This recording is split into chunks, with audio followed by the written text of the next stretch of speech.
amount of penalty points to Eels and Escalators. It's not over till it's over. Dubble here trying to pull some sneaky. Unfortunately, missing a jump. Get them! Yeah! Get them out of here! But, excuse me. I mean, yeah, so we got a really nice pick. Dubble got a really nice pick on the crab, by the way. Dubble has been pulling weight, unfortunately being taken down, allowing Trident to get that zone once more. Oh, it's still anyone's game at this point, though. Both these two teams are just fighting tooth and nail on mid to try and maintain control and try to maintain their turf here. And Trident now on a bit of a back foot as Eels and Escalators has specials coming up. Tactical online here in just a second. Zuka comes out, finds Dubble, unfortunately for their offensive pressure, but they do get one pick. Sea Weasel, that is a crucial pick to keep things even right now. Absolutely, and the zone should be, yep, it's back in the favor of Eels and Escalators. Once again, playing this song and dance. They are still in the lane, but also Wyrmwind is coming here to say something about it. That's Wyrmwind for you! That's Wyrmwind for you. That is our carbon, and the field continues to be painted in yellow, though it wasn't enough. Oh, that's such an unfortunate thing, and those penalty points are gone. They only have 10 ticks left to try and get this going, and Trident can't keep up with the pressure. There's too many players, too much pressure from all around. Eels and Escalators saying that game too. What a strong game from Eels and Escalators. Trident had some really, really strong points as well, but Eels and Escalators able to keep that zone even though they were 3 down. That was insane. I'm almost sad. That was a 3-kill situation for... That was a 3-kill situation from Wyrmwind, but unfortunately, Eels and Escalators was like, hey, we have cooler. You want to know something amazing? No, I genuinely think some of that was also the new Inkstorm. It's bigger now, so that zone, it actually can cover the entire zone rather than just kind of missing the side angles of it. And I think that's really giving Eels and Escalators a lot of pressure on that map specifically. That rain was really keeping the paint pressure alive. It's almost insane. Like, I think it was like, it was a 16% radius increase, and that's a radius, so... Yeah, it's huge. It's huge. That's a big boy now. The storm was upgraded from a thunderstorm to a severe thunderstorm. Like that is where we're at right now with the state of storm.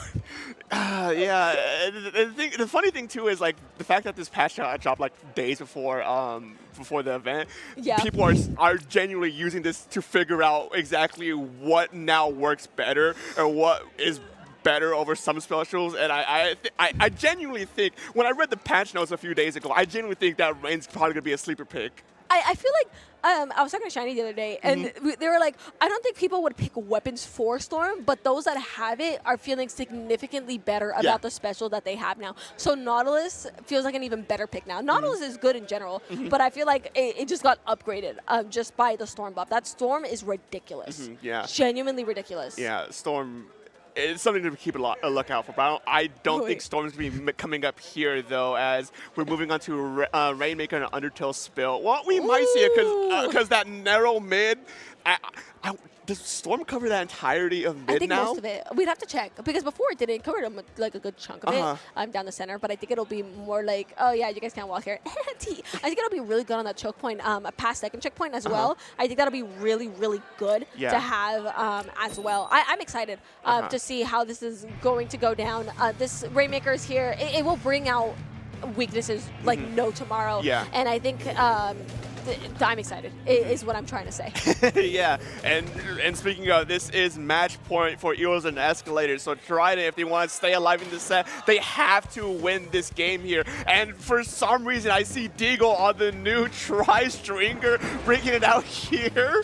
This is a very interesting pick. We technically have two quote-unquote anchor. Well, we have an anchor and a quote-unquote anchor. Bob could do some really silly things, so midline, it has anchor potential, you know what I'm trying to say. But Trident is going to have a really nice first opening, getting that crab out. Actually, they're going to be on man disadvantage with 2 down, giving Eels and Escalators a chance to get this Rainmaker and move forward. And Inkling on top of that, already threatening the players even more than they already are. First checkpoint within the first 30 seconds start. Yeah, I mean, Eels and Escalators knows exactly what they got to do. And the very impressive thing, too, is they went with the right route. Most people go for the left route on this game, and for good reason, too. That right route is so dangerous, but it's a high-risk, high-reward kind of scenario. If you can actually get that Rainmaker past that checkaway, you score points so fast. But it seems that Eels and Escalators are going to opt to letting the Rainmaker reset instead as they try and see if they can get to extend their lead. Yeah, right now you want to be taking that left. That is your safe option, especially like you take a risk when you are genuinely in danger here. But this Crab putting them in danger actually. Whether this Rainmaker is going to be able to take them out, just almost. See, Weasel almost taking out Trident. That's just, there we go. That is, but they're going to be hit. The Carbon coming over behind, putting a bit of a pressure there on Sea Weasel, and unfortunately they do end up dropping the Rainmaker, but Trident's having a hard time keeping up with the pressure as Eels and Escalators has their foot on the gas pedal. They're not letting it go. Pick after pick after pick after pick, and it's starting to fall apart for Trident. Yeah, Trident is in danger. Eels and Escalators continues to put the pressure, continues to take picks one by one on Trident, but the Rainmaker hasn't been picked up just yet. Another beautiful Zuka shot. Oh, second one! Pop, where are the Zuka? Why are those Zukas not like that for me? Hand over your love! Oh man, and just like that, the Rainmaker's merely meters away from the final checkpoint. Check out a dump on the What a beautiful game. Eels and Escalator completely exploding into space. They are given inch. Take a mile is the name of the game with these guys with a beautiful 3-0 set. They're going to be, you know, one up on their bronze pools. And no discredit to Trident either. There was a lot of good moments, especially Wyrmwind on the Carbon Roller. You cannot sleep on that Carbon Roller because they can absolutely do a crucial amount of damage, but it's Eels and Escalators really handled that. Oh yeah, absolutely. And they got weapons for that. Put a lot of pressure, they shift, and they take a lot of space. And then like, yeah, they're not allowed to. You gotta take that space. Eels and Escalators, my goodness. What a beautiful goal. It is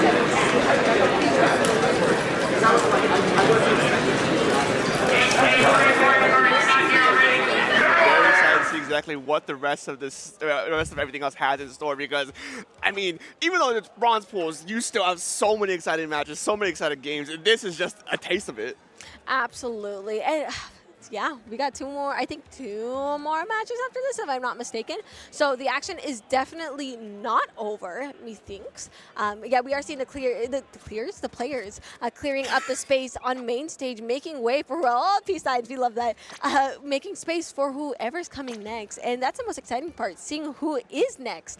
Because if this is just our first match, Dark. Oh boy. Yeah, I mean, yeah, that's what I was saying earlier. There's so much. That was for you, Fufu. That's your E-leader. That was for me. I'm going to peek my head through the window right now and be like, I love you, leader. I told them that before they actually got on stage. So. That's funny. Oh man. What a first game. What a first game. I'm very excited to see what our next game is going to be. If we can get an update on what that would be. But we're going to have to wait for the voices in our head to tell us what we're going to be seeing next. Again, it could be anything. It's a box of chocolates. It could be anything. We don't know. We don't know. It could be us. It could be. Well, we're playing. It's a 1v1. Yeah, you guys are actually going to see us 1v1 live on stream, except it's in person. But I'm kidding. I was having expected you to like come back and be like. No, I'm beyond contra. Words are hard. Words are hard right now. I'm very hot from that first match. It got me very excited, and it looks like I ran a mile. Yeah. I did run a mile, but it looks like I just ran a mile right now. I know.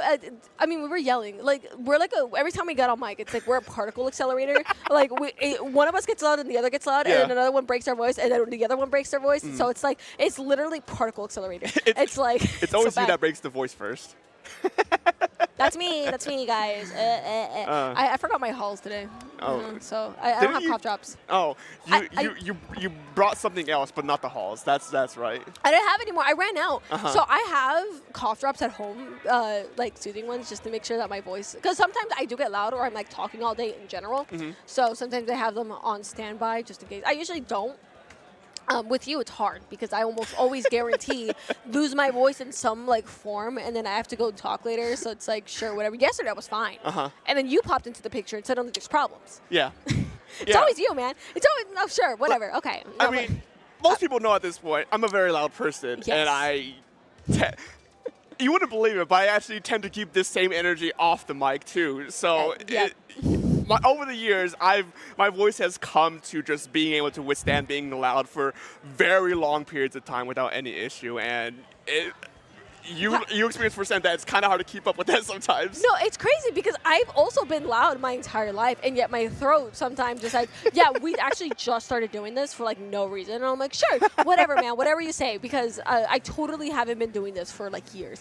I was a very loud kid as well. Well, also, yeah. Oh wait, our pronouns are matching. Yeah. Oh my God, we have yeah. Twins. It's so funny when me and you interact because we're just the same brain cell. No, we're literally the same brain cell every once in a while. Dude, why am I like an anime character? Like, yeah, guys, I'm walking around like, yeah. How, what's it called? Those DeviantArt people like hide the hands so they don't have to draw it. Oh, in, yeah, like the dude. early 2000s. Yeah, hey guys. I mean, who needs hands? Yeah. I'd hope you need hands. Yeah, I draw, bro. Yeah, like Dude, I was gonna say, you of all people should say that you need your hands the most. I do need. I literally was drawing yesterday on stream. I was drawing. It's like right here. I literally was drawing. You can't see it, but I was drawing. So that was fun. Last time, I did take up a good chunk of the page, so I'm not doing it again. So that's not happening. So live Cocomelon is not an option today. Oh, are you drawing? Draw on yours. What did you? Do I have one? Do I have you one? You have one. I didn't know that Sorry, actually. It's my turn. It's happening. Where's it? Where's it? Look with your eyes. Look with your eyes, Dark. Your What beautiful eyes. What do you think I'm doing? Yeah, look harder. I'm like, shoot, it was the other way. Yeah, and you're trying to. Wait, is it? Yeah. You're trying to blame me for stuff. Oh, this is the back of the. Yeah, right here. See, Nell was drawing here yesterday. Okay, but here's the thing, right? I wasn't even drawing anything. I don't draw. I was just gonna Okay, put. do I was something. just gonna Put put the something on. colon 3. That's it. Put it on there. I want to do it on yours. No, but you're on the left side. Okay, and we're sharing. See, you gotta put the dark was here, because that's your side. No, that's kind Stick of to cringe. the system. That's kind of cringe. Stick to Mods, ban this guy. They'll never ban me. People like me too much.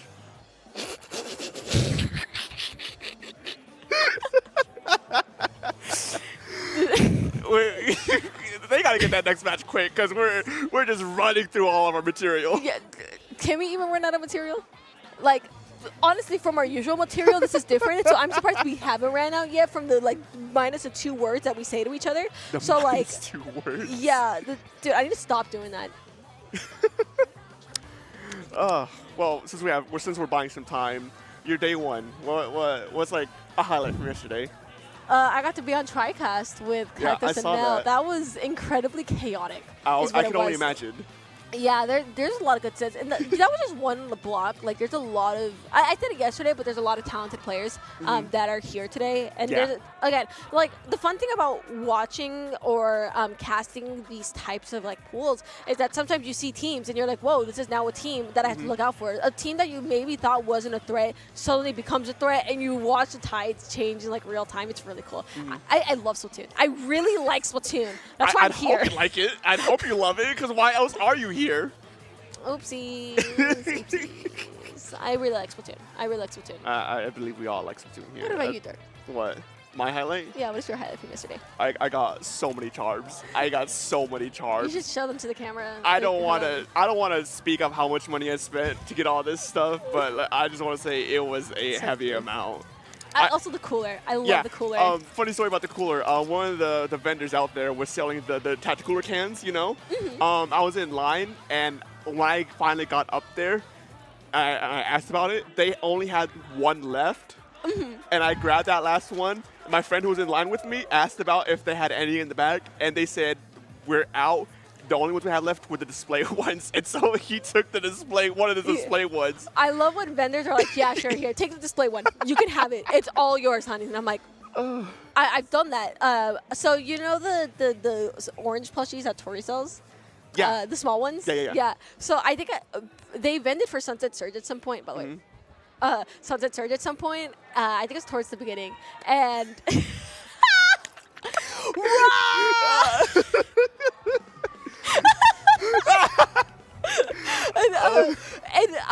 they were like, oh, I'm out. So Yeah, let me hear you say yeah. they can't hear us. They can't hear us. The people at home can hear us. Can we change that? Can we? I don't think we can actually. I think they turn the mic What on later. How are we gonna ask the production to do more stuff than what they're doing right now? No, we love our production. We're not gonna no, that's what I'm saying. They already have a lot to do. We can't ask them to do more. We love our production. We love you guys. No, we were support your locals right here. No, Fufu was asking if we can be heard out on the main stage. I was like, no, they can't do that right now. They already have a lot to. Really? Do it. Actually, do it. I'm down. I'm down to have us out there. I would love to hype a crowd up. That would be the dream, wouldn't it be? Okay. How about right before we have our match set up? Maybe question mark? Because we're talking to the voices in our head, by the way. Yeah. Oh yeah. People can't hear. They just hear us. Without fail, I always forget that most the streams can't hear production. I think it's funny.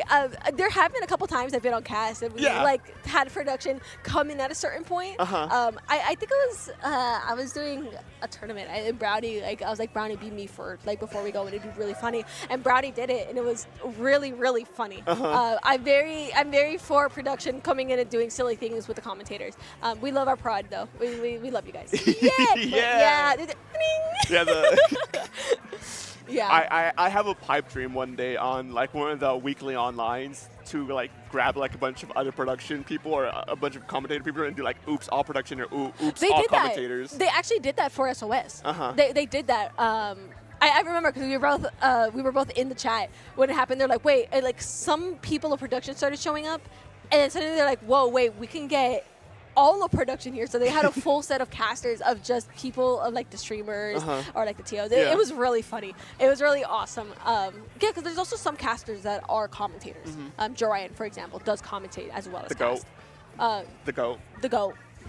Without him, no streams. No streams. Yeah, no, genuinely. We can't do what we love to do here on mic without the help of our production. Yeah. We don't say thanks to our staff enough. They literally make it so we can do what we love to do. We literally wouldn't be here talking to everyone. No, yeah, and these people wouldn't be playing. They wouldn't be playing without the help of production.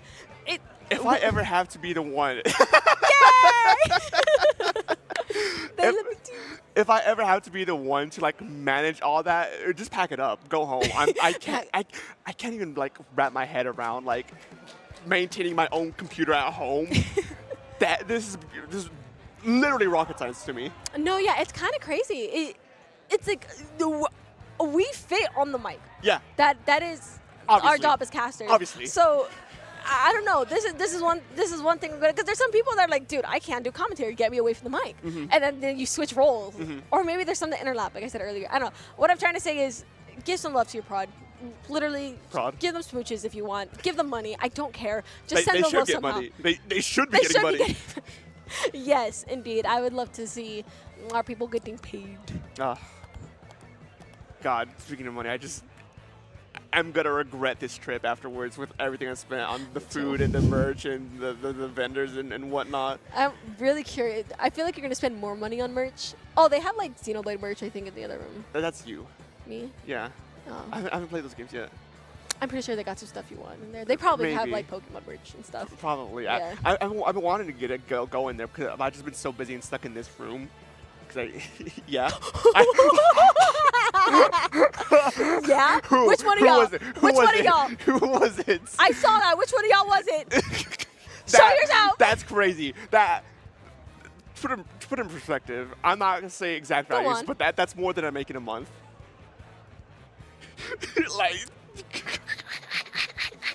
Damn. Dang, man. That's a lot of money. I don't know. They could be. It was me, Mr. Yeah, sure. That really narrows it down. I hear you. It's you. I know what you are. I saw Vapor cackling in the back. I'm like, it's got to be Vapor. I don't know. Could be. It's not Vapor. Vapor's a college student. Oh, yeah, crap. Yeah. they were like, no, not me. Not me. I have my eye on you. I find it so funny how we're talking to production through the the little screen. The voices in our head suddenly become voices in the head to all of us. Yeah. This is an us exercise. You're a part of this too. Watch yourself. It's a glasses, bro. This is like aura. Can I have your glasses? Do Can I you want to steal your aura? switch? Yeah, here. You know what's funny about those? That's like 2-year-old prescription. I need to get new ones. Bro, I can't see. Your things are so weak. Yeah, yours are so dang strong. Yeah, because I'm blind. But I'm slaying anyways, so. Well, get your own sunglasses then. I genuinely need that. Fufu. I can't see without that. You know how that is? I can't read any of this. You can't read that? I can't read any of this. You're blind. What do you think I'm trying to tell you? What do you think I'm trying to tell you? Dude, I'm less blind without your glasses, and oh my god, I look bare. I look bare, bro. What happened? I'm missing my feet. Put this back on your face. Sure. Oh, we have our next match here. Oh! Here, you Is find the everyone on right. stage? You find the probably not. Okay, It's Splatoon players. You think they arrive to most things on time? Hey, you guys on in person don't know this yet, but we're gonna give them a surprise once our players are on stream. What are you talking about? And you're gonna find out. You know what I'm talking about. I don't know. Once our players are on the match, we're gonna once they're on. Where we go? Wait, L.O.V.E.M.UF.F.I.N Housing is actually playing now. Yeah, it's a surprise. So sure. We had our teams a little mixed up earlier. Yeah, when we thought, I was hoping you wouldn't mention that because to be professional, move on, act like nothing happened. But Yeah. you just called us out no, just like fine. that. Hey, listen, things happen sometimes, and that's okay. Just so we avoid any confusion in general, I think it's okay. I have L.O.V.E.M.UF.F.I.N Housing. Yeah, You I found have Polyphony.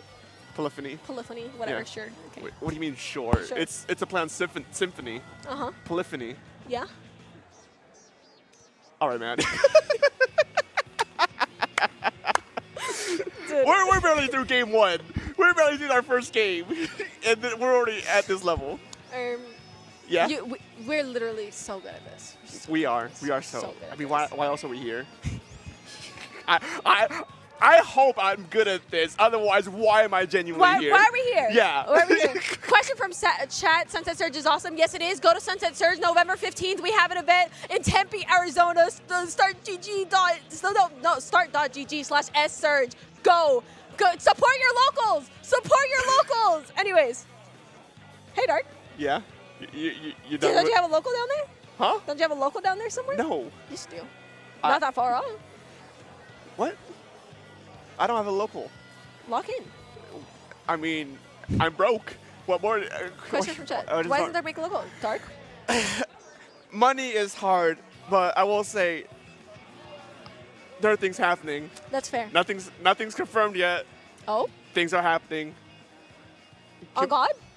I'm being serious. Oh my God. Wait, tell me. You're telling me later. I'm telling you later. Maybe it's because you spent. I didn't spend 2.6K on merch. That wasn't me. Don't put that on me. The call is coming from inside the house. The call is coming from inside the house. I'm looking at you people. I spent way less than 2.6K. Oh. But yes, I see that tactical look at the bottom my left of your screen. I got a purple one of those. Those things are so cool, and I love it so much. They are. There's so many talent. I love Support your artists. Support your You artists. said support your Lance. That's my message. Support your artists. I would agree with that. Support your artists. Yeah, There's 'cause amazing you're vendors an in the artist. venue today. I am an artist. Hello. Yeah. Hey, If you didn't know, obviously. yeah, because hey, I have something so awesome in my bag, by the way. Yeah? Yeah, I have something so awesome in my Yeah? bag. Where is it? Like, look. Like, speaking of supporting artists, hey, so did you guys know, if you were not here yesterday, if you guys don't know, there's trading cards. Once this goes back, I'll show. They're trading cards. Here's mine, by the way. There are 37 artists in the venue, not in the venue right now, but around Riptide that have cards that you can collect. They have our stuff in the back, info, and art. And some people have holographic ones. Go find them. Go support your artists, too. If you can't buy anything, go support the trading card project. Go get our cards. We want our stock gone. Good Yes. job, Sean. Oh, goodbye. Oh, hello, they're back. They're just like back and gone. Why was that so crisp? That was genuinely so crisp. Can you not do that? It's No, so like. Ew. So it looks like these. I'm so glad the cameras aren't seeing that because everyone else who's watching it Ooh, are just never asshole. gonna know how it was done. Oh my goodness. Oh, but yes, let's start getting ready for our next match here. Polyphony versus Low Income Housing. What do we got here? We have two teams. I know Yeah, of course we have 2 teams. Yeah. Yeah. Listen, you gotta let me rev up, man. Yeah. You're doing this, it just ruins my flow, and now it's your turn. Just give me whatever. You love me. We are hearing players start to get ready. Yeah. Here in a second. Yeah, slowly but surely setups are going. Setups are going. Going. Yeah. They're going. They're going and they're gone. Maybe they're running. Why would they be running? They're not gone though. No, not yet. Not yet. One of these teams. One of them was waving. I'm waving back. Oh at my them. God! Yeah, they can't see us. Though. They can't see us. But I was waving. Just so you know, if you watch back on this, I was waving at you. Yeah, it's here now. I can do it. There we go. See, we're so real. Yeah. And I think once most of these players are in the lobby, we can bring a little surprise out. I think. Imagine if all this was pre-recorded. Yeah, we're actually not real at all, guys. We were not here at Riptide. We were not at Riptide 25. It never happened. We're at home and we got this elaborate setup just to troll you guys. Yeah, Fufu's not even right next to me, by the way. Yeah, no, I'm a figment of his imagination. Yeah? Is that the route you want to go? Sure. Talk about the team. Low-income housing. What do we got here? Low-income housing. It looks like they're actually playing anchorless, question mark, quote-unquote anchorless. I do see a Flings roller, but I also see the Jet Squelcher in there from Jirachi. So I think it could possibly be a, not cooler. It could be, I actually think it is cooler as comp. But it looks like they just don't have an anchor. I mean, sometimes it works. Anchorless is a thing I've seen. I mean, the closest anchor they got is the Dynamo roller, but even then, that's like kind of squinting your eyes at it, you know? It has. Oh no, I'm looking at a different team. Don't worry. Yeah, no, I mean, talk about them. I mean, no, because this is not the team we're looking at. The team we're looking at here, it was over here, Polyphony. That's the team I'm supposed to be looking at here. Polyphony, they are a pickup of friends of and acquaintances and squid partners from all across the teams. We have from their roster Renslayer from Deadweight and Feeding Frenzy. We have Komatsune from Deadweight and Red Rebellion. We have Mink Blue from Inkome, Strings from Death Crab for Cutie, and half from Lone Sharks. And the thing with the community is like there's always pickups and there's always teams, and it's always so cool to see like these different teams come together to form a different team when their whole entire team couldn't be here or present. Yeah, it's very nice when you see these full teams, but yeah, no, it's literally friends coming together and be like, hey, we want to play Riptide, so let's grab your homies and get going. Well, I'm not seeing too many teams happening. Team stuff happening on the side of low-income housing. So I'm pretty sure this is, well, no, they met at LAN. I lied. When they formed, 3 of them met at LAN and 4th found on Discord. 4 of us have played together since April 25. So this is a team. This is just a team. Yeah. Period. That's it. That's awesome. Okay. I love when people meet at LANs or like when they bring their whole team to LANs. Like if it's a possibility, it's so nice. I'm like thinking of Roulette who shows up to Sunset Surge and they came as a full squad and they go as a full squad and it's kind of crazy. It's super cool. I don't know. I get very happy seeing full teams on the field. I've been to LCC a few years in the past, and I always see like teams with like their whole get up, like some of them have like varsity jackets or matching outfits or whatnot. I feel like I've seen more teams with like matching stuff this year than my like past 2 years at LTC. It's so cute. I love it so much. I love team coordination. I don't know. It's something about it. It makes me happy, and I'm like, suddenly I'm okay for the day. There's no wrong that can be done. I think. Unless it's deliberately wrong. Unless it's deliberately wrong. Yeah. Yeah. Yeah. Oh man, but yeah, game number 2 for our block here. Both of these 2 teams are getting ready. All right. I'll leave it to you so you can. Yes, sir. It'll be quick. Yeah. All right. Oh, hello, the people in the crowd. Are we excited? Yeah, that's what I'm talking about. We're making a small, we're coming in and announcing a little bit, but I just wanted to say hi. Hope you guys are having a great time because this match is going to be good. Let me hear you guys again. Oh, come on. It's day 2. It's Riptide. You guys can be louder than that. Let me hear you guys. That's what I'm talking about. That's better. That's better. Okay, we're going back to our usual shenanigans. Keep the noise up. We love you guys. We love our prod in the back. But again, truly the GOATs. I think this is going to be good. I think the more we progress through pools, the tighter these matches get. Yeah. So I'm expecting things to get a lot more tense as we go on. Yeah. I mean, it's just how the game goes at this point, you know? Like, it should be getting more intense as these sets go on, and I do hear the jingle, so we should be hopping into our match here in just a few seconds, and I'm very excited to see exactly how these teams will be playing out this set. I'm very eager. Oh yeah, it's like we're like, how do you, we're antsy. I think that's what it's called. What is English, by the way? I don't know what English is. I don't know. We're sitting about the edge of the chair. We're excited. I just want to see how this progresses. Wait, are those one of the people from the trading card project? Pause. I don't know. Eyebrows? You should know. You're part of it. Oh yeah, it is. Listen, sometimes I think and then I don't think. Clearly. Well, I'm getting bullied live on stream. Are you seeing this? Everyone jump Dark. I think Dark should be jumped, personally. Why? No. Yeah. What? I do no wrong. I do no Sure, wrong, buddy. never. Sure, buddy. I'm perfect. No. I'm not. Neither am I, don't worry. But yeah, game number 1 of our second set, Undertow Tower Control. I'm very excited. Absolutely, that heavy edit coming out along with the Carbon, I feel like that is going to be very dangerous comp on the field. Something a little not so traditional with a cooler gal coming out on the side of which one of y'all are you, low-income housing? So I'm excited, and a good song too. Yeah, there's a lot of slower weapons in low-income housing, so they got to make sure they are very committed to their fights and onto their shots, or else they're really going to be just pretty much sprayed down by the other enemy team, especially with a heavy edit. Yeah, that heavy edit is actually getting targeted by gaming here with the Dread.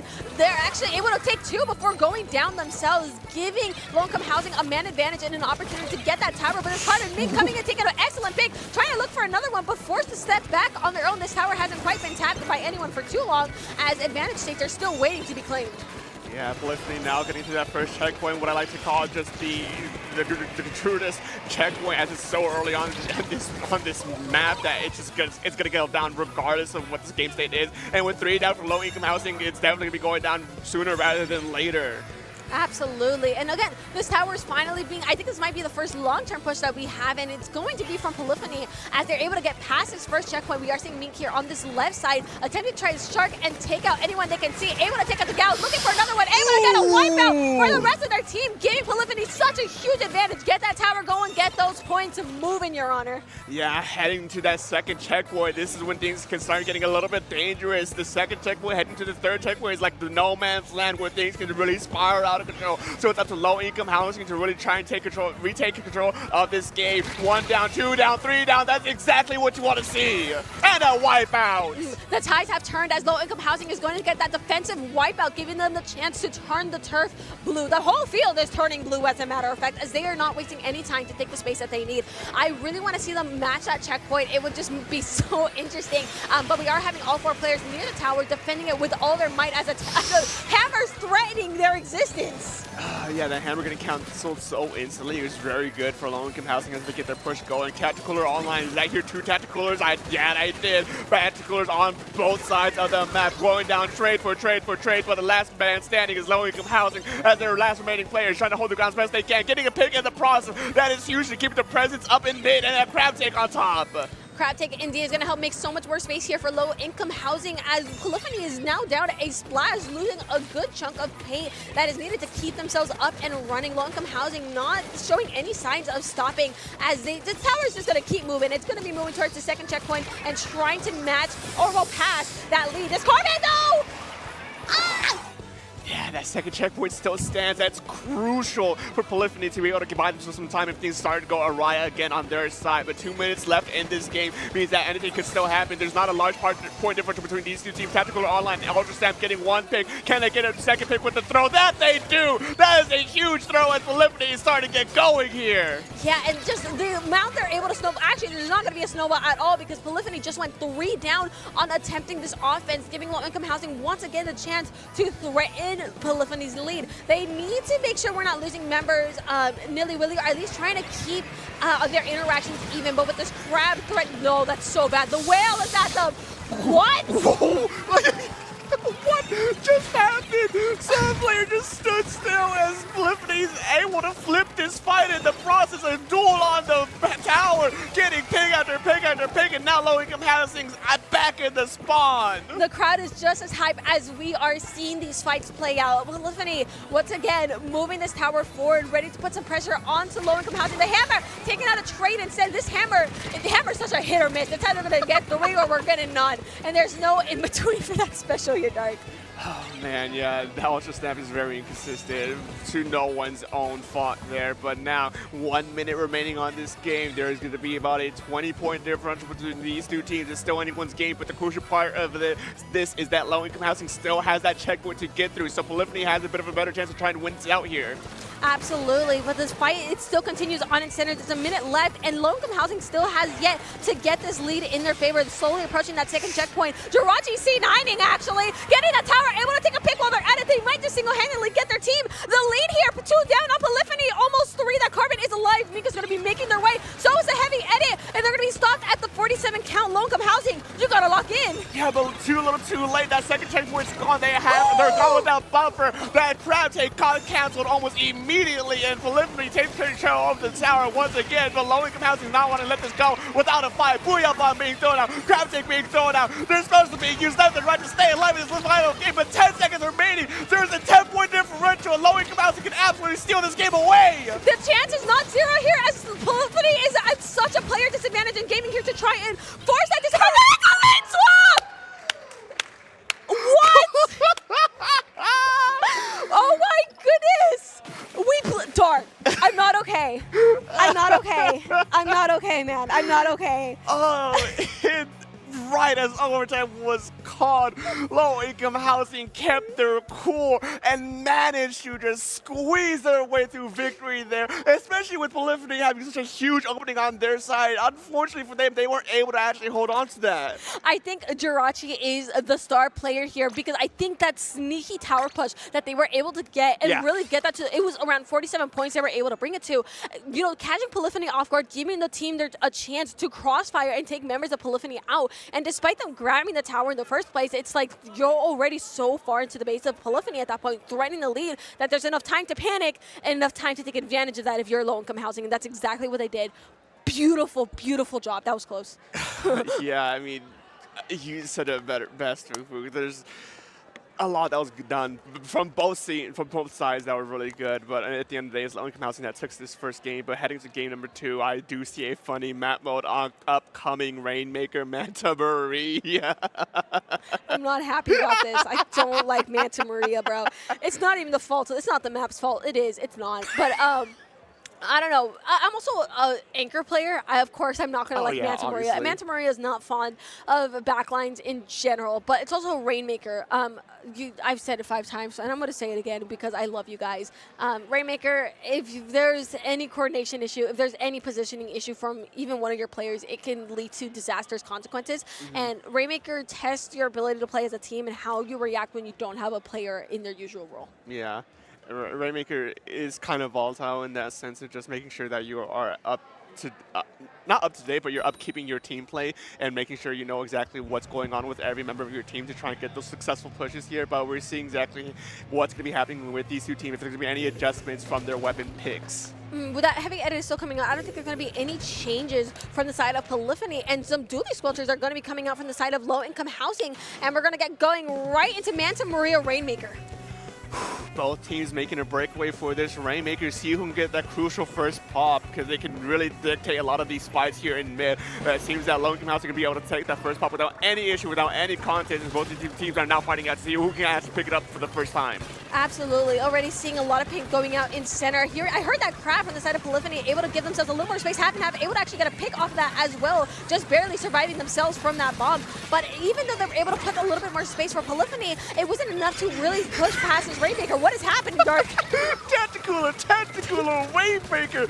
All these sorts are being used at the same time, and Polyphony was starting to actually get their momentum going, but the specials coming up from Low-Income Housing just ultimately switched that fight, and now they're there. I have the Rainmaker looking to get that first checkpoint almost immediately, just like that. And just like that, indeed, the first checkpoint is going to be broken for Low-Income Housing, and looking to threaten this pop as well, able to turn the surrounding area orange. But we are seeing that Zuka from Mink taking one player, taking 2! Mink, get right through. That's a wipeout! What a huge Zuka there to keep Polyphony from actually crumbling there. Things could have been so disastrous there, but L.O.V.E.M.UF.F.I.N now sent back to the spawn area as Polyphony moving quickly to get this Rainmaker deposited for the first checkpoint.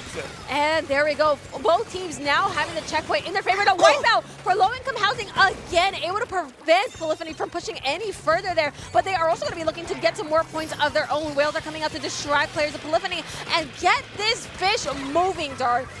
Yeah, extending the lead just a little bit, 64 to 48 now. Polyphony are looking to try and recover it as best they can. There was one pick with the Ultra Stamp here. Can they get another pick with the Viper as Dynasty is trying to, or Dynasty is trying to see exactly who else they can pick up? But no, 2-up Polyphony, low-income house, they can keep their presence up here.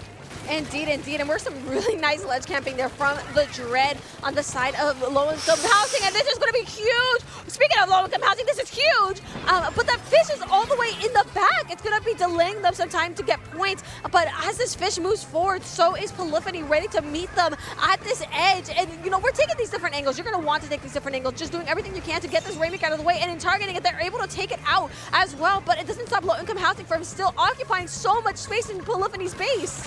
But we see the Ultra Snap coming in from behind, gets one. Can they get another? But no, dueling with the crab tank, lofting back up at least a little bit so they don't get caught in the pop of the explosion here. Picking it up to at least reset the Rainmaker with the shield. It's just utter madness here to take control of this game. And Polyphony really has to find an answer to low-income's pressure right now, because right now things are looking so chaotic. This is so chaotic. Look how much the Rainmaker is being swapped hands. But low-income housing, I think their reign of terror might be over as Gaming is the last player left here. What? Okay, make sure you're painting your area or else you're going to get a shark like this. Gaming waiting for the right time, coming in strings with the Rainmaker. That is a huge stall on their side, and they got out with their lives. Mods, clear your corners. We got to clear our corners, because next you know you're going to have a player like Gaming sitting in the smallest patch of ink. Again, low-income housing is going to be getting a positive interaction out of this anyway, so they're going to be able to continue the pressure that they were outputting before. Polyphony hasn't had a chance to leave their side of the map. Yeah, no, low-income housing has done a very good job here to keep up this pressure to make sure the Polyphony can't really move past their side of the map. And even though there has been a lot of trades back and forth, it's been slowly in favor of low-income housing. But unfortunately for them, for low-income housing anyways, the Rainmaker did get reset, so Polyphony has a little bit more space to work with as the low-income housing wants to try to back up to get this Rainmaker popped and ready. But the Ultra Stamp comes in, gets one before unfortunately getting shut down. Indeed, but it looks like things are changing as we finally enter the neutral stage, I think for the first time in 2 minutes. But again, low-income housing has a lot of the turf painted orange, and this Rainmaker back in their possession as they're able to clear a lot of these areas, able to take 2 picks off of Polyphony. Once again, we're playing the same song and dance. Low-income housing moving this Rainmaker, but we're seeing the garbage coming in from the left side, trying to crossfire the rain, almost getting picked out, This is going to be rough for Polyphony. Yeah, there was a good flank coming there, but it just didn't pan out the way they wanted, and now they are down one player to stop this push. They're going in, Jirachi slams it down to the checkpoint and gets the second game for low-income housing. What a dominant game from low-income housing, basically occupying Polyphony's base for the majority of the game. I think there was only one time we entered neutral after they were like locking them out. It was over from there. Like, that was crazy. Yeah, I mean, there's just so much going on in the mid-game there. Specials being used constantly. There was all these little fights with these back and forth trades that I genuinely got lost in all that madness. Everyone was fighting so evenly. It was like 1-1. Like, why are we fighting 1v1s in a game where we're playing 2v2s? I meant 2v1, sorry. I was like... like, we're playing fair in a game that's supposed to be unfair. But it was so entertaining, though. It was genuinely so entertaining. It put on one heck of a show, and man, oh man, now putting them at match point. Can we see low-income housing use that chaos to their advantage to close out this set, moving to Splat Zone's Hagglefish Market? Splat Zone's Hagglefish Market, the map we all know and love. This is our favorite hallway map of all time, and the map where we paint the zone for 30 seconds. I've said it before, but this is the map that we have... You know, we've looked at this map since the birth of Splatoon 3. Everyone should be familiar with this map, unless you're new to Compton. Oh, oopsies. Or you just got the game, then great. You're going to be familiar with Hagglefish Market, especially after this match, methinks. Yeah, that most definitely. It's a map that has a lot of qualities that I can't really put into thought right now as these two players are starting out their third game here as both teams make a breakaway. We see exactly who can contest the zone first. Indeed, both teams moving in. I'm not seeing really any changes. Actually, no, I see the T-Tech coming out from half and half instead of a crab this game. It looks like low income housing is going to be the first team to get the zone in their favor. We are seeing those flanks. I love the usage of flanks. Use your flanks, fellas. I love that. Yeah, that's something that's notoriously missing from a lot of the maps. We see the flanks here coming out as a shining feature of this map specifically, and now because of it, Polyphony is able to use that to their advantage, take this lead, and are looking to try and get a lockout here.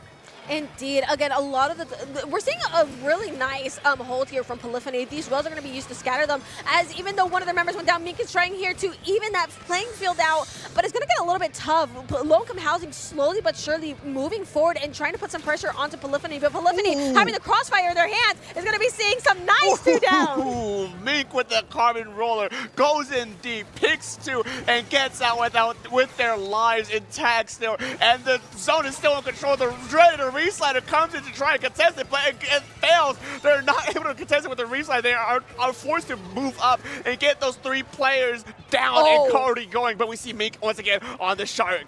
Did we not learn a thing? Did we not learn a thing? One, Did we not learn a thing? That's three! And just like that, Polyphony is able to regain the advantage today with the help of a trusty flank from Mink. Insane Carbon Gaming. We got to get the zone. There we go. Oh man, Carbon Roller on a rampage here. Mink unfortunately going down there as they were caught with the Zuka in their hands, not being able to defend themselves. Polyphony is forced to back up proper now. Is low income housing now setting up for a lockout scenario. Yeah, this is exactly the situation you want to be in if you are low income housing. I think they have the weapons perfect for spawn camping as well. They have a lot of ledge campers, so they're able to cover just about every corner of Hagglefish's entry points, and I think this could be a possible lead swap very, very soon, Dark. Yeah, and the thing is too, Tactical is online for low income housing. We do see this try-check coming up for Polyphony to try and flush them out. They do manage to get Jirachi off the tent, which is crucial for this hold here. Reslider comes in. Can they get one? They get none! That is such a huge whiff for their side, but it's not enough as low income housing still has control of the zone. Polyphony barely able to contest the zone and stall it for at least a little bit, but no, it's not enough. There's only 10 ticks remaining. Polyphony needs to move it down. They want to stay alive for this game a little bit longer, but two down. Low income housing takes this game home. Low income housing with a beautiful 3-0 sweep, showing why they're able to do so. This game, taking it home with a lovely, lovely knockout, Dark. Oh, those last few seconds of that game could have gone either way. I think the big thing that really was unfortunate for Polyphony was that Reslider whiffing. That Reslider whiffing was so unfortunate. And like, I saw the vision. Yeah. They had it. So, but I think it was just they had the small ledge and then the block, and it just blocked everything. And it really shouldn't have. Like, I don't think that's the position it should have blocked everything. That's not their fault. Yeah. That's just not their fault at that point. I saw the vision. That's so unfortunate. Because Polyphony stepped it up this match. Yeah. High key. Yeah, that absolutely could have been their game there, but unfortunately for them, Low Income Housing does take this set for a 3-0 over them. But huge shout-outs to Polyphony, huge shout-outs for Low Income Housing for an extraordinary match there. And round two, that's round two. A very good match as well. A very, very good round two. And I am smelling a break there. I'm smelling a break. I think there will be a break happening. So that being said, we have another round waiting for you guys, so don't go anywhere. There may be a little bit of a pause, but it doesn't matter. There's more action from the bronze pools, we think, Stark. Yeah.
And we're back, ladies and gentlemen. Servers in between. My name is Dark. I'm here with Fufu, and we're in for a hot start for our third set for bronze pools. Are you excited? I'm so excited. We're going to be making a quick little stop here, and then we're going to be getting right into it. We hear the players up and ready to get going, Dark. I'm excited. If you saw any of the last two sets that we were in, we were yelling our heads off because of how excited this is. And, you know, this is just bronze pools. So there's so much more action-packed in just today alone. We have one more set to set it off as well. This should be the closest set that we have in theory, just by how the pools are laid out. So this should be incredibly exciting, Dark. Yeah, no, I'm very eager to see exactly who we have up on our next set, who's what the map lift's going to be, and what we got going on. Because these past two sets have been, even though they've been 3-0, right? Yeah. They've been extraordinarily close, like nonetheless. Like I'm talking like down to the wire. Even in the last game we just saw, right? It came down to the last few seconds. So. Yeah, it's definitely those types of sets that, you know, despite the match saying it's a 3-0, it doesn't tell the entire story. I'm sure the team got 3-0 and they still earned that, but there was a lot of work to get there in the first place. There was this post I saw like a few days before coming down to Riptide where I was talking about pools and stuff, and it was like, be sure to write down this important stuff, and it said like it was 1-2, and then under it said very close. But here we go. We have our next. Hello. You take. We have Unorcadox. I saw that. I'll mention that. Yeah, I love Octahook so much. We have Unorcadox and M.U.F.F.I.N coming up next with our next game. Set 3. You know what I'm trying to say. We're just going to get things online and ready for y'all here. I think Smalls is also on the trading card project, if I'm not mistaken. If I'm not mixing them up, I'm pretty sure I have their card in my bag. Listen, sometimes things get jumbled in my brain. There's been a lot going on the last 2 days. Don't look at me. And so I'm excited. It's the fact that these teams are up here in the first place. This should be the closest. In theory, this should be the closest set that we have in terms of seeding. That's how these pools are organized in the first place. So I'm expecting the tempo to be picked up a lot. Yeah, and to kick things off with a set coming up, we have Splatoon's Humpback pjackk. I think this is the first time I'm actively commentating Splatoon's Humpback pjackk. No, because it's always Rainmaker. Because that's the one. Because Rainmaker is a more widely accepted match mode. It's because Humpback is an interesting map. It's probably the most unique map we have out of the entirety of Splatoon 3. Actually, Lemuria, no, that's just Skipper Pavilion and they're fine. But Humpback pjackk in terms of competitive map modes, I'll say that instead. That makes a lot more sense. Yeah. But come on, we see our next set, our next players, our next game. We'll see exactly what these teams are bringing here tonight for us, folks. Ooh, Blaster Gaming, I see it. I love it.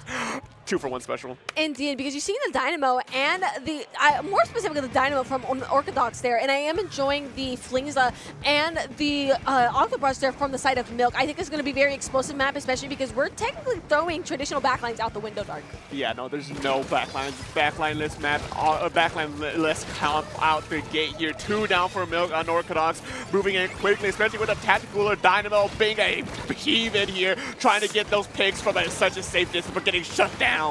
Yeah, getting caught in the ink, but it's still going to be a Zuko without a Zuko trade on this map. We are seeing the humongous storm coming out from M.U.F.F.I.N, able to turn the zone green, and on top of the Octobrush getting 2. On top of that, the score, well, the numbers are even from both of these teams, but M.U.F.F.I.N continues to drink down these points. They're drinking the points. Yeah, drinking it. They are Fufu. And now with the lead stop on their side, Unorcadox is trying to see if they can use those tri-strikes to flush M.U.F.F.I.N out and get them away. 1 down for M.U.F.F.I.N, 2 down for Unorcadox. It's still anyone's game here as it's a tied team player count right now. We see, unfortunately, there was an attempt there from Kota, and I like it. It was a very close attempt at that as well. We are seeing the Kraken from Unorcadox coming in at being the people mover that it is and the people killer, trying to get at the Luna Blaster, forced to evacuate that, but Chloe able to pick that up. There we go. I was like, wait, it's not dead. Now it is. We are seeing the chaos of Humpback pjackk, and we're just seeing so many fights happening on the field, Dark. Yeah, so many fights, so many specials, Trizuka, tactical or Tenna missiles. It's all being used at the same time here, and Slade is almost getting close to being swapped here. If Unorcadox can get just a little bit more time in the zone, 1 down for M.U.F.F.I.N means they can absolutely get this lead at the very least, and now it's a game to see how far they can extend this lead. If you want to get a know for how chaotic this really is, the points are barely at 6. They were 2 minutes in. Yeah. That tells you everything you need to know about what is happening during this match, Dark. Yeah, it's just a complete, utter chaos between these two teams, and I'm very excited to see exactly what is coming up this chance. We hit the 3-minute mark. Captain Cooler coming up once again. 10 missiles. Ultra Stamp gets 1. That's a huge swing. That's a 2-for-2 game right now, as both these two teams are trying to clean up the remaining team. But Milk, unfortunately, goes down. Unorcadox keeps control of this mid here at the very least, or at least they're trying to. Indeed, these penalty points were nearly out, were out for Milk, and they were quickly approaching the lead. Squink on the zone, trying to get some picks, unable to find it. But in a turn of events, Milk is actually going 3 down, leaving that Luna Blaster to fend for themselves and getting directed by the Blaster on Orcadox, allowing them to keep control of the zone for now. Blaster Gaming, Unorcadox is having control of the zone here. They have some penalty points to chip away through, so there's some time for Milk to try and come in and recontest the zone once again. It is a neutral state right now, always going to their favor, but no, the Inkstorm comes in to see if they can clean it up and flush Unorcadox out, especially with one player missing. Milk gets the zone, and they're looking to finish off Unorcadox, but the Kraken comes out. And a Kraken coming in, trying to take a pick off the Octobrush, unable to find it, actually looking for a different target. I think they did get that pick on the Luna Blaster, but these points are ticking down once more for Milk, attempting to try and take the lead from the hands of Unorcadox. There's a scrap in center. These things just utter back and forth. Specials being traded, players being traded, zones being traded, and a turf is being traded. It's just constant and a pendulum swing between these two teams. 2 down for Milk, but I don't think it's going to stay like that. Next, you know, Unorcadox is going to somehow get 3 down here, but no, they're going down 1. It's just what is happening? There's so much happening, and this is the beauty of Humpback Pumpjack. It adds to the chaos right here. And Mika-sa, the beautiful 2-pick there. I love the way Milk is utilizing the Storm. The Storm has been such a humongous help for the side of Milk. It literally covers the entire zone. There's literally nothing to do to stop that from getting onto the zone. Yeah, I mean, the side of that zone just puts out so much pinning pressure, especially with the recent buffs too, that it stops HP regeneration in the Storm as well. It's now a very good tool for skirmishes here, as Unorcadox just completely flipping the zone, almost immediately use that Kraken to their advantage. Now with 1 minute remaining, there's a 1-point differential between these two teams, and it's anyone's game right now. Anyone's game indeed, as we are at this last minute here. 3 down on the side of Milk, forcing the Luna Blaster to get out of there. Milk, unfortunately, wasting strikes in the process. I think they early got those, but it doesn't matter. You can build new ones, right? Surely. With the 40 seconds remaining, I'm pretty sure they can definitely get a strikes coming in time, but that's not the time you want to be looking out for. The time you want to be looking out for is little edge E6 remaining. 3 down for Unorcadox, and they bought themselves some extra time here for Milk as they take control of the zone. 25 seconds remaining. They have to make sure they keep control of this and want to win this first game. Yeah, Milk has such an uphill battle to fight as well. Sneaker Tail, again, this Octobrush has been causing mayhem, attempting to come into the Dynamo, just barely dying! Oh, that could have been a trade. That was so close to being a trade, but it doesn't matter because Milk continues to have control of the zone, and we're 3 down. This might be a lead swap, Dark. I think this is it. Yeah, that's it. Milk being able to go in and get that lead swap, applying the pressure at the right time, just being able to steal that first game away on a very close game too. That was incredibly close. Milk able to get it was so great to have just the 3 down on Unorcadox. The second they were able to get the 3 down on Unorcadox, that was it. Milk was like, this is such an easy hold at this point, and for so little time, that was it. Yeah. They knew what they were doing. I think right there, it was just a matter of the right events happening at the right time. Because if that happened like maybe 10 seconds, 20 seconds earlier, we would have seen Unorcadox come in and try and recontest it and maybe see an overtime scenario. And that's when the pressure would have been really on it. And I think at that point it would have been a true coin flip as to who would have won that. Yeah, it turned to gambling from 0 to 100 with that scenario. But I think things are going to continue to be pretty chaotic as we return to Rainmaker Manta Maria. Yeah. Oh, buddy.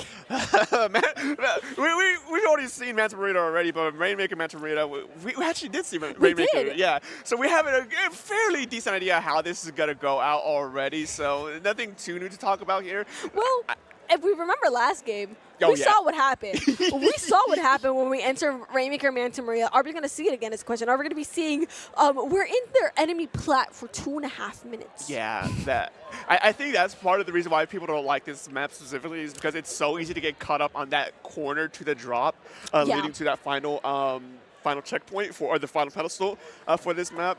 it gets so cramped in there, it's so chaotic, and it gets very hard for either side to either move the Rainmaker up or take the Rainmaker out. It's because it's one path. It's genuinely one path. That is like the only viable path that you can take. Like there's 2 entries to get to that point, but that's just the meeting point. If I'm remembering the map correctly, I'm pretty sure there's no left entry on Rainmaker because that'd feel a little broken.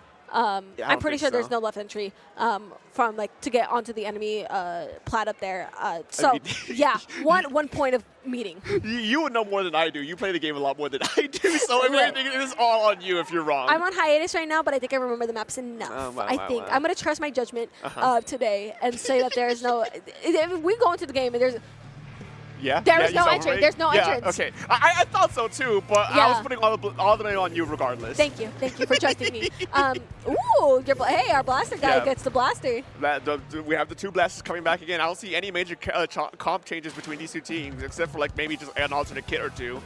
Absolutely. And again, just nothing really changing, no major changes, and not enough to make us go, whoa! So I think this will be bringing the chaos into the next match, and we are seeing Milk get the first pop onto the field, but the field's going to remain pretty neutral at the moment as both teams are still trying to find their footing. And there we go. Milk is going to be the first team to lose a player, losing the Luna Blaster, which I think is an uh-oh pick.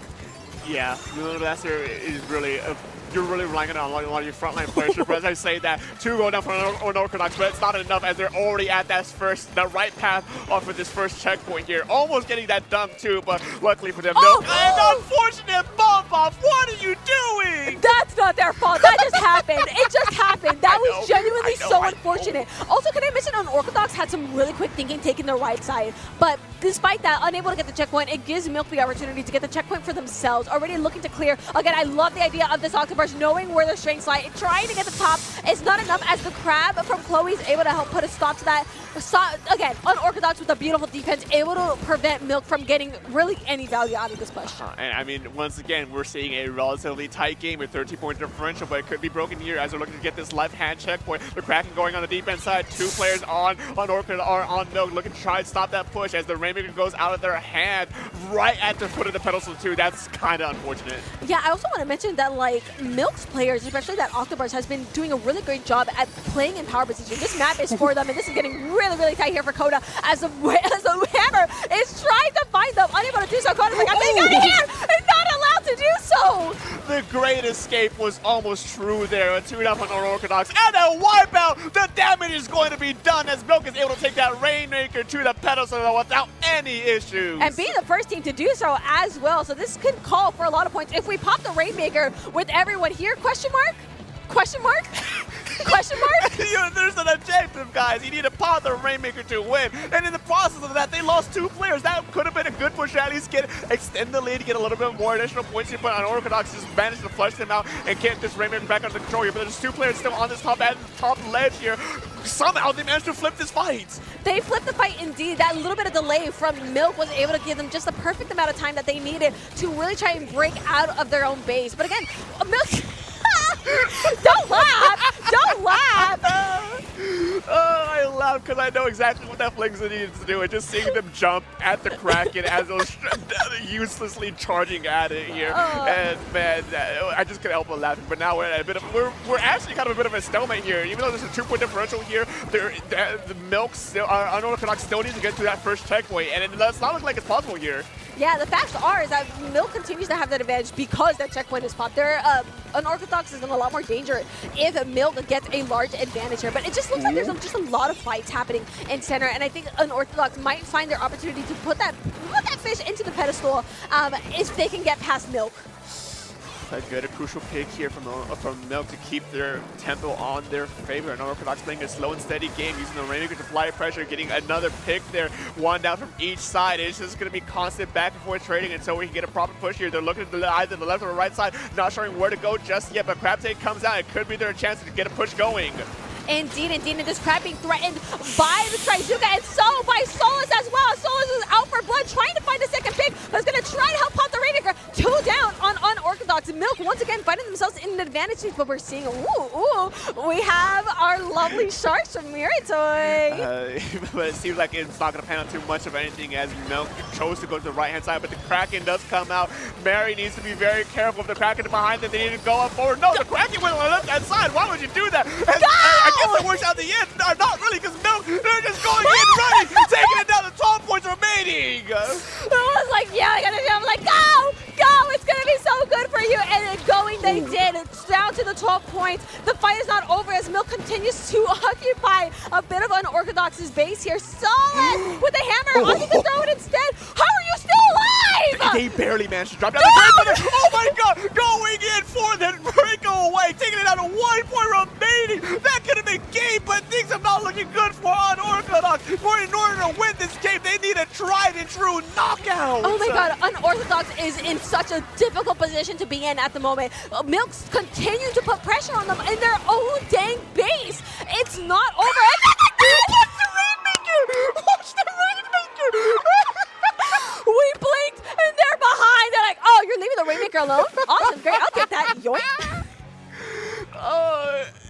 Time and time again, no matter how old this game gets, there's gonna be someone who doesn't watch the Rainmaker, and that happens. That exactly happens. A word of advice to the people in the crowd: never leave the Rainmaker like alone. That's how you that happens. So see it, don't live it. And in all honesty, though, if that does happen, don't feel too bad. I've seen top players make that same exact mistake. It just happens, you know. Yeah, it's just like so many things are happening, and you're like, guys, the Rainmaker. And then you hear, and then the whistle goes off, and you're like, no! I speak from experience. It's also happened to me. I'm not free from this. I know, you too, huh? I don't speak from experience because I don't play the game. Get a load of this guy. get a load. You don't play Splatoon? I play. You do, obviously. But you wouldn't be here. Yeah, obviously. But like, I don't like play. I could never do that out there. Not with that attitude. No, with that attitude, because I tried already. It did not pan out well. No, I'm only on break. The only reason I'm not playing right now is because I was forced to stop. Yeah. You know, the fate said no. Uh-huh. You're not playing. Your wrist is cooked. And I was like, okay, thanks, sure. Yeah. Well, how does you and your wrist feel about Tower Control Hacklefish Market? You know, finally we're going to a normal map. This is something I think these players are very happy to actually be playing on. Wait, pause. I ran into the person in the back with the pilot goggles and the blue and purple sweater. I literally ran into them when I stepped out earlier. That's crazy. That's so funny. Sorry, I had to mention that because I think it's very funny. Hello! But I think we're finally in a normal, we're normal again. We're normal again, Dark. I think I would have cried in those first 2 matches. What, if you were playing them? Yeah. I would have had the time of my life. I know what you were. What does that mean? What are you insinuating? Blaster player. Yeah. I'm a Blaster player. Yeah, we discussed this already. Yeah. This is not news to anyone. And of course, it's still like this mode because it's tower control. Yeah, Oh, I do. blasters. I do like this mode. I know, me too. Not gonna lie. Yeah, E-leader player. Well, I play pen on this map. E-leader player. Shut up. Hey, look, we have the game going on. No, we don't. What do you mean? What do you mean? What do I mean? Anyways, breakaway. Unorcadox Milk, match point for Milk. This is their last opportunity Unorcadox last opportunity to take this game so they can stay alive for at least one more game in this set. And we're seeing the Booyahs head off into the field of both teams entering the center. Why are we're 3 of us looking right on Milk, and you're scaring me. There's a blaster there. Of course, they're going to threaten a little bit of space, but they're quite literally catching the eye of everyone. Ooh. Why are we? We're all on the side. We're actually all playing side, and Sola's able to get a lovely 3 down, going down before taking the quad. What is happening in this first 30 seconds start? Just gameplay. That's what's happening. Blaster gaming at the very least. There's a bomb there. For those of you who don't know, there's so much going on. I believe anyone would be overwhelmed in this scenario, but Unorcadox is unfortunately kind of getting pushed back. This pressure is going on very high for Milk, and they're already through that first checkpoint. What is happening? Milk just taking advantage of the chaos. I love how they're putting Small up there because Small is able to get a lot of value from this space, as we saw, as they're able to take Chloe out. No Dynamo on the field to help with this ledge, and of course specials are going to come out. Milk doing everything they can. Wait, there's no one on the tower. There's no points go on the board. Yeah, I mean, I really don't know what was going on. I was too focused on the chaos that was happening up in Elbow, but I guess it works out in the end because there's Unorcadox just 3 down once again. The Blaster does get that Ultra Stem canceled, which is very good on their side. Killwall coming out to get more pressure onto Milk so they can get properly fleshed out, but this is kind of a losing battle as we just see 1 down. Can we get another down for Luis? No, unfortunately going down to I'm so lost right You got now. it. You got it. You got it. No, like despite Milk, like putting up a lot of pressure. Despite Unorcadox coming in and taking members out of Milk, they just keep coming. They're going. They are not afraid to just be a never-ending storm, and we're seeing that. But I do appreciate Unorcadox for not losing their resolve and continuing to hold them back and not really get that second checkpoint yet. Yeah, that second checkpoint is the hardest thing to get in this map simply because it's right there, right next to your safe area. So having to sit there for a few seconds to get that second checkpoint is kind of brutal if you don't have the proper specials or weapons to play around it here. The Crafter comes out almost getting one player from Milk here, but unfortunately does not. As Unorcadox now trying to get their first few points on the board, see if they can force Milk out. Indeed, but Milk continuing to try it. They did take 2 members down of Unorcadox, giving themselves another number advantage, and Azuka's ready. Oh, we're tossing this early for Mary, but Mary's still able to get the pick immediately and taking the Dynamo off the field and trying to go for the Gallows. Well, that wall's going to make things a little tricky as Koda's able to get some value. Take 1, almost taking 2, getting taken out by Small. Mountain Missiles coming out to try and keep this game alive in mid, at the very least. 2 down for an Unorcadox. Milk moving in quickly to try and keep the remaining members out of this mid area.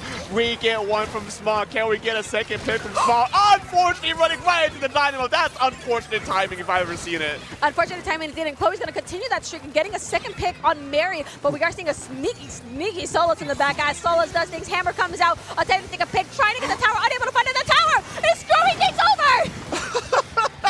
Solus unfortunately getting gamed by the tower. Does go down for a 1-for-1 trade. 1 minute 45 seconds remaining. This is match point for Milk. If they can keep this momentum up, they will be your winners for this set. So it's up to Unorcadox to do everything in their power to win this set, or this game. Indeed, and Mary already on the left side, trading out the Dynamo as well, giving Milk just a little bit of extra space to make sure they don't have to deal with someone watching these ledges. And we blink, and Unorthodox is down 3 members. Squink is forced to retreat back into their base as Milk just has so much room to work with right now. I think if they know, they don't necessarily need to go all the way. I think with the way things have been unfolding during this match start, that they're sitting pretty. They can play the game however they want right now. Yeah, Tempo is highly in their control right now with the map coverage, the checkpoint. It's like, in order for an Unorcadox to even contest their current lead at the second checkpoint, they still need to get to that first lead, which is kind of not necessarily a hard thing to get, but it's sort of difficult on this map here. But with 2 players down from Milk side, it could be a possibility. He thinks the tides might be shifting at this point as we see these specials being used. Unfortunately, the Ultra Stamp does win, but 2 goes down. That's what I call Blaster Gaming. And the Karma has struck back as Miri's able to take out Luna Blaster as well. Chloe finding themselves in a really good position to try and take this off the first shot, but they might get snipped out as well. Cooler goes out, giving themselves an extra layer of protection, but they're so quickly approaching the point. Is this going to be a lead swap? Is it going to be a lead swap? It might be! Wait! They can't manage to swap the lead! They stay alive for 1 more game at the very least as we have the final 20 seconds remaining. But Unorcadox is down 3 players. This round is going to go into overtime as Milk has to do everything they can to at least get to 35 points remaining. If you're Milk, you have to mental reset and make sure we don't panic on the way trying to get into the other side. But with the Zuka coming out, able to take a pick, there's trades coming out. I'm on the edge of my seat. There's 2 down on Unorcadox, and Chloe's evading, going for the flank.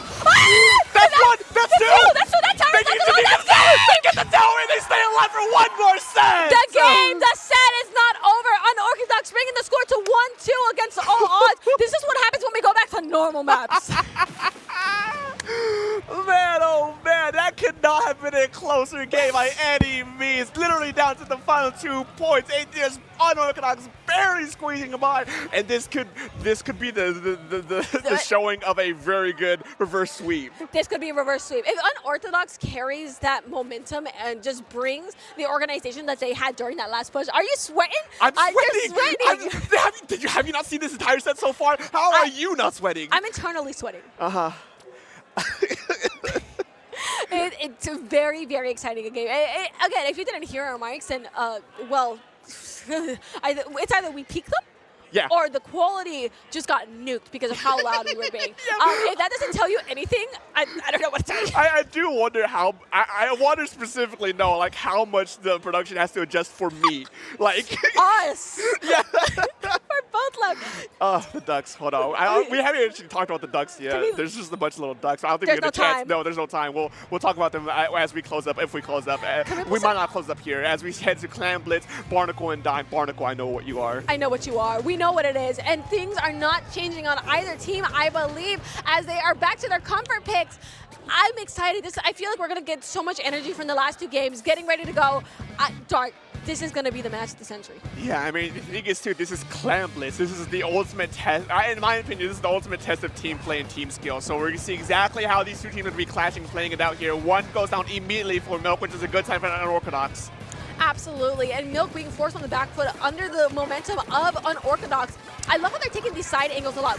We're taking the side angles. Come on, go back. It's fun. It's fun. It's be silly. I think continue to move as just Milk continues to be pushed back.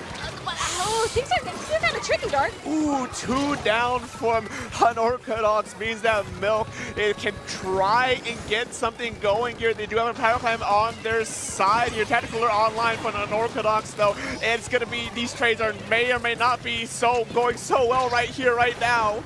Absolutely. Already seeing Milk threatening points for Unorcadox and able to get that first power climb in. I thought that was going to miss. That was incredibly close. And the wipeout on top of that. Unorcadox forced on such a back foot as Milk continues to bring the score down all the way to 47 as they continue. They're continuing to continue and to continue and to continue, by the way. Clan Blitz Standard, this is a very, very good opening on your side. Milk taking it down to 44 points remaining. You have a lot of tempo control. You have a lot of area control to just deny Unorcadox for as long as you can. Solo them out as long as you can. Especially with one going down in this incoming push, and Milk somehow has a power climb again already. There's so many trades happening as well. It's like you think you're safe, you get picked off, and then someone else cleans up your pick as well. So I feel like there's never a chance to have unfair fights in this game because everyone's taking ones. And but what I mean by that is everyone's taking 1v1s. By the way, as we're seeing here, finally we have some crossfire against Solas, but Solas, yeah, and it's going to be an even interaction.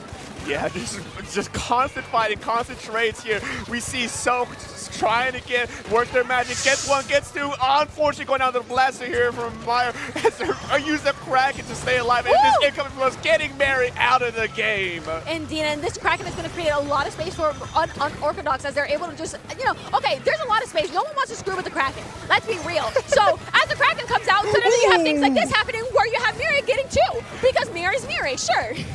2 for 1. That's exactly what you want to see. Blaster game if I ever seen it. And now we're halfway in the game with such a huge lead still on Milk's side. Unorcadox has a lot to try and go for here if they want to win this game to stay alive for just one more game.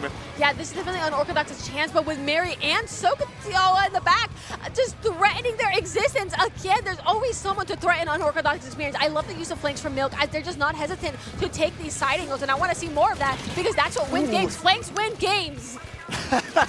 Flank definitely wins games here. Soak's going on the long flank here. Unfortunately, that is such an unfortunate whiff here by the blaster, punishing it almost immediately as Milk just keeps his pressure going, pushing Unorcadox back further and further. And with 2 power climbs struggling on their side, I think they're going to opt to stall it out for as long as they can here. Yeah, and Dina, I love this edit because edit quite literally can run over every single weapon on the side of Milk, and they are the iron wall that Unorcadox needs here. And as long as this edit can stay alive, I think Milk is going to have a really hard time truly getting into Unorcadox's base.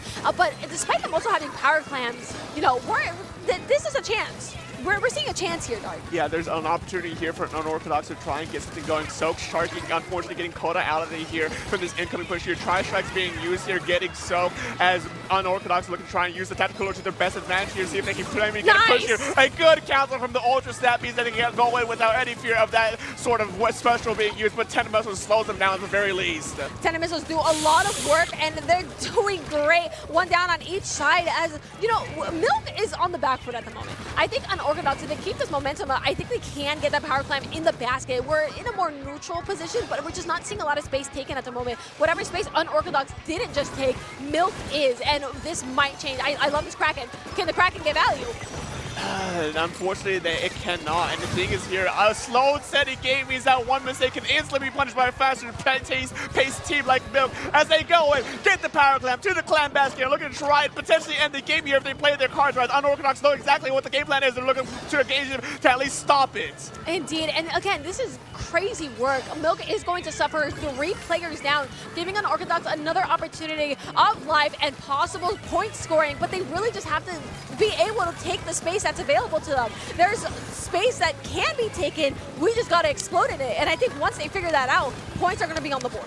Yeah, but there needs to be a hero play made here for them to be able to take this game here. 2 down on Unorcadox, 2 down on MILK side. It's not necessarily a lost game there, especially with that tactical, but they need to make sure they make the most of this overtime scenario with 30 seconds on the board here. But Solus knows exactly what the game ending plan for them is going to be. They're going to go in on the defense. Gets 1, gets 2, cracking is huge, but it's not going to be enough as they managed to narrowly avoid it. And with the power plant still on the ground, they take that 3-1 victory! MILK is unfazed despite getting a game taken off them. They prove they are superior, taking the game and say 3-1. What an amazing showing from MILK. Oh my god, that the past 2 sets, right? They were really good and really fun. I think this was an extraordinary set here. Dog, when I no longer have words, like new words coming because I'm so invested into the gameplay, you know you did something good. Oh. I'm like, dude, I'm an auctioneer, and suddenly I'm not. I'm like, eater. I'm like, dude, that was good. That's great. Plushies! Yeah, shout outs to MILK for their extraordinary gameplay here, but also shout outs for Unorcadox. Even though it was a 3-1 victory, it was such an entertaining, so close. They could have had it there at the very end. I was actually internally rooting for the reverse sweep, but at the end of the day, it doesn't happen. But still, they did a wonderful job here. They gave us an amazing show. Unorcadox did play amazingly too. I mean, we saw the game that we won, and we saw just how much they were pushing back against MILK. The fact that it wasn't a knockout tells us a lot. Yeah. So props to both of these teams. Unorcadox, you did great. MILK did amazing. You know, the more you have for your pools, the better. Because once you go into bracket, suddenly your seeding is a lot higher. Yeah. I think they have bracket. I'm pretty sure they have bracket. Hold on, pause.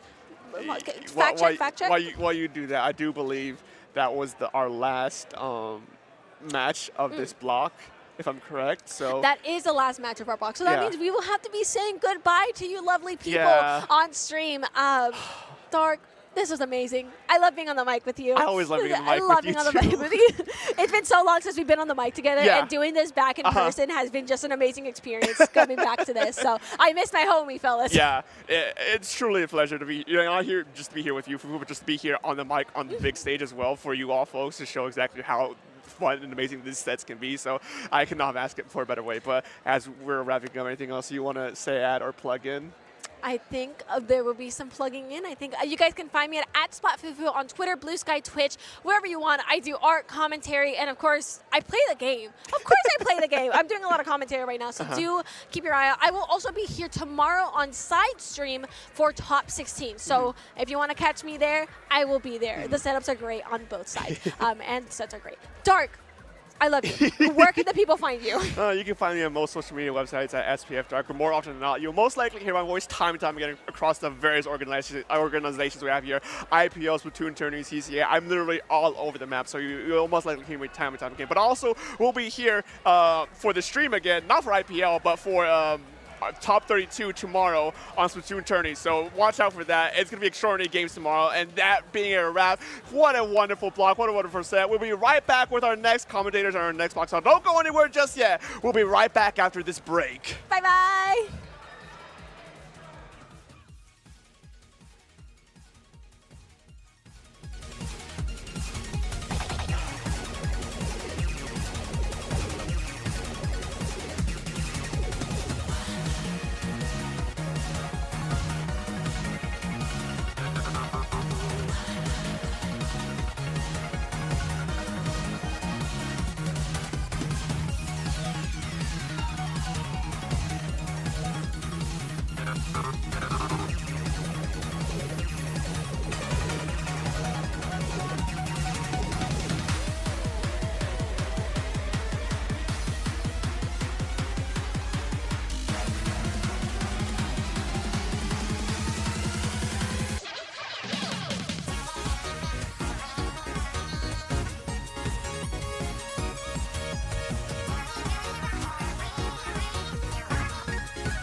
Hello everybody, welcome back to Riptide 2025. I am Fusion, joined here by Rissa, and we are going to be bringing you silver pools. We have some matches from teams who did not make the redemption bracket or the top cut, but are still fighting for a prize of their own. Yes. They're looking to be champions of the silver bracket. Have you had a good tournament so far, Rissa? Or a good time? Yes, yeah, and I actually, this is one of the first tournaments I've played, a LAN, I should say, in a long time, and it's really fun. I kind of forget like the rush of being at a LAN and playing here, so I've been having a really fun tournament, and I'm actually playing in the silver pools right after this, so what about you? Awesome. Yeah, you're playing in the 2 o'clock pools after this. Yes. Yeah, a lot of moving around I know had to happen because there's a lot of commentators who are playing as well. Yeah. The silver pools are going to be very fun, a lot of familiar faces and some exciting matches that are going to be coming up here. We are going to be bringing you the first match of the afternoon, which is going to be Tetris Effect versus Deep Sea International. I'm not individually too familiar with these players, and that's not too much of a surprise because this is the biggest Splatoon tournament of all time. We have something like 115, 120 teams, something like that. 14 pools of 8. I got to do the math. 112, I think. Oh my gosh. Right? For one, that's impressive how many teams, and two, that was impressive how fast you did the math for that. I think I did the math. But it sounds right. It seems pretty right. But yeah, what can you tell us about Tetris Effect? Tetris Effect. So yeah, like you were saying too, I'm not necessarily familiar with these players. But as we can see on the stream here, we have Alto, Trashcan, Cyan, I believe that's how you pronounce that, and Ardor. And it looks like they have a variety of weapons that they all play as well. So as we head into this first game, we're going to be able to properly take a look at what weapons they play. And then maybe after this too, we can talk a little bit more about Deep Sea International as well. Yeah, here we go, hopping into it. Some interesting team compositions coming out. The Tri-Stringer on one side, while that Foil Squeezer on the other side with the splatter color screen, which we don't see all that often, as we do have that rule in place where teams have to both mutually agree in order to use that special. So here we go, hopping into the match. We're going to be seeing Tetris Effect on this left side, gearing up for an opportunity to move in. They find 2 early picks. The Roller Minaya trying to shut things down, but ends up getting cornered. Tetris Effect looking strong. The Crab at the ready. They have a near power clam. Things are looking incredible for them, Rissa. Yeah, they had a strong start here. They did not hesitate with the aggression and then with utilizing their specials once they did have them. And they're continuously taking down members of Deep Sea International just one by one. Deep Sea International has not really had a chance to regroup. And as we see here from Trashcan's point of view, they are pushed up. Another complete wipeout. What a strong start from them. They open up the basket as well, and they have their clams all the way down to 41. It looks like they're going to try and trickle in a few more clams as well. Yeah, there's just an absolutely beautiful bubble from Trashcan setting up under that basket. The huge range of the Decapitator, able to get some nice picks and open the doorway for Tetris Effect to get a huge lead, more than 3 power clams worth. Deep Sea International already finding themselves huge in a huge deficit, just going into a minute and a half into that game. 3 members down again. Tetris Effect has been in control of this game. They really have. They're not only, constantly getting the picks that they need to be able to push forward, but they're also just doing a great job at holding any space that they have. Like Alto there on that pencil. As we see them jump back, they recognize that they were alone and needed to jump back with their teammates, but you could see they were holding mid for a long time, getting jumps for their teammates, and just consistently holding the space that they need. Now, finally, as Deep Sea International is starting to gain some ground, unfortunately, they are called out, as they do. Trash Can. Oh my goodness. They've been unable to stop the advent of Trash Can. Just dashing forward with that sword, finding so many picks, not able to get a... Deep Sea International's had a hard time getting the picks, even if they know that Trash Can is coming. And that's been a huge problem for them, because if you're not able to stop one person just charging at you, what are your odds of stopping an entire team moving at you at once? 25 clams online for Tetris Effect. This would be enough to likely knock out the game, and here it comes. That's 40 points on the board. Some more coming behind. There's 2 members down on the side of Tetris Effect. Swords is going to get taken out. The Power Clam does not make its way to the basket. There are, excuse me, they're going to have to jump out. Too many people of Deep Sea International were recovering from spawn and blocking that pathway to the basket.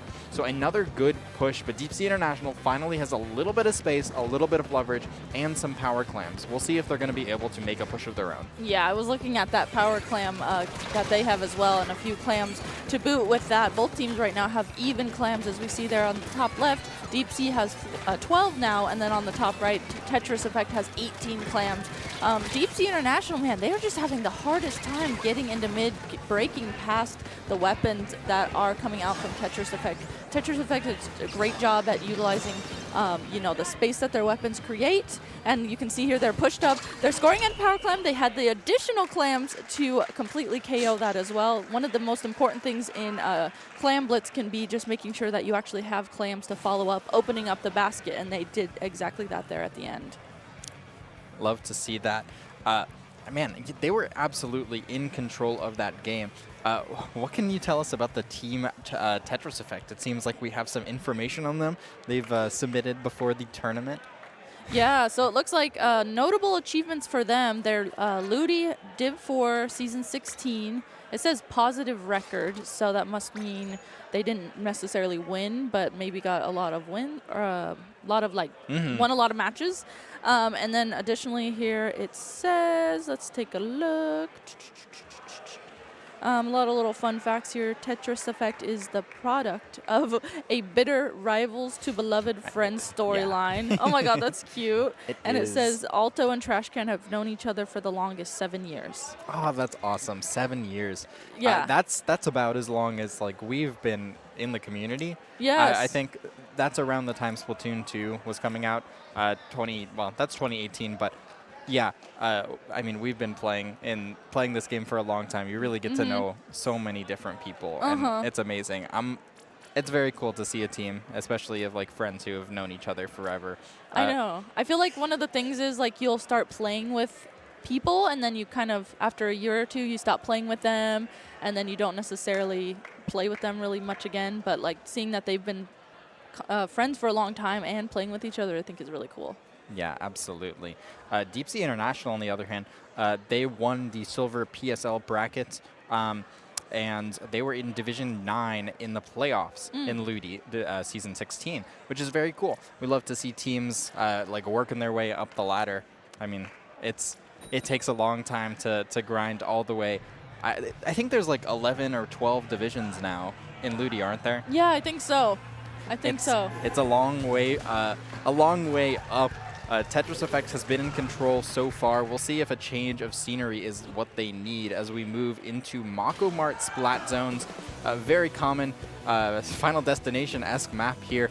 We'll see if the close quarters are going to play to their effect here. We're going to be seeing that well string coming out from Deep Sea International. That's going to play well around these corners, but Tetris Effect just being able to rush down Deep Sea International, we've yet to see that Deep Sea International is able to stop that, and I don't know if things are going to change here. Trashcan already clearing the way in the middle of the map, and they are not done yet. 2 picks, a full wipeout. Tetris Effect in absolute control of this set. They really are. They not only got the zone, they got their cooler ready, they got their specials ready fast, and they are pushed up and acting very aggressively in Deep Sea's spawn here. Man, Trashcan just consistently doing exactly what you want to be doing with that weapon and just playing really, really aggressively. Now, so as we look, as the score gets past that 50-point marker, Deep Sea International is really going to have to figure out how they want to get in. They can't break past Trashcan. They can't break past Alto on that pencil. They're really just going to have to figure out how to utilize maybe their specials, but with members going down consistently, it's looking like that's going to be pretty difficult. Yeah, very bold crab from Cyan on that right side, keeping members of Deep Sea International back. Crack in the zone. The rush is going to find 2 picks. That is going to neutralize the zone, only temporarily though. Deep Sea International jumping back into the zone. They're going to need to make a dive for it if they want to neutralize it, and I don't think they're going to be able to. It's too little too late, and that is now 2-0 in favor of Tetris Effect. Okay, man, it's like that first game initially, you know, it was really strong from Tetris Effect, and then now it seems like they really have, not only they're playing strong, but they also kind of have the lowdown of how Deep Sea International is playing, and they're just kind of, they know exactly what positions to take and what they need to do to just play it really aggressively. Yeah, absolutely. We saw them getting into great positions. We saw the crab in a very aggressive spot. We saw the splatter color screen coming out from Arter around that right side. It's such a good special at just forcing your opponent backwards. It's like a wall, essentially. It deals damage and you can go through it, but nobody wants to. Everyone goes around it. And so you really, really control space by using it. Deep Sea International just... I feel like with the team compositions they're playing, they're having a little bit of difficulty dealing with that sword. They would probably need, if I were to say, something that is able to get those picks at a mid-range. Yeah. And they don't have that right now. They have a lot of supportive and or close range or long range weapons, nothing in that middle area. It's very difficult for them to deal with it. We'll see if they make any adaptations here. Again, this is Silver Pools, so these teams are going to be playing a few more matches to determine who is going to be in that Silver Finals later. I believe that is going to be tomorrow, the Silver Finals, if I'm not mistaken. Yes, I believe that is tomorrow as well. Okay, so we're going over to Rainmaker now and taking a look at the comps here initially. It looks like I don't see any main switch up. Okay, wait, I lied. Deep Sea International switching from that Ink Brush over to the Octobrush. That might be a good change of pace for them. That's you know, it could be a little bit more of a stronger, aggressive weapon, so maybe that will come into play for them. And then Tetris Effect staying with the same comp that they've been playing. Was that Thermal Ink, or am I crazy? I did not see. That is indeed Thermal Ink on the well string. Yeah, the crab was showing behind the walls there, and oh my goodness, already Trash Can so far up in the bubble, protecting themselves so well. Arter up there helping as well. Here comes the screen. Oh my god, nowhere to go. Deep Sea International caught between a rock and a hard place.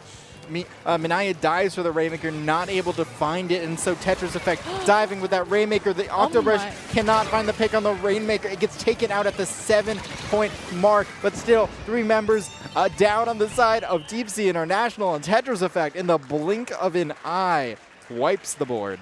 Yeah, Tetris Effect, they had that lowdown. They just absolutely locked in and knew exactly how to play that. That was so quick. They got that immediately wipe out onto Deep Sea International. They immediately pushed that Rainmaker, got that first checkpoint, and then I also really liked that screen there too. That was the perfect screen. Just throwing screen into the other team's spawn when they're trying to come out of spawn. If that was me on the other side of that, I'd be like, no. I'd be like, no, please. No, I don't want it. Goodness.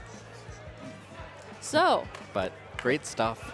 With that being said, Tetris Effect winning that set versus Deep Sea International. And with that being said, we're going to be able to move on to the next set here in a little bit. We might have to wait a little bit for some of the pools to finish up since that was a kind of quick match. So we'll have to see here in a little bit. Yeah, I believe, oh my goodness, how many, Snom, my child. How many teams were in each of these pools? I think there was 8 teams in each of the initial pools. So I believe that Silver may be the 6th and 7th place teams from each of the pools. Oh, okay. So maybe even 6th, 7th, and 8th. I think it's just 6th and 7th, though.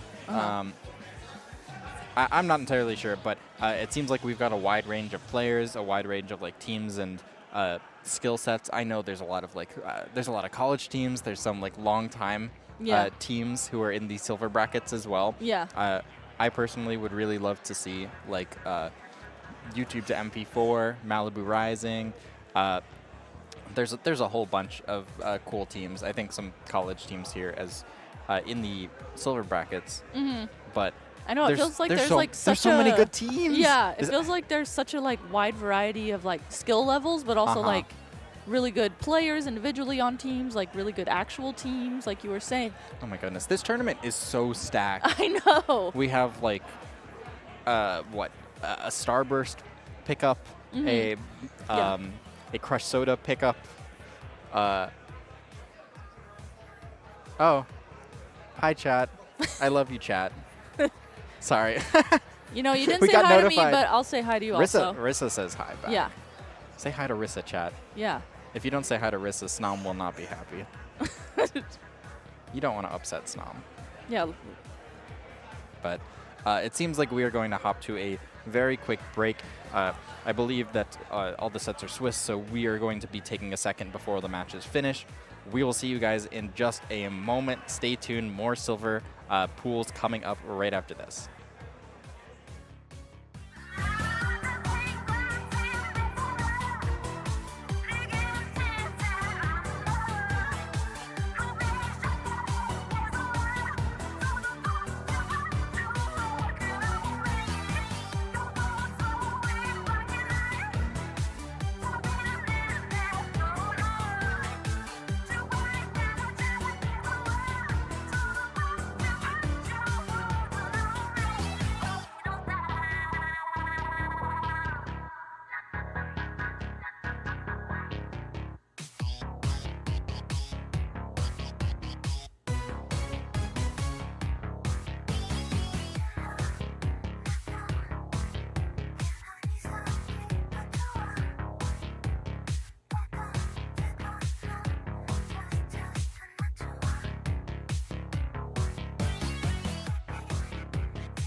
welcome back. We are back here on IPL Splatoon for the first round of Silver Pools. If you are just tuning in, we did do one set on stream. We are about to head into the next set.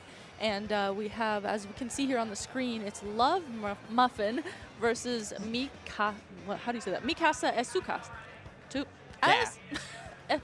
Casa. It's Mika-sa Casa. So I wonder if it's, unfortunately, we don't know who Mika is. Maybe it has something to do with Uma Musume. I'm not entirely sure. But so many familiar players on the side of Mika-sa Casa, Topic's a commentator, Jarian, super duper awesome production guy, has been helping all across the local LAN scenes. He's been amazing. Safi is a streamer. Kraft is involved in the Metro Inc. That's the New York area LAN streams. Oh, Jarian saying hi. How's it going? Oh, and we got the we got our plushies. Amazing Digital Circus Jax plush as well with the Yoshi Inkling plush. This is gonna be a good match. A lot of awesome people. Is that a Pokemon card that I saw? I suppose so. I like it, repping that. On L.O.V.E.M.UF.F.I.N too, we have, so it's Astrid, Nava, Axel, and Appy. I am actually not familiar with any of them as players, but that's always what this is for. Dr. Heinz Doofenshmirtz. Yeah, wait, what? I'm looking at the commentator We're packet. in the presence of royalty. Oh my gosh, I wonder if that's the in-game name. Yeah, so what is it? Astra, Nava, Epi. Okay, so that's Axel, who is Dr. Heinz Doofenshmirtz. Yeah. Just take a look at our awesome setup. Splatoon 3, again, biggest tournament we've ever had of Splatoon 3. We are in a large ballroom in the Kalahari in Sandusky, Ohio. We have individual player POV cams in front of each of the individual players' stations, so you could watch the stream match or you could watch your favorite player individually. Super awesome setup and stage setup. We've even got a second stream over on Splatoon Tourney. It's just such an incredible event, and we're not even halfway through technically. I know. I feel like we've already seen so much. There's so many people that we have to meet. You probably meet too. I'm like, okay, I'm gonna meet this person and this person and this person, and then you end up seeing like your old-time friends. There's acquaintances that you see, and there's just so many people here. It's overwhelming in the best way possible. Yeah, it really is, and we should have some interesting matches coming up. I'm excited to see. Kraft's a Squeezer player, at least according to the bio. We don't see Squeezer all that often. We did see it last match, but other than that, it's been probably a couple of years. Yeah, I haven't seen it in guess. the meta much recently. Like, people were playing it when the screen was like came out a little bit, but then it just disappeared. Yeah, well, I'm not too upset. I was not a Squeezer enjoyer. Same, honestly. Yeah, it sometimes felt a little bit too good. I hope I see the Rapid from Topic, though it is listed as the third weapon, so I'm not too hopeful. Anything interesting on the side of L.O.V.E.M.UF.F.I.N? L.O.V.E.M.UF.F.I.N, they've got a Flingza. That was the first one that came out. Stood out to me. Epi, it says here, plays Flingza and Edit. We'll have to see which one they end up playing. Nava plays, it looks like they play a variety of the swords and rollers, so that might be interesting to look out for as well. That's interesting. So many roller players swap back and forth with that sword. And is that a big swig? I think that's a big swig. Yes. But on the other side, we actually see Squeezer and my favorite Rapid Deco. Huge stuff coming out. That's that newer Nava on that big swig roller. That's the one with Torpedo and Splashdown. So interesting, aggressive big swig roller choice, but L.O.V.E.M.UF.F.I.N is not going to be coming out on top of this first fight here. The tower's going to start moving forward for Mika-sa Casa as they get a full wipeout. Yeah, full wipeout. We see Safi there on the tower as well to get through that first checkpoint. And Kraft and items. That topic pushed up there, immediately uses that inkjet to try and utilize continuing their push, paired with the cooler, paired with that Inksuka as well. But with the way they utilized their specials, they were able to put a stop to any momentum their L.O.V.E.M.UF.F.I.N had initially to come back to the tower. Yeah, Stera on the right trying to stop the tower. They find one pick, but not any more than that. Machine too low on Ink to continue the sloshing. Still, despite the tower being stopped, it seems like Mika-sa as Casa still has the player advantage, still looking to move this tower forward. And now, only one checkpoint left in the way. The Zuka coming out from Craft finds one pick, looking for a second, not able to find it just yet.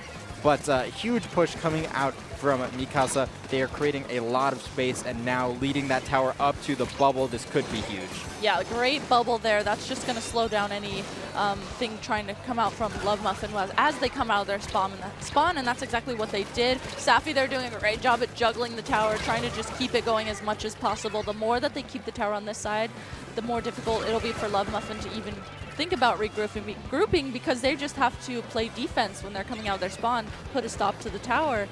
Looks like, though, they're able to get 2 members down on Mika-sa, and that might be the opening that they need. We see Axel there on the bottom right pushing through this right side, trying to poke at Safi, able to get that pick, and I like that their teammates are coming around this right side as well to help them. That type of synergy and team fights are going to be exactly what they need to be able to take on Mika-sa.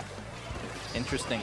Moving up on that left side, yeah, Axolotl saves the crab, but is able to use it in a even better spot. That's going to create some space in the left. The tower's going to move forward, but it doesn't have that first check yet, so they're going to have to do a lot of stalling if they want to get it, and they are now. I mean, with those jumps right into the wings of the... waiting arms of the blaster, but still able to find a pick, and now this is looking great. L.O.V.E.M.UF.F.I.N cleared out that left side, they cleared out the drop, they're all coolered up, they've had their soda, they are ready to go, and it seems like they're in a primed position to grab that second checkpoint, and that's exactly what they are going to do here. Big stuff coming out for L.O.V.E.M.UF.F.I.N in the yellow team.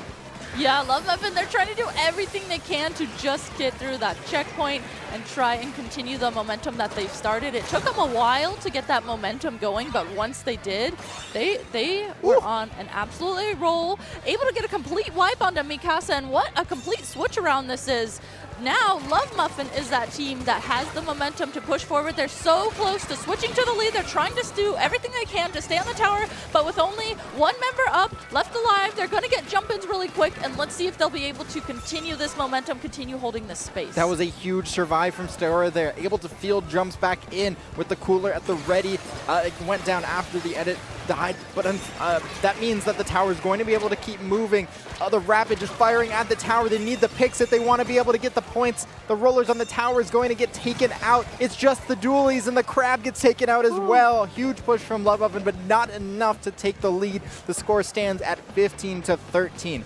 No more checkpoints in the way other than the one they are tied at. So both of these teams have an opportunity to get a very quick push that could result in a knockout, and Kraft trying to seal the deal for Mika-sa. They don't want to leave anything to chance. They want to get that knockout after, since L.O.V.E.M.UF.F.I.N has put on the pressure and made them really respect the aggression that can come out. Yeah, it seemed like, initially once they didn't have the momentum, suddenly they got it, and they showed us that they are in this game. They are still here, even though the game started out a little bit rocky for them.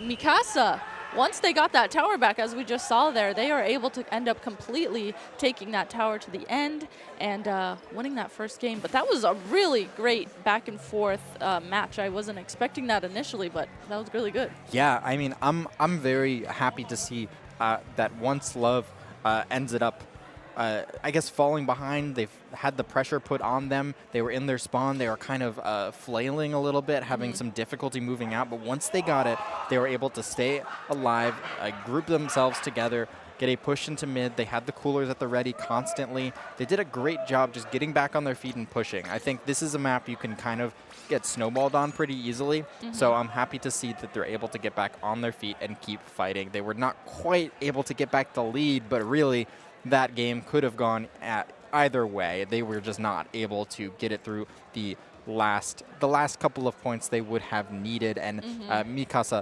just able to reproduce that same push. I'm not sure what 25 means, Jorian, but but thank you for showing us the number.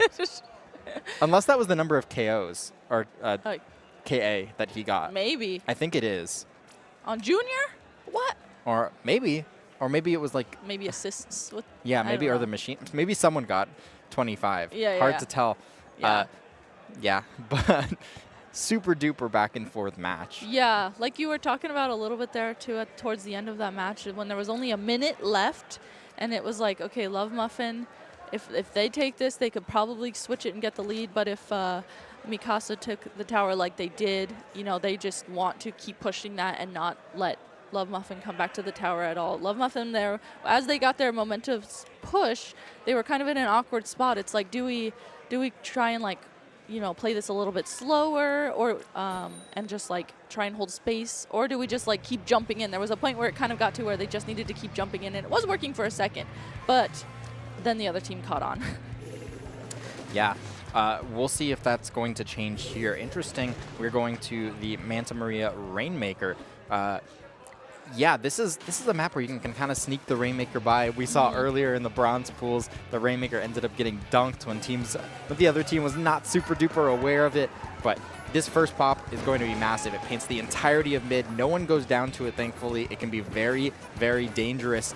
But Mika-sa still has that paint advantage. Interesting. TOIPC on the flank with that 52 gal. That's a great position, but they're not able to find the picks. And look at that, Stera finding the Rainmaker, finding the opening, sneaking through that right side. And huge L.O.V.E.M.UF.F.I.N finding the opening they need, pinching from both sides. That is going to be the check. But Mika-sa is surging back in, creating the space. TOIPC finds 2 picks. The Rainmaker is going to be sitting alone there, gets taken out, and now it is just Epi on the heavy edit who's going to be forced back into mid. But that checkpoint is massive and means that in the future, L.O.V.E.M.UF.F.I.N could just move through that right side, sneak some extra points on the board before Mika-sa is ready for it.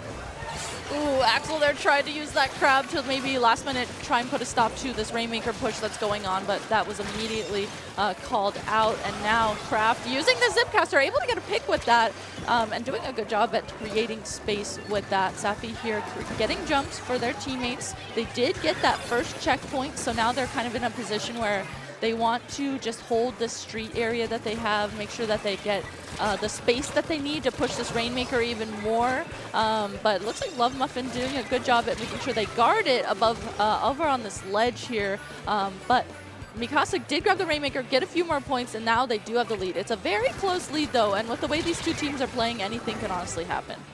Gotcha. Okay, TOIPC is topping. I was wondering there for a second, but it is going to be L.O.V.E.M.UF.F.I.N moving back. Mika-sa does have the lead, but with both teams in control of a checkpoint, it's still anyone's game, like you were saying. Here comes L.O.V.E.M.UF.F.I.N over on that left side, and this is a huge opportunity. Nava is able to get onto that high ground, start forcing back members who would be on that wall. That's not quite the lead, just a single point, but that crab's going to get a pop onto that Rainmaker. This should be the lead. Ooh. That is. They can't get it over the ledge. Some extra points on the board. Topic trying to slow things down. They need the picks in order to really stop this push before they just go for the Rainmaker. Just any pop could mean another extra 15 or 20 points, but wow. Incredible. Mika-sa able to maintain control, painting that Rainmaker, keeping it their color, and that is going to allow them to just regain some composure and control of their side and allow them to storm back, hopefully for the lead. Safi on this red side with the Rainmaker, unfortunately, the opposite direction from her teammates is going to mean that she's isolated and taken out. But L.O.V.E.M.UF.F.I.N now still has a lead in this game. They have some space to work with. Kraft on that. Excuse me, I want to stop talking, but things keep happening. I know. Okay, Kraft ends up going down. We got a neutral state in mid, minute and 50 seconds left on the clock. Ooh, I know, this is kind of a crazy match. I can't even talk about it because so much is like happening back and forth. I totally agree with you. And as the Rainmaker here, so it's stuck on this right flank area. The Rainmaker's kind of in this awkward position. L.O.V.E.M.UF.F.I.N does grab the Rainmaker, try and push it back into mid a little bit, but right now Mika-sa does. Mika-sa it's like so back and forth. Members of each team keep going down. Mika-sa here has been kind of consistently holding mid and creating space in mid, holding the paint in mid as well. But with members, I mean, look at on the top of the screen. Members going down both sides. It's back and forth and back and forth. Neither team has really gotten necessarily a momentous push going on. It's just like so scrappy right now. Wild Crab coming out there from Axolotl there. We're just right in the face of that Rainmaker. I think their teammate ends up going down as a result of that. Now, 2 members down on both sides. That's 3. It's just Epi on the heavy edit. This is an opportunity. We'll see whether or not Mika-sa goes to dive for the Rainmaker. They don't just yet. Members of their team push around that left side. It's the 52 gal, and it's going to be a huge grab and dive from Nava, but Topic manages to catch them out of thin air. The Rainmaker cannot dive off of the edge or into mid. Safi is going for the points. It is going to get it. Sneaks by through the clam basket area. The Rainmaker now in a difficult spot. Mika-sa in control of the match yet again. 20 seconds left. If L.O.V.E.M.UF.F.I.N wins, it's going to happen in overtime. No checkpoints in the way. 2 members down on the side of Mika-sa. It's going to be difficult to move all the way in, especially when you have to push through the narrow corridors that Manta Maria has. And Jorian sneaks in on that right side and finds a pick. They need to get a pop and grab the Rainmaker. They're going to grab it, but they're not going to have the space to survive. Whew. Oh my gosh. Mika-sa taking that game, but that was so close. Oh my goodness, it absolutely was. Huge stuff. Giant sneaking in over, I believe that was through the bunker, diving onto that Rainmaker, finding a pick, not even allowing that Rainmaker an opportunity in overtime. Yeah, that's like that was like classic Rainmaker Manta Maria moment there where that awkward street area in particular where that drop is, it's just like it gets staggered there, and then I think it was Safi who grabbed the Rainmaker, grabbed that Rainmaker, just rushed it through. They saw people were more so on the left side of the street and saw an opening there on the right side of the street. And risky plays like that, that's exactly what you need to do sometimes for Rainmaker. Yeah, totally. It's Manta Maria Street is like driving like a caravan in the Old West through like a canyon. There's like you drive through it's the perfect place for an ambush, right? It really is. The bandits could come from any direction. Right. They could be from the top left. They could be from the top right. They could be over the wall on the right side. It's like, you never know. Sometimes you just got to risk it. Sometimes it's all directions at once. Yeah. Great stuff, though. Mika-sa, S2 Casa, able to storm back. I think a lot of that. Topic did a great job, I think, with the 52 gal. Able to pinch from the other side of the street. So wherever like the Rainmaker was going, it went the opposite way. He was able to really create some nice pressure, force the Rainmaker and just L.O.V.E.M.UF.F.I.N into a difficult position where they had no right place to go. But we're going to be slowing things down a little bit. I believe we're going back to Splat Zones now on Hagglefish Market. Oh, yeah. So going to be perhaps more like a slow-paced, well-thought-out game. Both teams are going to be fighting for that zone in mid. I think that Crab is going to play a little bit more of a presence, potentially from like Axolotl. So that's something to look out for going into Game 3. Let's see how things turn out. Okay, headed into Game 3. Anything can happen, honestly. Both of these teams have been keeping me on the edge of my seat watching them. So let's go ahead and take a brief look here at the comps. It seems like, okay, Mika-sa switching over to, Safi switching over to Pencil this time around. Jorian switching back to that Junior. On the other side, L.O.V.E.M.UF.F.I.N. I think sticking with all the same stuff that they have been running. Yeah, actually, the interesting adaptation, that's a bucket from Topic this time. No more, oh, you're right. Me. Yeah, he's been changing weapons every game. It is still L.O.V.E.M.UF.F.I.N who is going to come out on top. It's a 1v1 situation in mid. The jumps are going to come in for both sides. L.O.V.E.M.UF.F.I.N manages to keep their members alive. The jumps coming into the zone. No one gets taken out. That could have been dangerous and flips the zone here. Kraft with the sword on this left side. I feel like this is maybe the weapon I know Kraft for. If anything, the Zipcaster on the left is going to find one. Huge stuff coming out. Helps their team clear out mid. Mika-sa S2 Casa is going to have the zone and eat it too? Something like that. Have the zone and eat it too. They are pushed up. There's Topic on that Bucket there, just trying to act as a nuisance under these ledges, does get called out by Epi and Axel, and now with Nava leading the charge there, they are able to swap and get the zone, and they also have hardly any penalty here. That's about to end, and if they can hold this, they might be able to get the lead here. But with Mika-sa coming back in, and looks like they're playing a little bit safe, trying to wait for their specials to push in. Looks like they're going to be able to come in and get the zone, as we see here with those strikes and that bubble. Yeah, it felt like L.O.V.E.M.UF.F.I.N was a little bit antsy. They were 3 members up aggressively, and they were not able to survive the members of Mika-sa dropping onto them. Nice pick from Topic there onto the crab. And Mika-sa is going to grab back the zone here. L.O.V.E.M.UF.F.I.N still has the point advantage, but with a low penalty, this could get dangerous if L.O.V.E.M.UF.F.I.N ends up going into this too quickly. But they seem to be taking their time. They're getting their specials ready. The pencil finds himself in an awkward spot. The Booyah is going to come out. There's a super jump right next to them. I don't know if they're aware of it. The zone is neutralized. The crab comes out.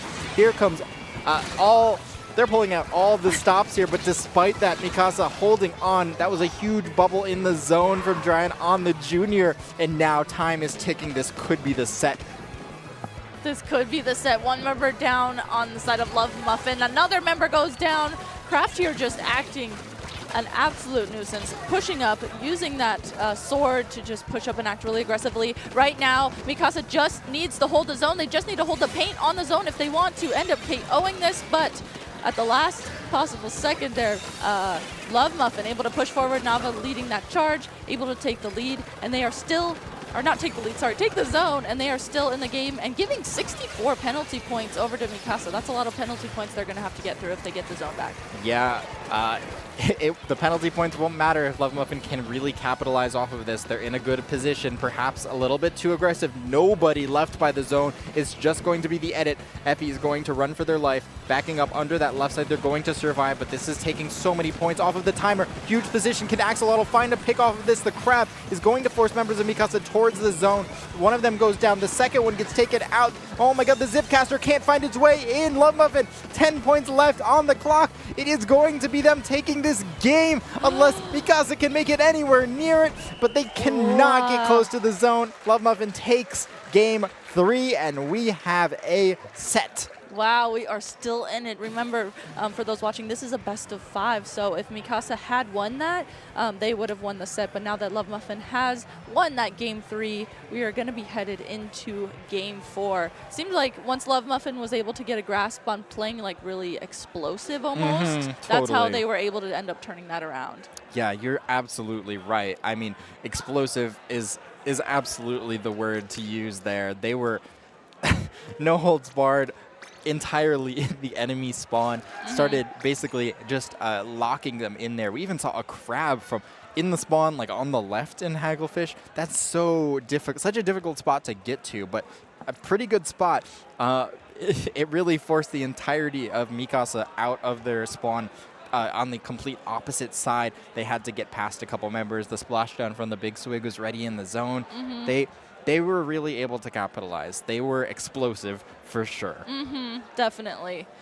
They're going to have to, it seems like that's going to have to be their counter if they want to win the set versus Mika-sa.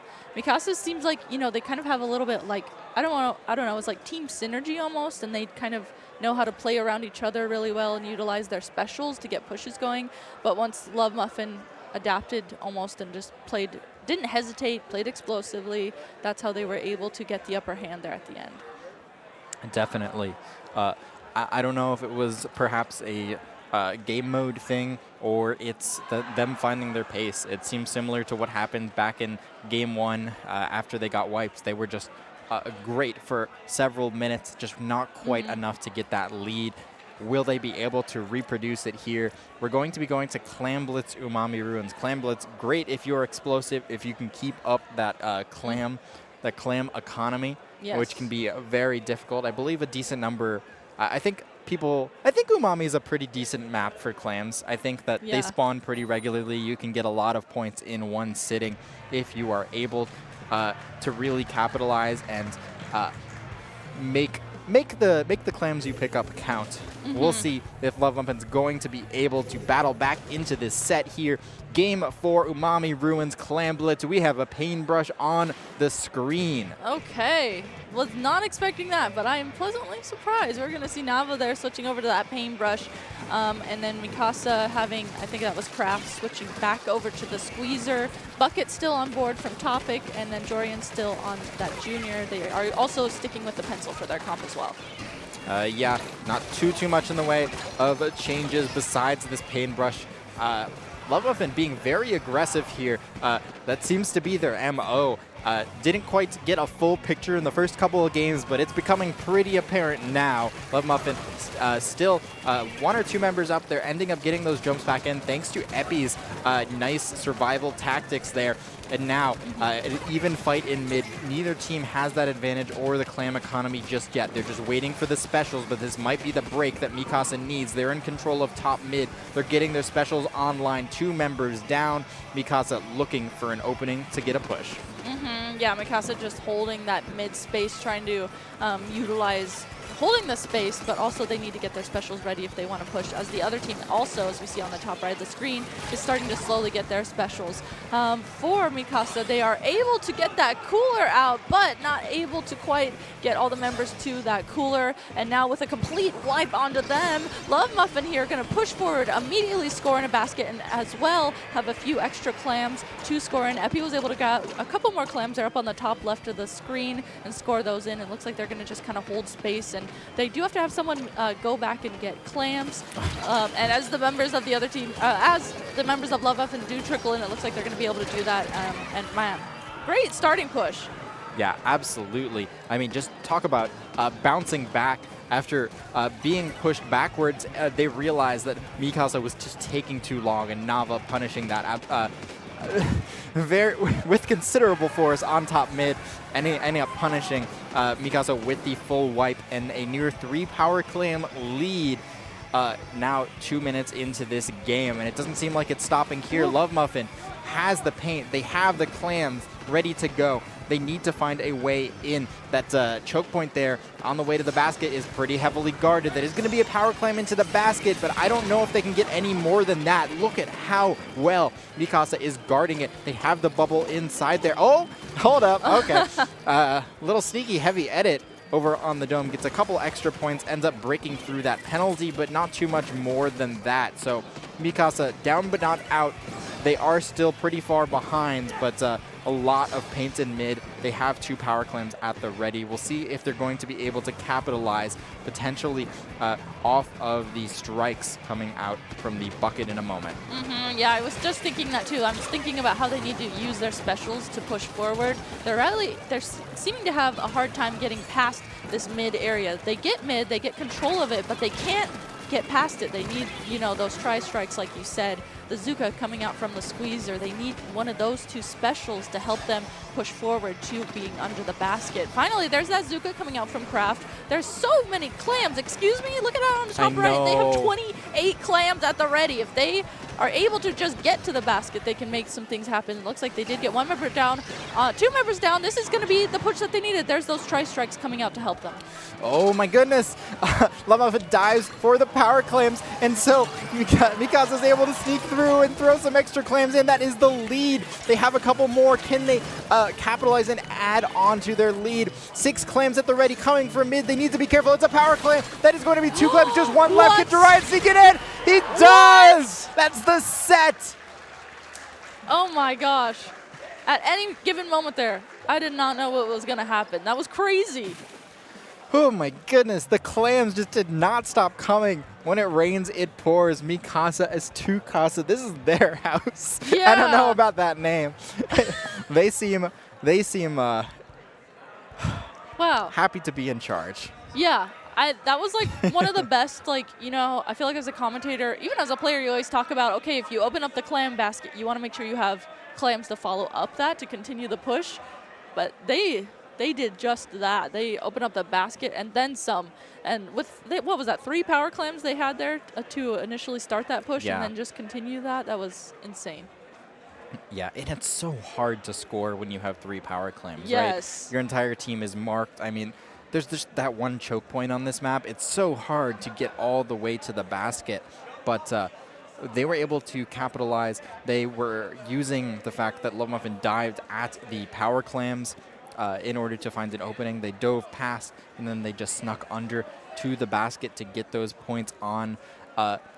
Just huge stuff, able to really get those clams to the basket when they needed them most. And I love how patient they were. We saw something in particular that I think, really spelled like victory for them was when the paintbrush that was on the dome dived down towards the power clam. It's so hard to not get taken out by that weapon, right? I know. At first I was like, is paintbrush the answer? Wait, hold on. I was like, wait, this is going very good for L.O.V.E.M.UF.F.I.N. I know, yeah. I mean, it was great stuff because the paintbrush dove in, and there were people there, but they were able to protect and get the pick quick enough so that nobody went down to it. They had their specials at the ready. They were able to maintain those 3 power clams. I mean, if you go like one person down, it's so easy to like snowball as you like try and stop the. It's sometimes difficult to know whether you should keep pushing and forget about the people who lose the clams because those are your points. Yes. Or just get the points.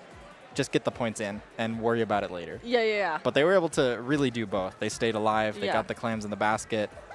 Great stuff. That was so impressive. Yeah. Something else. Yeah. Something you brought up there too is like if the other team was like had control, like L.O.V.E.M.UF.F.I.N having control of the map for like that entire set, and getting so many clams in the basket, the type of pressure that you feel if you're the other team, like sometimes you might want to mentally give up, but the fact that they didn't do that, they were like, you know what, we got this still, don't even worry, and they absolutely delivered. Like that type of pressure sometimes gets me, so that was like very impressive on them. Yeah, and honestly, it's probably a good thing that for them that they turned it around when they did, because it seemed like as that set went on, L.O.V.E.M.UF.F.I.N was adapting. It felt like they were turning the momentum in their favor. Totally. I don't know if we went to a game 5 if excuse me, if Mika-sa would have held on. So getting that knockout was massive. Yeah, that's a very good point. I know if they would have just gotten like if L.O.V.E.M.UF.F.I.N would have just got a few more clams in,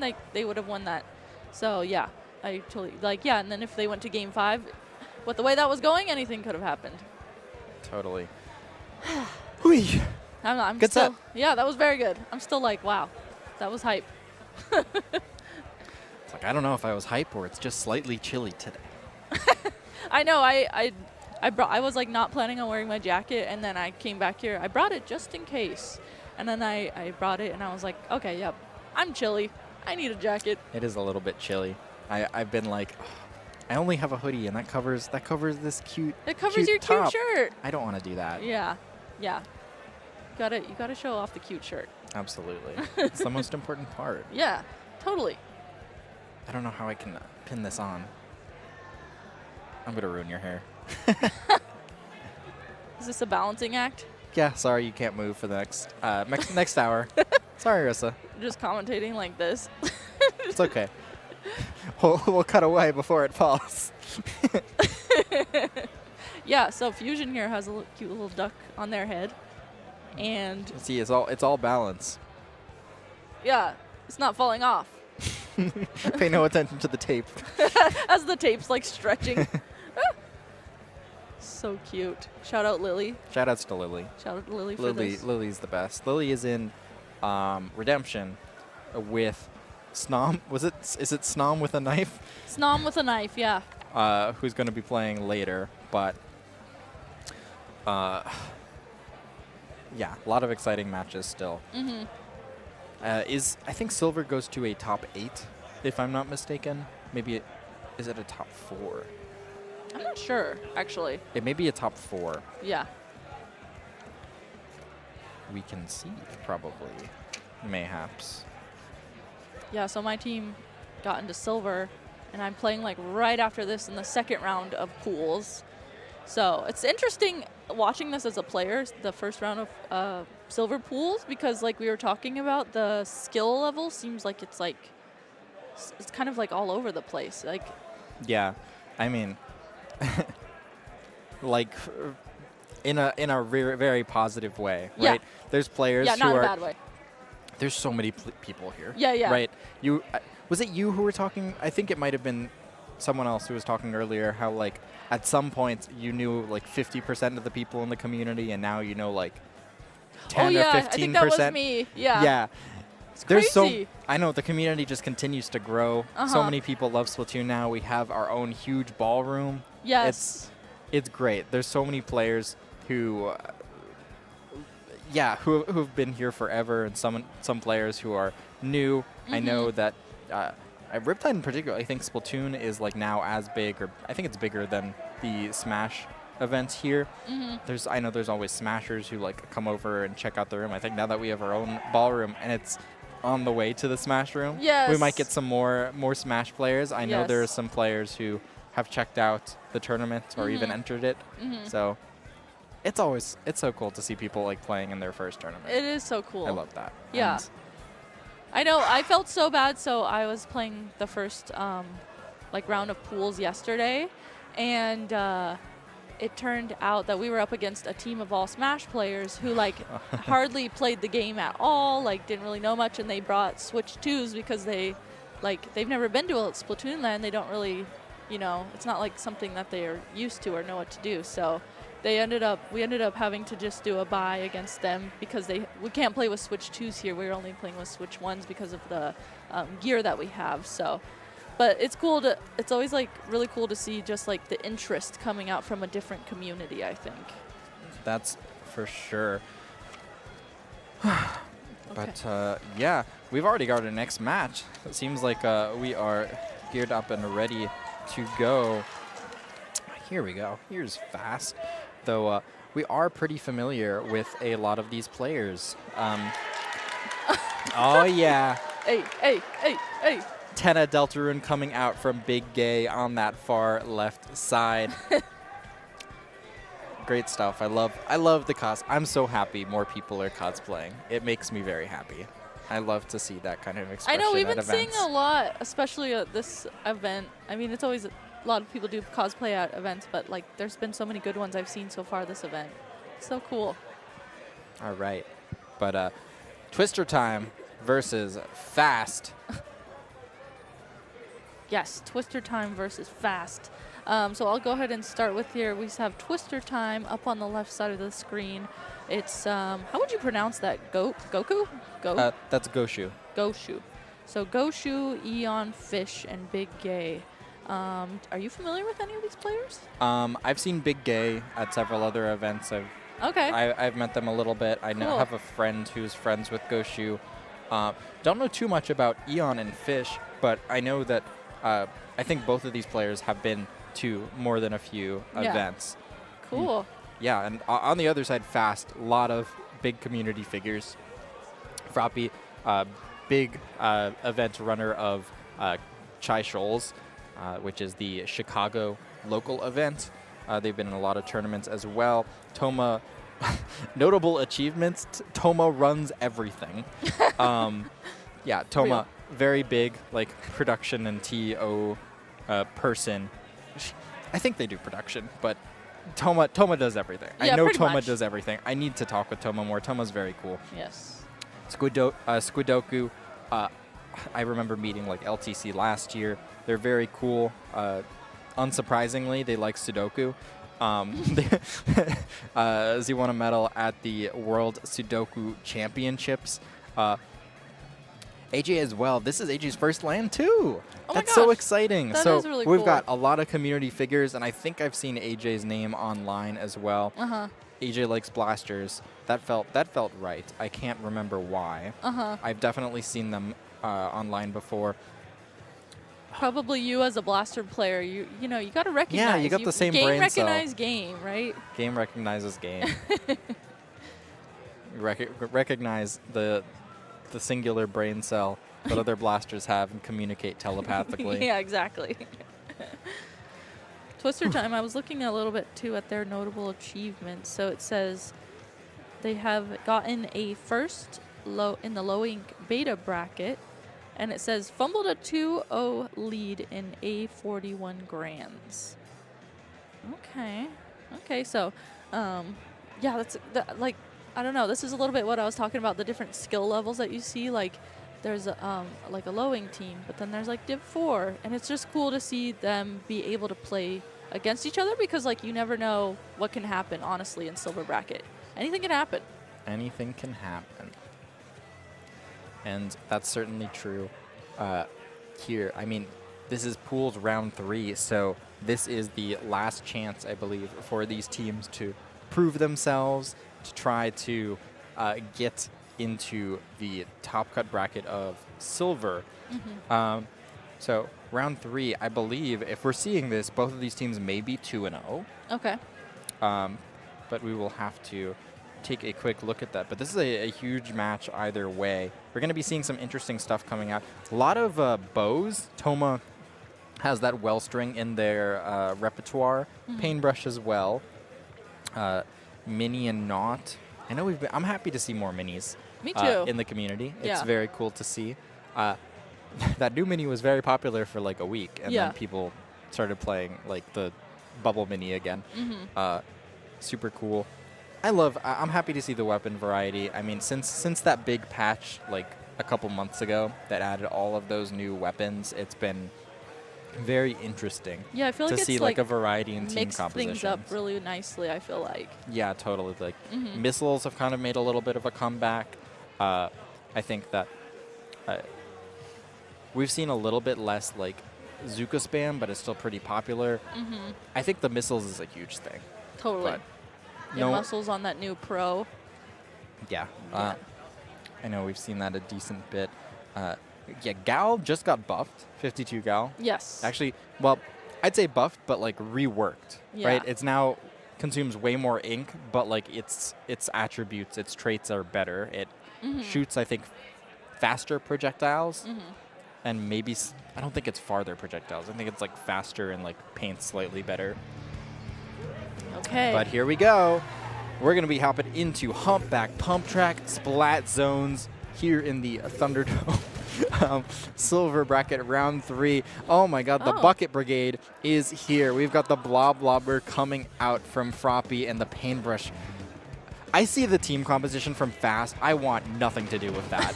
Me neither. That sounds awful to approach if you are on the other team. Especially, too, on this map, Humpback Pump Track, just the way you can utilize the Blobber and the Paintbrush, like, just hanging out. As we're seeing Froppy do there on the right side, just hanging out over these ledges and just poking at anyone from the other team trying to come into the zone. Oh, it sounds rough to be against. I mean, you can just see here, it seems so hard. You're playing a tower defense game here, trying to get back into the middle of the map. But Eon doing excellently, trying to find their way in. Wow! Incredible stuff. Teaming up with Big Gay Hunk, able to find a few picks. The last member, I believe that's the Mini, is going to be forced to jump out. And Twister Time is going to get the zone and have a decent amount of room control to get this Inkjet off. Finds one pick, looking for a second. Huge stuff from Eon. The jump landing is even defended as well. Big points on the board. Wow, that was a great take back from Twister Time. They're coolered up as well. A great time to use the cooler as the other team is starting to come back into the zone and slowly start trickling in, trying to poke at the zone as well. So members of Twister Time that do go down, they're going to be coolered and be right back in the action. And 3 members down. It's just Froppy left alive. Toma there was going to try and jump in to Froppy there to try and just control the zone and possibly get a switch and make something happen, but wasn't quite able to get into the zone. Now, great control coming out from Twister Time. They're set up there as we see Eon on the right side. They're making sure that they have members in the zone still trying to guard it. Finally, though, F.A.S.T. able to come in, get the zone. They're pushing out that last member of Twister Time, and now it's going to be their turn to get set up here. Yeah. Great stuff. I mean, we saw Toma there with that Paintbrush leading the charge in, finding a few picks. That's what really allowed F.A.S.T. to get in, get that zone just in the nick of time. Only 7 points left on the board, and now Sharkin with like the whole team there. 2 members of F.A.S.T. end up going down. Toma not able to find the pick. Fish is going to finish them off, and Twister Time regains their control. They paint back onto the zone, and they now have some space to work with. Eon again with his Inkjet, but it's going to come up mostly blank unless they can find a long distance shot there. Not quite able to do so. Actually, they may have gotten that pick on the paintbrush, so things working out. Time is ticking down. The penalty is getting lower for Twister Time, hoping for a knockout in the first game of this set. Man, Eon, they have been just doing such a good job with this tri-slosher. They were able to flank around there and take down 2 members of F.A.S.T as they were able to come in and get the zone, but the last 2 members of F.A.S.T that were up were at least able to come through and get the zone, and they're getting jump-ins as well. So they got the zone, and they're going to be able to jump right back in. They have to be so careful. I feel like the way that Eon has been playing this tri-slosher is exactly how you want to play it on this map in particular, and the way that they're able to dive in, that's always consistently the opening that we see from Twister Time. So I feel like if you are F.A.S.T, that's like the one thing you have to watch out for. We got some shenanigans coming out. Goshu, the pencil in the back line on the opposite side of the map. So now F.A.S.T has to watch out from multiple angles, but they're doing it's a masterclass in this, watching from both angles. Eon finds 1 pick, but that's not going to be enough. Twister Time all respawning, and that is going to be game 1. F.A.S.T is going to take it. The flank did not end up working out this time. F.A.S.T up 1-0 in this round 3 set. Yes. And that was, I mean, like that last set we watched, this was a very back and forth game. So one of the main things I'm thinking of, I'm like, if anything, what the weapon switch-ups will be from either team, especially going into the next game 2, which is Rainmaker Manta Maria. I could see a lot of those same weapons being very useful on Manta Maria with all the ledges that it has as well, like Humpback Pump Track has. So yeah, and that was like a super close game. Wow, I'm just realizing, the last set we saw and this set we're watching now are both in the same pool. Oh. So yeah, there's like 8 silver pools, but those two are in the same pool. So this is a very hotly contested pool. Oh wow! Coming out here. Yeah. So this is going to be huge for both of these teams. Yeah, these teams currently tied at 2-0. So the winner of this will likely make it out to, I believe, will make it to the finals of silver tomorrow. So huge stuff. That's, man, wow. Seeing two super duper exciting matches from the same pool. Probably not super duper common, and that's very exciting. I'm sorry they ended up in this pool together, but someone's got to win. Someone's got to do it.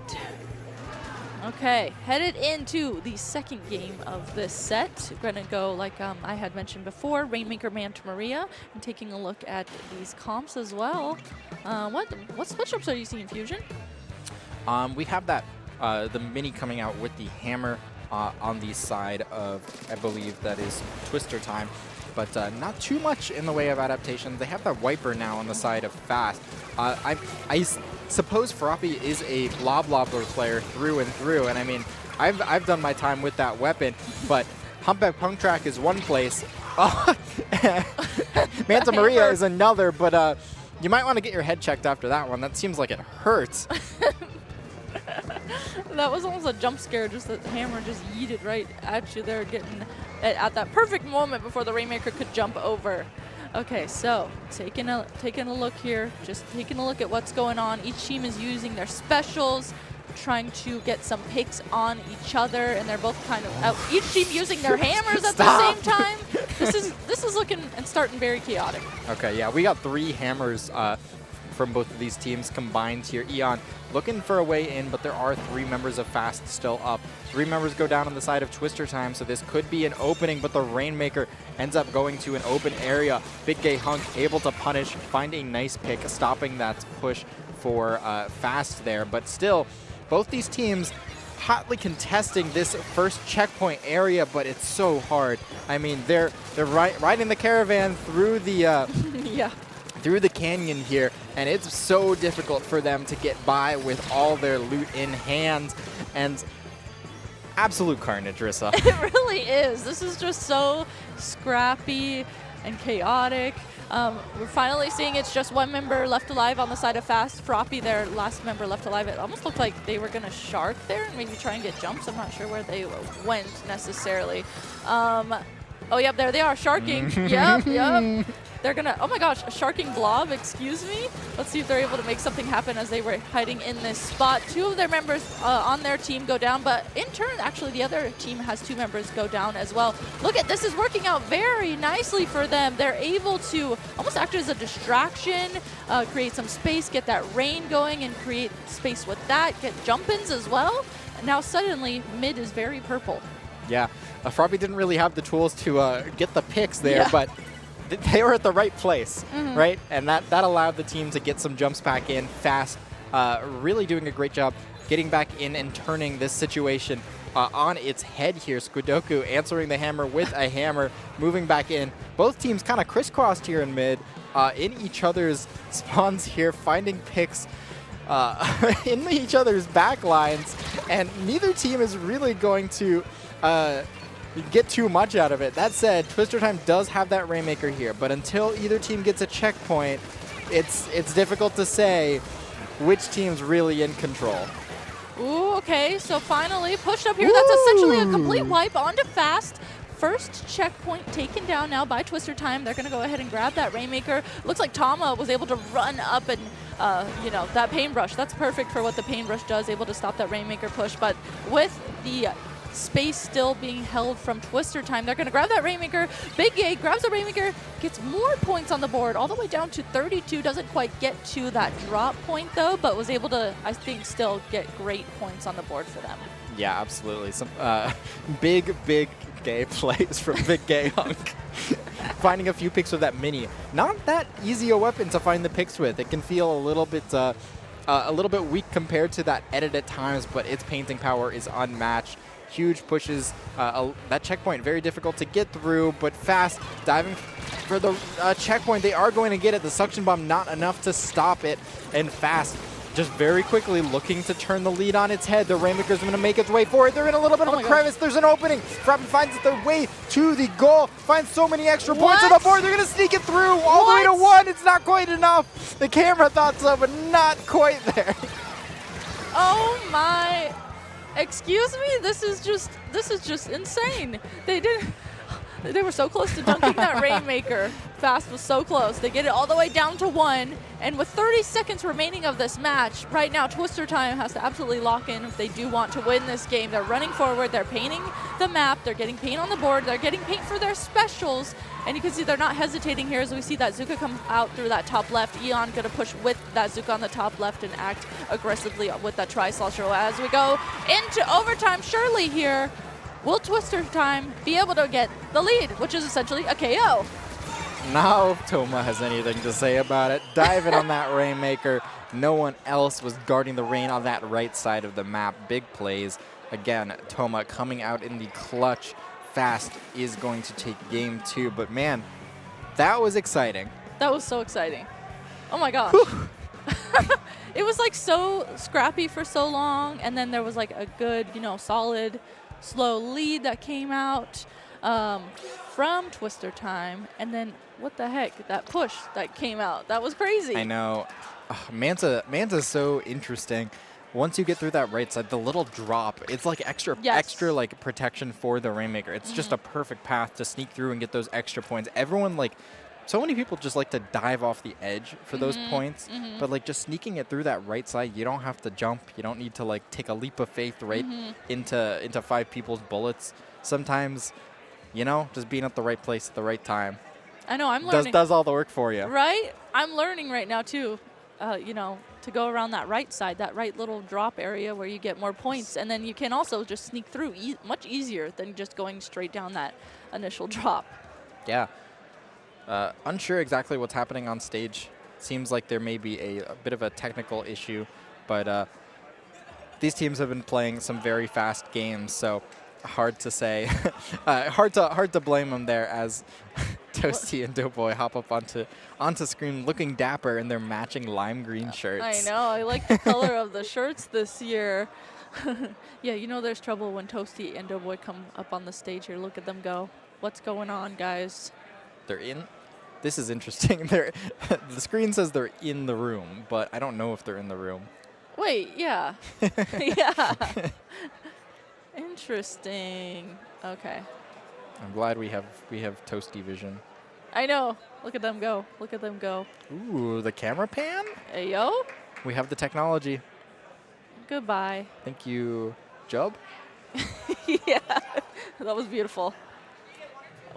Oh, it looks like I'm guessing they. Oh, wait.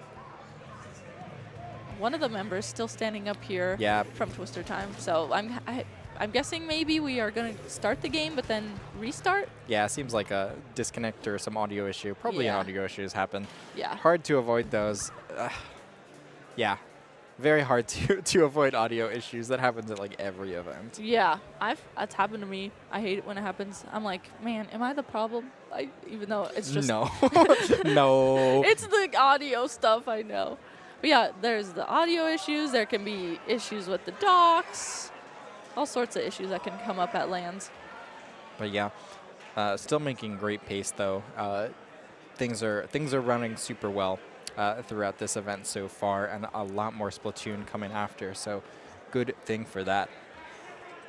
But yeah, as we take a momentary break from the match, are you going to go to the water park at all, Rissa, this weekend, or have you already gone? You know what? I've actually already gone.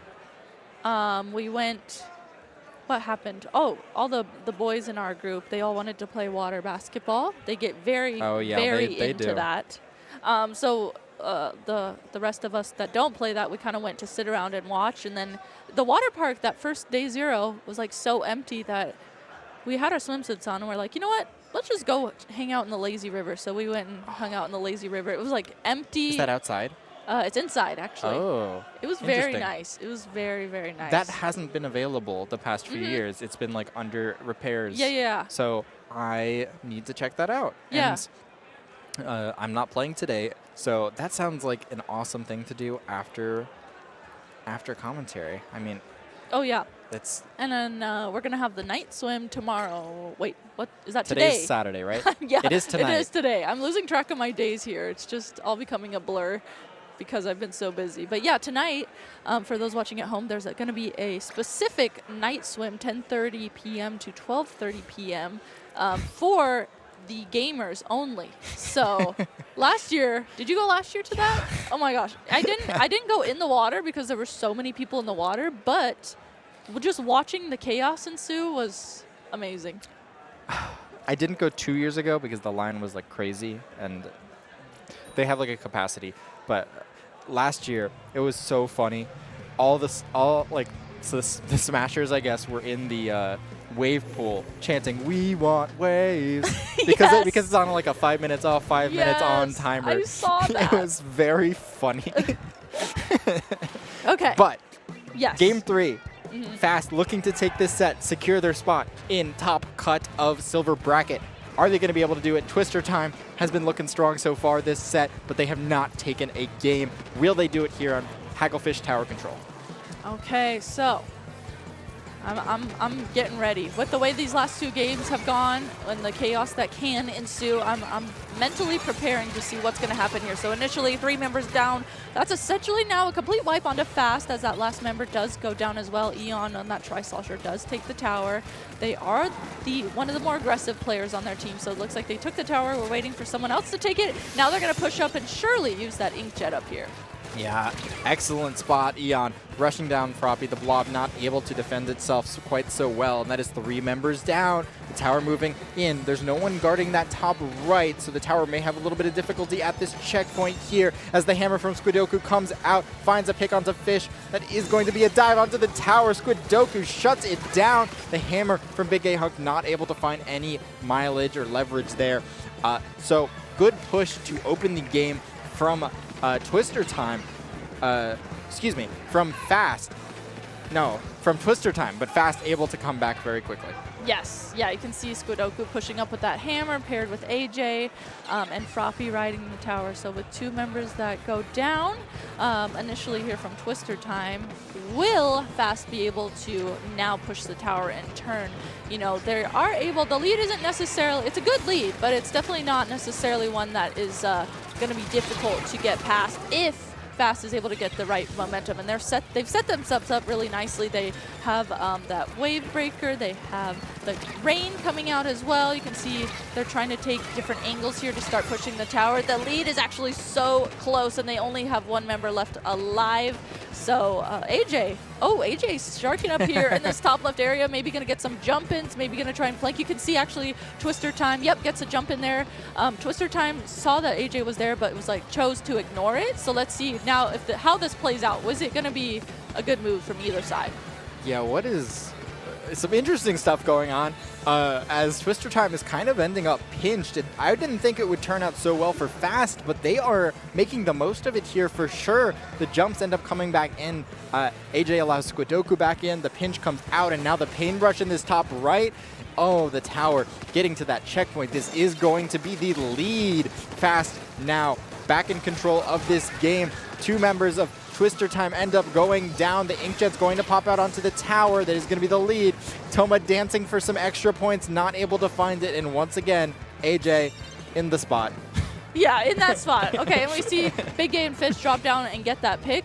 So I think they learned their lesson from that last time that AJ was staying up in that spot. Now they know, okay, let's not let AJ stay there and flank around and get picks. We have to make sure that we pay attention to that. So that's exactly what they did this time around. So now as they do get the tower control for Twister Time. You said the mode name. Oh my gosh. Yo. Sorry. I said the mode. Sorry. Sorry. Oh my gosh. I killed the moment. Okay, so as the tower was coming back into mid, F.A.S.T, they have members slowly trickling in back into mid, but Twister Time has been doing a good job at kind of staying back and trying to let them come to them as they get themselves set up for their specials to push the tower. So let's see what happens. Nice stuff. Eon popping up over that ledge, not able to find it with the main weapon, but is able to do it with that Inkjet. Goshu in a nice spot on the tower. The machine gets taken out. Fish in prime position to guard it. That is going to be some extra points on the board and the lead. Twister Time gets it. They're looking for the knockout there. The hammer gets a pick onto the tower, but it's going to continue moving as Hunk jumps on the tower. 3 members down, not quite through that final checkpoint, but a huge lead. Going to be very difficult for F.A.S.T to contest that. They're going to need to make the way all the way back, all the way to that final checkpoint. And Twister Time, knowing this, with time ticking down, they can get their specials online, get ready for a big defense. And they may be able to take this game if all goes well. You can see F.A.S.T they did have 2 specials ready. They had 2 members go down too as well. So as they were getting set up to get that strong push going in as we head into the last 10 seconds of this match. You can see they're starting to juggle the tower. They have to be careful. Eon flanking around. AJ turning around and recognizing that, paired with Froppy. Good recognition. That could have turned out very bad for them. And now they have a member down, but they know, okay, we need to try and win this. Let's get on the tower. Let's try and see if we get some momentum. Headed into overtime. Oh my goodness. It just happened so suddenly. Everything. It really did. Oh my goodness. My goodness. So Twister Time. Now they have points on the board. This is so similar to that last set we watched on stream. Suddenly, the team that was losing is staying in the set by winning game 3. So now Twister Time, will they be able to get to a game 5 and switch this completely around? We'll have to see. Yeah, I mean, they've definitely looked strong, and we're going to be going to Clam Blitz as our next mode on Barnacle and Dime, if I can read blurry text correctly. So, very interesting stuff. I mean, what can you say? What can you say? I think that this will be pretty interesting. The hammers coming out from both sides are going to do a lot of work here. There's a lot of, like, I guess, narrow paths to push through. I think it's going to be pretty valuable. But more importantly, more like just generally, I want to see these teams kind of just like take their time with the pushes, get things going.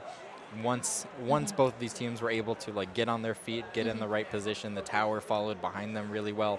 I think that if they're able to do that here, it's important to take your time with a push on this map, not get wiped. It's pretty easy to start getting locked into your spawn if if you do end up going 4 down. So, Yes. you know, designate your team beacon.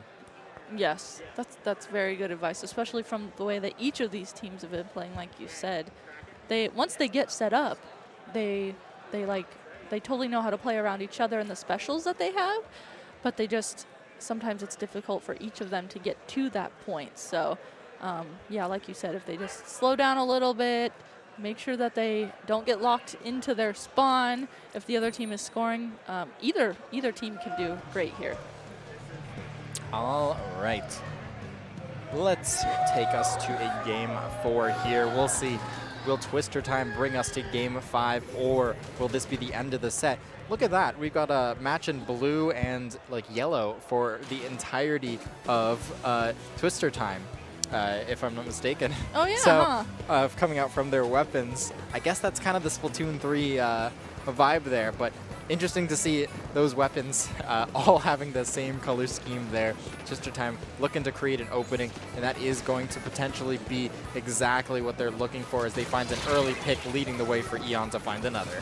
Yep, there goes that cooler as well. So even though members go down, they're at least able to get the remaining members coolered up, and hopefully the members that did go down are able to come through and get that cooler before it dies down. So with mid being so blue right now, I love that Goshu is just holding this mid area, being that squid beacon themselves, like you mentioned before this, and getting jump-ins even though they have members of their team go down. So great usage of jump-ins. I feel like with the meta right now, like jump-ins have been so crucial, and as we can see, it's working out great for them. They have members go down, but they're able to just jump right back into the action, and with this pencil holding all this space too, it's like making it so difficult for the other team to even move at all.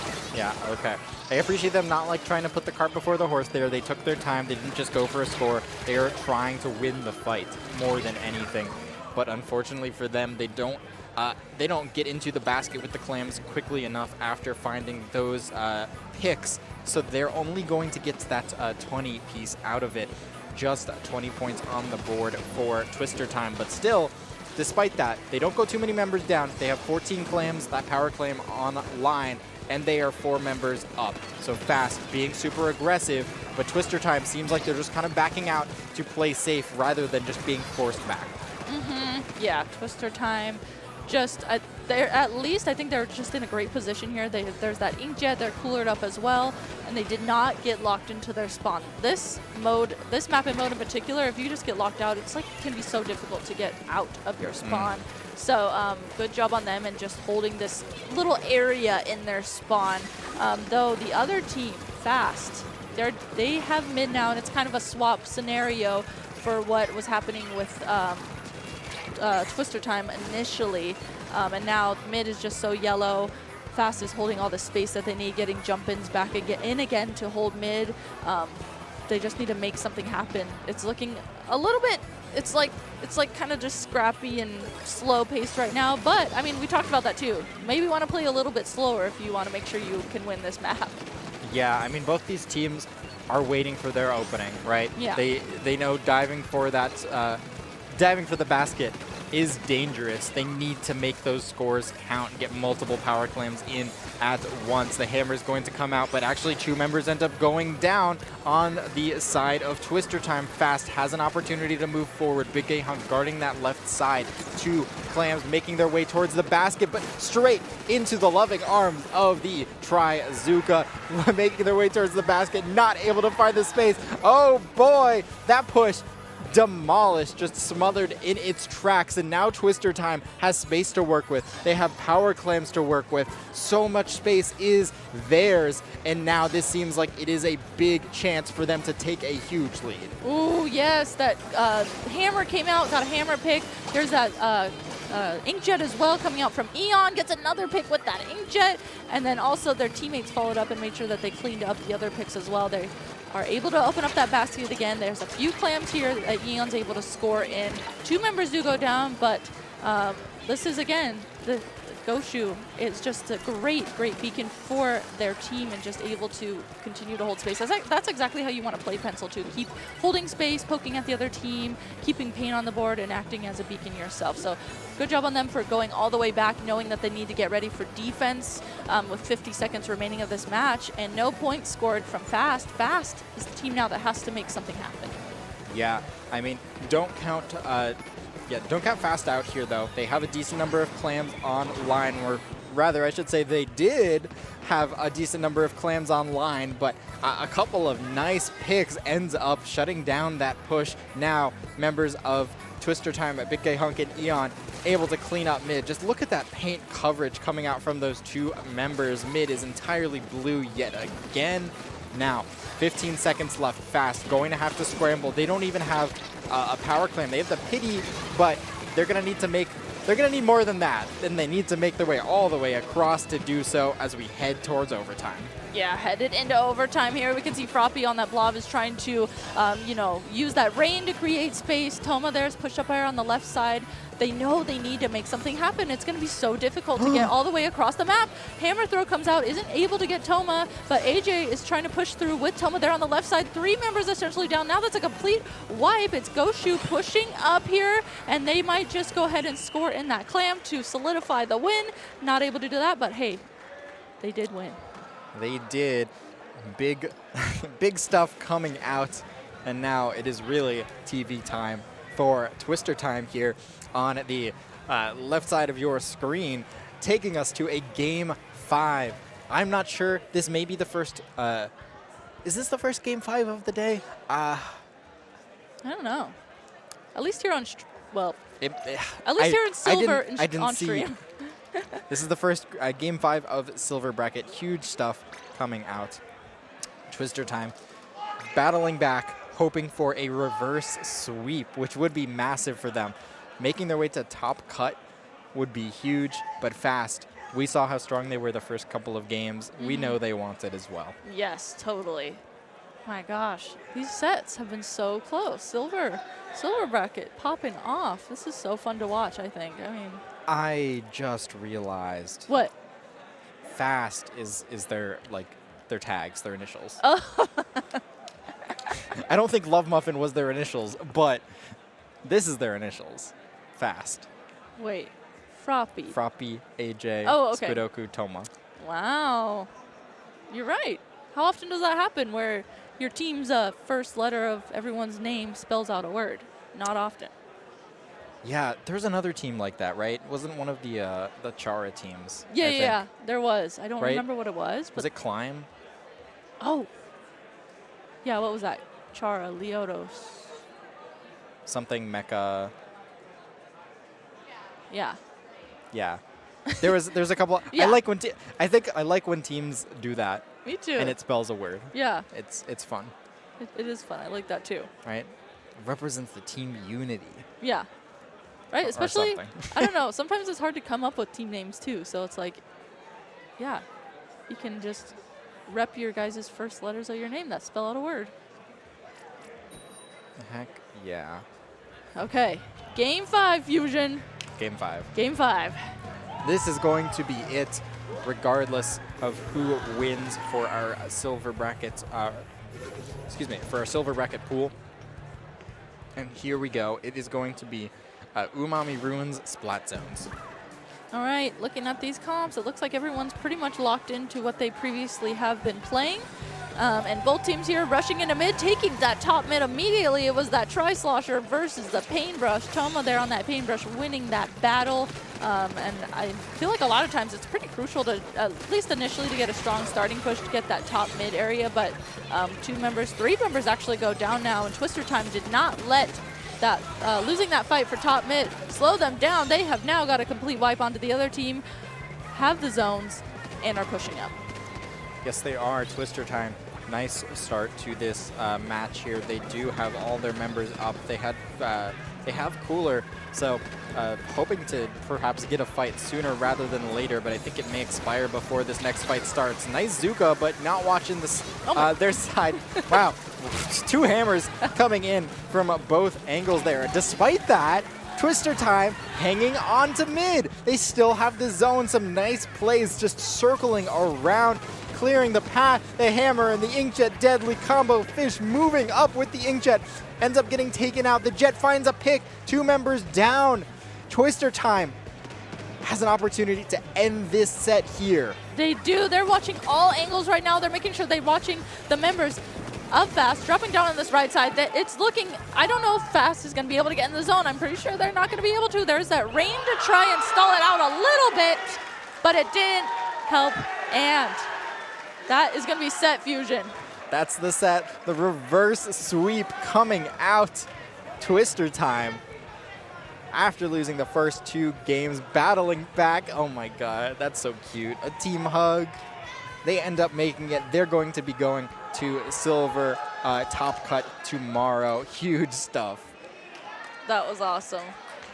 That was awesome. And especially, too, we watched them kind of try and figure out how to play against F.A.S.T and watch them throughout that entire best-of-5 set slowly adapt. And then towards the end, just absolutely knowing exactly what to do to win that. Yeah, I mean, it felt like they had their composure. It felt like F.A.S.T perhaps got a little bit too fast, you know? Yeah. They were trying to make those plays happen. They were just not able to do so the last few games. I loved how Twister Time just played together the past few games. Yeah. They were taking their time, waiting for each other. They had the cooler at the ready. They pushed when they had the opportunity to do so, when the space was cleared out. Great stuff. Yeah, they didn't. They also made sure they kept jumping to the pencil and made sure that they didn't let go of space. I feel like with the meta right now, that was so important. And once they got in that flow state of just knowing to do that, man, they were unstoppable. Yeah. Oh boy, they certainly were. I mean, I'm happy to see, as much as I'm happy to see some people who I perhaps haven't seen all that much win. We get to see some more of them tomorrow. Yes. Which will be very exciting. I believe that silver finals will be the second thing tomorrow after the bronze finals. Yes. So if you're interested in seeing them yet again, that will be tomorrow morning. But I think that that is the end of this pool. So there's going to be another wave of silver, and then there's going to be redemption afterwards, if I'm not mistaken. Yes. Yeah, I believe so. Yeah, wish me luck, everyone. That's right. I'm going in to play my silver pools, so. Oh, who are you with again? I have 9, Hunty, and Nova on my team. That's an awesome team. Yeah. I love that. They're a lot of fun. I'll be rooting for you. Thank you. Thank you. You guys got this. We got this. We got 16 spots. Actually, I think 18 spots up for grabs, if I'm not mistaken. Oh, okay. For silver? Wait. No, for top cut. Oh, okay. Yeah, I think there's a lot of spots up for grabs. Yeah. I think you guys absolutely have got this. Yes. Heck yes. But Okay. That's going to be it from us. yeah, Rissa's gonna have to run in just a moment. I got to go game. We've seen the conclusion of silver of this round of silver pools. Redemption will be coming up soon. I'll be cheering on Rissa. You got this. Thank you. It's so much fun commentating with you. It is. I love commentating I love with you. commentating with you too. This was a blast. Yeah. This was a nice way to start. I got ready and then just came straight here. So this was a great way to start out my day. So that's going to be it from us. Thank you guys so much for tuning in. And we will be right back here on the stream with the second round of silver pools with different commentators. So don't go anywhere. We're going to be right back.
everybody, and welcome back to Riptide 2025. I am Kater. I'm joined here today by my lovely co-commentator, Vapor. Yeah, we're back. We did this last year on Splatoon tourney, but we're here now on IPL. I am Vapor with Kater once again. But hey, we got some nice plushies here. We got some friends here, yeah. Nice friends to join us alongside this epic, wonderful Silver Pools. Silver Pools, indeed. I just played in the last wave of Silver Pools as well on Stu. Reppin' Stu right here. But we are about to get into the second wave of Silver Pools. We are going to be watching the Fearsome Fish versus Splatlanders. Now, Splatlanders, a relatively well-known name. I got to say hi to some of them last night. It was very awesome. Wana, I know, and Plant, two of my friends, Plant on Carbon, Wana on Tent as well. And then on the side of the Fearsome Fish, we have, of note, I do see on Ribosome, flexing from Heavy Edit to S-Blast and Octobrush, which is a very flexible weapon pool. Here is a fun fact. To my knowledge, is correct. I might be a little bit wrong here, but to my knowledge, this is correct. We do have the Splatlanders, which is a team made up of players from New Jersey Institute of Technology, and their full name is Splatlanders +1, and Plant from Towson University that is correct. is going to be subbing in there. The Fearsome Fish, however, is also a university team from Ohio University. They played in the collegiate event last year, but has yet to make an official CCA league or circuit appearance. Well, so this is kind of like collegiate, and of course we are going to be having our collegiate bracket later after our main event today. So if you are interested in watching some collegiate players duke it out, check that out later tonight. But taking a look at the Fearsome Fish here, this is actually as a team, their second year at Riptide, so they've got some LAN experience under their belt. They know what they're doing. We also have, they want to drink Splatter Color's screen, which, to be honest, I think a lot of the things in Splatoon look pretty edible, so I don't really blame them for that. What would Splatter Color Screen taste like? Oh, I feel like it would be like sparkling water because of all the static and everything. Oh. You know how sparkling water just really attacks your tongue? Fearsome Fish is saying hi to camera. Hello, guys. Hello. But yeah, I think it would kind of be like TV static, you know? Okay. Or like LaCroix, something like that. Okay. Sparkling water, and it would kind of mess with your senses, maybe. Yeah, definitely very interesting. No, we weren't really given much info from the Splatlanders, but being a part of CCA, Plant ending up in third in Low Inc. this past August, and Wana, fun fact, has gotten first place in Fountain of Dreams #10. Oh, wow. I think that might have been with one of my teammates, actually. I remember hearing about that. But yeah, Fountain of Dreams, very cool tournament there. Also looking at the Fearsome Fish, we do have a Reflux 1 trick. Ooh. Very interesting. That is Gabe on the side of the Fearsome Fish. He says he thinks Flingza is a backline. Now, I don't know if I would say backline, but I think there is a case to be made for Flingza as an anchor, perhaps. Yes. It's a little bit, it's a bit of a topic. You could debate on it for a while, but it looks like we are going to go right into this first match because we don't have time to debate that. Let's take a look at Silver Pools here. Clam Blitz on Museum D'Alfonsino. Splatlanders versus the Fearsome Fish. We got a bow coming out here, that Tri-Stringer. We got Splat Scope. We got the Milk Reflux. Yeah, interesting weapons all here. Plant on that Carbon Deco, Wana on that tent. No surprises there. Ninja Squid on that tent as well. So a little sneaky. We're going to have to, you can see Wana dropping the 10 over there, and Plant doing their best to follow. It is Clam, so we're going to have to watch out for this Clam economy as well. Plant does go down there. Wana left a little bit on their own, getting double teamed inside that tent, unfortunately. Ribosome here on that Brush. We did talk about their flexibility earlier. It looks like they've opted for Brush here.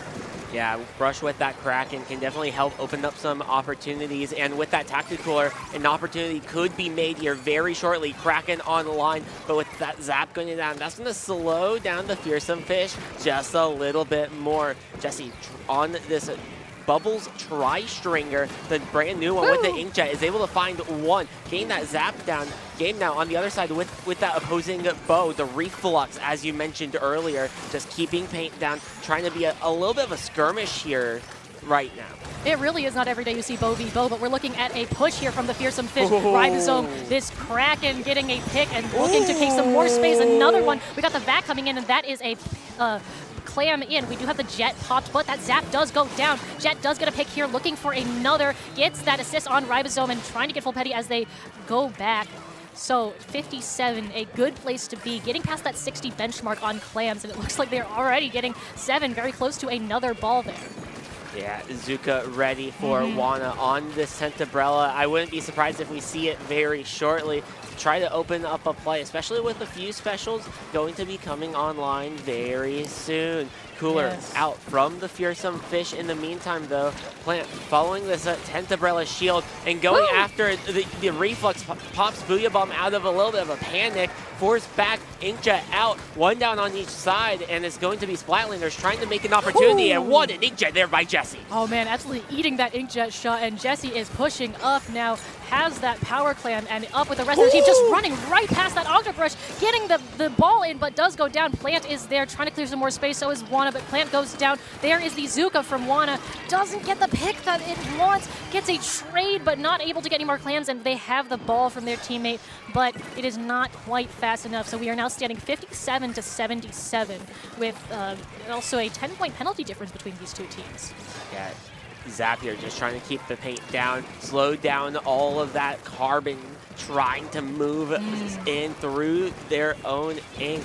But now with all the members of Fearsome Fish backed up, 1 member going down to a bomb, this is going to be an advantage for the Splatlanders trying to get up this ramp. Plant looking for 1, they find 1. 2 members down on Fearsome Fish. Inkjet out from that tri-stringer, moving around. Zuka now looking for that ink back, finds 1, finds the second. That's going to be a stagger 3 down. Zap trying to look to make a play of their own to slow things even further, and it's going to be Plant continuing a rampage here, and points on the board for the Splatlanders. Plant going absolutely crazy. Wanna taking that block up and looking to clear space so that Plant can jump in and get that clam, but the jump does not go through, and so there is no lead swap despite that incredible kill streak from Plant here. They still have time. They got about 1 minute and 35 seconds left to continue making this play, but right now Fearsome Fish have a lot of map control, and they have this Booyah at the ready too. You can see the Reflex trying to take up mid. Wanna is going in from the left here, trying to get some angles. Plant, again, using that shield as a welcome distraction. Jesse here, meanwhile, has that Inkjet at the ready,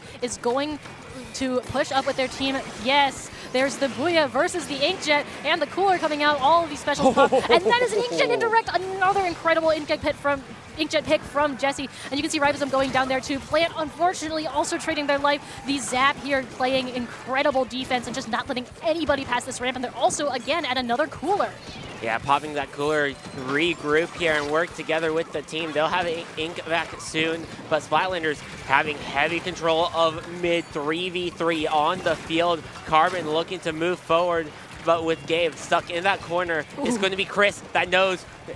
They're able to censor them and jump back, but they get picked off by that Zuka. Inkjet out from Jesse once again. Ink back down. Only 1 more being the brush on Ribosome, and they're able to take out that Inkjet. Carbon up top, trying to make a play, but with their team respawning, the Fearsome Fish trying to regroup right back to where they know how to. Taking out that Zap, 1 down each side in the last 15 seconds. Absolutely brutal defense from Ribosome. They're getting 2 incredibly crucial picks, and now Fearsome Fish wanted there with on the block, does get it in, and there is a 1-point difference right now. Plant is going for the block toss, and they're trying, they do get it in. There it is, the single clam from Plant here, and there are more. That is going to be the end of the game. Man, talk about playing the long game from Splatlanders +1 there. Yeah, huge play there by Plant. Not only just able to sneak up off that box, that just distracted the entire team, which allowed more members with more clams to move in from the front. Absolutely, and just like that, they're not able to just take lead, but push the score all the way down to that final score. I think it was 43 or something like that. They were definitely past that 50. But yeah, as soon as I saw Plant on that block, I think I knew like that is how they're getting the clam in. It's a very sneaky route, and you have to do him 1 at a time. And also, let's not discount Wanna being able to get that clam in the first place. I saw a Kraken get popped on the Fearsome Fish, and somehow Wanna was able to live just long enough to get that clam in the basket. Yeah, just enough. And with that 10th umbrella as well, that is one of the hardest weapons to find a pick on. Having that shield, you can only really fight it from multiple angles, and most of the time it has to be over, what was it, 120 degrees, just because of the radius of the tent shield. Right. It's a very wide and curved shield as well. It offers a lot of protection, and Plant making very good use of those shields sent out by Wanna as well. You can see sometimes Wanna would follow the shield, sometimes Plant would, but not both of them, because if it's both of them, one bomb and they're gone. Let's take a look at our second match coming up here. We are about to jump right into it, hopefully. Yeah, we will be going to Mako Mart, but it does seem like a few connection issues are happening here. And the lobby will be reset once more, so we have a full roster. Well, you know, thank goodness for Splatoon 3's lobby reset, because I remember back in 2 when we had these issues, we would have to try and knock out, and especially if it was clams, it would just take so long. Yeah. But we are resolving those issues, thankfully. We've got a wonderful crew of staff here that knows what they're doing. Shout outs to all Riptide staff and volunteers, by the way. Love you guys. Oh no, my mudkip. Oh, we'll get them set back up. All right, we're getting that lobby set back up. Remind me, where are we going? Splat zones on Mako Mart. Ooh, Mako zones, bread and butter of the Splatoon 2 comp community. Still very well played in 3, though I would say arguably not as much.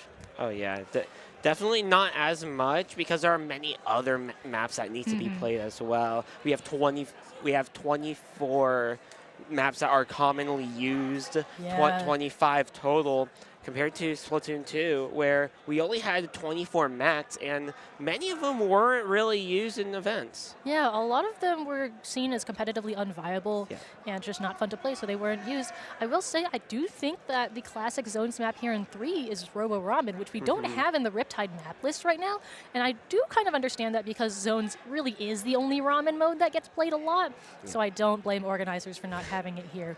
But that is what I would call the bread and butter of the Splatoon 3 comp community. Though, of course, we've got other Zones maps like Haggle, Barnacle and Dime. Yeah. Oh, I'm blanking. But yeah, there's plenty of them. This community loves Splat Zones. Definitely. And looking at some other opportunities that we have here, Jesse does have other weapons with a Frozen Spy Shot Pro and an S-Blast 91 if they wanted to flex off. But speaking of flex, it's going to be Wanna going over to that pocket pencil. All right, Wanna on the pencil, and yes, Jesse on that S-Blast 91 as well. We've got Chris on that Octo Shot, and then on the other side on the Fearsome Fish, we see a switch to the Reflux Deco. We've got that Pro coming out, that new screen try, I believe, and then we've got the same bow. So double bow comp here, very interesting, but nice picks out from Plant here, taking out that early flank and going off for one of their own. The burst combo coming in clutch, but oh my goodness, three! This inkjet, we are continuing to see incredible inkjet plays as that triple opens the door wide for the Fearsome Fish to get control of this zone. I believe those members were cooler though, because they seem to be right back. We have the Reef coming out, and that S-Blast is going to respond by punishing with their teammate. Jesse here has that Guya, going to throw it onto the zone. Watching Apako all the way on the back there, has to jump out. We do have the bows respawning, but Jesse is very quick to take this right stack. Meanwhile, Plant sharking underneath this left ledge. A very nice place for the Carbon to be, and they're going to Zook here. Yeah, as you did note out, bows, multiple bows. There are two stringers on the side of the Fearsome Fish, but with an inkjet getting taken out, the Splatlanders continuing to hold on to the zone. Reef Slider ready from Gabe here, but they're just trying to stay alive in this corner. Less than 50 ticks on the clock. Reef Slider out. They're not going to go after the zone, but just try to keep themselves alive. Yeah, I think that Reef was really trying to capitalize on the clumped together players on stack there, but they were able to drop off in time. Paco here has this jet, and they need to act fast. That is 2 down on their side, but they are able to get the shot. And the drop from the Plant into a double. Incredible play. And that is 15 seconds left without penalty for Splatlanders +1 right now. Plant doing a little sharking. Does the other team know? They are taking control of game here. Just has to get something done. Trying to pay. getting the zone cap, but it's not quite enough. And that is our second game for Splatlanders +1. Yeah, they had that reflex trying to paint through, but the Booyah Bomb was able to hold just enough to hold the cap into the Splatlanders' favor. Yeah, that zone neutral, just the second of, I think we can stall, but unfortunately it got painted over. Yeah, with multiple going down in that situation, one of them being that reflex user, a little bit harder to paint that zone, especially against 4 opponents that are actively there. Yeah, very difficult to hold those zone in the last moments, but they did a great job of trying. Whew. All right, our set now stands 2-0, and I believe we are currently still in best of 5 matches, so this will be match point for Splatlanders +1. Very excited to see how this plays out. We are heading to Rainmaker now, Undertow's Spillway. Yeah, Rainmaker on Undertow Spillway can be very quick. Many matchups can go either way on the stage. You can have a push all the way up to 20 and still not feel safe. Absolutely. It really is one of those maps where the only way to feel secure is to KO. Even in those last moments towards the pedestal, it really is every single point counts. Yeah. It definitely is. And with many of these weapons, like, I wouldn't be surprised if we saw Wanna go back to that Sorella tent umbrella just to use that tent shield to open up a path down those narrow alleys on the left side, or even a potential opportunity to use that Brella shield across the slick ramp on the right. Yes, that could definitely be a huge advantage, especially since it's an uninkable. That's so much more protection for the Rainmaker than they would originally have. Now, of course, that path isn't too common, but it definitely, like you said, opens that door, that opportunity. And my team, Stu, we also play Sorella Tent and Carbon on this map as well, so it is a pairing I'm very familiar with. Yeah, having a potential Dread or T-Tech to go alongside it with a bow can definitely help out as we get rolling into this one. See what changes we have here. Jesse back on that Tri-Stringer one, back to that Sorella tent, and a Paco sticking with that Bubble Tri-Stringer of their own. Yeah, Ribosome is now on the S-Blast 91, so that swapped sides.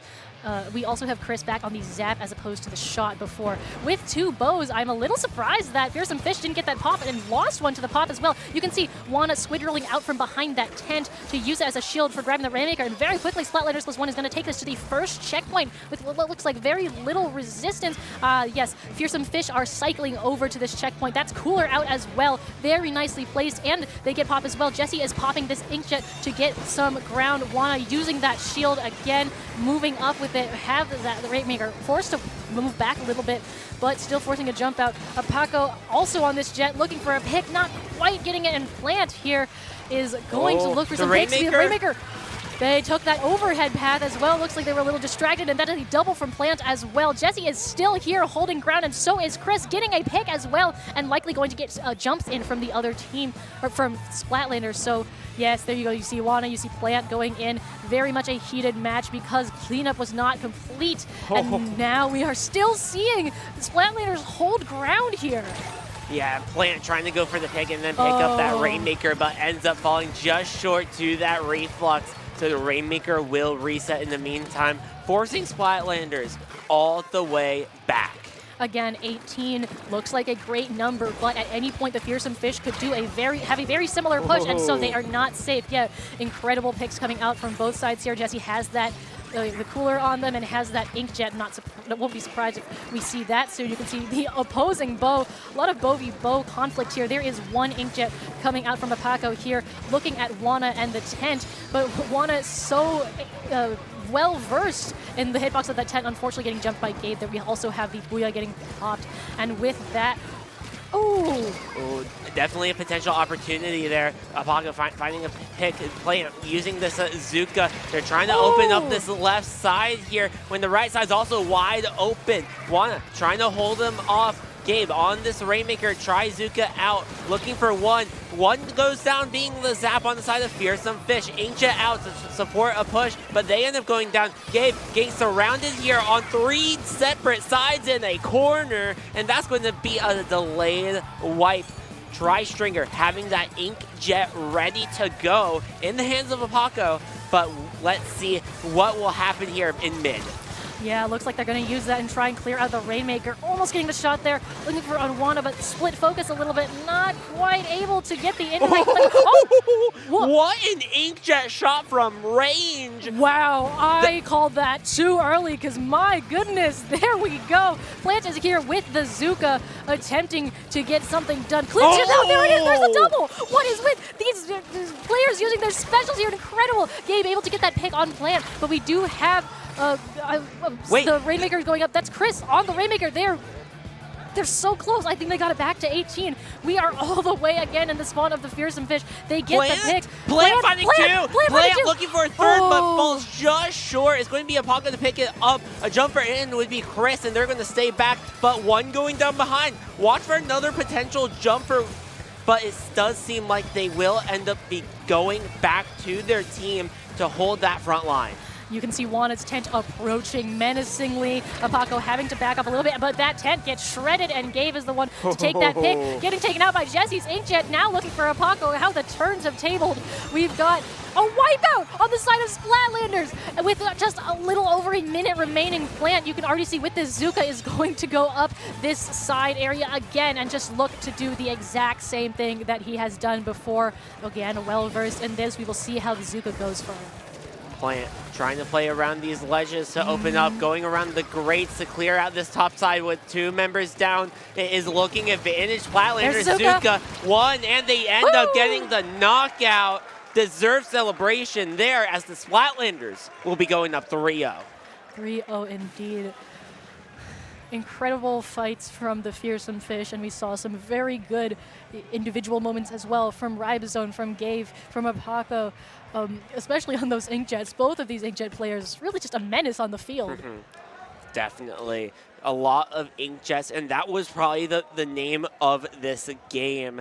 A lot of Inkjets just to create openings and stop pushes. That was a huge Inkjet we saw earlier in that last game from long range. I'm pretty sure it was a Paco on that Inkjet, yes. shutting down Splatlanders for the moment.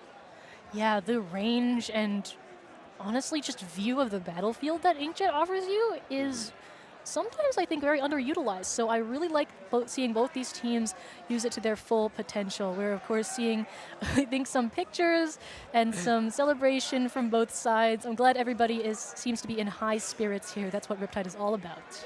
Yeah, it's all about the community and having fun. If you don't have fun, then what is the point at that for even playing the game? You need to enjoy what you do, and that's what these players are doing. Yeah, Fearsome Fish also had some plushies set up by the camera. I saw Vaporeon there, so nice to know that we have same ideas. And look at that, good shows of sportsmanship from both teams. I love those Fearsome Fish shirts that they have as well. Oh, there's Fry. Hey, Fry.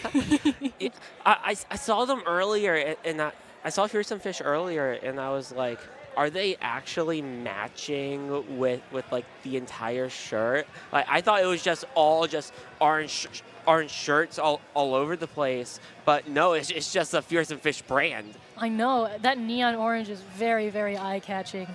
I really like the brand, and you can see the tiny logo on the front of that shirt as well. Just awesome. I love when teams match jerseys or other things like that. I know there's another team here that has matching propeller hats. Oh yeah. And that's very silly. I like that a lot. Yeah, I'm pretty sure that's one of the VCU teams. Oh yes, yeah, that's right. Yes. Goomies, I'm pretty sure is here doing that. So it's great to see just general communities coming together.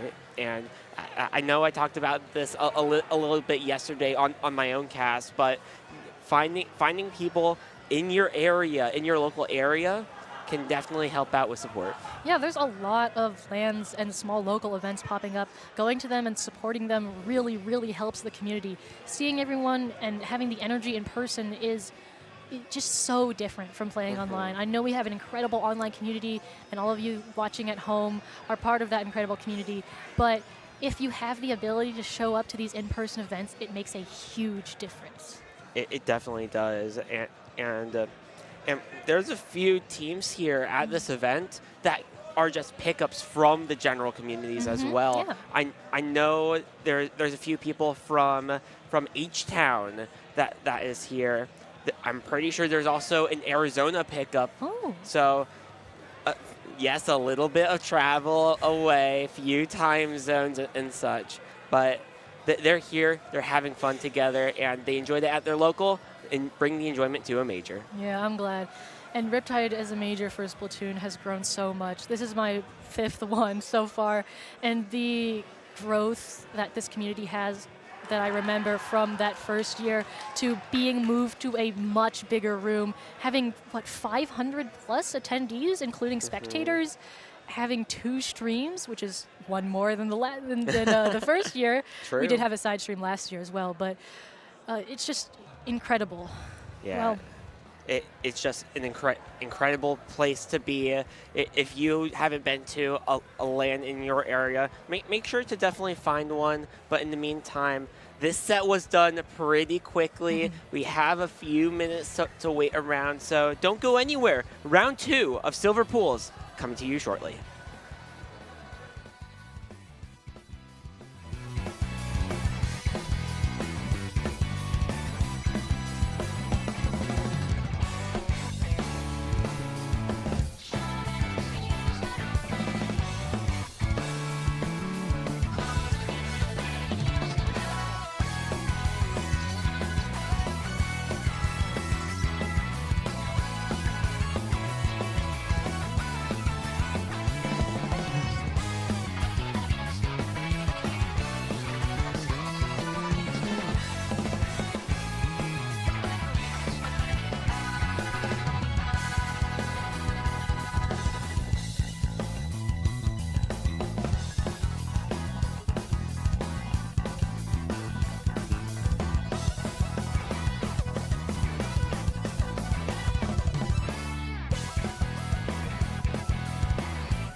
Welcome back, everyone, to Riptide 2025. I'm Vapor, joined with Cater, and we have another amazing matchup heading into round 2 of Silver Pools. Yes, we do. Both of these teams I know, and so I'm very, very glad to have the honor to cast them. On one side, we have Double Bubble, but not really. So this is half of Double Bubble, Amigo and Drumar being on the team Double Bubble, and then Lettuce and Warmonk, the other two being teammates on the former collegiate team Bash. So these two have come together, and now they are playing here at Riptide. Drew and Amigo, as part of Double Bubble, also have 9 FTIU gold bracket appearances, so these guys are well seasoned in tournaments, and they're also great people. Yeah, on the other side is going to be Main Course, a team formed in April of last year. Ooh. So they're going on a good streak of their own. There they are. Hi, Yeah. Main Course. Everyone waving to the camera there. I love that. Look, guys, it's them on stream right now. And they've also got the silly hats. I'd also like to point out that, oh, Pikmin. Hello, Pikmin. Hello, Mew. I'm so They're glad. joining us with the plush. Exactly. I'm so glad that these teams know that the camera. Oh, they've got a wooden duck, I believe that is. Very nice. Oh, very nice. yeah. The It's artistry on that gorgeous. is nice. Now, I'd like to point out that Booparoos, one of the players on Main Course, is also taking part in the Riptide 2025 Artist Trading Card Project, which I am also a part of. There are 36 artists around, and you can pick up our cards by looking for our purple bandanas. This is my card. It is tarot inspired. All of our cards have the info on the back. You can check the Blue Sky and the Twitter for more info. So if you want those cards, we will all be around. But let's take a look at these teams again. Yeah, looking over at Main Course, you mentioned Booparoos and looking at their weaponry as well. A little bit of a slower one-shot weaponry with that Dynamo Roller and Mint Decavitator in their weapon pool.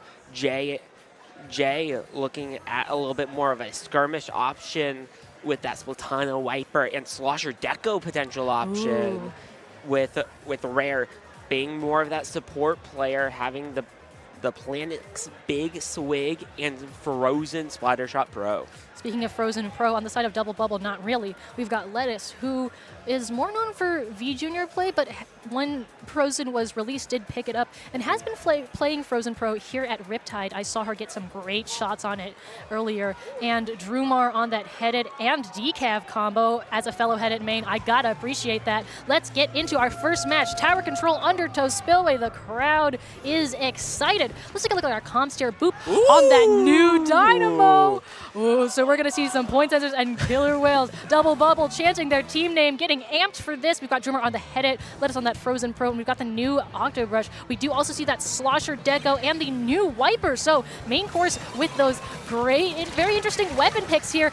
Very quickly, 3 down on the side of Double Bubble and 2 on the side of Main Course. Boop just chilling on that tower as the Dynamo does. You can see those point sensors getting a lot of crucial info for the other team. Worm here is putting out a Zuka, trying to take control of more of this area and able to get assists here on Amigo. That is 3 down, though, with the Frozen Pro being the last. So Double Bubble very quick on that cleanup. That second checkpoint not even cleared. And they're still jumping behind. It's going to be the Slosher there that jumped in, but they end up getting taken down. Huge push early on, but with 2 members down, Zipcaster out. That's going to clean it up a little bit more. Lettuce on this tower, trying to keep themselves alive here, playing behind it and going to jump out in return or trade out. That works too. 2 members here on this left side. Rare playing around this tower, trying to back up and hold their control, but with 2 members down, Main Course trying to get back into this. Yeah, we had that Pro v Pro Ditto match there, ended in Rare's favor. They are going to continue taking this tower. Looks like they're off of it in favor of another member. Oh, Jay here on the Slosher, narrowly avoiding death to Octobrush, and narrowly avoiding death to Splat Bomb. In the end, it is Amigo's Octobrush that does them in, but they have to watch out. Getting another pick on Boop, absolutely huge, and Worm on that Zuka, unfortunately going down. You can see Amigo already getting that auto bomb pick onto Rare. They are on a roll, picking up that cooler, and looking at Boop. Double Bubble is absolutely on a roll, but Jay somehow making it to the tower and just chilling. And the Oh my gosh, the squid bag into the Zipcaster, into the pick, and those teammates jumping to them as well. Amigo is going to come here and do some cleanup work. Finally, that is a wipe for Double Bubble, but I think in terms of sheer aura, main course is leading. Yeah, that was a huge Jay is play doing it there. again!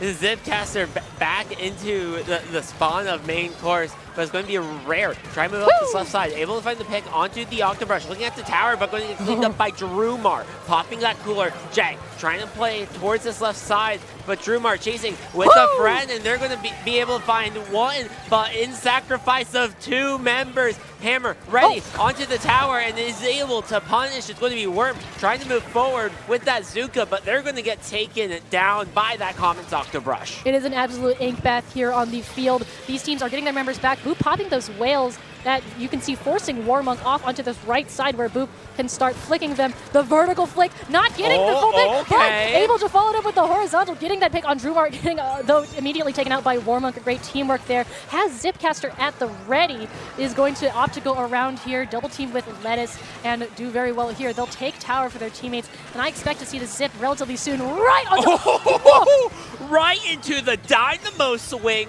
Not what anyone quite expected there. Fight on the left is going to only be Jay. Last one, Amingo trying to make a play of their own to take out Jay, and they will. That's going to be a staggered wipe here. Yeah, that was...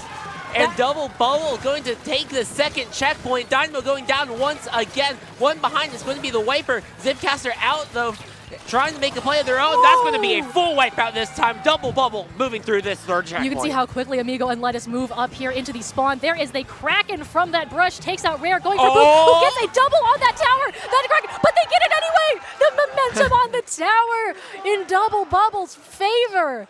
Not just the momentum on the tower, but the Kraken went behind through that slick and able to find a pick, jump onto the tower as both of their team members went down to ride it all the way to the knockout. Oh man, that match was in a state of limbo for so long. I felt like I was watching Team Deathmatch instead of Tower Control. And then Double Bubble was able to get that wipe and absolutely just relentlessly push forward, really capitalizing on that. I think a really good visual representation of that is when they got to that third checkpoint and you could see 3 of them were on the tower. Drumar stayed there and Les and Amigo immediately shot off and had a lot of paint to really get those plays and really get them moving. But of course, Boop on that Dynamo also getting some insane flicks there and just eating the Zipcaster too. Yeah, insane flicks. Well, listen to Sheldon. It has no weaknesses. Yes, this has no real weaknesses, guys. And so you best believe that's why Boop is playing it. Especially on that Zipcaster as well. That was a huge time for that vertical flick.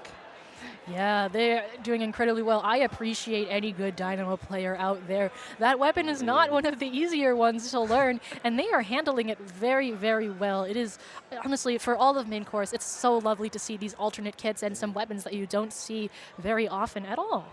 Yeah, main course with a few good events here as well.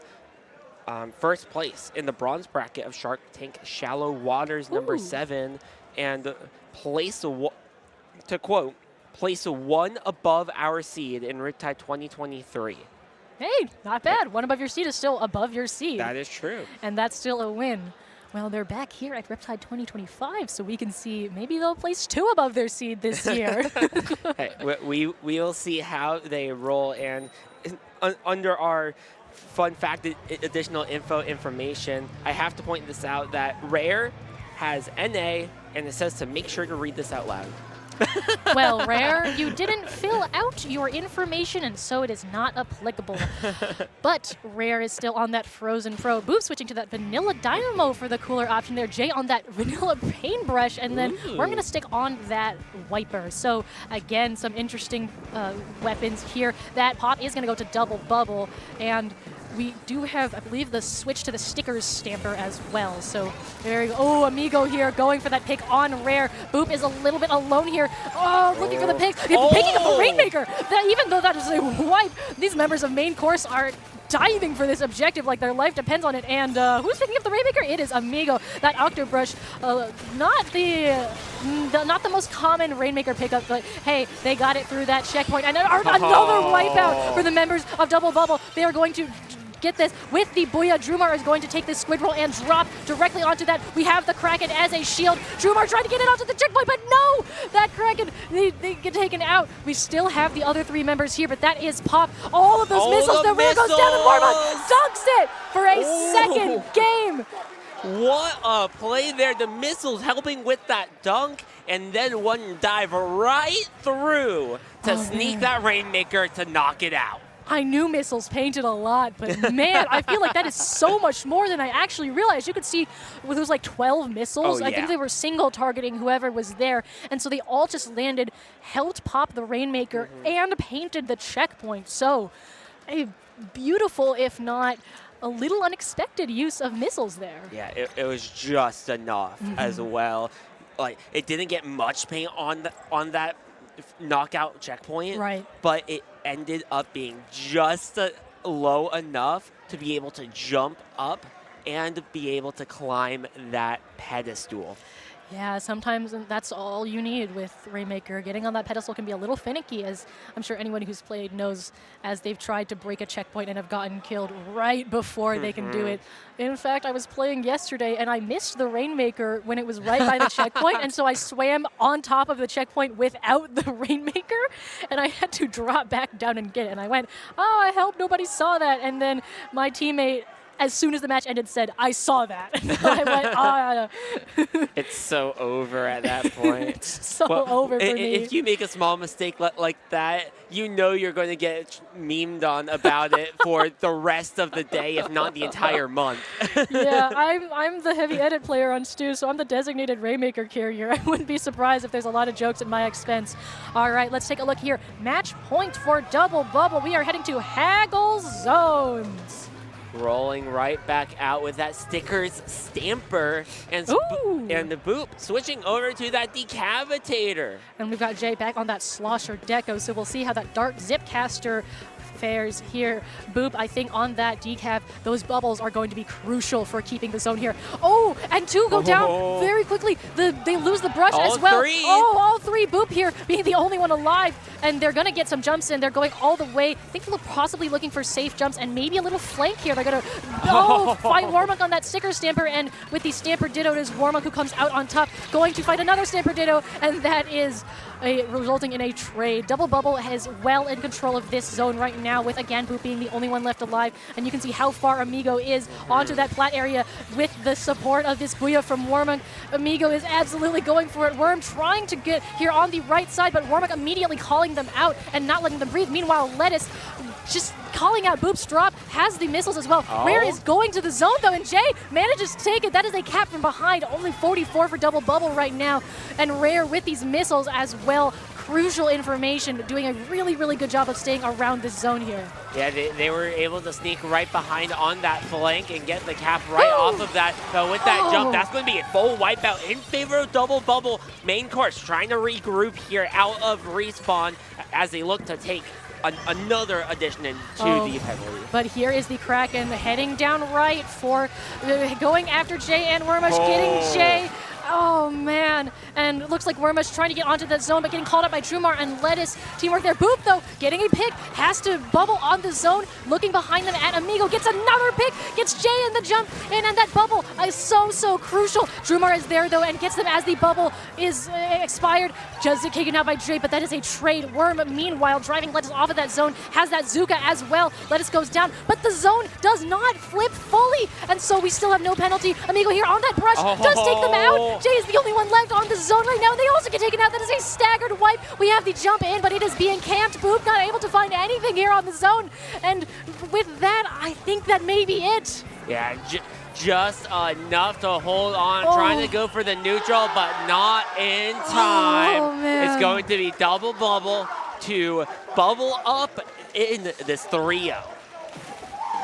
The bubble on the other side. I guess Double Bubble took out the bubble from Boop.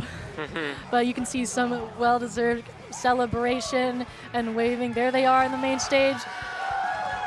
Yeah. they're having a great time out there. A lot of supporters out there in the crowd just cheering them on. And shout out to our production team here as well for an amazing shot. Just center view, able to get that nice little pan shot for everyone. That is a huge addition to not just the broadcast, but for the viewers at home trying to figure out how these events are actually set up. It really is. I'm honestly so glad that we have setups like this with main stage and the individual perspectives from each player, because it really adds so much to being a viewer. Of course, we have incredible spec cam operation from our lovely spec cam volunteers right now. I believe it's Neptune on spec cam, doing an incredible job for us. But being here and being able to see those individuals' perspectives is also incredible. So thank you to production so much. There's main course and there's Double Bubble leaving the stage. You can see again good sportsmanship and an attempted handshake. There we go. A little bit of hesitation there, but they got it eventually. And of course, I just love main course's hats so much. Yeah, they're having a great time out there. They're just here to have fun with each other. Group of friends, what else can go wrong?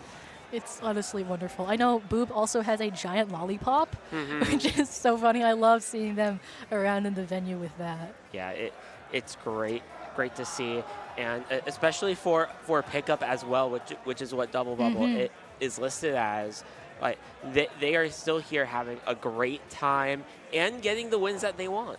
Yeah, I don't know if pickup is the right word, because they've got, it's kind of like two, they are, I mean, okay, look, I know they're listed as a pickup. I'm saying that the two teams already knew each other, and so they're closer than an actual pickup. You're calling me out on semantics here, man. Yeah, But I'm just saying that's what it's listed as. I don't know. yes. But they are still great friends, and I'm glad that pickups and long-term established teams alike, like you said, can have an incredible time here at Riptide. Yeah, it's great. A lot of things to see, a lot to hear about as well. But we're not quite done yet with Silver. No, we are not. I believe we're going to a short break while we set up the next set. So until then, stay tuned, stay fresh. We'll see you.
Hello, everybody, and welcome back to Riptide 2025. If you're just joining us, I'm Cater. I'm joined here today by my lovely co-commentator Vapor and this guy. This is my Kraken. Oh no, you're Doug. Yep. This is we've had a little infestation, I suppose. Just a little. Not entirely sure what to do about this. If any of you guys have name suggestions for this guy, please drop them in the chat because he does not have a name yet, and I would really. Our streamer has said Bill.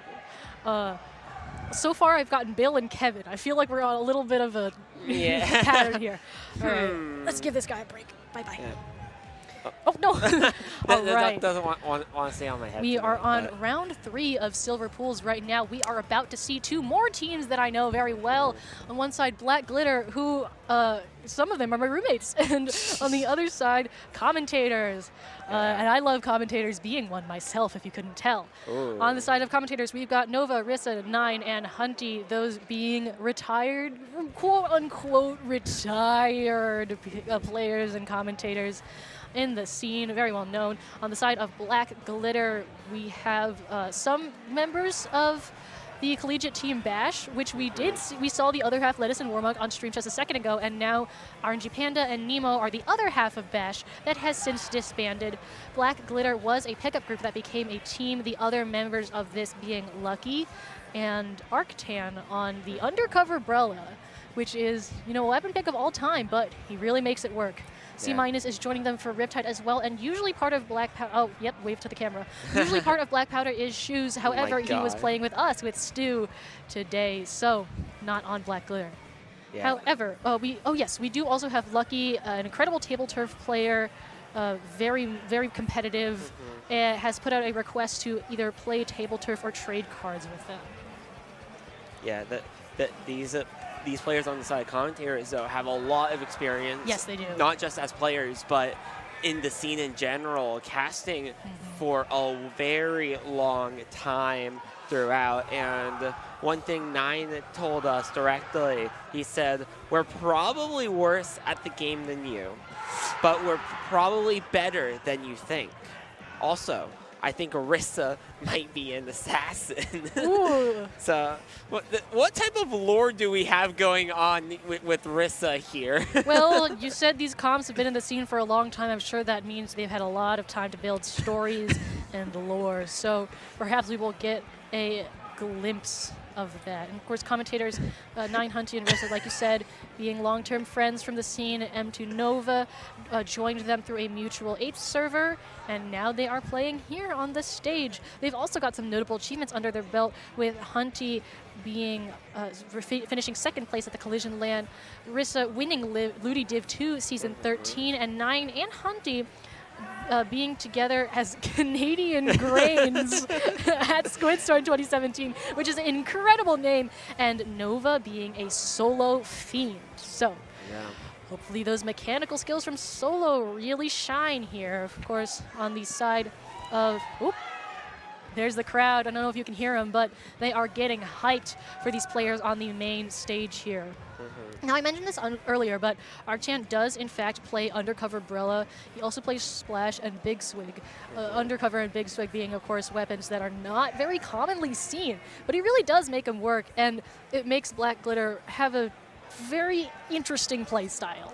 Yeah, I would be surprised if we see much of the Undercover Brella, especially against Nine, being one of those very strong blaster players, having that pocket sloshing machine as well, which definitely counters Brellas in many ways. Yeah, tell me about it. That S-Blast is going to be very, very dangerous. Of course, RG Panda, very, very strong as the anchor of this team on that heavy edit. Also, they have the E-leader in their back pocket, so I really enjoy watching their leader gameplay. I want to see if it'll be pulled out. I don't expect it here on first game, but we might see a little bit later. Our first game here going to be Splat Zone's Humpback Pump Track, and there are our teams. There's Commentators, and now we pan to Black Glitter. Here we go, guys. Let's start Silver Pools round 3. Get things going. Heavy edit from Panda, no pencil, so we'll have an edit versus ballpoint coming out from Nova 9 over to that 91 S-Blast. And you can see drop roller on that ballpoint, not something you see very often, but that ballpoint has inkjet, so that's going to be really, really useful off of that recall. We're seeing, a early pick on Nemo and Lucky very quickly here. Hunty going for Arctan. You can see that undercover shield getting shredded faster than they would like, but Hunty does get taken out by RG Panda on that heavy edit, who drops cooler for their teammates. We have Arctan coming back with that Reef Slider at the ready as well. We might see a little bit of zone cheese here. I'm not sure how the geometry works with this. We've got Nova here on that inkjet. There's the zone cheese from Arctan, immediately taking that zone. Yeah, able to get that flip and trying to control, but they're the last one trying to fight on the backside. 2 members down. Is going to be Hunty to clean that one up. Zone will be flipped right back in favor of Commentators. Just over 4 minutes left in. Hunty finding a pick onto RG Panda, but ends up getting taken out by Nemo. Yeah, here's Nemo on that slosher, trying to hold the space here. Lucky joins them as well. Arctan, here's that blaster matchup that you were talking about. Nemo, though, coming in clutch and taking that out. Despite the picks that they're getting, we are looking at Black Glitter struggling a little bit to get back into that zone. Finally, we do have Nemo and Lucky breaking out from the side here. Arctan, again, having that Reef Slider. We're going to use it more offensively this time. Not able to, the map geometry is not in his favor, but his teammates are following up anyway, getting that full wipeout onto Commentators, and you can see how aggressive they are being here. Lucky and RG Panda on that extremely aggressive head it, all the way circling around to this elbow. Nemo dying to the undercover shield. Friendly fire is on.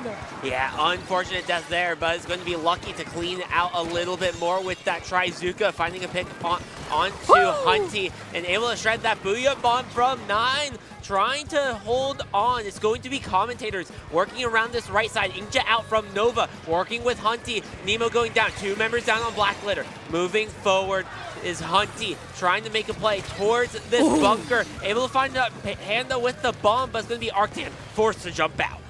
Yeah, Black Glitter definitely back foot here now, and especially with Commentators being coolered, it's going to make it a lot more difficult to push in. 9 right up in Lucky's face. Does get taken down, but that means the Zuka wasn't as effective as it could have been. We do see the Reef Slider coming in, but the map geometry again, Rissa is able to live. There come the strikes, and there come the counter strikes, and with that, I believe we're going to see a lead flip here in the next couple seconds. Or not quite yet. A single point. Not quite yet. I spoke too soon. A single point difference as Black Glitter surges back into the zone to take this out again. RG Panda, a beautiful pick out of that head. It has to run from the inkjet, but Arctan doing a wonderful job of protecting his teammate here. 9 getting fall off, having to back off, getting censored as well. And there's another Reef Slider out from Arctan. Got picks this time, and Nova is a little bit alone, getting collapsed on here. Hunty to the rescue, though, with that double. Nice pick there by Hunty, and with 2 members down, they're going to use trip strikes to take advantage of Black Glitter being numbers in disadvantage. Hunty tracking here, top mid, making play towards Nemo. Nemo ends up finding a trade there, and the zone still in favor of Black Glitter. A little bit points added on, but Lucky using the Zuka, trying to find 9 on the right side. 9 is playing alone, trying to get back to their team. Booyah Bomb, Inkjet, 3 specials out for Commentators as they will get this flip, but it's going to be the Reef Slider to try to slow this flip down. Still going forward, it's going to be 9 finding 1. Numbers advantage for Commentators, 3 down on Black Glitter. It's going to be RNG Pen, the last one up, forced to jump out. We have 75 seconds on the clock. Yes, we do, and we have some specials ready, especially those trips from Hunty are going to make it so much more difficult for Black Glitter to push in. You can see 9 here, very, very aggressive, drawing the attention of multiple players of Black Glitter, who loses the slosher. Lucky here has that Zuka, pops it from this low ground here. Again, just not quite able to find anything over the curves, and Hunty absolutely diving. There is a lead swap, but we are going to see the zone get neutralized. Cooler out for both teams right here. And that is a flip for Black Glitter. Lucky going down, but the rest of their team. 9 here, just finding 9 finding a double on the zone. And Arctan getting the shield shredded. Hunty is a little bit alone and censored, but Arctan is also alone. You can see that shield getting shredded by the ballpoint. Arctan finding his way back to Panda, and now this team is back together. There is the trips from both sides as well. Control being flipped, but the last strike and the Reef Slider keeping control, and now there is no more penalty, and now that lead does flip again. No, not it doesn't. Quite yet, but there's the flip. There it is. And 3 down on the side of Commentators with Rissa here on the Zap. Unfortunately going down with Cooler as well. That zone is almost gone. Hunty has to find something. Doesn't have strength, gets taken out here. This zone, Nova trying, but not quite getting it. And that is first match for Black Glitter. Yeah, they were right there the entire time, but Commentators just fell a bit short. Strong opening, but once they got locked out, they had a rough time trying to find that undercover Brella with that slider, and then followed up with those trip strikes from Nemo on that slosher. Just kept Black Glitter in this game. Yeah, Arctan's undercover Brella really is a nuisance. You could see they kept shredding his shield, but not quite able to get the full pick on him, and he would shield his teammates. And that, and the paint that he puts out as well really makes undercover shine. Yeah, I also played against 9 in the pool stage. I played against 9 in round 3 of the pool stage at the 10 a.m. yesterday. And we were talking to 9 that being like, hey, how you feeling? Welcome back. And overall, 9 was struggling against us because he had no real paint to work around. The undercover definitely helped with that, with that re-slider, and the consistent tri-strikes were just a bit too much. Yeah, I will say, despite 9 maybe saying he's struggling, he's still hitting incredible picks on that S-Blast. Such a strong weapon, especially in his hands. Now let's take a look at our second match here. No comp swaps on the side of Black Glitter, I believe. We're keeping everything. Oh no, that is a swap from Hunty onto the V-shot there.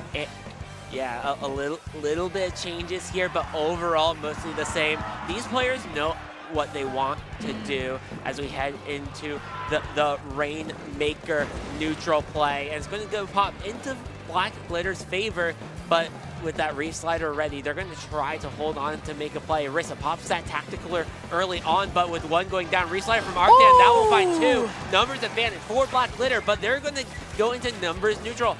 Cleaning up towards this left side. Arctan just going to grab this Rainmaker and go. No one else is there, but it's going to be from above. Rissa able to slow it down. Oh man, Rissa getting back just in time because that checkpoint was completely clear for Arctan. That Reef Slider opening a huge door right now. It is flipped. You can see Panda there trying to get a pick on Hunty, who is painting a huge amount for their team. Just managing to get the checkpoint there on Rissa. You can see Nemo has gone down there in the street. There are multiple players. That pop is in favor of Black Glitter, and so is that Zuka. So I believe they've played cleanup here well enough. I think they're going to just let that Rainmaker reset. You can see Nova here all the way up on grades. A very strong place for Splatling to be trying to fall off Lucky, who gets a pick. Oh, but this the Inkjet, an immediate response. Arctan here forced to back up from the Inkjet as well. It is very, very far forward. Ooh, oh my goodness, lots of damage going on here, and it is Rissa picking up this Rainmaker, having to avoid these strikes here. Can they drop? Oh, almost making it through those strikes. Rissa trying to push it all the way forward, but shut down by the very edge of its range. Hunty with his Tri-Zuka ready to go. Advantage Commentators, especially with Nemo going down to Hunty's Tri-Zuka. That drop, there it goes.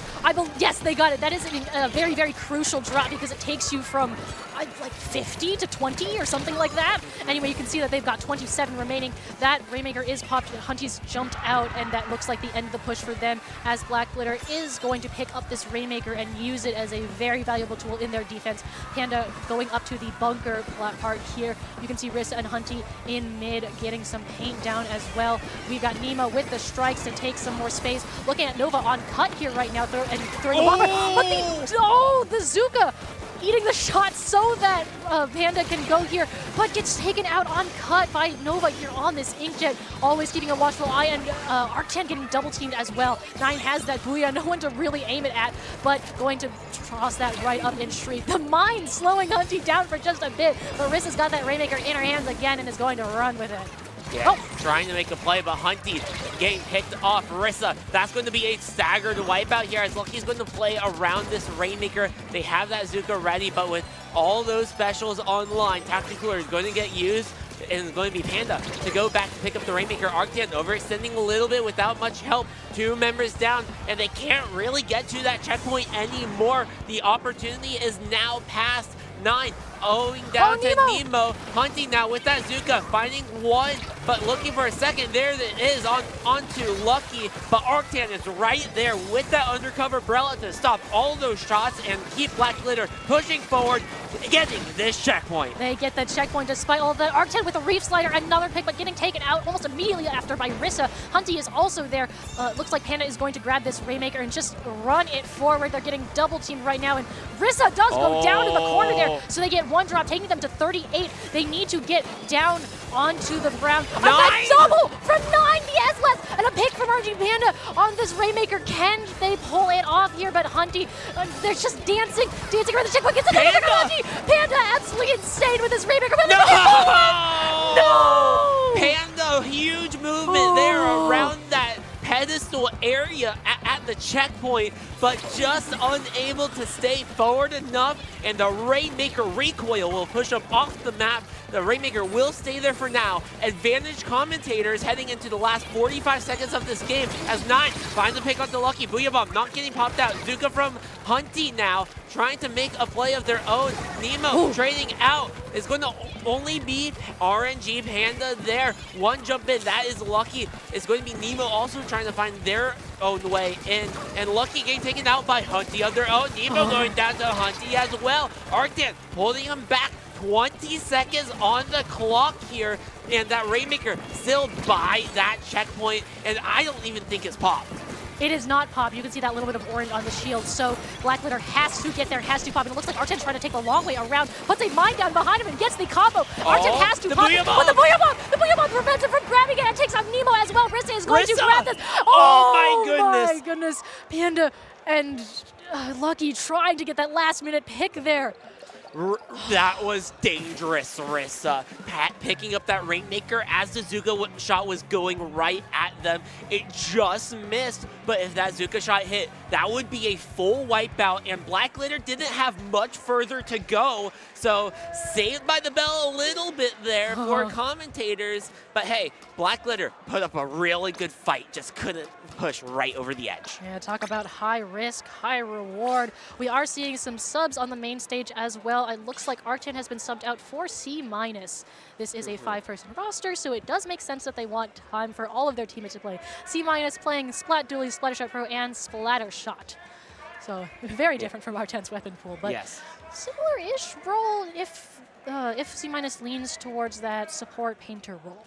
Yeah, it definitely is a similar role overall, and especially for Arctan, yes, they have a splash to their name, but that's not the weapon they are best with. They've been using it because it works on maps where they don't have that fifth member to their name. Yes. So with C- coming in, I wouldn't be surprised if we see a little bit more of that skirmish support style, but also being a very good Smash player in Pennsylvania as well. They are showing what they can do in Splatoon. Absolutely. I love it when we have Smash players come here and play Splatoon as well. It's kind of like a best of both worlds thing, and I love when communities overlap and we're able to... I mean, I've learned more about Smash Ultimate here at Riptide than I have anywhere else, and it's a game that I don't even own. That's what happens sometimes. It's similar for me and Mario Kart. Yes, I own it, but I'm learning a lot about it just generally being here. Like I learned today that the land mode combination for Mario Kart is the exact same as Splatoon. Really? Yeah. I did not know that, but I guess it makes sense that it would be standardized between Nintendo games. Yeah, it's very cool. It's very interesting, and I am excited to see what is going to happen here heading into this next map going on game number 3, which is Tower Control Hagglefish Market. Yes, it is. So we are going to see these players shine on Tower Control now. Of course, Tower Control, Blasters, 9s. Going to be happy about this one. But on the other hand, I have seen RNG Panda be a very strong tower rider. She's very well versed in that aggressive headed playstyle and is very self-sufficient on tower, able to take on people that come for her. So not necessarily needing as much of the protection as, say, Rainmaker does because it's slower. Definitely. And And in addition, with this switch, Arctan's weapon pull outside of that splash isn't really good on tower control and Hagglefish market as a whole. So switch over to C-.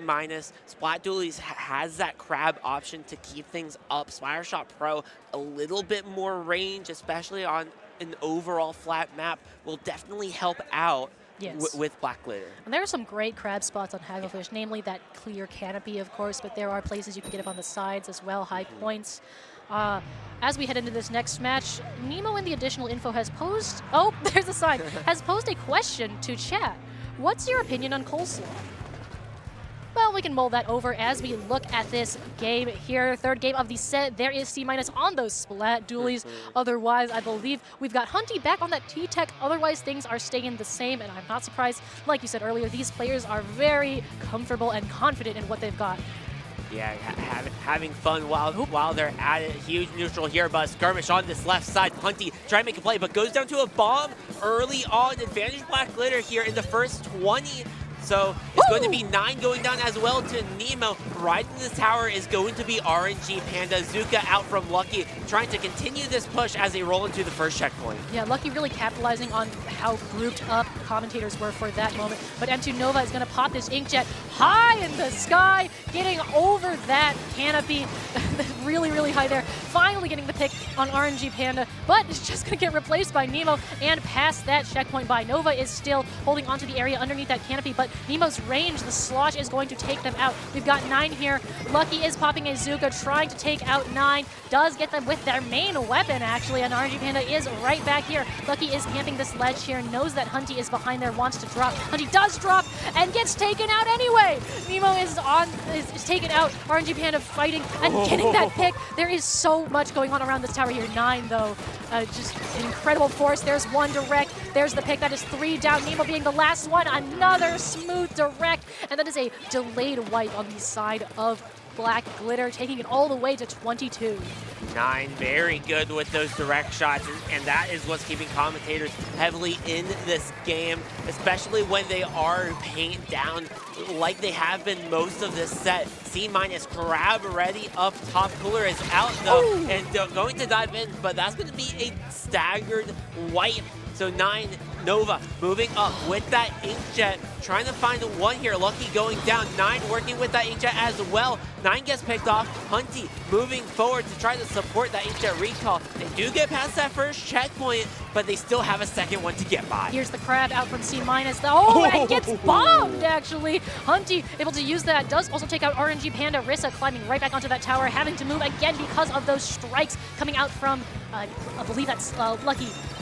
No, Nemo's strikes. They do get onto that checkpoint. Oh, I'm very, very close to clearing it. Double teaming C- there. And with this jet from Nova. Oh, with the single point lead. Lucky, though, still trying, but they're not able to get any picks on the tower. They are just outnumbered by these strikes and the huge amount of players on tower, despite 1 going down, despite 2 going down. Hunty is still there. There is 1.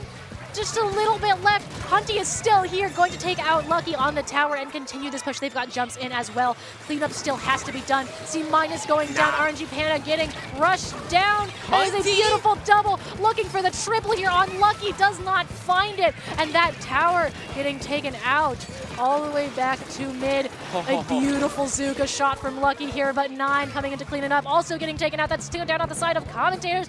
Finally, Black Glitter able to break out, but not after a devastating push to 9.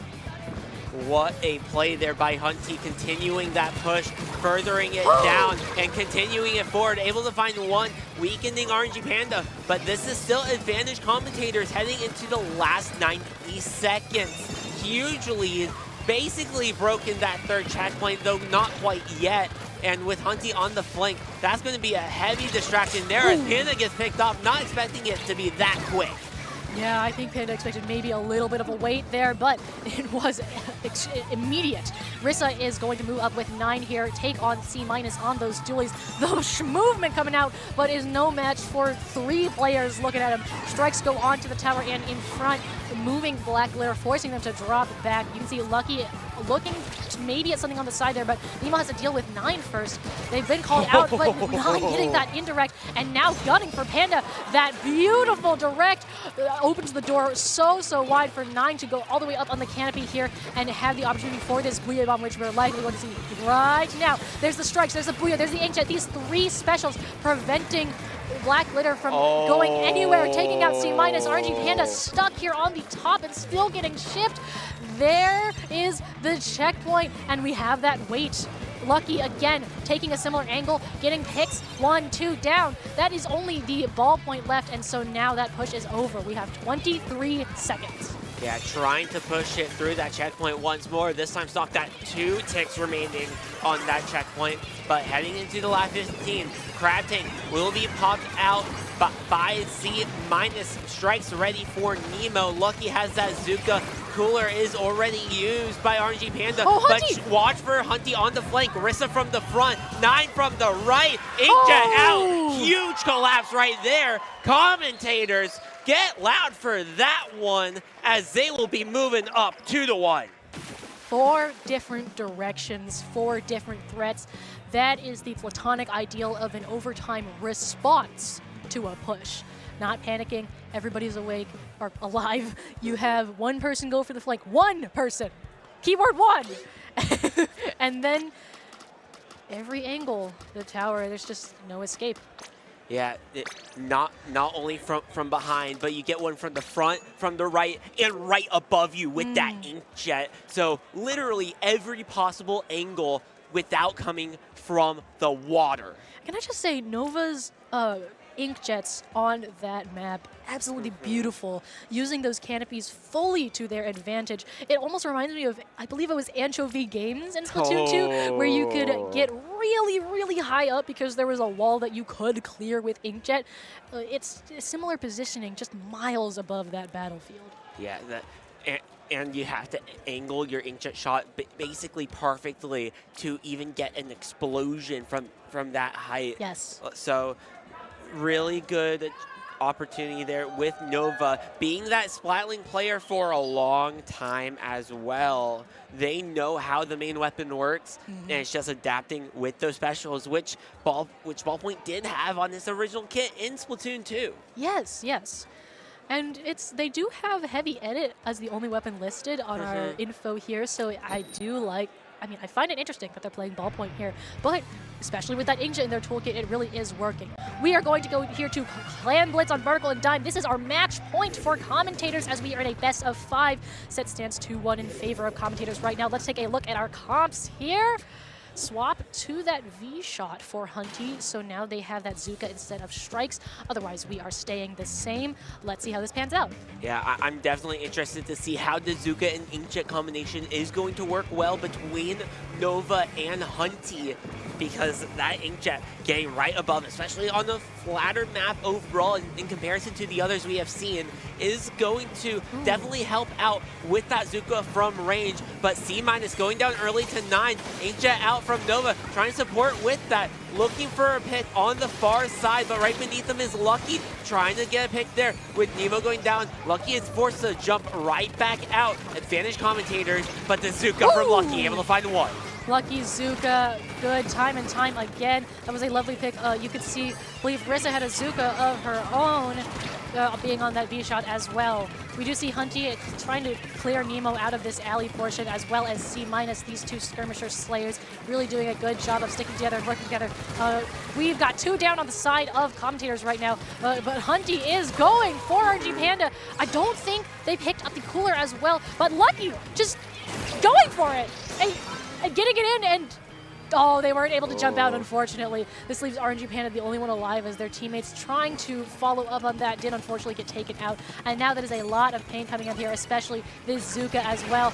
Going to immediately gun for Nemo, going for Panda as well. Beautiful arcs, gets C- behind the pillow. Hunty dropping down, but does get collapsed on. We have the Booyah though from 9, who is going to pop that. Hopefully they don't get shredded. They get picked off by Lucky right after that. And so despite the huge amount of pressure put on by Commentators there, no clams go in. Black Glitter with the lead, 2 minutes in, but a flank from Hunty, finding 2, finding the third in the trade. Last one forced to jump is Panda. So now Commentators, opportunity, but they don't have the clamps to score just yet. 9 keeping it forward, but Rissa still trying to build up that power clamp. Nova getting picked off. Rissa grabbing their own cooler, finding one, but down they go to Nemo on that slosher here halfway through this game. Rissa is back fast and jumping in with their teammates. Hunty having that Zuka as well, clearing. They have a lot of space in mid. They are quickly building up economy, but C- has something to say about that. Has Crab at the ready and got that wonderful pick. Possibly doing a little funny here. I think they're looking for a good opportunity to Crab after. They're going to go up onto this snipe here. High ground, lovely for Crab. Oh, but they have the Inkjet to reckon with. The Inkjet gets double team as well. And there's another Zuka out from Lucky. That is a lot of clam. C- having 5 right now, able to build a ball. I think this is going to be another push for Black. Oh!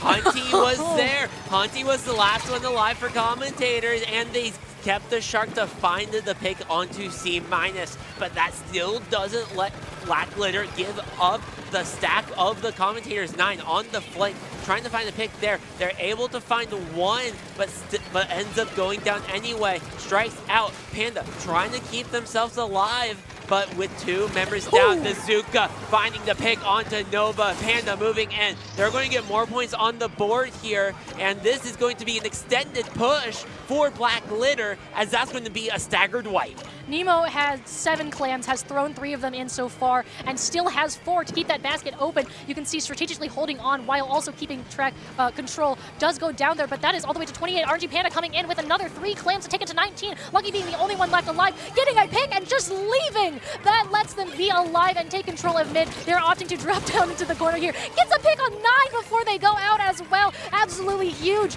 Hunty here being the main, having to be the main aggressor without 9 being on the field. Not quite able to get that pick on Nemo that they want. You can see the clams are up there, but there's a lot of paint. Though Hunty does go down. Nova has this Inkjet at the ready and the Booyah as well, but Nemo is somehow still staying alive. Jumps out, but we still have 2 down on the side of Commentators. Nova is holding on, and we have that Tracticular as well. So Commentators are very well equipped for a last-minute push here, but so are Black Glitter. We have the Zuka, we have the strikes, and those are going to get popped right now. 80. Oh, huge triple from Lucky. It's only Nova up. Nova finds the pick there, but with multiple down, they're using this Inkjet. They need 82 points of clams to go in the basket to take the lead here. 20 seconds left on the clock. Inkjet recalls with 2 down, and that is a full wipe. 15 seconds. Commentators need to build a power clam off respawn, but it might be a little bit too late with Nemo building clam of their own and capping all of these clam pods to stop Commentators from grabbing anything. We are going to Game 5. Game 5, everybody. That was Game 5. You can hear the crowd going wild. That was 2 consecutive triples from Lucky, 1 with the Zuka and 1 with the Suction Bomb. Commentators just somehow being clumped up in the wrong place at the wrong time. I don't know if you guys could hear the crowd, but the exclamations absolutely incredible. We are now 2-2 in this Silver Pool set, and we'll be heading to our Game 5. Kraken. Are you okay right now? Because that game was all about Black Glitter. Absolutely. Black Glitter was on top of it. Once an opportunity was made, it was often Hunty, the one making those flanks on the map like Barnacle and Dime. It was a little bit tougher because of how flat it is overall. 9 kept getting shut down with so much paint coming from Black Glitter. We will have a sub here for game number 5. C- coming out back for Arctan. I will say, I think like you said, that map geometry really in their favor just because they have those sightlines. And both Nemo and Lucky have those arcing weapons for them. Nemo, of course, being the main weapon, Lucky being the special weapon, and them allowing to get those arc shots, shut down 9 and Hunty. I think they've understood that Hunty is going for these flanks a lot now and have started realizing, looking behind, using the map, calling them out. Sometimes those patterns and behavior can even be learned just through a few games, and these teams are showing incredible knowledge adapting to that. Yeah, and especially with Game 5 being splat zones on Umami Ruins. Oh, double zones! It's a 2-zone map, so the slider from Arctane's Undercover Umbrella might not be as impactful. We could definitely see that big swig opportunity here, yes. just because of how much output it has, assuming they don't go splash. Assuming, that is true. Now, Black Powder has been working with Arctan Splash lately, but that is also because Black Powder usually plays with shoes on carbon. And so the extra paint is very, very helpful in allowing the carbon to get into those sharks and enable the carbon for those picks. They don't have that currently, so I think it is very within the realm of possibility to see this big swig. Yeah, it definitely a very good opportunity here. The crowd is ready for game number 5. So it is Splash. Get ready. Splash coming out. Inkjet ready from Nova. Ready.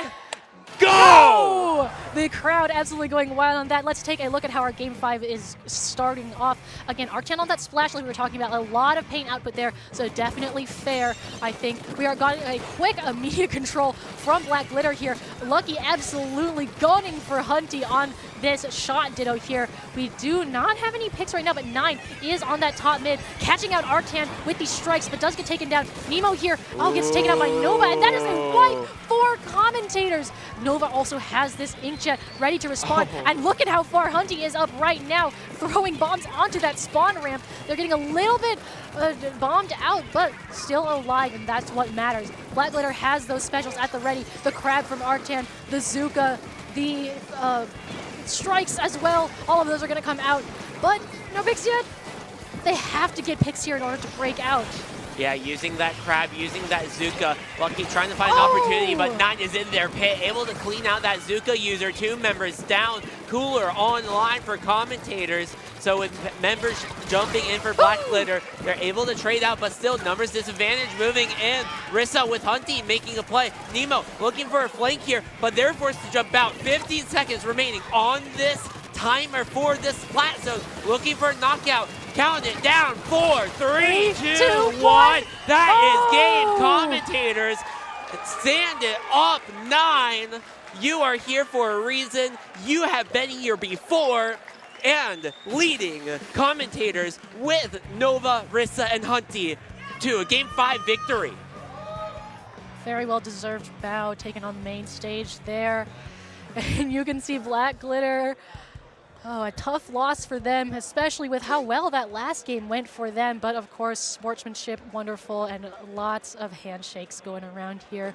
Both of these teams, absolutely incredible showings here.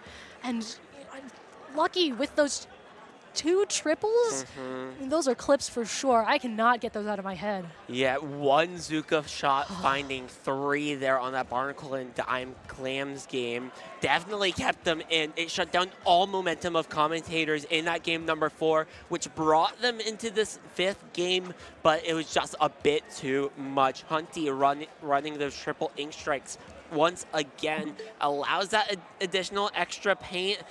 So 9 is able to be a little bit more stealthy and move around just like they did when they got that lockout. 9 played around that pit area and was shooting backwards at the opponents. Yes, very much so. I think 9 was a huge obstacle for Black Glitter to get through, and it's just they weren't able to get out in time. And I believe they did get a 3 down on Commentators right before that timer ran out. You could see that they were dropping into that pit and getting past 9, which was good. Nova was the only barrier left standing. Unfortunately, the timer just wasn't in their favor, but they got very, very close. They definitely did.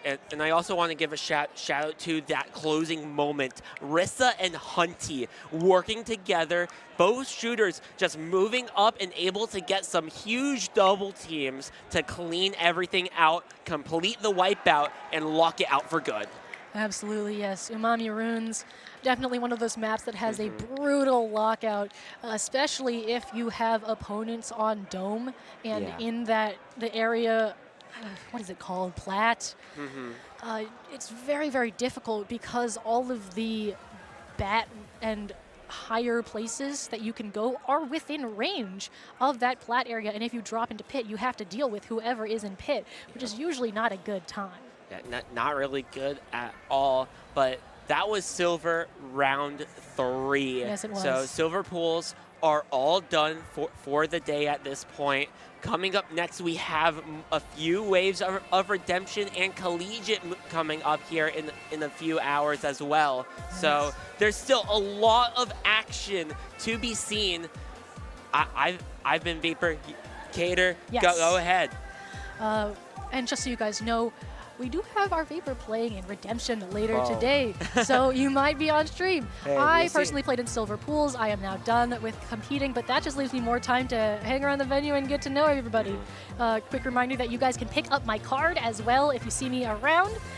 But yes, if you would like to find me elsewhere, you can find me here at Riptide or at cater.inkling.social online, where I post art and TO for other organizations. What about you? Hey, you can find me basically anywhere at V4P0R_SPL. Find me on Blue Sky at vapor.broadcast.beep.com. One of these days I'll stop saying dot there. Oh, it's close enough. But it's close enough. It's on screen. Thanks to production, of course. But yes. For now, from Cater, I've been Vapor. We have more Splatoon matchups coming your way with Redemption up next.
Welcome back, everybody, to Riptide 2025. I am filling in very briefly for Spicy, so I'm going to yap as long as I can before I get dragged away comically.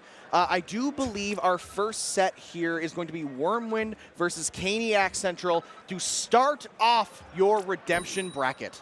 Yeah, we have a lot of redemption still to go here. We're kicking things off with game 1 on tower control on Mako, Mart. I'm really excited to get into this. I saw Caniac Central play a little bit earlier today, or yesterday, and they look pretty solid. I believe they have the rivals TO Frosty on their team. So already going into this, we see a leader with no cooler, so definitely something to look out for on Caniac Central. Yeah, no cooler is a strategy that's close to my heart, but it is definitely one that is not often run. Caniac Central there in the aqua with Wyrmwind in the pink. Already, Caniac Central have a little bit more space, but Wyrmwind with the numbers advantage will switch that up real quick, especially with the pick from Giles on that Carbon Roller. Really big opener from Gillies there as well. The big bubbler from Grace on the tower is going to secure that first checkpoint, all but secure it, as Turple is going to just switch off there to keep control as the rest of the team moves to right stack. We've got a lot of things happening at once here. The rain as well, just to clear out all that freezer area is super, super helpful for Wyrmwind as they push towards the second check. Yes, second check already reached, but not able to get any progress just quite yet, thanks to that pick onto the pencil.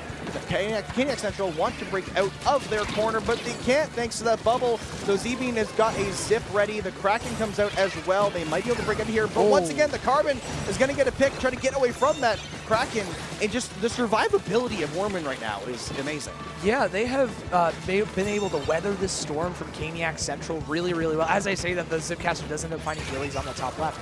But now, it's just now that Wyrmwind players are starting to drop here about a minute and a half in. That's given them a massive push all the way down to that second check, around 40 points left. Caniac Central have a lot of work to go, but they have a ton of time. And already at that first checkpoint with 3 specials to work with is going to be pretty helpful. The strikes are popped immediately. Same thing with that Booyah Bomb, I believe. It's just the Zipcaster, the Booyah shreds the bubble. And Grace is just sitting here contesting the tower alone, but doing a really solid job at it so far, just making sure they can't push too far. Now there is a Carbon behind the tower, and that will take down Ocean Opal. And right now, Wyrmwind are doing a great job of just like preventing this lead from swapping. Caniac Central, though, they're on the cusp of getting the lead. They have a couple specials and the numbers. They need to deal with the Carbon, and there it goes. The Kraken will do the job, seal the deal. This lead is slowly getting thinner, and no, the lead will not flip thanks to a bomb kill. Oh, just barely holding on to that thanks to, I would assume, would be a splat bomb from Grace here. And another one onto Ocean Opal is going to be really big. Wyrmwind trying to just take back control, flip the script entirely from just a couple seconds ago. Already pushing that tower and trying to extend their lead by just that much more. Not many specials to work with, just the Inkstorm as of right now, but everybody's coolered up, and Turple's able to find a pick onto that leader. Grace finds another one onto Ocean Opal, and this all of a sudden is looking fantastic for Wyrmwind. Or at least it would have if the Zip didn't have anything to say about it. Z-Beam managing to get some picks and even up the score there a bit. Now we're nearly 3 minutes into this game. Both teams divided by 1 point. So even though there is a lead in favor of Wyrmwind, they're not sitting too comfortably. They know that if they try to stall for 2 minutes, they can't guarantee their success here. So we're going to look for another push from both of these teams. These last 2 minutes are going to be tense. And with the specials being more in favor of Caniac Central here, there's that Kraken pop immediately, just trying to get some more momentum going. Clears out a good amount of space on the left-hand side, but since you are the leader, you have to back up, or else you face just annihilation by that Carbon Roller. The rest of the team kind of is right now, as Gillies is making a move onto the left stack, shut down immediately by the 2 teammates on Wyrmwind, or on Caniac Central. The Booyah coming through just to clear max mix off of that stack and give a little bit more control for this push, but a wipeout in favor of Wyrmwind means that they still maintain full control of this. Look at how pink the map is. Though the Turple kind of, actually never mind, didn't see the Carbon Roller, and neither did Ocean Opal going down.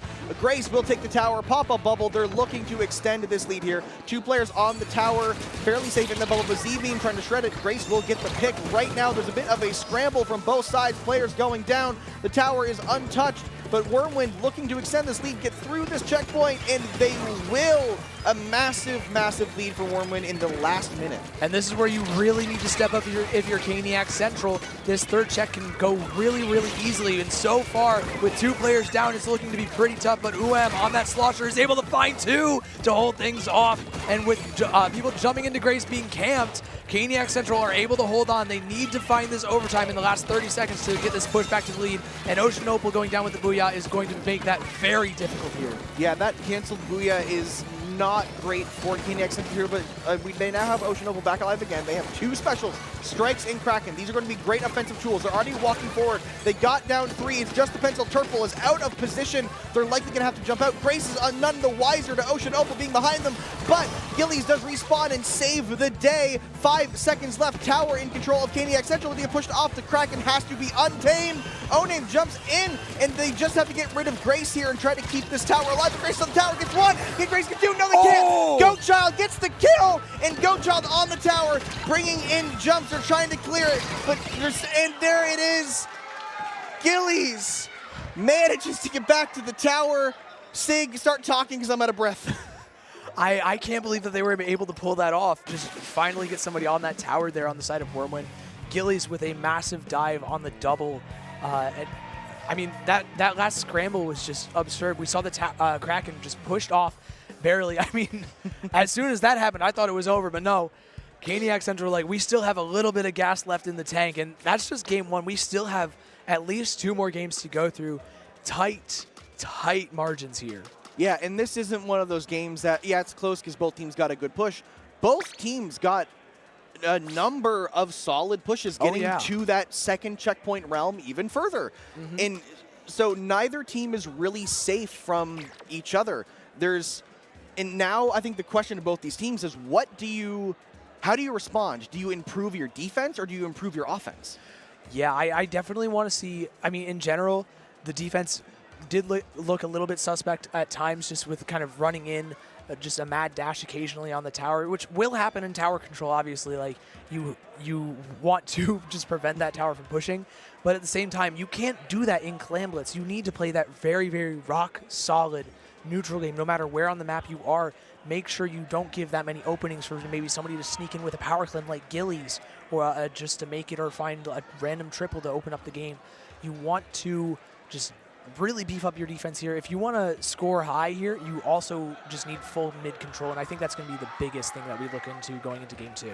Yeah, I do agree with the defense being the most important aspect here, because Clam Blitz has the most dynamic objective of any of the competitive modes. It does. In tower control, it is a central point, and it moves at a set speed. You cannot speed up that thing. If you want to go right, too bad you're going left first. But Clam Blitz, all 4 players control the objective, all 8 players control the objective at a time, and like you said, there's those stealth plays that can come out. You can, on a map like Umami Ruins, you know, the map is kind of divided in 2, so there's 2 different ways to watch, there's 4 different players to watch, and the objective moves at both your own speed and the opponent's speed. So having a solid defense to just form a brick wall in front of your gate is going to provide a lot of value to your team. Yeah, but not only that, you know, the score drops as fast as you can score clams here.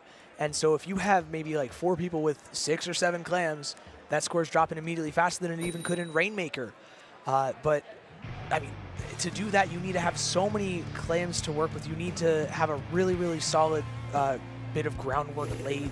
And going into this, I am curious to see what the changes are, just to see them see the teams assist in doing that. We have a custom blaster and a 10-attack splatter shot now, dropping that junior, I believe.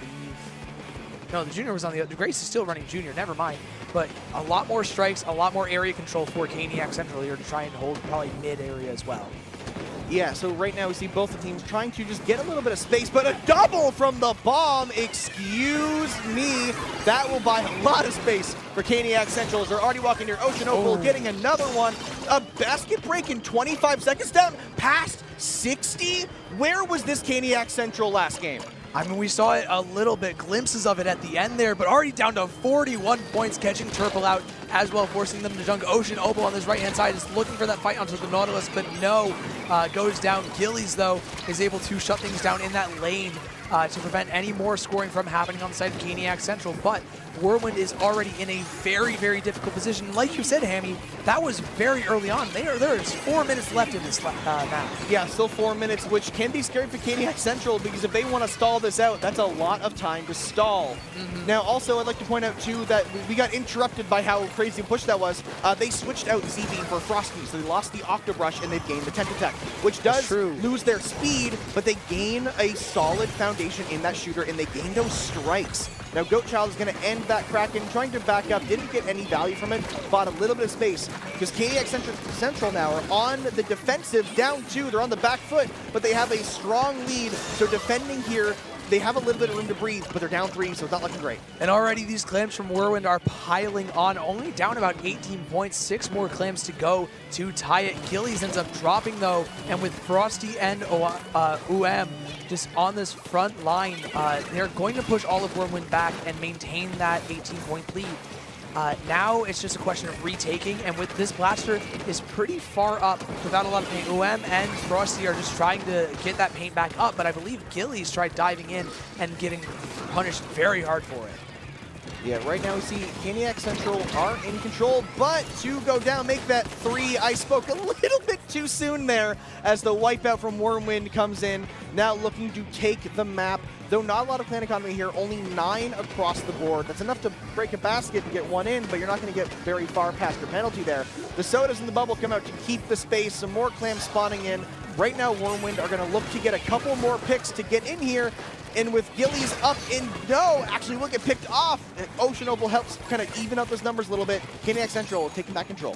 I'm really liking this defense from Caniac Central so far. They've bended a little bit, but they haven't quite fully broken, and that's really helped them out in maintaining this lead that they have, and the strikes come through. There's the splashdown and another set. Ocean Opal just clearing out all this left-hand side, but Gillies is right there from the left, from the pit, and is back in top mid with a Zuka to answer. Yes, the Zuka is going to answer that kill there, and now continuing, actually, Gillies is just hanging out on the top mid, trying to figure out where best to go. Bomb always picking them off on the side. Each team losing a few members, but Wyrmwind lost a few more, as it's just Gillies, but Gillies doesn't care. That's how a Carbon plays, trading out, actually getting saved, or the trade getting formed by Goatchild there on the E-leader, taking back some space in mid. It's been a scramble this game, but Caniac Central have somehow continued to just keep this original push as their lead. Yeah, this has been really impressive, and already they're looking for a little bit more, but with 2 players down, it just doesn't look like it's going to happen. MatchMyDamage just cleaning up that fight in the pit there, and looking for just a little bit more. Goatchild's trying to hold on to top mid, but in the face of a Trizuka and a big bubbler, it's not going to happen. Frosty jumps in, but just like a snowman, is going to melt to that splat bomb there. Yeah, Splat Bomb will get that kill, and now we have a couple players from Caniac Central jumping in, which isn't good because there's a lot of players down. MatchMyDamage not able to camp the jump. Caniac Central managed to keep on to that defense, hold their gate. Wyrmwind, see here, like they realize there's a minute left in this game. They're respecting the fact that they need 1 push. 2 power clams is a lead by 2 points. So they just need 1 opportunity. It can be in overtime, it can be whenever, but they need to play this smart. But yeah, and this might be it. Already 2 players down on the side of Caniac Central. O.M. is in a bit of a tough spot here, able to find Grace, but that first power clam goes in. Gillies is looking to score a little bit more, avoid that Kraken too. They just need 2 clams. And already Gillies is just trying to make as much space as possible. The Kraken doesn't care. There's 2 clams right there, but Gillies can't do it. There's 3 people on top of them. And no, Wyrmwind still don't have the lead. Caniac Central barely hold on. Okay, they do have the power claim. Grace was able to make a power claim before overtime starts. That is important. Without that power clam, the overtime will end, so someone needs to go grab that clam. It does get picked up by Turple. Overtime has started. Breaking the basket will tie for the lead. You need an extra clam after that. So Wyrmwind needs some economy. They have a little bit of clams. Now they need the picks. They have 1 player down. Now they have 2 down. They have the advantage in numbers. They need to find a way forward.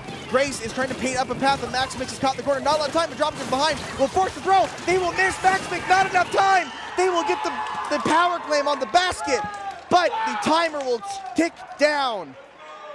Oh, that came down to the wire. Yeah, if MatchMyDamage just, moves just a centimeter even forwards, they get that score, they get a little bit more time to work with. That was just a margin of inches again These two games have been incredibly tight. I just cannot believe it. What a great stable hold as well from Goatchild and I believe Frosty on the T-Tech there at the very end in the overtime. Really game-winning for Caniac Central. Yeah, it was so close. It's unfortunate too. You know, I was about to comment on they need like that go button. They need the big red button they hit that says when to go in.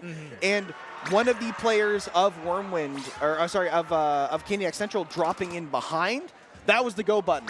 So they dropped in and said, well, now we go. And every living member ran forward, but unfortunately, MatchMyDamage was not in range of the basket and just got a little bit antsy in that throw. There might have been pain at their feet, so they couldn't move as far forward as they wanted to. But, you know, you have to give it up. Like, Caniac Central, I said they have to stall for 4 minutes, and they did. They never did that beautifully. I don't think they scored a single other time that game. No, not at all. That double AoE, double strikes combo is really good at just controlling where the other team can and cannot come from.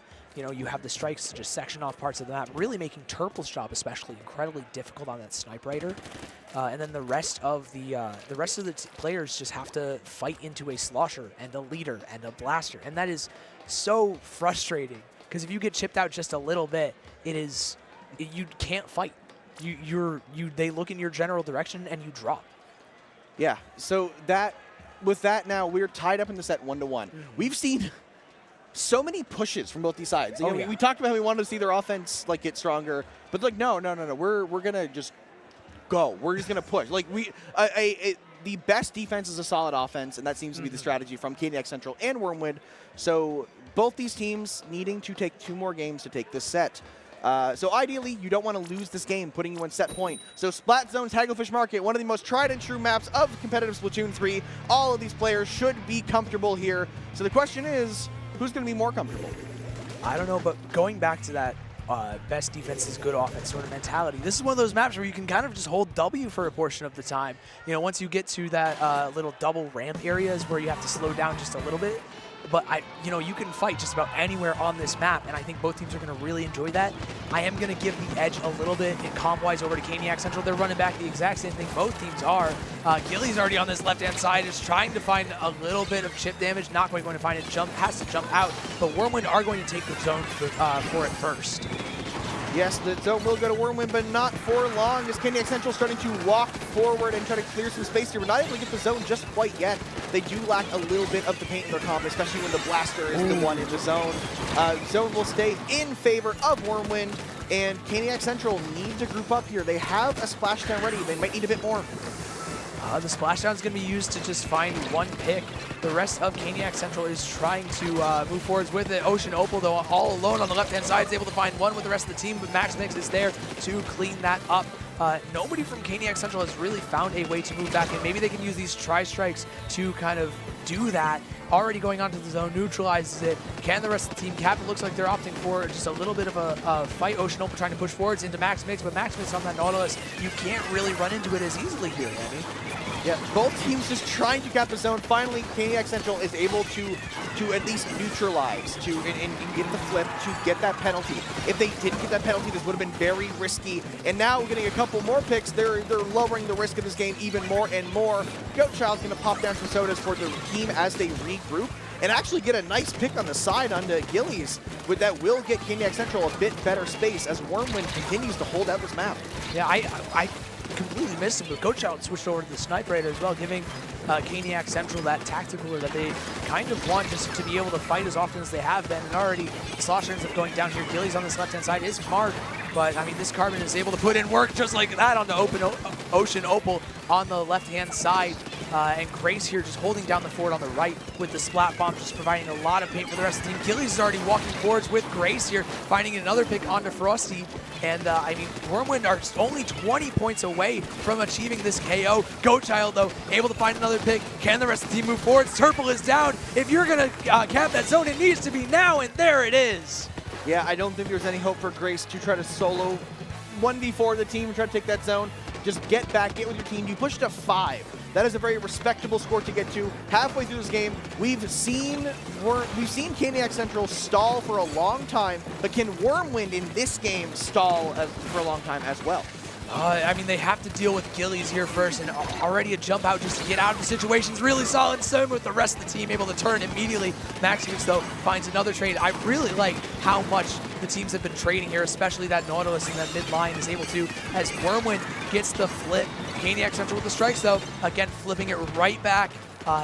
These strikes are incredibly difficult to just maintain the zone against, especially if you just flip it, because just such high output of them. And Frosty's able to fight on that weapon as well, as Turple has to turn, gives up the zone, but Gillies finds a pick for it.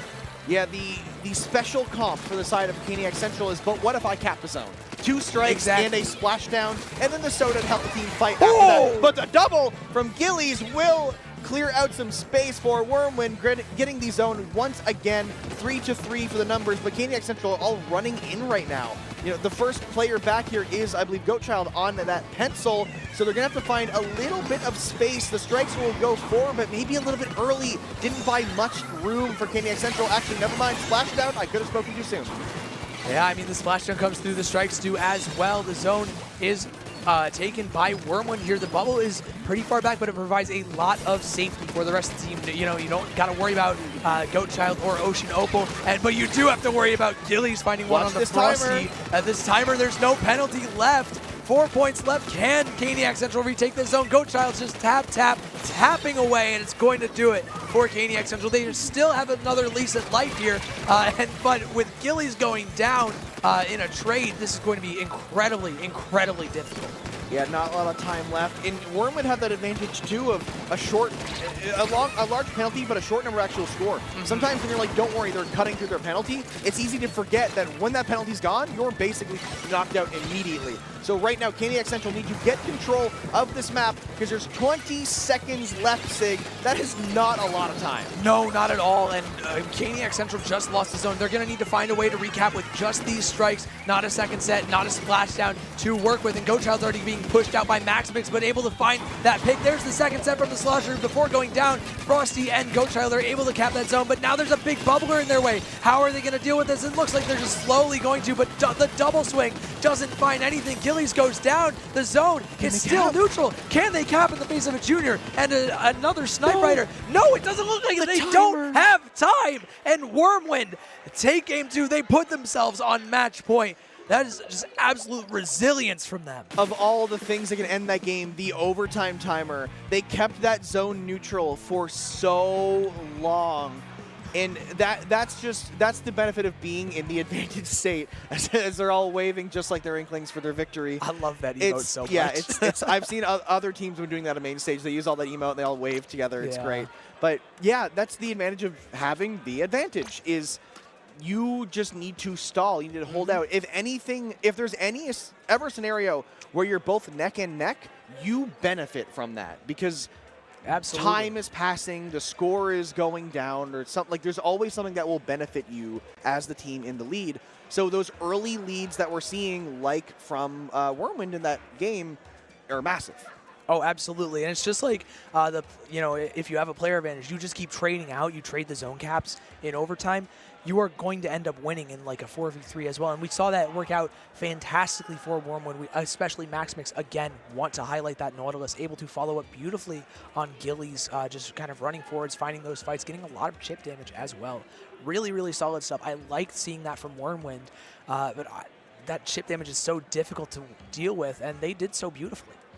Yeah, now we are taking a look at the bracket here for Redemption. We're seeing MatchMyDamage 3-0 Tiger Jockey and My B 3-2 for Made for this. So that was a nice and close one. Of course, Redemption bracket is double elimination, so every team that's out so far has a chance. But right here, Wyrmwind, they don't even care if it's double elimination. They're looking to win here, take this set 3-1, not even put themselves on the rope like they have previously. But Caniac Central, not out of it yet.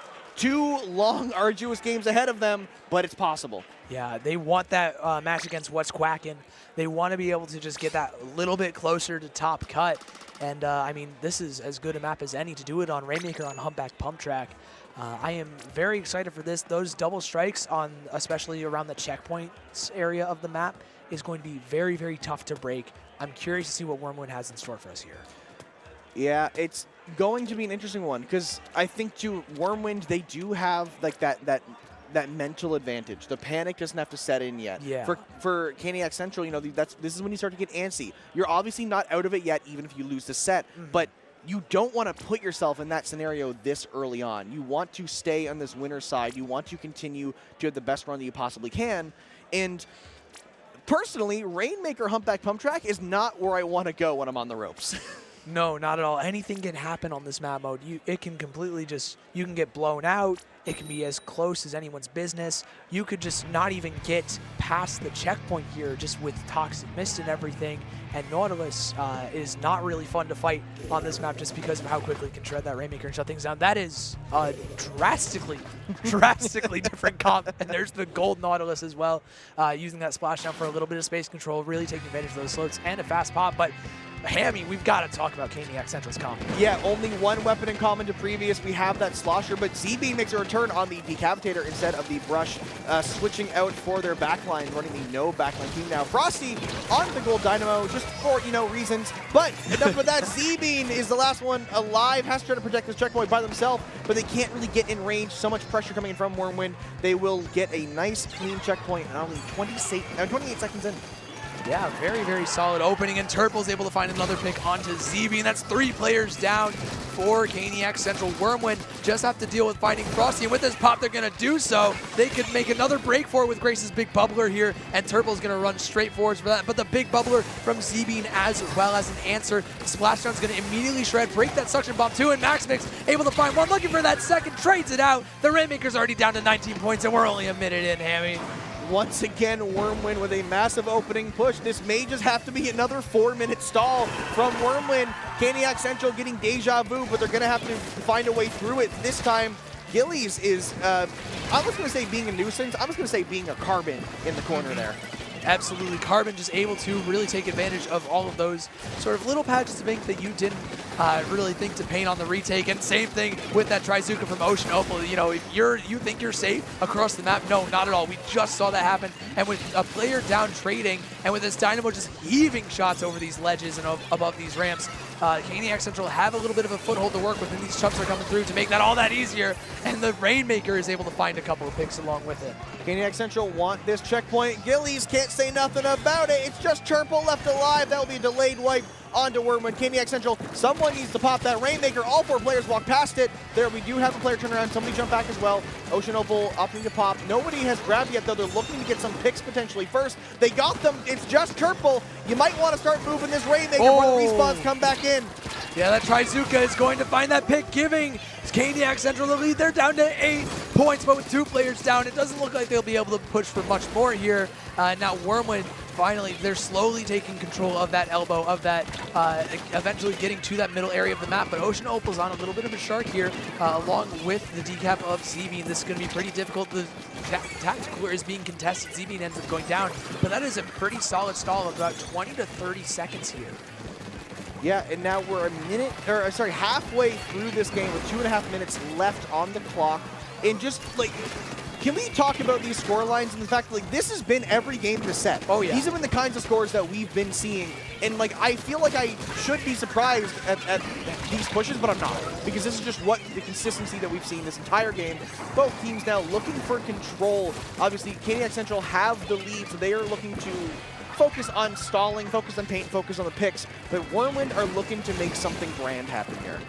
Yeah, already a couple of picks going in their favor, but 2 players down is going to make it incredibly difficult. Frosty is able to find that pick onto Gillies, getting revenge for just the beginning of the game earlier when Gillies just ran straight forwards at 2 players. Now Frosty making a ton of space on this left-hand side. The chumps are coming in just to give some room to the rest of the team. If you pay attention to Frosty, then the rest of the team is going to be able to run through elbow, and Frosty will pick up that Rainmaker. You're put in a bit of a pickle here if you're Wyrmwind, and that's exactly where Caniac Central wants to be. Yeah, Caniac Central, again, just it's the stalling game here. They're looking to stay in this set and bring us to a game 5. A lot of players on Wyrmwind have dropped on the left side of Caniac Central, which puts them in an awkward spot where they're going to get picked off from both sides. The Rainmaker's grabbed in the meantime, so they're just making a run even if they lose this fight. Absolutely, and with 3 players down, they're not even losing the fight. Zebin gets picked off by a bomb, and players are up to stop U.M. from moving forwards, but I mean, you've got this Rainmaker push put in a pretty tough spot to kind of pick off. Gilly's going to do their best here, but with the Rainmaker shots going through, the rest of the team is able to help out with 50 seconds left. How are you going to do this if you're Wyrmwind? If you are Wyrmwind right now, you need to look for these decisive picks, such as you can splash down a 2, will get picked off Frosty, and Z-Bean goes down as well. Right now, you need these numbers and specials, but those numbers go down. Unfortunately, the losing numbers left and right. Only 30 seconds left. Caniac Central have regained control. Wyrmwind, they're starting to panic. Yeah, they're just falling apart at the seams right here. The Suction Bomb double from Ocean Opal onto that big bubbler is going to make things incredibly tough. They also just leave the Rainmaker unpopped with a lot of HP. That stalls ever so much more. Just 10 seconds left here, and Wyrmwind don't really have any answers. They don't have the specials. They don't really have anything to work with. The Trizuka from Ocean Opal from that left-hand side is going to be able to find one on the Max Mix. Turple is able to stay alive, and Gillies finds that trade, but now what are you going to do? You have a Trizuka of your own. There's a couple of picks going in your favor. You need to find these Tri-Strikes onto the Slosher, onto UM. They're going to be used to shred the big bubbler. There's no safe haven here. Everybody is clumped up on the right-hand side. Two players try rushing down those Hammy, and they're going down. The bubbler's there, but nobody else. It's just L.O.V.E.M.UF.F.I.N here left alive. They have to try to get the pick, but Turtle's walking a bit too far forward, but the Knicks are coming through. They need to just find a little bit more space with the drop. L.O.V.E.M.UF.F.I.N actually puts them out of position, and now Turtle has to dodge these shots coming from both sides, but they have opportunities. They got a pick. They're looking to try to find a way through these bombs, through this ink, but they're losing numbers, but so are Caniac Central. How is this going to play out? Turtle is walking forward, trying to get the lead. They did it! They did it! Wyrmwind say no game 5 for you. They shut the door on such a tough game.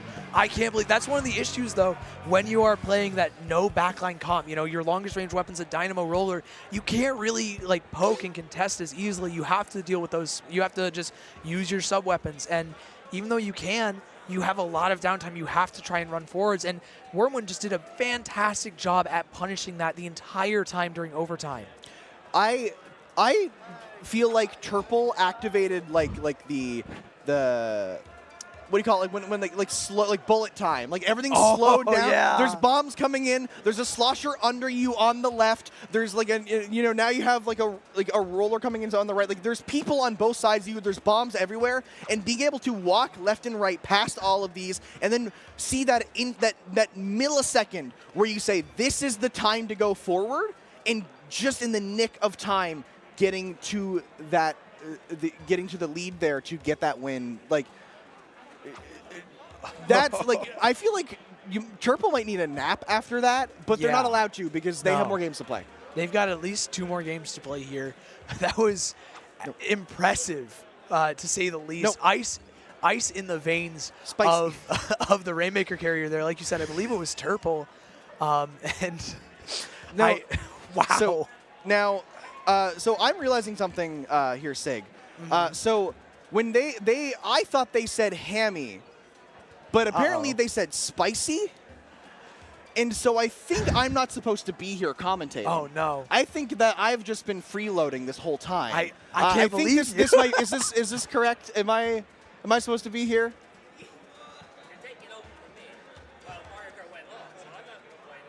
I mean, I think I might get pulled aside here. Like a comically large cane is going to come out and kind of whip me aside. As I think Spicy, you are now on the mic. I do believe no, never mind. I'm getting No, where did the Hemi go? I can't believe it. Now I'm short a co-caster now, but whoa! Oh, welcome back. Welcome, Spicy. What just happened to Hammy? I don't know. Where'd he go? The ethereal cane just yanked him off screen. Welcome, Spicy. Hello. How's it going?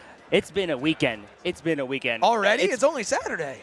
No, it's awesome here. So for those who don't know, I'm Mario Kart CEO here for Riptide. But because of being Mario Kart CEO, I'm in the Splatoon room all the time. So everything is happening, all the hype, all the screaming, I'm living for it. This is one of the best weekends of like the year for me. Oh, it is always one of the highlights. Riptide is so much fun to hang out at. There's so many people here. Yes. So many people just to hang out with like-minded Splatoon fans. A lot of people that you may end up knowing just by scrimming them, running into them in tournament or X rank or anything.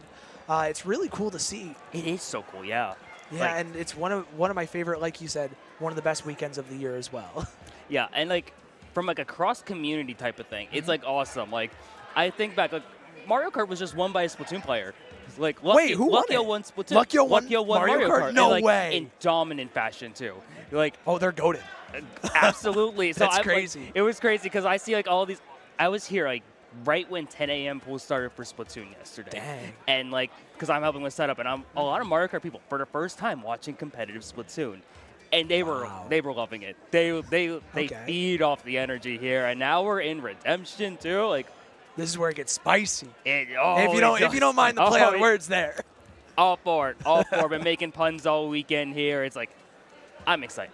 So excited It's to gonna get be it. so much fun. It's already been a fantastic weekend. We've got a few more sets to come your way, and I just cannot wait. Absolutely. Man, I was about to ask how Mario Kart went, but you completely like you were on top of things already. Luckyo won. Pretty hype. I was watching a couple of the games over there. It was a great time, but now we got a few players up here. I wish I knew names from faces a lot better than I do. No, same, yeah. Because I would be able to tell y'all exactly who it is just based off that.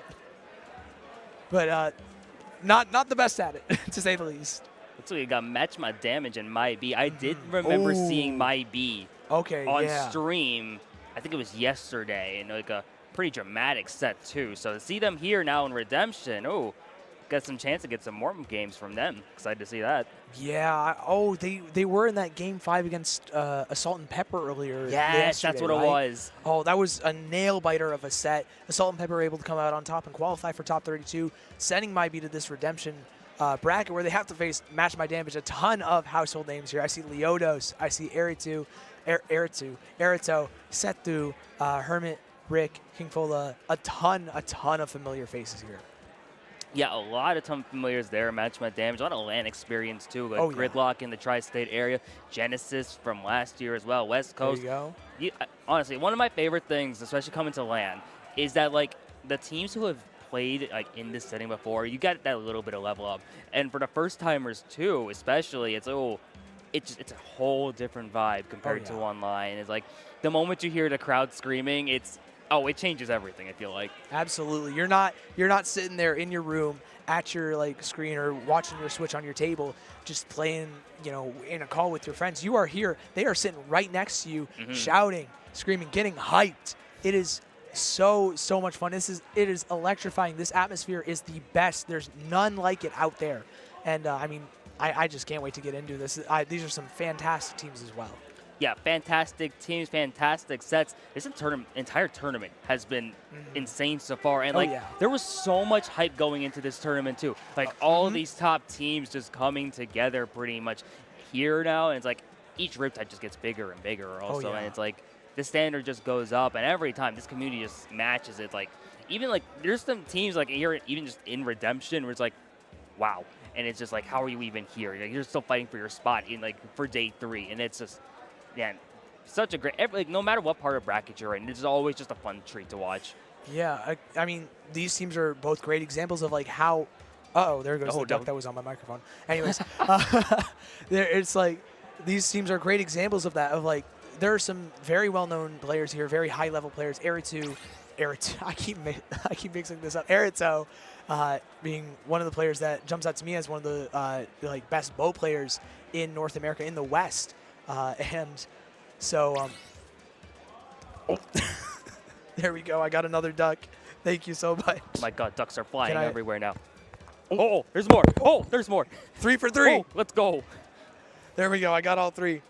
And now we got to get them in a row. Get ready for the set. Everybody's getting in the lobby, and I'm very excited. This, like we said earlier, a lot of current and former top players: Leodos, Erito, Setu, Hermit. A lot of household names that we know and we love from LANs, just everywhere. Yeah, just everywhere, and that's like the best thing here. Like LANs in general, just the community, like coming together pretty much.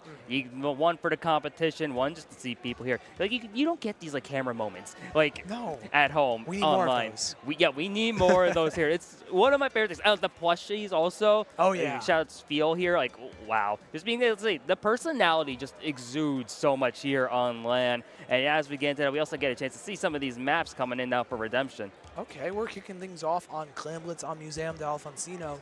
A very, very long-range, like, focused map here. We'll probably be seeing some Snipe Rider, Erito on the Tri-Stringer, if I were to guess, just one of the Tri-Stringers. They're all decently potent kits. Oh, definitely. It's just a question of, like, kind of what's best in the mode or in the moment. I honestly don't know what else we'll be seeing here, though. Yeah, I'm curious what we're going to be seeing, too, just from, like, both of these teams here. Like, we know the first side it might be, like, Zap, Edit, Frozen Pro, and, like, Leodos has the Squiffer, Dre's got the Shun, the Zap, and it's, like, across the board, though. It's, like, you got solid comps here, and it's, like, the fun thing is, like, we did have a patch just, like, this week. And, like, I'm pretty sure the info we got here might be a bit outdated here. I wonder who's trying things, like, this soon. Like, this soon, after a patch especially, like, I like to make this analogy, like, each, like, major LAN is kind of like a depiction of where the meta is at its different time. Like you'll rewind back to like Riptide 2 years ago, and it's a very different thing there. You rewind to like the first like big like Splatoon 3 tournament where we saw like at the big house. I want to say it was like GooTuber was like a thing. We were making GooTuber work, and now here we got more patches here. We're still making things work then, and then getting a chance to look at the bracket here as well, and like. Seriously, this bracket is just already just insane just looking at this. Yeah, made for this with, you know, pushing MyB to 5 games. That is incredibly impressive. Very, very solid stuff. I believe there's some Paradigm Starfish players, if, you know, a very well-known team on that squad. Really solid stuff. I don't want to run into them in the lower bracket here. That is going to be a tough one for Tiger Jockey, who got beat by MatchMyDamage, but that is also going to be a banger set. We've got the winners of those, and looking at the comp for MatchMyDamage, I'm very curious to see how the bow, brush, double shooter kind of works out, because, I mean, those are kind of very different weapons in how they function and how they like to play, I feel. I would say that, yeah, like, sacrificing some range there with some of the weapons you got here, bow being your most ranged weapon there at that point there. Feels like sometimes there's a push for speed, push for like aggression there as well. Just looking into like how much of a scrappy comp are we going to be having here, and like in LAN especially, you get some interesting value here with the aggressive comps, especially when you're on like stage setup. Aggressive comps gets the crowd roaring. When you get the crowd on your side, especially now, that's like a just subtle momentum shift pretty much for your entire way. A little buff there, which is just awesome there to have. I better hear some roaring from the crowd if we see like any like directs or 3-bolt hits from Erito. That is going to be so much fun. I really like the kind of bow brush thing, because even though brush really wants to play fast, bow can struggle. But that's why you have those double shooters, just to give a lot more paint. I think it's really a creative way of kind of getting those two weapons to pair really well together, just because brush can also weave in and out where those delayed bow explosions are kind of exploding. Exactly, yeah. And it can be very, very difficult to fight. Oh, definitely. Yeah, I love the dynamic there pretty much between the brush and the bow. Not something you see all the time, like pretty much like ever in like Splatoon 3. I'm trying to think of like big moments you really saw that here, but it's like not really.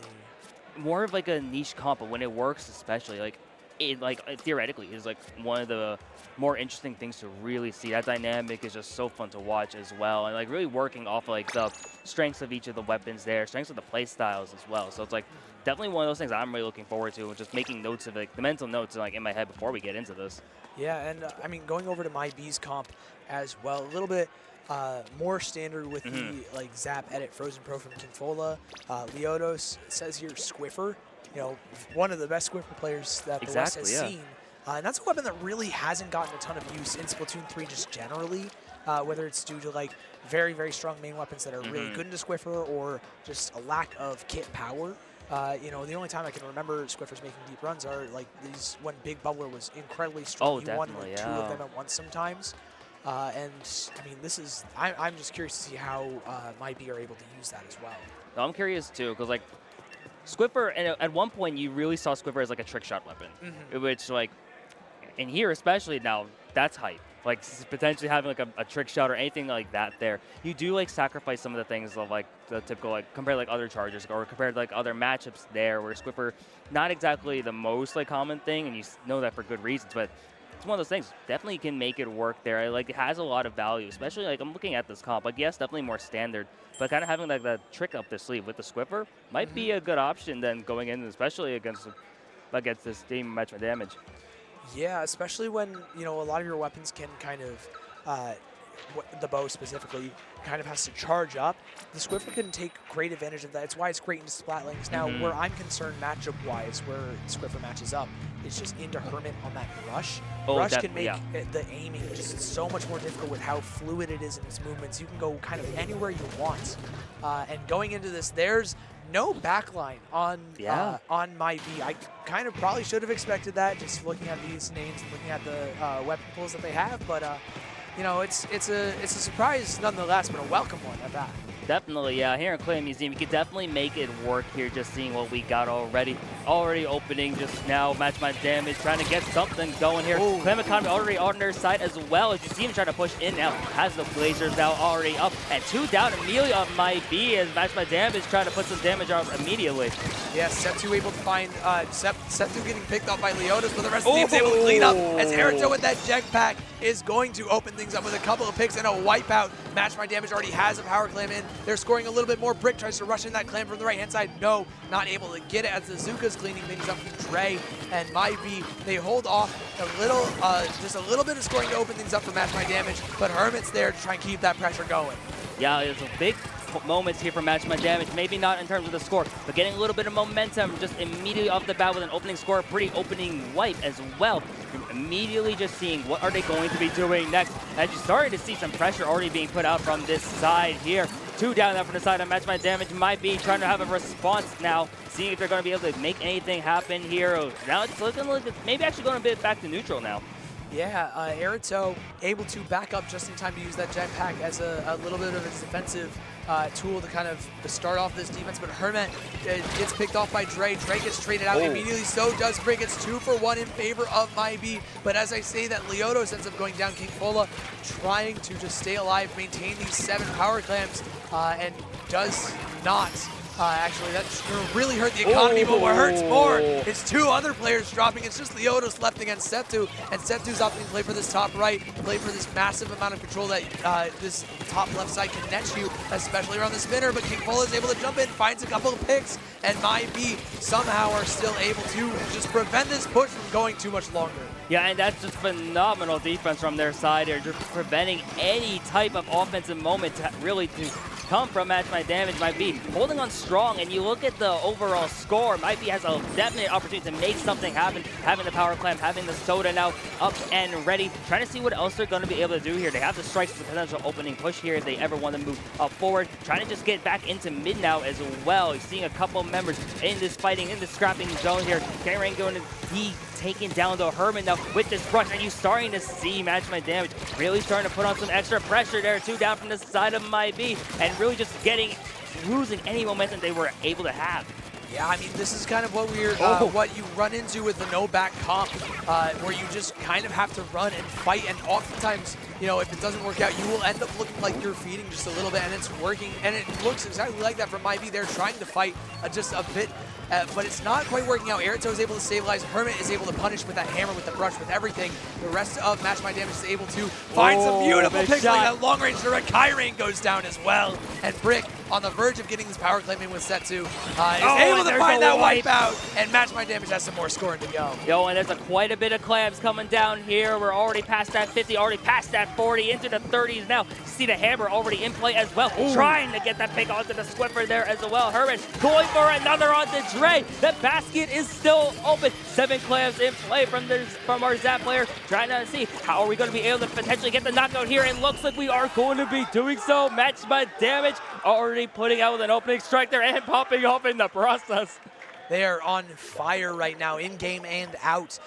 Really, they are amped to get that early KO, set that pace, set the tone early for what they think the set is going to be like. And I mean, that was a fantastic showing. Like, fantastic showing indeed. And like that second push pretty much towards the end, like you saw how fast they were able to do it. Just being able to maximize the advantage they were really being given there. Like the first minute and a half, maybe 2 minutes, or saw a lot more of a neutral state there, where it was really highly contested and a lot of great defense, especially from MyB. MatchMyDamage though, once they get that offense going, it was unstoppable pretty much from them. No, absolutely, and this is, again, one of the issues you run into with a no-back comp from MyB. You don't have a ton of stability to work with. You only really have the big bubbler, so you have to constantly keep fighting to take the space. You can't rely on just having better poking potential, especially against Airto on the bow. You know, your longest range weapon is Squiffer, and that's your big bubbler weapon, so you need to just fight to take space constantly. Either that or rely on high special output stuff. And while they have that, it's not what they wanted to opt to play. Especially when they can just kind of abuse the mobility of shooters and really try and just fight. It just didn't work out, but on zones, this is where a lot of that fluidity is going to help out. I really like the Squiffer pick too, just that extra jump height can get you some really funny angles just onto fighting people that are higher elevation, especially on the stacks around the zone. Really curious to see how this unfolds. Yeah, super curious to see what kind of adjustments being made here. Splat zones, Mako Mark immediately seeing a pick onto the side as MatchMyDamage with a quick zone cap. Already trying to see if they can add any extra points. They're 2 down from the side of MyB. And you're seeing MatchMyDamage just having a great way, just finding these picks and pushing up on this advantage here as MyB is just struggling just to get anything situated. Yeah, I mean, MatchMyDamage are just picking up right where they left off here. Just no picks, one pick going in MyB's favor, but everything else has turned up MatchMyDamage's way. The entire map is orange through this jetpack. Is not going to find anything. Kyrain is able to find that pick. Another one from King Fola. The strikes come through. Is this going to be the recap? Yes, it is confidently. Hermit, though, is behind with that Ultra Stamp. Finds that pick on the Leotis. Does a lot of damage to that big bubbler. Almost gets the one onto Dre.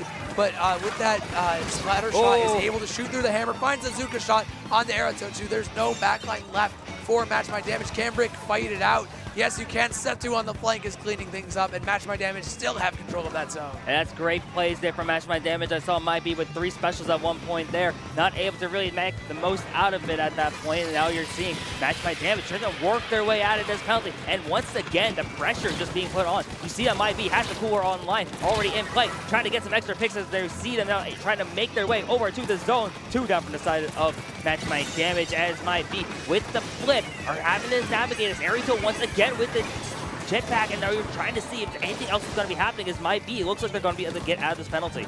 Yeah, MyB already working through that, looking for a little bit of a just closing in on that lead here, down about 30 points, but that can disappear really quick. Hermit on that bottom right is going to be the player to look out for here, just trying to find a little bit of chip damage, draw as many eyes as possible. The hammer is going to do just that, breaks that bomb for a little bit of safety, tries to find the fight onto Kyrain, but that mobility on the bucket is just beautiful. MatchMyDamage, though, able to make use of that distraction, cap that zone, put some more penalty on, and keep their lead here. Yeah, this is now good times here for MatchMyDamage. With a 3 down onto MyB briefly here as you see Hermit and the rest of MatchMyDamage just trying to hit their pressure up here. You saw them have such great value on the offensive end. Now Strike's not going to be able to do anything, not even going to be able to neutralize the zone at this point. And you're seeing MyB just trying to see what are they going to be able to do here. The Soda is now online and in play from the side of MatchMyDamage. There's a lot of orange here right now as you see them working their way through. The bubble comes through now from MyB. It's in neutral, but they go 2 down, 3 down at one point. Yeah, that big bubbler was tough from the Leotis. Got rushed by 3, and a Squiffer just isn't built to deal with that. MatchMyDamage with a very strong game 2 as well, and they really have not let up the gas here at all. Oh yeah, when they are cooking, they are absolutely cooking. MatchMyDamage, like we've been talking about it multiple times now. Once they get control of the objective, it's been hard. You see multiple points just go, the points just fly off the UI there, and it's not much you're able to really do. You saw MyB just trying multiple times, just figuring out what's the next option there, whether it's going to be through our team fighting, is it going to be through our special usage. They're still trying to figure them out at this point. Yeah, it's a difficult puzzle to solve there, really especially, you know, you have the $1,000,000 question of how to take care of Arito before the jetpack gets popped. Because once you get that jetpack, there's really not much that you can do to contest unless Arito is right by a ledge, and then, you know, you can kind of close that range gap really quickly. and that's what we saw work in that game, but it just wasn't, you know, a consistent enough option for MyB to kind of work with here. I'm still like grasping at straws, and so are MyB at what to do to deal with. I mean, the only specials they really have to kind of take space and be aggressive and move forward are the Tri-Strikes from the Slosher and the Trizuka from the Splatter Shot. And one of those can oftentimes just feel so inconsistent. It really is. Yeah, it can definitely feel inconsistent, which is rough to hear for you if you are MyB, if one of those supporters. Rainmaker Undertow might be a good way here for MyB, especially with the anchorless comp, the last of the back. That could be pretty helpful here. So just anything to get on the board at this point, and hey, maybe Game 3 is their way to get into it. Yeah, and I like the point you bring up. Rainmaker Undertow, pretty solid for no back comps. You know, you have a lot of mobility. Rainmaker is a very fluid, flexible objective that you want to play, and just about anybody on MyB can pick up that Rainmaker and not really lose all that much value. You have a range buff to kind of contest the bow, but again, you're fighting a bow. We know how strong, how high of object damage that entire class of weapon can have, and so it's just gonna be tough to contest the pop here. Just how I want to know how MyB are gonna deal with this. I'm curious. I want to see something cool here. I'm so curious, yeah, from MyB. Like, is there any other options we're really looking into at this point? Like, comp so far, it's had flashes. Like, it definitely had its moments where you think it's really going to work, but there's like a couple key things just haven't been going their way here. And you're starting to see the adjustments now being made from both sides actually here. Real curious to see, especially side of MatchMyDamage, swap with the bow now. Real interested now what's going to be going next. Yeah, I like King Fola switching over to that Splash-O-Matic. The Crab Tank gives a lot of stability, a lot more range to work with for MyB. This might be the option they need, but like you said, the Well Strength just instantly popping that Rainmaker shield. And so already MyB is on a bit of a back foot here. Hermit on the right-hand side is trying to chase down. Fola is just trying to stay alive, avoid the chip damage. Dre doing the exact same thing. And I mean, now MatchMyDamage has so much map control. King Fola pops the Crab, but a little bit behind the play, not even able to find Setsu. The Crab is going to find a lot of damage, maybe break the Crab, question mark. But Hermit's able to pick up that Rainmaker and just keep it running along to break the checkpoint. Yeah, that kind of mobility you get from the brush, it doesn't even matter really now. You got able to just get the Rainmaker over to that checkpoint. That's real big here for MatchMyDamage. Just keeping on with the momentum. Hammer throw gonna come out and it is going to connect. It looks like here, and that is such a big moment now from the side of MatchMyDamage. Just gonna keep pushing through. Already past the 40 now, already past the 30. Just making her way only over to the checkpoint. It's gonna shut down at the 6. We're down to 6 points. We barely eclipsed a minute here in game timer. And I mean, MatchMyDamage have already built themselves a lead to be envious of. MyB are going to have to come back big here. And with the Killer Whale and with Hermit on that bottom left-hand side, Leonis is in a bit of a tough spot before hitting that massive snipe. And now MyB have a little bit more space to work with. They need to pop this Rainmaker, get a reset, and then they can start kind of getting that ball rolling before kind of making a push of their own. But Aerito finds a pick on the Dre. Yeah, that's unfortunate there from MyB, and they go 2 down in mid right here, and suddenly the offense from MatchMyDamage is already set back once again. The Rainmaker is now back into neutral. It's been reset, but now it's a matter of just seeing what's going to be happening. You see all this blue from MatchMyDamage. The paint control is just a great analogy for what we've been seeing through this entire time. Just so much control from their side. They have the Rainmaker once again, now pushing it over onto the left side. Brick is just moving at this point. Has to fight off King Fola, ends up getting shut down in the process here, but now, hey, maybe MyB's got to get something going here. MatchMyDamage just all over the place right now. Yeah, but Kyrane's the only member left standing. Everybody else is on respawn. Is able to find one pick, but Aerito with this Ultra Stamp is able to make a little bit more space. Leonis finds one close range pick, but so does Aerito. Who says a charger and a bow can't fight up close? And there's Aerito with another one. The pop goes in favor of MatchMyDamage. Aerito with the third. Has a hammer soon as well to cover this Rainmaker if they so choose, but Setsu's just straight running with. And with 2 players down, MyB are still in a lot of trouble, and the pop goes in favor of MatchMyDamage. And they get shut down like immediately after the pop too. MatchMyDamage is so close here. MyB has been holding on for dear life at this point, just trying to not get knocked out. Big picks now coming out here in the process. The Rainmaker is just isolated now here. 2 minutes left to go now. Trying to see what kind of other angles we're going to be really seeing that from both of these teams here with this amount of time left. The Rainmaker is going to reset, though, giving might be a little bit more breathing room here. Yeah, they've got just a bit more space to work with. Leotos has that big bubbler popped on the bottom left-hand side, as well as providing some space for, I believe, Kyrain on that slosher to move forwards. But Erito is going to be able to find the pick on the Leotos. Setu finds another one as well. And now MatchMyDamage, again, they have been in full control of this game from start to finish. MyB have not scored a single point, and with a minute 30 left, and MatchMyDamage in control of the Rainmaker, you need to find something big. King finds one, but it's a wipeout for MatchMyDamage yet again. Yeah, once again, that could be the dagger that ends it right here. You're starting to see Setu now make their way over. Squidward up, and they get shut down at the one. MyB not going down without a fight here. Just trying to not get knocked out. They still got some fight in them. They still believe in the reverse 3-0 King Full now with the crab tank popped up here. Just trying to get any member of MatchMyDamage out of here. 1 minute left to go. Now MyB still has to get any kind of scoring on the board.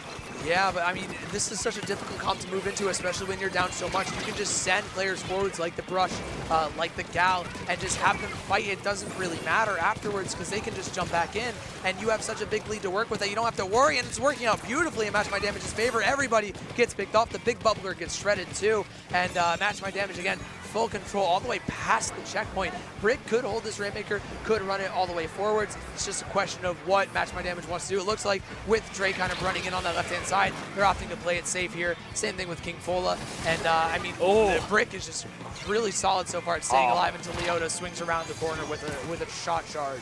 Yeah, and now we're approaching these last like 10 seconds or so here of regulation. MatchMyDamage, knowing the win conditions here, no member of MyB in sight, and MatchMyDamage with this should be able to pick it up. They will be able to stall it out, and 3-0 here in Redemption. Very, very strong showing from MatchMyDamage. I mean, throughout the entire set, I don't think they lost like control or sight of what they wanted to accomplish. Once, except maybe in Mako Mart when they lost cap of the zone, but I mean, they got it right back immediately almost. Very, very strong showing from MatchMyDamage. Might be knocked down to the lower bracket of Redemption. They're going to have to fight their way through a ton of tough competition here. Yeah, I'm real curious now, especially for MyB, how this losers bracket run is going to go for them, because like we've talked about it, they've had those flashes. Like you've seen moments of it where it's like it looks like they can maybe crack MatchMyDamage, just haven't been able to put the pieces together. It's been a rough puzzle, as we've been saying multiple times now, but yeah. With this bracket format, it's great. You still got another set at least here. Definitely some time to make things work. Still got a shot here at day 3. MatchMyDamage, though, what a statement there immediately. This is a 3-0 and like barely losing control. Yeah, I mean, if you are any of the teams that have to face them later on in Redemption or tomorrow in top 32, because they have qualified now. They have just gotten their qualification to top 32. It's just a question of seeding at this point. They have to play the winner of, I believe Caniac combos. Team that was just on stream versus What's Quacking. So they play the winner of that in just a little bit. But I mean, if I'm either team, I'm not looking forward to fighting them just based on how they were playing, how hot they were, keeping that momentum going really, really well. Oh yeah, and there's something to be said about just playing with momentum, especially at LAN. Like, oh man, like when all your teammates are feeling good, when playing well with each other, that's just a whole morale boost pretty much there. Like we all feel it online, especially like, oh, we in a big tournament run, like we're having a deep run, that feels good. On LAN especially, and it's like, oh, everything really clicks, then the vibes are just immaculate. Like, oh, that's the signs of a team that's really going to make a good run, especially going into top 32 tomorrow. Oh yeah, absolutely. I'm going to keep my eye out on MatchMyDamage throughout this entire rest of the tourney. Definitely not a team you want to run into. I'm I for one am glad they're not in my redemption pool. Oh, so, definitely, yeah. Yeah, really looking forward to watching them play throughout the rest of the day though. That's going to be a fun set. Whoever wins playing them, I'm very excited to see what we've got going on though. And so, circling back to Riptide as a whole, the rest of the weekend. Have you made it? How have English? I am like scatterbrained right now. So much right now. But what's been your favorite meal? Just as a quick random question, what's been your favorite meal here at Riptide or in the area? Okay, so there's two things that will come to mind. First of all, being a Pennsylvania person myself, one thing I've learned after last year, the moment I come into the Midwest, I immediately go to Culver's because I don't get Culver's over in the Philadelphia area. So it's like, That's usually my first meal when I get into Ohio, and it'll be the last meal when I leave Ohio. Absolutely. So that's the first. And then, like, I won't lie, Riptide staff gets catering, and I didn't know that until this year. That's and awesome. I'm like, what? And so it's like, oh, it's insane. It's one, the food's always good here. I've always enjoyed the food here at the Kalahari, especially like not only the food we are given here, but like just around. Like the Kalahari itself, it's a beautiful venue, so much to do here. And it's just like, that's even aside from like the tournament stuff. Yeah. Like I know the whole question was about meals, but like the experience at the Kalahari is just so nice. Yeah, I mean, you've got the water park as well. There's a massive arcade just right down at the lobby. So many great restaurants here. You know, there were some renovations last year. But, I mean, now that those renovations are mostly complete, I don't think there's any going on at the moment. There's a ton of new restaurants that have opened up. Oh, definitely, one to name that I can think of was Max. Yes. The mac and cheese place. I want to go there so badly and try some of that. That looks so good. I've heard only good things about it. That was like one of the big things I was being told when like getting brought on for Riptide. I was like, oh, gotta have that mac and cheese there. And it's like, it's on my bucket list. That's probably one of the big things I'm looking forward to tomorrow, aside from watching the rest of this tournament. Of course. Naturally, that's gonna be the #1 priority of just keeping track of everybody, watching some fantastic Splatoon. But yeah, it's gonna be. I'm very excited. It's gonna be. We're still in for one massive, not long weekend.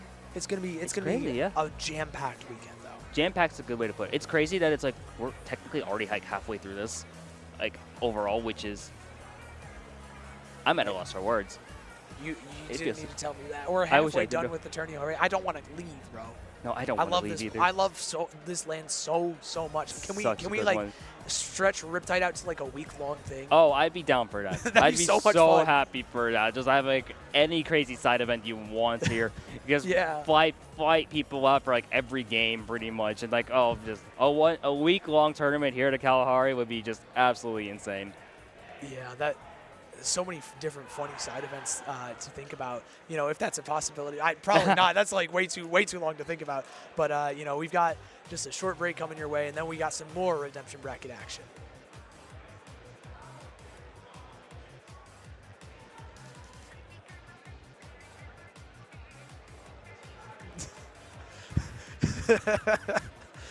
Well, almost. We got a couple technical difficulties going on. Here. But I guess we're going to a slightly shorter break then. So just a little bit shorter here. But yeah, so it'll be just a couple of minutes. Just give it a second. We'll be off your screens in a second, but we'll be back soon. This is just a new break screen. Actually, exactly. We're actually already on break. Yeah, this is the Riptide show with Spicy and Sig. The Riptide show, yes. Yeah, we're the new commercials here for Riptide, which is absolutely insane. We're doing all of the like promotional material for Riptide. We're gonna do skit. We're gonna do skits. Skits would be so funny. Well, that'll be. I don't think we have the time to do so. Not at this year, at least. Oh man. At the very least. There we go.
Hello and welcome back to Riptide 2025. Welcome back to the Redemption Bracket. I'm Signakari. Joining me on the mic is Spicy. And Spicy, we got one more set to go. How are we feeling about this? Oh, I'm feeling so good, and it's this set here too. Oh, yeah. PSU Blue, Oh, Triggerfish okay. Zone I like Supremacy here. Like, oh wow, you can't paint a better set at this point in Redemption Not than at all. this here. It's winners finals, yes, but like, whoa, Oh, what yeah. a set. I think there were some PSU alum on Triggerfish Zones, if I recall, or at least some people that play very often with PSU, like I believe Krakenmare. It would be Krakenmare isn't playing on TZS. Krakenmare's TOing. That would make a lot more sense. No, it's crazy because we have like the pseudo team kill here. Like Yeah. Vapor / Ryan is on PSU Blue, but like rostered member of Triggerfish Zone. So it's like, Yeah. I don't even know what to say here. I'm looking at this and I'm like, yo, these people also got to run the collegiate event that happens in soon. So like together. So it's like, oh man, like you can't paint it's like, I don't even know what to say here. This is also like the third Riptide in a row I think I've got TZS. So it's like, Wow. That's kind of crazy. Imagine being Vapor, you know, TZS player, and PSU Blue ends up winning. Imagine PSU Blue ends up winning this set, and you go back to like TZS, you play in like a scrim or something Exactly, later this yeah. week, and you're like, hey, sorry for like, you know, kicking you guys down to like a lower seed in Redemption top 32.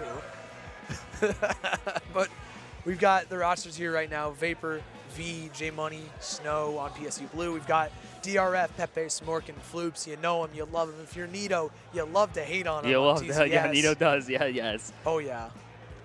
There's just so much here at stake. Yeah, both these teams already made it in for tomorrow, but Oh, it's yeah. like, oh, there's like so much in terms of like the bragging rights, especially here. Mm-hmm. Like we say that like as a joke for like certain matches, but this one actually definitely has it here. Like, Oh yeah. There's a lot of pride in this set.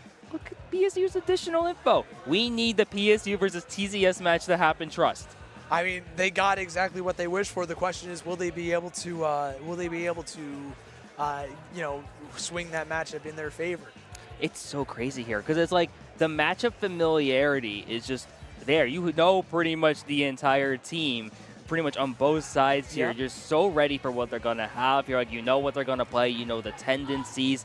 You also know likely what their weaknesses are, how to counteract it. Then you think a step further, how to counteract the likely counterplay. And it's like the metagaming on this just goes crazy. Oh yeah, no, it goes so many layers deep. But looking at these two teams, some pretty similar ideas going on. We've got a slosher on either side, whether it's DRF or Vapor, and then you have a lot of shooters. Yes. I see two different Splattershot players of V and Snow on PSU Blue, and then we've got Pepe, Smork, and Floops, all Splattershot players of some variety, whether it's Pro, Vanilla, or the Junior variants.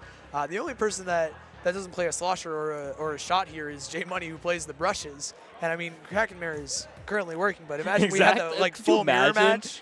That would have been so crazy because like I knew this about like PSU Blue as like CCA and all that. But like they have always been functionally very similar to TCS, and now this crowd is gonna go crazy because there's fans of both teams. Like, what do you do? Who do you support? And this is now you look at the matchups here, and it's very similar comps, and you'll love to see it. Oh yeah, the double order shot coming through for PSU Blue here. Using those Trizukas, you get through elbow. No, you did not. There's like eat a Trizuka shot. But we're going on to zones here. I thought it was Rainmaker this entire time. Zones, a little bit different in how it functions, but generally the same map, just a little bit different. You can't get onto that elbow as easily early on, though. PSU Blue is going to find that early cap, the early couple of picks as well, and that lead here, Spicy. Yeah, and PSU Blue already with an early lead is actually going to do quite a bit here now as well. You see them positioning up really nicely. V now with that Zuka, trying to find something on the DRF, and it will connect. The strikes are online as well as the missiles now coming in through. It's V's kind of going on a tear. Rest of PSU Blue is going to be going 2 down, 3 down. Vapor just the only one up here. Has the splashdown, gets shut down in the process as TZS with the zone. Yeah, there we go. TZS with a massive retake here before things get way too out of hand here. You know, sometimes it can be pretty difficult to retake on zones, especially on Humpback Pump Track, but it's not going to be as big of an issue as Vapor's able to find one on Floops, and I believe Snow found a pretty solid pick onto the Trizuka. Smork, though, able to hold down the fort here with the Splattershot Junior. Finds one, looks for a second, the splashdown here, cleans up DRF, and the rest of PSU Blue are back with a roar. Pepe's in a tough spot, has to jump out here.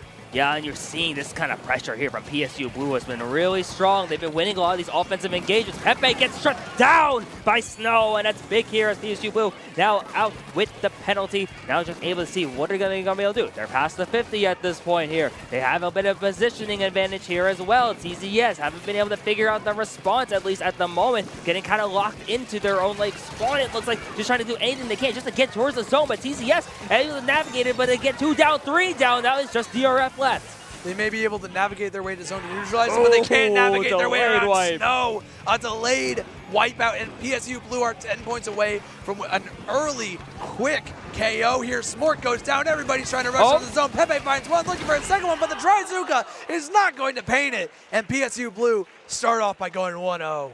Oh, and this is such a... You knew that there was going to be a lot of emotion built up into this matchup. We're standing up already, and it's only game 1. And it's just, that's what you love to see here. PSU Blue, what a showing. What a statement, really, from them there. Where, yeah, there was a couple of hiccups in the overall game plan there, but PSU Blue locked in. They were just so well put together and just composed and just like... When they had that offense going, it was just really hard to stop. TZS, like, trying to find an answer there in zone, just didn't do so right away. Yeah, very well-oiled machine on the side of PSU Blue.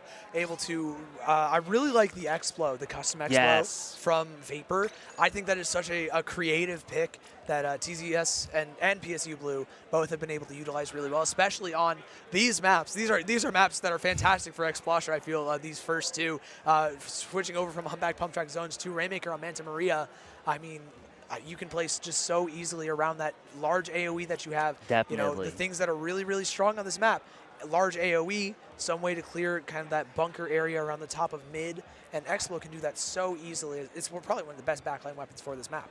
Yeah, I was thinking about this. Like, if you're Vapor, especially, you're looking at this map list for this round, especially knowing, like, if TZS was locked into us here, like, this is such a great bonus there for the side of PSU Blue. Like, well-oiled machine, as you mentioned as well, where, like, on all cylinders, like, in a matchup like this where the comps are just so similar, like, it really just does come down to like the execution, to the game plan there. PSU Blue did that in spades, especially against the TZS team where, yes, they're very comfortable together, have a couple different roster moves here as well, just because, like, obviously Vapor, PSU Blue, and the Krakenmare TOing, but it's like, of course, TZS still very good team here. I feel like TZS is definitely a team, especially in this stage of the bracket, they only get better as the set goes on. So, like, going into, like, Rainmaker especially, I wouldn't be surprised to see them maybe make a comeback win here. And if I'm going to have a bold prediction, I think, yeah, we're going to have TZS here. PSU Blue is going to start off with the lead in Game 2. TZS is going to come back, potentially steal Game 2 away from them. Oh, I like that. I like that prediction. We're going crazy with this. I also like the idea of like what TZS are probably going to bring here. I'm expecting the cooler Tri-Slosher from DRF, really able to push that pace incredibly well. And Floop's on the 52 gal just to fight so much more. You don't need as much range with the Frozen Pro here as you would on a larger map. So, you know, Triggerfish zones can really take the fight to PSU Blue and put a lot of pressure on them.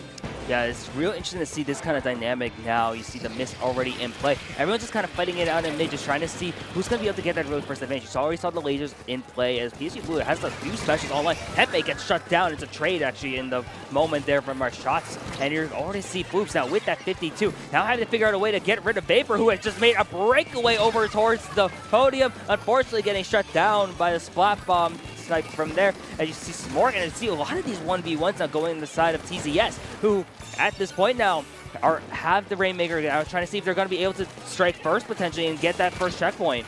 Yeah, I mean, it was close. They had a lot of space to do so, but they didn't clear Vapor. Watch the bomb. Oh, and you almost dropped to the bomb. That is a tough spot to be in for TZS. Probably not able to pick up the Rainmaker, if I were to guess. Maybe if Smork was able to just stay alive there on the top left, but that is so tough to do. Now Vapor has DRF actually is in the pack.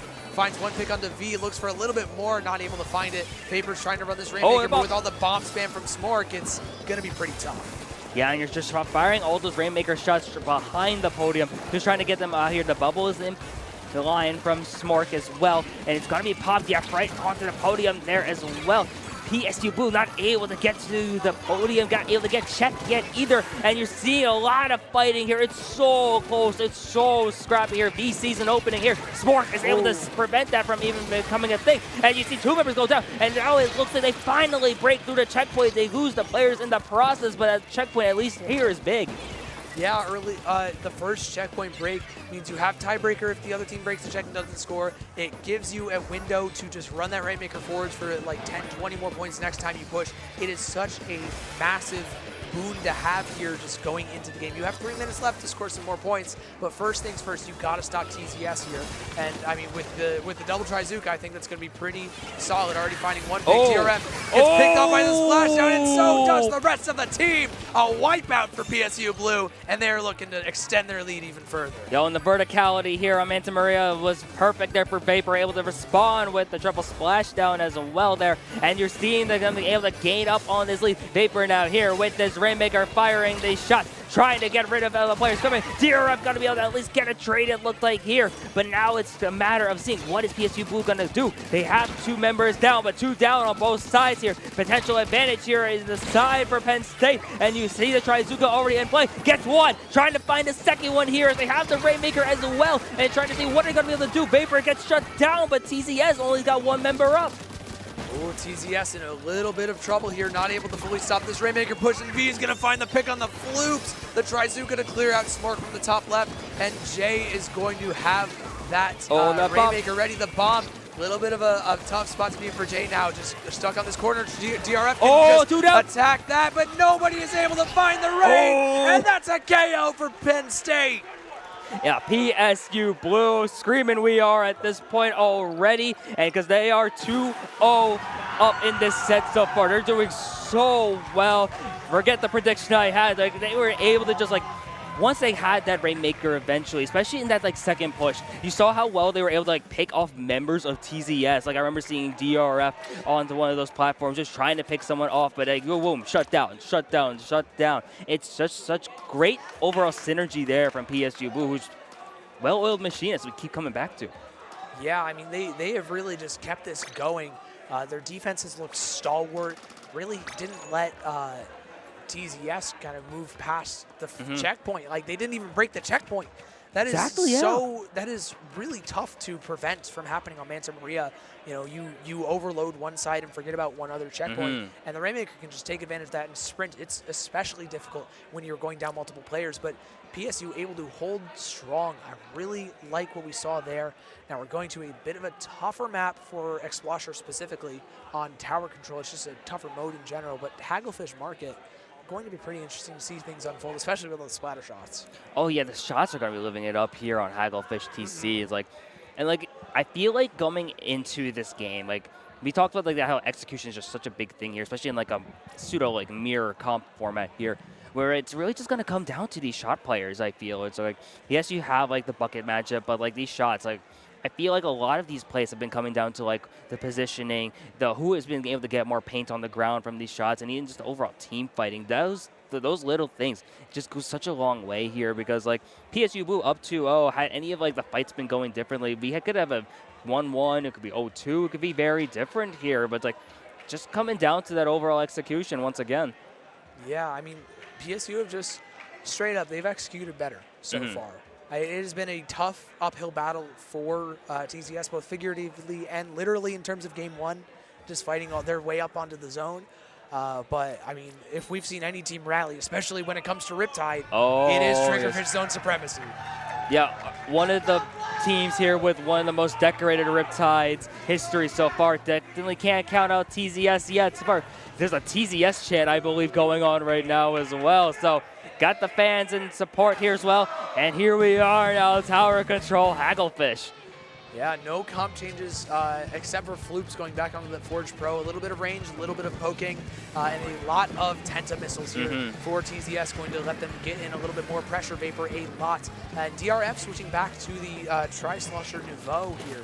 Already has not been seen by a shark from one of the shot players on PSU Blue, looking for a flank of their own. The Trizukas aren't going to be able to find anything. Pepe has to back off, though, as the splashdown is popped, and V has a ton of space on this right-hand side. Everybody from Triggerfish Zones is corralled onto the left as DRF gets picked off on the flank.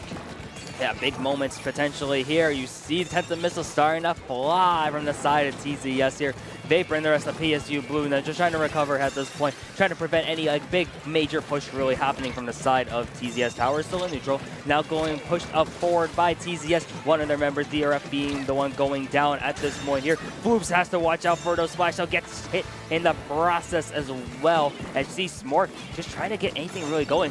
Neither team has pushed past the 90 at this point after like 70 seconds. No, it hasn't been this has been an incredibly defensive-minded game so far. I mean, we've got a lot of map control on the side of PSU Blue, and they're going to start moving forwards here as they find 2 picks. But 3 players end up going down. It's only Vapor left with the splashdown, able to pop that panic button, but Floops finds that pick. What a flick! And Floops takes that early lead for TZS. The missiles are popped as well, and that's going to get them to the first checkpoint. And it's so big for Floops to be able to keep the missiles as well, because you saw them fire them all over to the PSU Blue respawns now. And now it's a moment of seeing how is TZS going to respond here.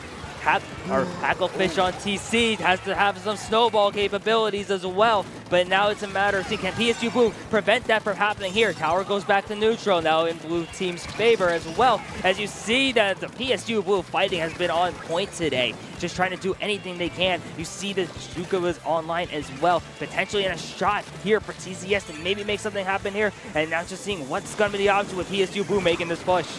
Yeah, PSU Blue just still pushing that tower, almost getting picked off by that suction bomb. Is V. Pepe is going to swing for that pick, but has to survive the splashdown. Doesn't do so, but the rest of the team is able to clean up. It's just J Money left on this ink brush. Jumps out just barely in the nick of time. And PSU Blue, they don't have the lead. They don't have the checkpoint. And TZS, this is looking like a pretty different team from last game.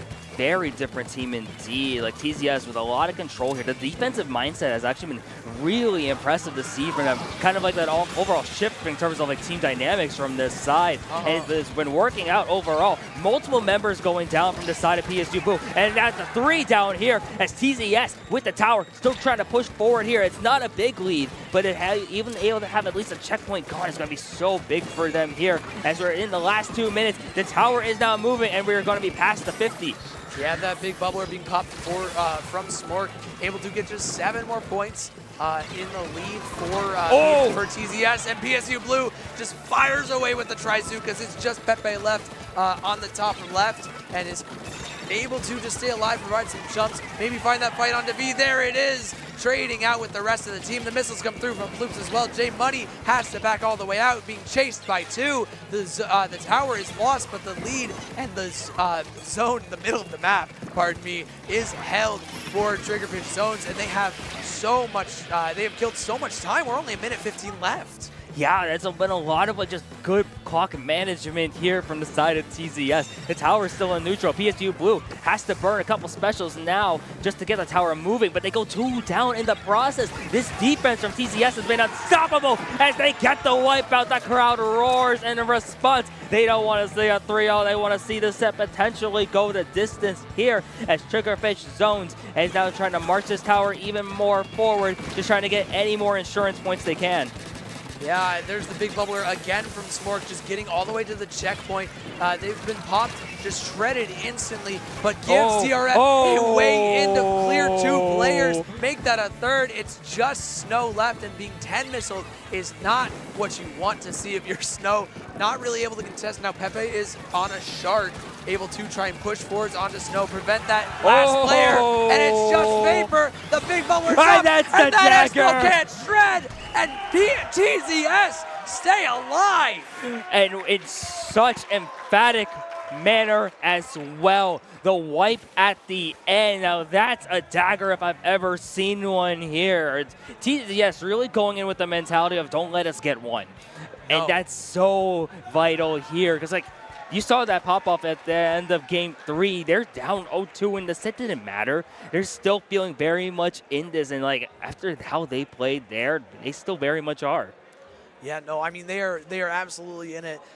This has looked like a completely different TZS from the first 2 games. I mean, we saw them playing fantastic defense. We saw them playing great offense, able to push all the way to KO at the very end there. But even beforehand, getting to that second checkpoint can be incredibly difficult. It's a tall task, especially against Double Zuka. They can fire away at you from the stack or from the glass, the canopy thing on the square. But now we have another Double Zuka map where Double Zuka can be very potent on Barnacle and Dime. I'm curious to see what the answer is, if it's more bubbles from Smork or whatever. But, I mean, this is going to be, again, a tough fight. I'm so curious to see how this matchup goes here because, we saw, especially from the TZS side of things, a more, defensive, mindset in terms of how that was, where they kind of, forced errors onto PSU Blue and then used that to get those offensive picks. Going into Clan Blitz here, a lot of it does come down to just that whole sense of control. And we saw PSU Blue do such a great job of that in Game 1 especially, I want to point out. But then going into here, where after we saw TZS have such great control in tower, I'm so curious to see what happens here on Clan Blitz, Barnacle, and Dime, where not only does it come with the paint, but the clan economy, and really just seeing I feel it's a matter of whoever breaks first is going to have a really rough time having to come back here. Yeah, those scores can drop incredibly quickly on Barnacle and Dime. It's a very punishing map to play Clam Blitz on. A lot of Clam spawns as well to keep the scoring going when you finally start scoring as well. And as we know from zones, lockout is incredibly difficult to break here. Yeah, and the lockout was one of the big things I was really interested in seeing here when we went into Barnacle and Dime, because you think about Barnacle and tournaments overall, it's really about the team especially that gets that first opening push, that first opening objective. You really get so much value because you're able to just lock out the enemy team. TZS with the ability to find the wipes like they've been doing so in that last game, if that continues, that's going to go well for them. PSU Blue, so curious to see how are they going to respond, especially them, they're still on set point. Yeah, I mean, we're running the same comps yet again. What works, works. I mean, let's just get right into already just running straight into mid is Snow. There's not even a cooler on the side of PSU Blue, something that we haven't really talked about yet, but very different from TZS. Probably the defining characteristic of PSU Blue's comp is that they don't play with a cooler. They get punished a lot for the deaths, but they get another special. Let's try Zuka at that, something so potent. And already both shot players end up dropping though. And Vapor, can you find the double with the splash down? There it is. The 10 missiles aren't going to be able to find anything as Bloops is the last one standing. And PSU Blue have a solid amount of map control now. And what a play from Vapor there. They're down two down from PSU Blue. Then translates that into a 3 down from the side of TZS here. And this is so big. 2 down now from the side of TZS. No clams really in play yet with a minute into this game, but now you're starting to see some things funneling in from the side of PSG Blue. Vapor now has the clam in play, trying to make their way over now towards that TCS basket and seeing what is going to be the offensive route we're going to be able to run here. Has the Zuka as the opening play there from V, trying to find a pick onto either Pepe or the Smork. One of their teammates gets shut down in the process, though, that being Snow. And the Tenta missiles, the defense now from TCS, trying to force another error on to the side of Penn State Blue, as while they have the power clip, haven't really been able to make anything happen as they go 2 down, make that 3 down, potentially for more thing, and there's the white there from Pepe as TCS is going to respond. What a quad from Pepe, the triple with the Trizuka to cap it off, and that's going to start the scoring, already down to 54 points, and Pepe on this top left is just holding down the fort. Same thing with Smork and the big bubbler, but V is going to run through, the splashdown comes through as well, and that's going to shred everything, find 2 picks on the players. Pepe, though, still holding strong, protecting DRF with the clips. We've got 30 points remaining, and DRF is looking for a little bit more. J Money's not able to shut it down, but V is able to find that trade, and now with 75 points just gone like that, TZS are done with their push. That is insanity. We talked about it going into this, where it's like the moment the first basket breaks, now they're gonna see an absolute just waterfall of clams start to come through. TZS with a response. Still a lot to happen here. Make this really interesting here as PSU Blue has found TZS in a 3-down situation. Here comes the clams now from the side of Penn State, trying to make a comeback of their own here. B with the Trizuka. One more shot for glory here. Not going to be able to find their mark. And you're trying to see, can they keep this basket over there? Able to just keep a little bit more. Just trying to keep it slow. Just trying to make anything happen here as TZS trying to respond. There's 3 down. It's just Vapor up at this point. What's going to be the plays here? You see them getting pushed all the way back as TZS is going to be able to hold on defense. Yeah, there we go. TZS with another solid defense here, carrying on that thing from last game where they didn't let BSU Blue kind of move past about the 50-point threshold that you want to be at for a very hefty push. And now they're again just pushing that advantage that they have. The missiles going through, all the bombs from Smork as well.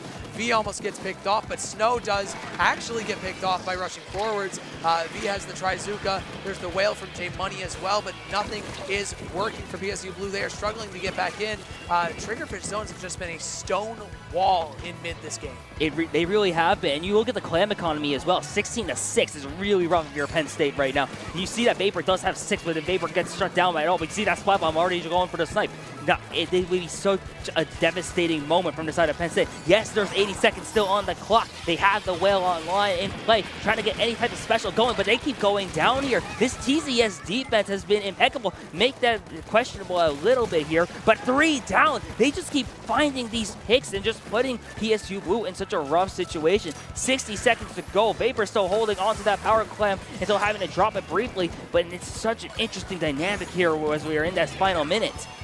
Yeah, I mean, we're already at 4 minutes in? I don't believe it either. That's absolutely ridiculous. Again, great stall, great playing the clock from Triggerfish Zone Supremacy. The missiles are coming through to make life all that much more difficult for the rest of the team, but 2 players are down. To make that a third, it's just DRF who drops in the suction bomb. PSU, they have a window. They have a splashdown and a Trizuka, able to get that score in. V has a couple more clips to keep it going. Then another power clip. They could jump it in for the lead. Are they going to? They can lead. There it is. They can lead. They're down to 9. 3 left for the KO. V doesn't have 1 more to go. But the rest of the team does. It's just 1 left. And they get that KO. PSU Blue take down TZS. And in what a fashion to do so as well. Coming it down after being down pretty much that entire game, it felt like, with TZS putting up such a strong defensive line, running down the clock, and then the 80-second offense, like the NFL season just kicked off here. We're running this like, wow. PSU Blue finding the clamps, finding the opportunity, and making the most of it. Yeah, what a fantastic game from what a PSU set. Blue. What a set. Oh my gosh. Oh my goodness. And your prediction was right. It's just, 1 more game and flip the teams. Yeah, exactly. Exactly. That was, I just can't get over that push. I mean, they were working. They were grasping at straws here, working with almost nothing. Had the splashdown in the Trizuka and just a power clam and a couple more to work with. They were able to get those clam cycles in, jump in the pity clam as well. That was just massive. What a fantastic macro gameplay from PSU Blue. the macro gameplay, that's such a big thing to talk about here, too. Especially like, on Clan Blitz. Oh my gosh, like there's so many things you got to think about in Clan Blitz at that point, too. Like, especially with how Clan Blitz has the tendency to go, like, the distance as well. Like, you'll see some KOs, as we saw there, but, like, there's a lot of times where you're really thinking about the overall game as a whole and just wondering, when are we going to be able to make something happen? And the fact that PSU Blue, like, okay, able to find a game plan with that much time left remaining, especially because, like, you got to give credit to TZS for running down the clock. Like, those last 2 games, like, we don't talk about clock management, I feel like, a lot in Splatoon, but, like, that was, like, an entire, like, shift there. That's like, oh, it's something you'll have to see, like, 3 years into this game. But, like, PSU Blue, what a way to fight through that. Like, doesn't matter if we have, like, 80 seconds left, 70 seconds left. We don't even need all of it. We're going to knock it out in that much time. Hey, man, all you need is 30. That's true. That's all you need. That's about the same time where a clan pod respawns, and you can get a lot more scored, you know? And PSU Blue just did a fantastic job. Shout out to TZS. They had a really solid set there, too. Played, you know, pretty darn well. You know, some good Splatoon there. I still can't get over that push. That was not quite 100-0, but that was close to it. In a way, it felt like 100-0, just because of, like, with the time left and everything. With the time left, with how good TZS has been on defense, you look at all this that happened, and, like, to win out in Redemption here, and well, even while you're already in day 3, to go in with this kind of momentum for PSU Blue, especially, like, big statement win for them, looking into going into day 3. Oh yeah, absolutely. They're going to take that kind of higher seed from the. What's it called? From the thing. From Redemption. Yes. Because they won the set. And they're going to take it and run with it. I don't know where they're going to end on the bracket, but they will net supposedly an easier opponent than TZS here. Both teams will see tomorrow in the top 32, though. Yo, top 32 is looking stacked already. Oh, I'm just thinking about this here. Just more Redemption, too, coming up, which is just, whoa. Whoa. All right. All right, and with that being said, that was a solid set. We've got a couple more coming at you in just so a excited. little bit. I'm very excited to see. This is the best Splatoon that we're seeing out it on really the land, dude. is. It's so much hype, so many great moments. I really cannot wait, dude. There's gonna be a few more. No, I'm so excited. I was looking forward to this like all weekend, knowing it's like, oh man, like. At this point in the bracket, too, like, I love, no matter what day I'm commentating for at a LAN, it's like, you get something out of it here. I have, this is, I think, my first time doing Redemption, actually. I've done, like, opening rounds, I've done bracket, but, like, Redemption, it's my first time doing it, and, like, there's something, like, so magical about, like, this stage as well, where it's, like, you're fighting for your spot in day 3 in, like, the top bracket, which is, like, already, just make, the people who make day 3, like, the top 32, is just, like, it's an insane feat at this point, especially as the competition just keeps getting better and better, as more of these teams start coming out to lands. Like, it's just such an awesome thing to really have. This Riptide especially is just so unbelievably stacked. I'm seeing players like just on the StarGG page, and I'm like, you're here? Exactly. Like, how on earth did you get here? Like, Gray is here from France, which is just a crazy thing to start off on as the top seed of Warlock Day, and then you've got Lavaka here, which is another just amalgamation of the top players. And, I mean, it just keeps going all the way down. Just absolutely ridiculous stuff. No, it's so insane. I remember one of the Mario Kart finalists, aside from Luckyo, is a big Splatoon fan. Has been playing. Okay. I think they played CCA. I think they played at least a couple seasons of Ludi as well. All right. And, like, they were talking to me. It's like, everywhere I go in this room, there's, like, some player I've been, like, idolizing for a while. There's, like, someone I'm, like, fanning over. I'm like, it's crazy. I had Pro Chara come up and ask me a question because he thought I was staff for Splatoon, but it was like, oh, wrong game. I had the green shirt on. But it's like, whoa. I'm like, whoa. There's so many people here. It's just like, I mean, wow. Everyone is here, man. If you're not able to go, I really hope that you can eventually. This is literally the best event of the year for Splatoon. It is so much fun to hang out at. You have so many people that you know. It's so much fun, eventually putting those names to faces, meeting everybody, meeting new people that you never thought you'd talk to. That's how I ended up, like, LANs are how I ended up meeting half this community. I know, right? Like, hanging out with people. I think this has been, like, one of my first LANs where I've talked with you. So probably, yeah. I think so. I think I talked with you once last year at Riptide about Mario Kart, but I think that was it. So, yeah. I mean, hey, getting the commentator, that's been fun too. So it's like, Oh yeah, commentating's a blast. this is it's so fun. Like, there's so much to do here. Like, whether if you're a player, whether you're a commentator, whether you're anything really here, it's just everything that goes into this. Like, you all make it happen. Everyone out there, they make it happen there too. It's like, It is such a fantastic time. It's a great event, put on a lot of hard work behind the scenes as well. It just goes underappreciated, and I love the organizers, I love the staff here for making everything work smoothly as well. Like, that's the craziest part. We have over 400 people here, and we're running, and it's running pretty smooth. Oh, definitely. Yeah. For those in chat, please be thanking your TOs for all of this here. Kraken was sending me DMs at like 1 a.m. because we had conflicts between players at like, for who are going to be playing Splatoon at 10 a.m., Mario Kart at 10 a.m. at the same time. It's like, that's not possible. So it's like, here we are like messaging like 1 a.m. like, okay, how are we going to make this work? And it's like, there's so much that goes on behind the scenes. Shout out to all production also behind here. Just like, hey, making all of this magic happen. Like, I remember the first time I did like LAN commentary, and like you see the setup for it and everything, and it's just like, whoa. And it's like, first of all, there's a backdrop behind us. Yeah. I didn't know those were real until I did this for the first time. Like, I straight up thought it was green screen the first time I saw one of these. It's so cool. It's surreal, just like being able to just hang out here, and you know, being able to. It's a great privilege to be like working here as well. It's like, so much. Yes. I can't believe that we've gotten to commentate this much.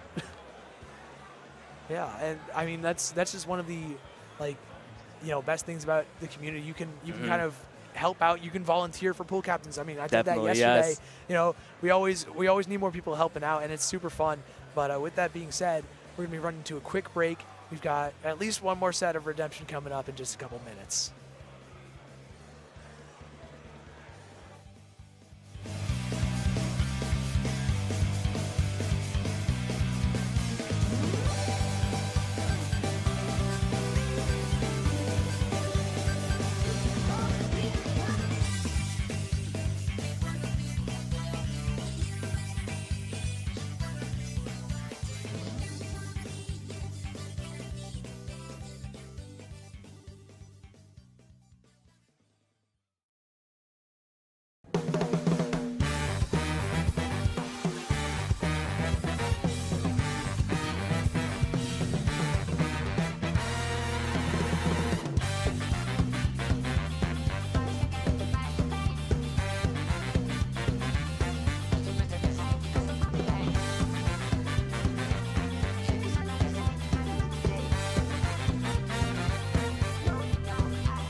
Hello and welcome back to Riptide 2025. We've got your final round of this wave of redemption coming at y'all for the love of Splatoon versus the big fat sea cows. I'm Sigtakari. Joining me on the mic is Spicy. And Spicy, I mean, this is one heck of a set we've got. I can't believe we just followed up PSG Blue TZS with big fat sea cows for the love of Splatoon. Like, we took a quick glance at those rosters just looking at this. You went up. Stacked. I don't even know what to say anymore. Like, whoa. Oh, yeah. Oh, the losers matchup too as well? This is lower bracket? Yeah. This is for whoever makes top cut? That's what I think it is here, yeah. If I'm remembering how redemption works here, like, loser semis, like, that is a tough. One of these teams is going to go home and not play on day 3. That is some high stakes. I mean, these are some stacked teams. Just looking at it right now, you know, Big Fat Sea Cows. Oh, definitely. One of the just most well-known teams in mid-level Splatoon. Had a fantastic SAC run just a couple months ago. It's Mini, Neptune, Toto, and Lux. And then for the love of Splatoon, I believe a bit of a last-minute pickup that's made it pretty darn far as well. Oh, definitely, yeah. It's Skep, it's Rush, Dragoon, Suzuka, and Nine. So a very, very solid squad. Yeah, it's these are both teams where, like, you look at the overall bracket and you're like, okay, I could, like, realistically see either of these teams making it into day 3. To see them playing each other for a spot at that point, oh man, like. I mean, this is what happens at Riptide, though. And it's true. It's true. Some of these teams are gonna, you know, have to go out pretty early. There's so many people here, and only 32 of them can make it. So, I mean, it's going to be between Sea Cows and For the Love of Splatoon.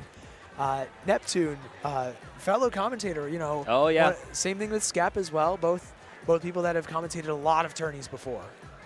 You know, had the pleasure of working with them. They're awesome people. They are great people. Oh, my God. They're fantastic.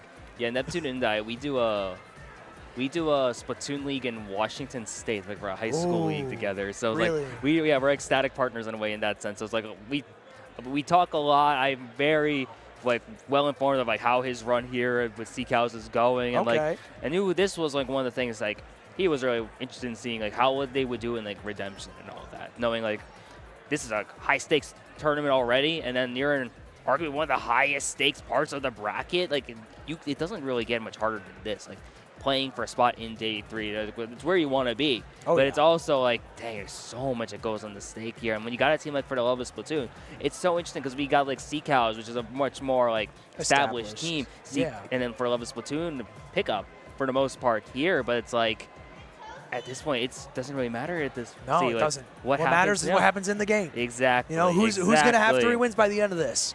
And I'm really curious. I'm excited to see these comps, just because, like, looking at them, we know Sea Cow's comp. It's going to be the Mini on the pencil for the most part. Neptune on stuff like V-Shot, maybe a little bit of Splash. I remember seeing that, just hanging out with him and, like, playing solo queue and stuff. Toto on, like, the Junior and Frozen Pro. And Lux is obviously going to be playing the Wiper, one of the best Wiper 1 tricks I know. And then For the Love of Splatoon, we've got a ton of funky weapons here. I'm very excited to see.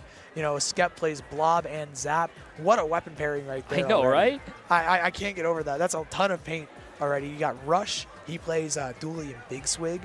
And then the only other player that I can know off the top of my head is Suzuka plays Dreadringer.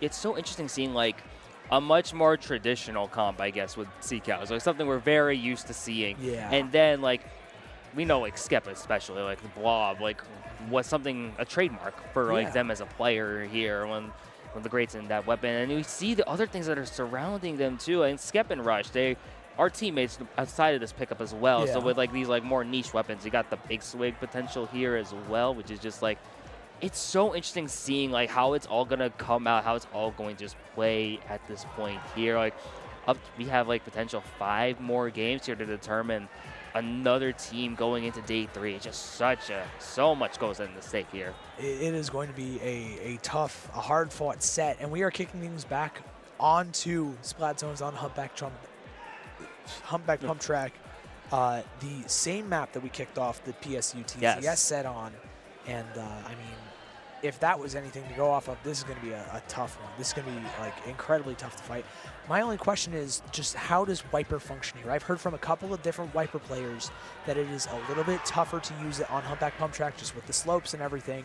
It could be a little bit difficult. Does Lux have like some sort of pocket pick, or will they be like sticking it through, trying to just trying to force the Wiper and find a way to make it work? Yeah, like humpback with the slopes just on all over the map. It's one of those like interesting maps where you really have to consider what weapons you play. It was like you see a lot of those like pocket picks potentially, as you were mentioning. It's like you see like Wiper. Like Wiper is like, you know, has a lot of value in a lot of other maps. When like, but the slopes, like it just makes things more difficult for you. You're putting yourself maybe at a slight disadvantage, if you want to say it like that, or you're just making it harder on yourself in a setting where it's already very hard to play at the level you really want to. You got the tournament pressure, you got the LAN pressure there. There's so much like so many of these other factors there. So it's like maybe do we even chance it with like something off of your main weapon? Really, it's like so many questions you gotta really be considering here as we really just think about this before we even get into the set.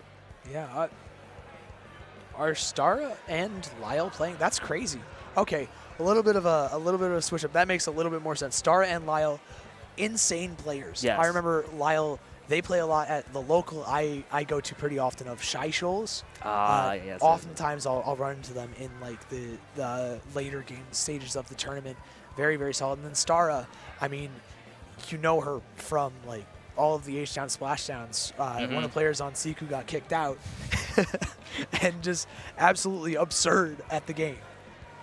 Yeah, like you look at this now, and it does shift things a little bit just compared to like the rosters we were seeing here. It was like there's so much now to like really consider. Just the talent level on the stage is just insane. And also the thing was like one of these teams isn't playing tomorrow, which crazy to think about there. Like all of these players definitely deserve their shot here, not really having to play for that shot, which is just wild to think about. Up to 5 games is going to determine this another spot here in top 32. And like with all the thinking that really goes on to this area, you guys wait for the camera, please. Yeah, have fun with that here. You're on stage. You might as well do it. It's like, oh man, excited to eventually get into this. Yeah, I cannot wait. I mean, we hear the game ticking down in our ears right now. So, you know, it's only a matter of time at this point before we load back in. And oh, I wonder what that says. What is showing to the camera? I can't really see.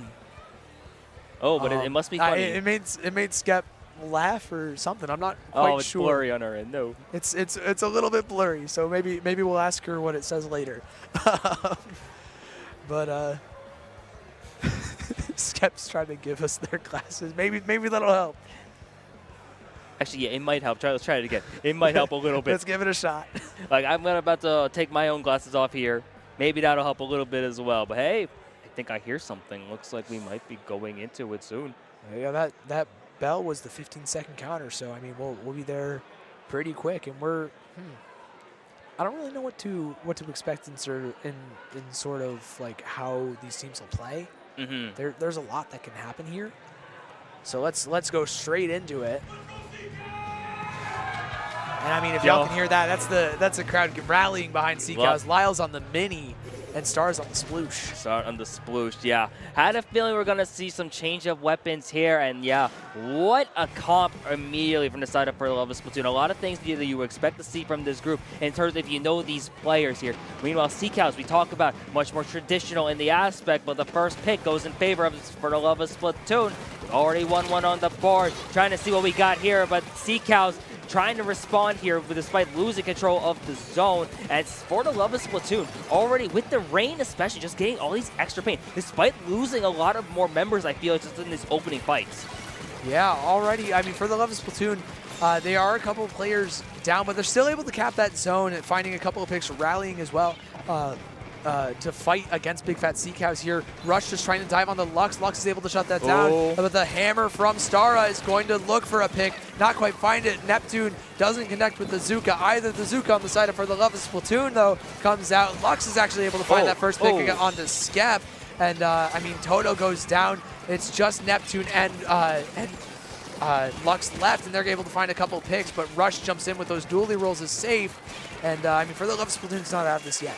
Yeah, and they're not out of this yet whatsoever. You're looking at this fight for the zone here at this point. SeaCows trying not to have a penalty, but the rain is going to make things difficult for them here. The Crab as well from Rush, trying to just get any extra paint here, but SeaCows once again establishing control, putting for the L.O.V.E.M.UF.F.I.N Splatoon in a 2-down situation, and now this is where SeaCows really starts to be a really threatening team. They have another core online as well, getting shut down before it did be a pop. Neptune now trying to get something others going, gets a nice pick there, but they lose control of the zone and now applies a penalty. And now the games are going to slow down a little bit here as it's going to be a bit more before we actually start ticking away at the points. Yeah, but SeaCow comes on top of the fight onto mid. Stara looking for a little bit more with that hammer, is able to find Lux. The throw on the Toto connects. And for the L.O.V.E.M.UF.F.I.N Splatoon have full control of that zone yet again, preventing SeaCows from closing in on that lead. Still up to 30 points, but 2 players down. Skep and Rush are going to have to hold here. The Crab Tank is going to do a great job. Toto has to jump out. Lux is moving over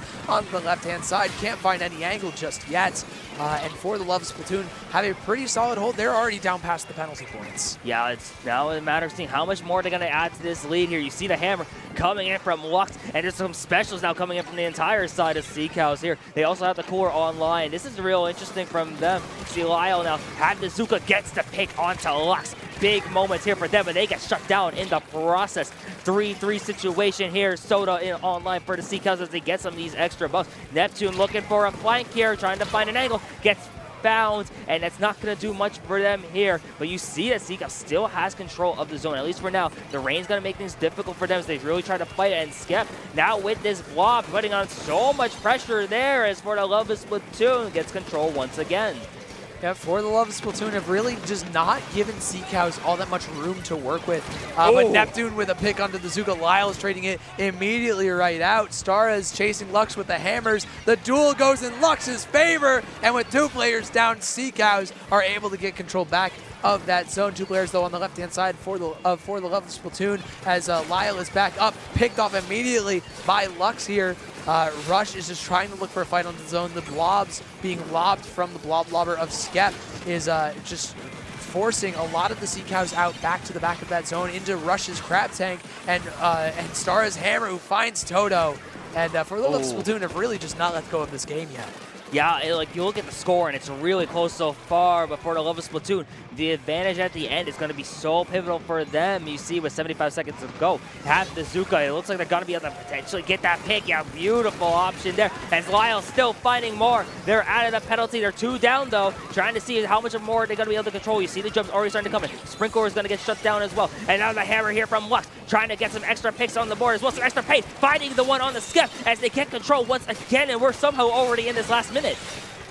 We're down to the last minute and already a solid lead again for the L.O.V.E.M.UF.F.I.N Splatoon. But Lux is able to find that pick. 2 players down. Lyle and Stara are gone. It's all on the Rush, who finds one. Mini's able to trade out, I believe. Lux and Skep are just duking it out. Lux with the hammer forces to jump out. Stara tries to contest and gets picked off for it. And I mean, Big Fat SeaCows still have full control of zone here. It is going to be a tough task to come back, as there's a Zuka on the side of Lyle ready to go. Same thing with that newly buffed Inkstorm. But if any team can do it, it's the SeaCows. Yeah, SeaCows now having at least control the zone here in these last 15 seconds of regulation. It's now in control of a 4-11 Splatoon. As you see, the wiper is gone from the side of SeaCows. And I'm trying to see what else is going to be happening. A lot of fighting happening in mid here, but it doesn't look like it's going to matter too much here. As 4-11 Splatoon is able to hold on there. Gets Gabe 1 here in this set. Yeah, very, very solid hold there. Great play at the end, I believe, from Lyle on the mini, able to swing around the lip, the snipe area, where a lot of SeaCows were just hiding, taking cover, trying to just chip out and, you know, bide their time, wait for a really solid play to burst onto that zone. Great punish from Lyle to just prevent that from happening and shut down the game, put it in a box, and wrap it in a nice little bow. It's such an interesting game to really like look back on, analyze on, because like I feel like for L.O.V.E.M.UF.F.I.N Splatoon, especially in that game, like the paint just did so much for them there. Just the amount of paint they were able to put onto the board. I mean, like I feel like SeaCows is like, in terms of like the overall fighting, at least from what we saw, like I felt like there were so many moments where SeaCows was getting like an offensive advantage. They were able to put for the L.O.V.E.M.UF.F.I.N Splatoon in like multiple like 2-down situations, but we're not able to convert off of that there. There's so much to be said about like the painting power from for the L.O.V.E.M.UF.F.I.N Splatoon, as well as just the overall positioning and like defense they were able to do. Despite losing members, just being able to keep the game like under control and like really never like losing the lead at all.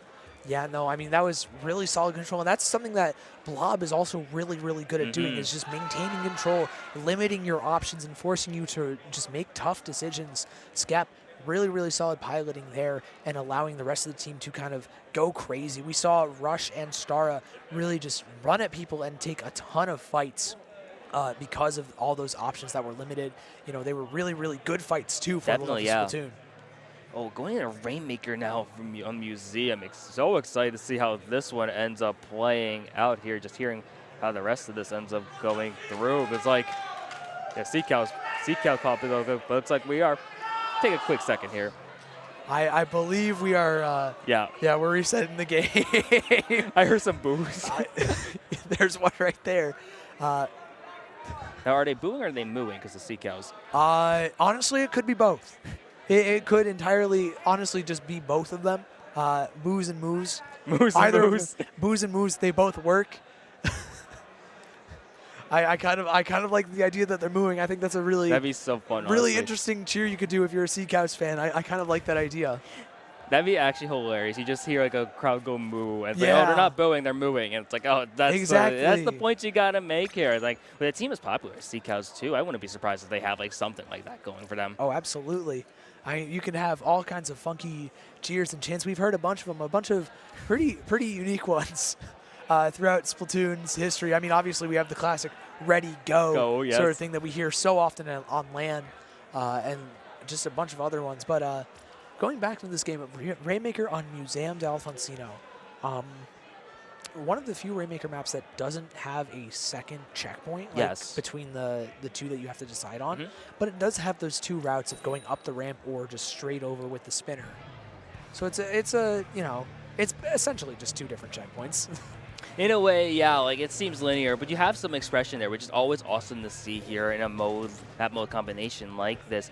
Doesn't look like we had too many adjustments really off the bat here. So curious to see what ends up being played, how it ends up just playing out though, because like both these teams saw a lot of flashes. It was a hotly contested game one, but Rainmaker and Museum can be a completely different beast from both of these sides here. And so we immediately see who's going to be able to get this first pop. It goes green in favor of for the love of Splatoon. And now got to see what's going to be the options from them here. Rush not going to opt to pick up. You see a lot of members just trying to fight it up here from the side there. And you see that jump there, and it's got to be nice. Not able to get the checkpoint at least right away though.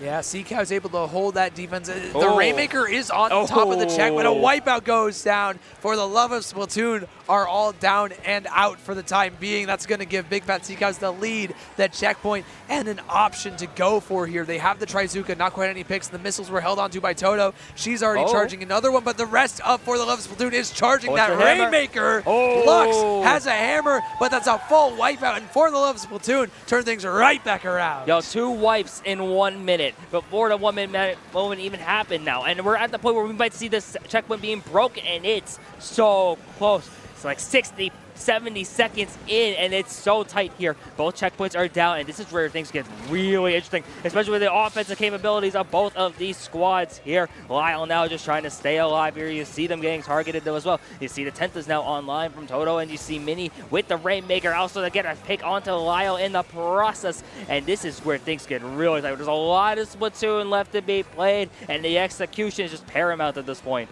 Yep, Skep tries to go for a diving play with that Blob Lobber onto Mini, who's holding the Rainmaker, but everybody else from Sea Cows is able to collapse on them.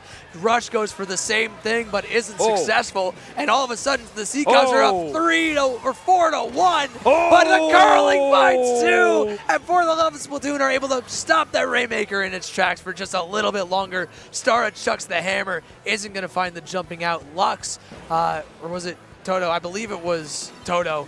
And the Mini finds a pick onto that Rainmaker. We're just keeping the Rainmaker here in that bottom right-hand side. And it's so scary because this is a 1-point game, at least with the scoring right here. You see Lyle with the opportunity, trying to see what they're going to be able to do, maybe get some extra points onto the board here, and they are going to be able to take the lead. And For the Love of Splatoon now has an opportunity to make something happen, gets stopped at the 42, but able to at least get the lead back. And with how tightly contested this game has been, it's going to be really tough getting these extra points. Just trying to do a little bit of touch push, just trying to get into the 37 there as well. Just trying to get, just inching it forward here as Mini now, and the Sea Cows just trying to find a response of their own. Yeah, just a couple of points extra. Star is able to dive onto the Rainmaker, stop the push back from happening for Sea Cows. L.O.V.E.M.UF.F.I.N Splatoon have the Rainmaker yet again. Lyle's just running it all the way over to this right-hand side. The rest of the team is following up, but really all you need to do is just stall out, burn that utility. There's the Trizuka completely gone, but Lux has a hammer,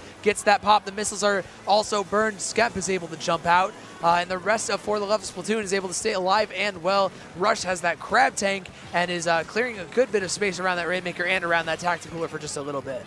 Yeah, and like, I love to see this plays here for the L.O.V.E.M.UF.F.I.N Splatoon. Always able to find these picks. Lyle going off a little bit here. Has the Rainmaker again. Has a potential opening. Looks like we might be going up top here just to see what we got. Stalling behind the little bit of cover we got here. They see Mini on that perch, just trying to just get them out. And yeah, it's going to shut them down here. No more extra points on the board yet, but the clock is starting to go down a lot. 80 seconds left to go here as the Sea Cows with the checkpoint gone has potential to make something happen here, but with the defense just being formed here, and you see some offensive opportunities now, just a lot of aggression. Mini into the corner, has nowhere to go, and that's a great execution from the L.O.V.E.M.UF.F.I.N Splatoon. Absolutely fantastic work. Rush is going to just take that Rainmaker, put it on the little stalling spot with the surge. We love to see it. Rainmaker is a beautiful mode where you can do this. And Sea Cows now have to just rush forwards. They have to win every single fight and then some. And Lux is doing just that with that Ultra Stamp, able to find a little bit more. Mini has the hammer, or has the Rainmaker, gets it off that little higher uninkable wall, and Sea Cows are up and ready to go, but do they know about the flank? Already Stara is able to find one, but gets traded out. Mini has that rain. Toto is just looking for those missiles. They need a go button here. Neptune with the Trizuka. Is it going to be it? No, the crab tank is there to stall out Mini, and the Rainmaker goes down with 15 seconds. And this is pivotal now. Has the overtime situation potentially in reach here. You see for the L.O.V.E.M.UF.F.I.N Splatoon, pops it green. There's a lot of green paint, and you see Skep has the Rainmaker, has to stall for 5 more seconds here, gets shot, and this is going to make things real interesting here. This next pop's going to be pivotal for the L.O.V.E.M.UF.F.I.N Splatoon. Only has 2 members up here. Make that one. It's just Star, and they get white, and this is going to be pivotal now. Big Fat Sea Cows trying to run it up. Has the 58 here. Sona at the 51. Has the 50. Trying to get part of a little more. You see this? They can do it! No! Whoa! And Skep, what a pop off there. Nope, just like, what was that? Whoa, and they are up 2-0. Oh, Skep with the what were you thinking? Just with that blob is able to just shut that entire area down, kills the Rainmaker, splats the Rainmaker, and I mean that's for the L.O.V.E.M.UF.F.I.N Splatoon up 2-0. Once that wipeout happened, Spicy, it looked dire. It did. Sea Cows looked like they could have taken that lead immediately, but no, able to stabilize for the L.O.V.E.M.UF.F.I.N Splatoon, and they were just there just in time. It's such an insane. It's been such a defensive set, really, where you've seen how all these plays just matter so much. Blob, Blob. Let's go, Blob, Blobber. Let's go, Blob. Let's go, Blob. Let's go, Blob. Like, we love Blob Blobber in this house. We do love unless Blob I'm fighting it. Blob, yes, and unless I'm fighting it, I like Blob. The commentating it, it's so fun. It's pretty cool. The moment I pick up a controller, no. Let's put the Blob away if I'm playing against it, please. Exactly, I don't like it. It's not fun. But yeah, so for the L.O.V.E.M.UF.F.I.N Splatoon up 2-0 now, going into game 3. It's crazy because this doesn't feel like a 2-0 right now. No. At all. Like, with These games have been close. They have been, yeah. Like for the L.O.V.E.M.UF.F.I.N Splatoon, like they've had the lead for the majority of these games, or pretty much, yeah, for most of the almost like 10 minutes of Splatoon we've been seeing so far. But it's this Big Fat Sea Cows, like there's so many like good things from their gameplay. Just hasn't translated to a win yet, but like it's definitely one of those, like, it's a 2-0, but it's close. And like it actually feels very relevant at this point here, because this definitely could have been a 1-1. This definitely could have been an 0-2 situation. And like, who knows how far the set goes, because the Big Fat Sea Cows, they just get a game. This thing feels like it changed a lot. It could just completely flip going into this next map. We're going to be finding it out pretty quick on what it is. Tower control and Hagglefish Market. Okay, we are back at it. And, I mean, I'm looking at this backline matchup especially. of Big Fat Sea Cows. Oh, Minnie's on the edit, actually. Never mind. Yeah, that's what I was noticing. That immediately see the switch to the headed there. I'm so curious to see how this ends up playing out, because you have like these like weapon swaps now as well. The blaster also coming up from for the love of Splatoon. Just trying to see what's going to be the options really from both these sides. And with how like tough-nosed it's really been, how defensive it's been hard to score points on either of these teams. It's going to really just come down to the wire, I feel like. Yeah, and already, though, for the L.O.V.E Splatoon with an early lead, they go 2 players down. Skep pops that Ink Storm just to try and stall things out. Lux is chasing them down, though, and Skep is going to have to jump out here. Big Fat Sea Cows have full control. They have the lead and 2 specials to push with here, Spicy. Yeah, and there's the Zuka who have been trying to hit onto Rush as well. Not going to be able to connect, but at least does break the crab. This first checkpoint and all the checkpoints here on Haggle are so pivotal, especially this next one coming up. If they can break that, it's going to be such a big thing for them here. Sea Cows playing very well, and they have the lead at this point, and they're already at the second checkpoint. They've been doing such a good job of not losing members here as well and trying to win these fights. They go 2 down in the process, as I mentioned it, but like already at this point, and it's so tight over in these fights there. For the L.O.V.E Splatoon, at least able to stop the push for now. Oh yeah, hammer, but Lux goes through with the hammer, finds the trade. That's going to stall a lot, and that was Skep, the longest range option that for the L.O.V.E Splatoon have. They're going to be poking a lot, especially from that tower, as will Lyle and this Crab Tank. Neptune looks for that Trizuka to find the fight onto Rush, but Rush chips him out. The Crab Tank is there. Can Neptune fight it? No, he's getting rolled over, but Rush switches to the dually rolls and gets picked off. Traded out by Lyle Zuka, which finds 2, and Skep is able to ride that tower all the way to that first checkpoint, but you got to be aware of Lux on this flank, as well as the rest of the Sea Cows. And this is so pivotal here for Sea Cows. If they can hold up, they can stop this checkpoint. That'd be big for them. Another 3 down from for the L.O.V.E Splatoon, but it doesn't matter. They're still able to move past the checkpoint, and suddenly it's a 10-point game here. Big Fat Sea Cows are able to stop the push at the 50, but the lead has started to evaporate here. This second checkpoint gonna be so pivotal, and there's still so much Splatoon to be played. This is one of the toughest checkpoints to break in the game, if I'm being completely honest. You need to invest so much utility. You need to have so much space for so long to break this checkpoint, and it's not even one of the double layered checkpoints as you see on the top of your screen. It is just that is just how many good spots the defense has to defend here. And Rush already looking for some fights. We're trading left, right, and center. Nep is on top of Skep now. The Blob isn't able to deal with the shot, rushing them down, and now Sea Cows have another shot here to extend their lead. Trizuka, hammer, antenna missiles ready. Where will they use them? Nep looks for Rush, able to find them.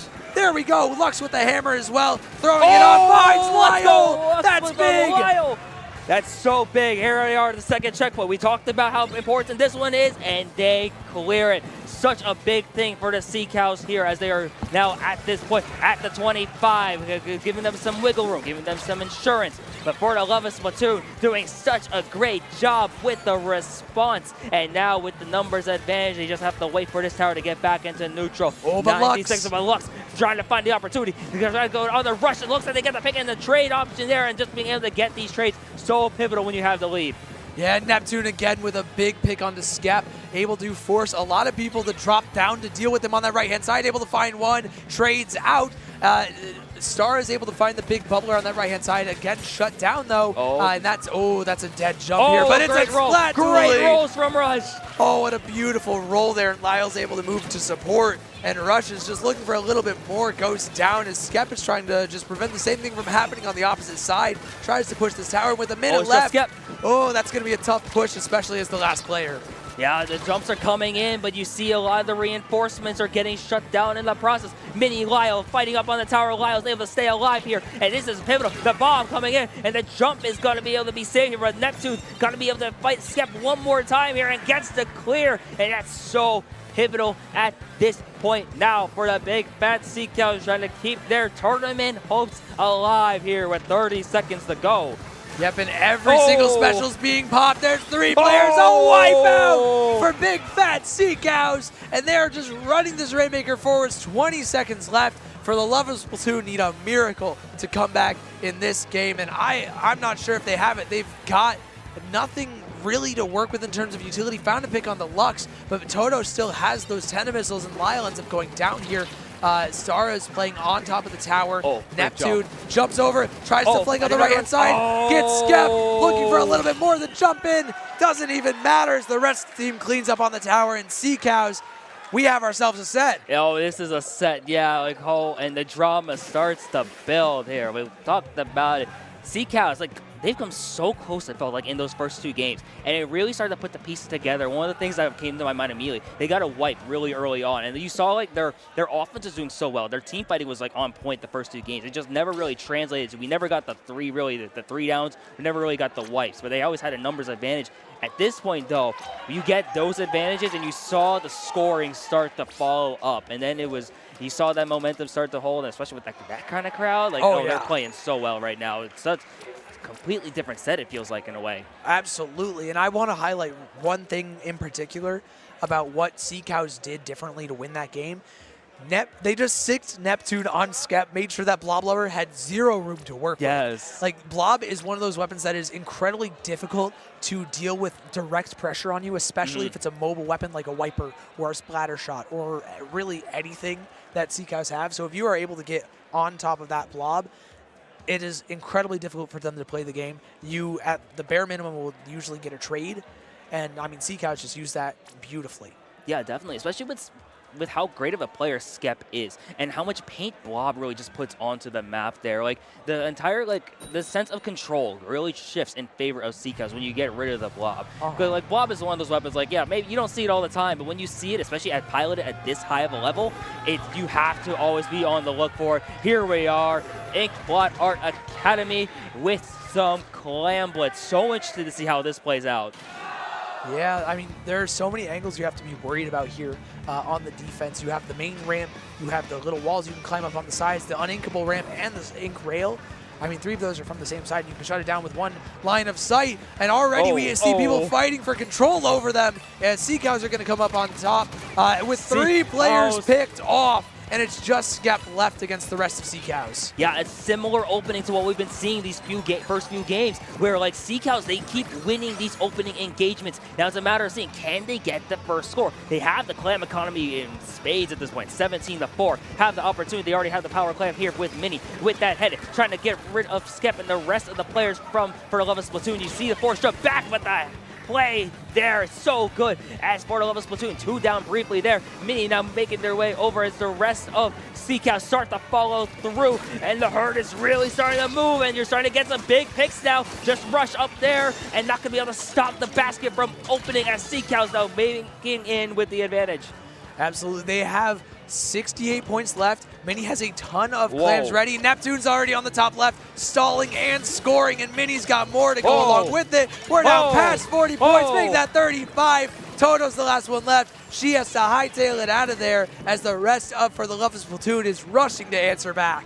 And that's a big push right there for the L.O.V.E.M.UF.F.I.N. Splatoon. Definitely a team that can respond with a big push of their own. You see them do it time and time again. Rush now here with the crowd that has to watch for that bump. You see the hammer in play for Stella one more time, trying to get anything else going, trying to see if they can get some extra picks and see what kind of clams are we going to be putting in as we try to get an offensive push. Sea-Cows, great defense on their end, taking 2 away from the L.O.V.E.M.UF.F.I.N. Splatoon, including Rush and Skep now here. Multiple clams though, 14 from the side of L.O.V.E.M.UF.F.I.N. Splatoon. So see, what are they going to be able to do here? Still a lot of Splatoon left to be played here with 3 minutes left to go.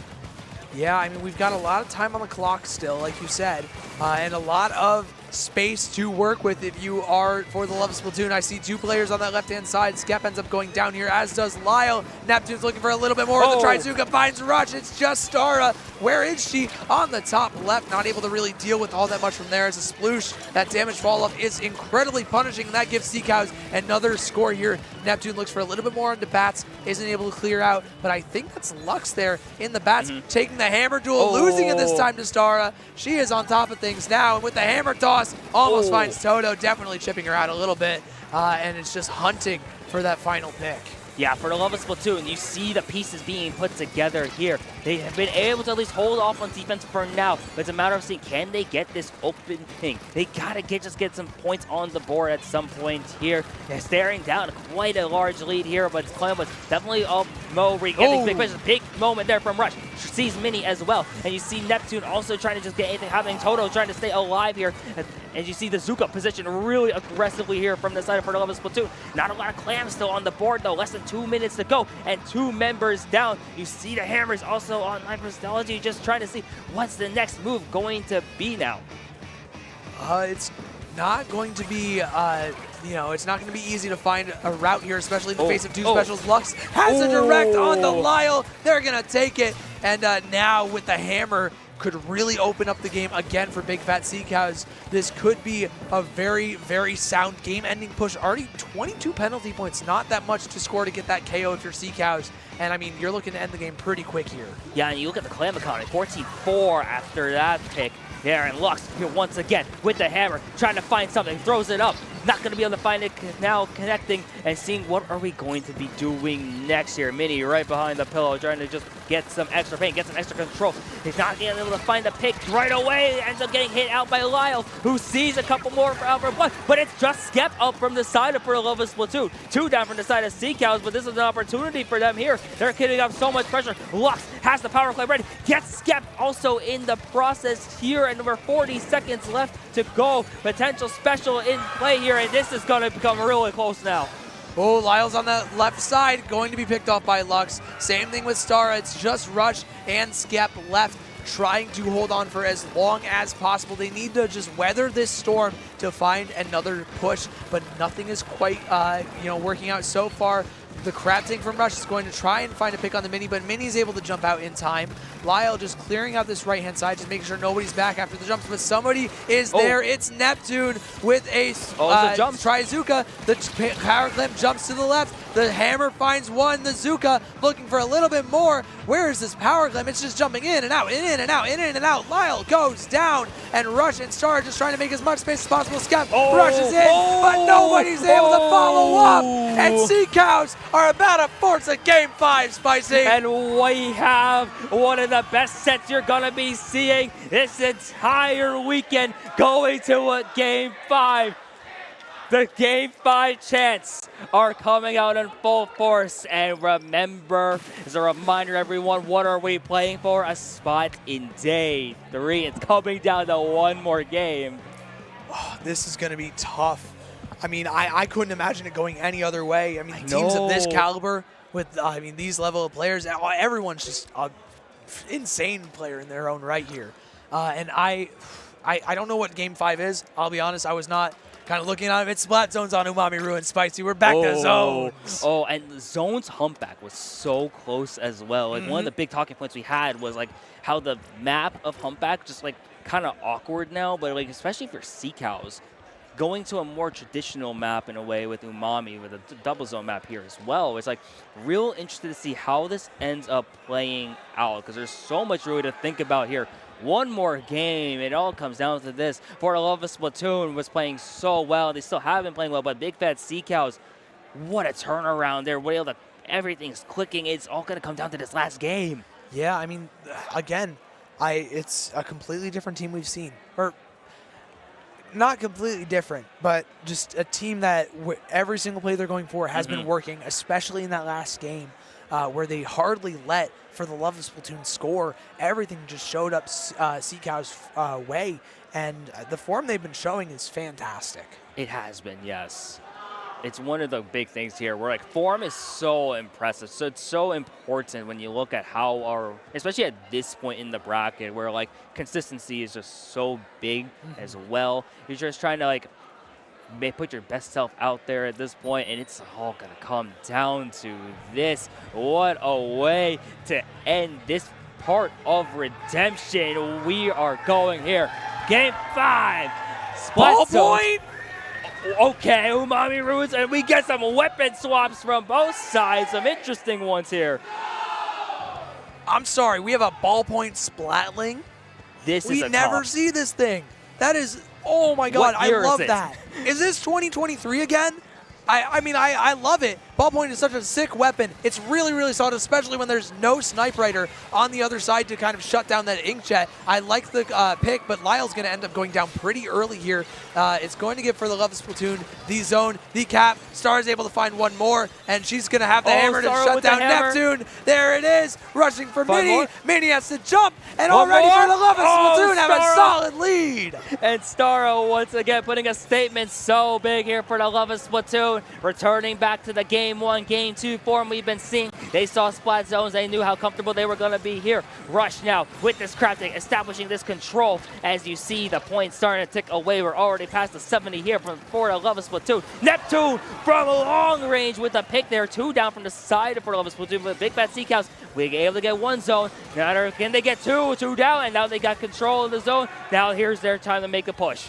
There we go. Lux has already popped the hammer in the spawn, looking for 1. Rush is able to shut that down, though. Neptune has a Trizuka ready, finds the pick onto Skep. The Rain is trying to move Rush in, but Rush drops 2. It's 2 players down. Sea Cows, they're closing in on this lead and fast, and they are looking to extend one of their own. Yeah, you see Sea Cows potentially looking to take the lead, which they do here. The crowd is roaring for Sea Cows. We got a Let's Go Sea Cows chant, and there's 1 pick. Lyle, they able to try and see what else they're going to do. Neptune gonna be able to jump back out, save them. Stara getting shut down in the process too. 2 down now for the side of Sea Cows, and it's 1-1 in terms of zone capability here. And it looks like for the Love of Splatoon has a chance to potentially grab the zone against a penalty on the side of Sea Cows. They're 2 down, but they are able to force the penalty, which is so big on this point. The penalty is massive. That gives some more time for the Love of Splatoon to kind of just recuperate in the event of a retake from Sea Cows. But they are fighting for control of the zone. They already have 1. Both are neutralized now, though, and Sea Cows are back up and running, and they've gotten control of both. This is where that penalty comes in for the Love of Splatoon, but it's just Skep and Star left. Star tries to pop the hammer. Neptune's there to shut it down. Big shutdown there. Now let's see what happens here from Toto. Trying to also farm for those missiles here, as you see that for the Love of Splatoon was able to extend the penalty onto the Sea Cows. And now for the Love of Splatoon, 1 more time in control of the zone, trying to work their way out of the penalty. It's not a big lead necessarily for them after the penalty, but it's a matter of seeing, can they do it here? You see Lyle with this Inkjet trying to find a pick, trying to avoid getting picked out in the process too. They find 1 there, and that's big. Less than 10 on the penalty here, but 2 down. Make that 3 out. It's just Skep here from the side of for the Love of Splatoon, and Sea Cows able to stop the bleeding here before the penalty comes out. And there's a big play here, and Sea Cows in control, and they're gonna keep going. Neptune with a massive triple, giving Sea Cows all of the control they could ever want over top mid. Now with the Trizuka, he's looking for a little bit more. Lux with that hammer as well in conjunction, looking for something, anything at all to try and get this lead, keeping dropping. Not quite going to find it, but forces a lot of people back. Lyle with that jetpack and the crab take from Rush. There's no pen to shut it down. Mini is just trying to keep the zone painted, and that gives Staro a window in. There's the hammer, looking for anything.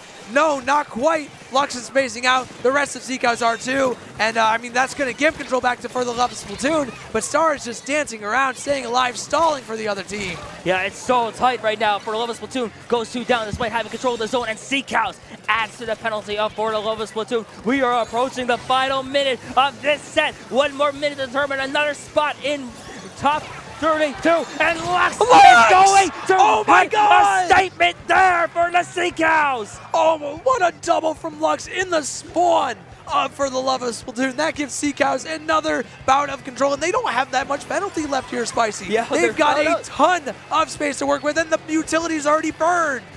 And this is so interesting to see here. We're at the past the 25. There's less than 40 seconds in regulation. Lyle shut down, and Neptune 3 down from the side of for the Love of Splatoon. The Sea Cows can taste it. They can feel the reverse 3-0. 1 more second for day 3, and here they are punching their ticket to day 3. Wow. What a game. Sea Cows just rattling off 3 backs against the wall. They don't care. They will take the set. They will take your hopes to make top 32, and they are running with it. We will see you on day 3. And we will see you tomorrow, big fat sea cows. What a set. Going the distance, and for the love of Splatoon was playing so well. And I thought for like, especially in the beginning half of that, they were going to be able to stop the reverse 3-0 and sea cows. So many of those like close moments, a clutch coming in. Like, I'm at a loss for words. That was just ridiculous. I can't believe it. That was tenacious. That was just astounding. I don't have that many to like describe this that I haven't already used. Wow. And everybody just rushing to congratulate them. You know, one of the fan favorite teams. They have a lot of people cheering them on, both at Riptide and at home. And this is massive. Wow. Wow is the best way we can put it. Like, that was such a set. I am stunned. Like, still, like, one of the best sets of the weekend, just like from watching this. And this tournament has been putting up so many good sets. We still have another day tomorrow. We have day 3. We still have another day tomorrow. That was insane. We still got another wave of redemption. Don't remind me. I have to play that. Please don't. I'm not ready. But yeah, that was insane. And for the love of Splatoon, I mean, they sure made us love Splatoon. That was a nail-biting, electrifying Game 5 set, and they definitely they definitely pushed them all the way. Made Sea Cows play every single trick in the book. And definitely, wow. Yeah. No, I love Splatoon. For the love of Splatoon, just playing for the love of the game there. Like, oh my gosh. Like, sets like that, that's the best way to encompass this experience here. Oh, like, absolutely. As a competitor, spectator, commentator, like, oh my gosh. You always want to have those like Game 5 sets where it comes down to the wire. Teams are so evenly matched, and it's like, that's how you have to grow this thing. That's how you make the fans happy here. Wow. That was just impressive. I'm going to remember that one for a very, very long time. Oh my gosh, yes. Wow. I don't really know what else to say. I don't know either. Really solid stuff. Tough break for the love of Splatoon for sure. That is heartbreaking, honestly. There, especially so up close. 2-0. That being reverse swept is never a fun thing. Especially that close, and like a couple things go differently. They could have won that Game 5 pretty easily, honestly. Yeah, but I mean, Sea Cows are able to pull through. Fantastic work to them. We will see them on day 3, and I mean, I think that's going to do it for us for this commentary block. So, with that being said, it has been fantastic working with you, Spicy. Same here, Zig. And shout out production, by the way, keeping the ship afloat. This has been a very, very fun block to do, and we will be signing off. I guess not. Never we will mind. be signing off eventually. Soon.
Hello, friends, and welcome back for the 7th time in person at a major LAN. Popgun and Falco. Yeah. Bringing you Redemption Finals. Yeah. Eventually, this is winner's side. Yeah. Hello. Yeah. Starting with the We're a winner's bit side. rusty, aren't we? A little bit. It sounds like we've been talking all day because we've been screaming at the venue. I think you said your allergies are kicking your butt here. That's why we're wearing the sunglasses That's why today. you've got the sunglasses. We're rolling. Yeah. I'm not sick. You're not going to get contagious off of me. Hey, I have a baby. I get sick every other That's week true. now, so it's fine. Well, where do you think I got this from? No, I know. We talked about this. Yeah, no, 7 times together, I believe. Right. All the way since Riptide 2021, the first one. That was the first time I did LAN commentary, period. Yeah, was same. that one set or that block you and me did that one time. Yeah. So 4 years later, we're still here. That's crazy. We're still kicking. You guys are still here too. Riptide's still here Different too. room, bigger room. I looked in that smaller room that we were in. I did too. I can't believe how small it is. I know. They've got like a few side events going on, and they're like the fact that they don't have a production set up for whatever they're doing in there too. We're like, oh, this is the baby Splatoon room when we were there, but we graduated. We're used to seeing Doughboy and Jub crammed into a corner in one room. Now they're back here. They got armchairs on. They got like pizza in their corner. It's crazy. Did you read that? What? It's the daddy block. Thank you, Doughboy. Welcome to the daddy block. That's what we've been downgraded to. Yeah. The last time you and I commentated, we were doing grand finals. We were doing Moonlight versus Starburst. Yeah, we did that. Now we're the daddy block, and we're RRRemix versus Yellow Jackets. It's not even remix. No, I know. Uh-oh. Dio's already given people some trouble here. You know, that's pretty typical of Dio. You know, I was running Spec Cam on Splatoon Tourney yesterday. The very first set was with Remix, and obviously a lot of fun to play, a lot of fun to watch. Remix too. I mean, you look at the Redemption bracket with the stacked tournament, over 100 teams. A lot of these teams are in positions that I didn't think would put them in a Redemption bracket, but that's just how it is. It's crazy how it kind of ends up like that because you only play 3 sets, even though you got 8 different teams in your group. So you get the right kind of matchup. But there's been scenarios like Krillstreak, who hasn't gotten the right kind of matchups, but they still find ways to win anyways. Yeah. Even though I just saw them get eliminated off stream, unfortunate. Now, this is not Remix. This is Remix with Tori.png and pretty much the rest of their crew who've been running the vending station at the front here. Yep, let's take a look here. Remix in yellow, Yellow Jackets in purple. Of course, we're going to see Ali there on the Dapples. A lot of the same comps that we typically do see come out of Remix as well. And again, both of these teams went 2-1 in their pool, so they are here right now. But let's get ourselves situated here. Yellow Jackets early to take the tower to cop off, get some more paint. 2 players down now on Remix, so Yellow Jackets going to work with that, try and push up and keep this momentum going. So these are 2 actual legit teams, Yellow Jackets and Remix. Yellow Jackets been playing for about a year now. Same thing with about Remix. Ali not using the Tetris right now, opting to go with the Splat dualies in combination with the Dapple dualies that we're seeing from Dio, who's been using things like splooshes back in Splatoon 2, used to the short rangeness, but still double dualies, no Tetra to be found at all. Yeah, no Tetra. And we've seen Ali play Dapples more and more as this tournament has been going on, and Yellow Jackets still doing such a good job keeping up this momentum. Now a few of their players going down. Bugslap going to try and take this left tower to give their teammates a little bit more leverage, so that might be the push for Yellow Jackets. But if you know anything about the Yellow Jackets, they love to put themselves in position that will catch you off guard. If you're going to name yourself after a bee, you got to be ready to sting somebody, right? Hey, that's what you get with the daddy block. You get jokes like that. Hope you appreciate it right there. All right, By the way, RRRemix, a heavy underdog going into this set, finds themselves tied with the checkpoints right now, Falco, and closing in on getting a lead, even though it's about 1:30 off the clock. Yeah, hey, the time does not matter right now if you're Remix. You want to do everything you can to get that tower to get the lead. You don't have the player advantage right now as we see Lagoons trying to push themselves back a little bit, and Yellow Jackets back on the tower, getting themselves situated in mid once again, so not really the push for Remix to take the lead, but definitely a strong push for them. I'm just trying to think of what's the scenario for Remix to get the win right here. The aggression that they're going up against 2 Dapples, or 2 Dualies, and plus the third, which has traditionally been held by like a support weapon, is an S-Blast. So there's so much aggression coming at you versus the Blob and the Jet that you have presenting right here, more of a defensive kind of comp when you have 2 long-range things like that. You got to find ways to activate your Tri-Slosher and your Brush because they are fighting basically a 2v3. Yeah, they really are not a lot of range at that point, and we can see Yellow Jackets still trying to push that momentum in the tower a little bit more, but what I love what Remix is doing, they're utilizing a lot of their space, taking some of the stacks by going around. We can see they're spread out just enough for them to pincer back into mid, pushing that tower into mid as well, with Yellow Jackets still trying to find a way to get back. The problem the Yellow Jackets have right now is that the game is still going on. They should have found a way to get a KO right now and move on to game 2 by letting Remix hang around like this, get a little bit of momentum. Yes, they just got wiped out. One thing you can't see right now, there is a ton of fans outside rooting for Remix right now. Every victory they get on the field is going to be translated to them directly from the crowd. Yeah, you might be able to hear that after each game as well. And Yellow Jackets once again back in control right now. So Remix running out of time just ever so slightly. It seems like every time Yellow Jackets picks up or carries a tower a little bit, they seem to have better momentum than they did in the previous push, and that's exactly what is happening right now with a lot of their players jumping the tower, pushing it to 33, not quite past its second point, but still a better push than they had before.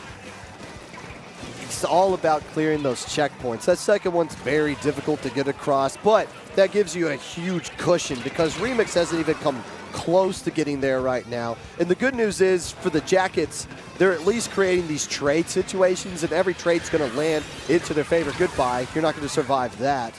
But how do you capitalize off of that splash down and splat if you're Remix? You don't have enough players up left alive to start pushing up. They have to sacrifice everything just to keep the game going, or at least save that second checkpoint for now. Right, and of course with under a minute left too, it comes to knowing when to use your special, knowing when to really push forward and get some of those splats and not use your special a little bit too early where you might need it in overtime. Yeah, exactly. But, I mean, Lagoon can still do some damage here by pushing out some of the players. Unfortunately, it didn't work out for them. So Remix once again in a position trying to get themselves back, avoiding the whale. That is going to be Bunksup still trying to push up here on this left side. So they have mid right now, but the question is, are they able to use this to push forward? Well, it comes down to what kind of specials they have. We got to see this Ink Jet right here. This is going to be key for them getting some kind of splat. And everybody's rotating away from the Ink Jet. Not going to get away, though, right there.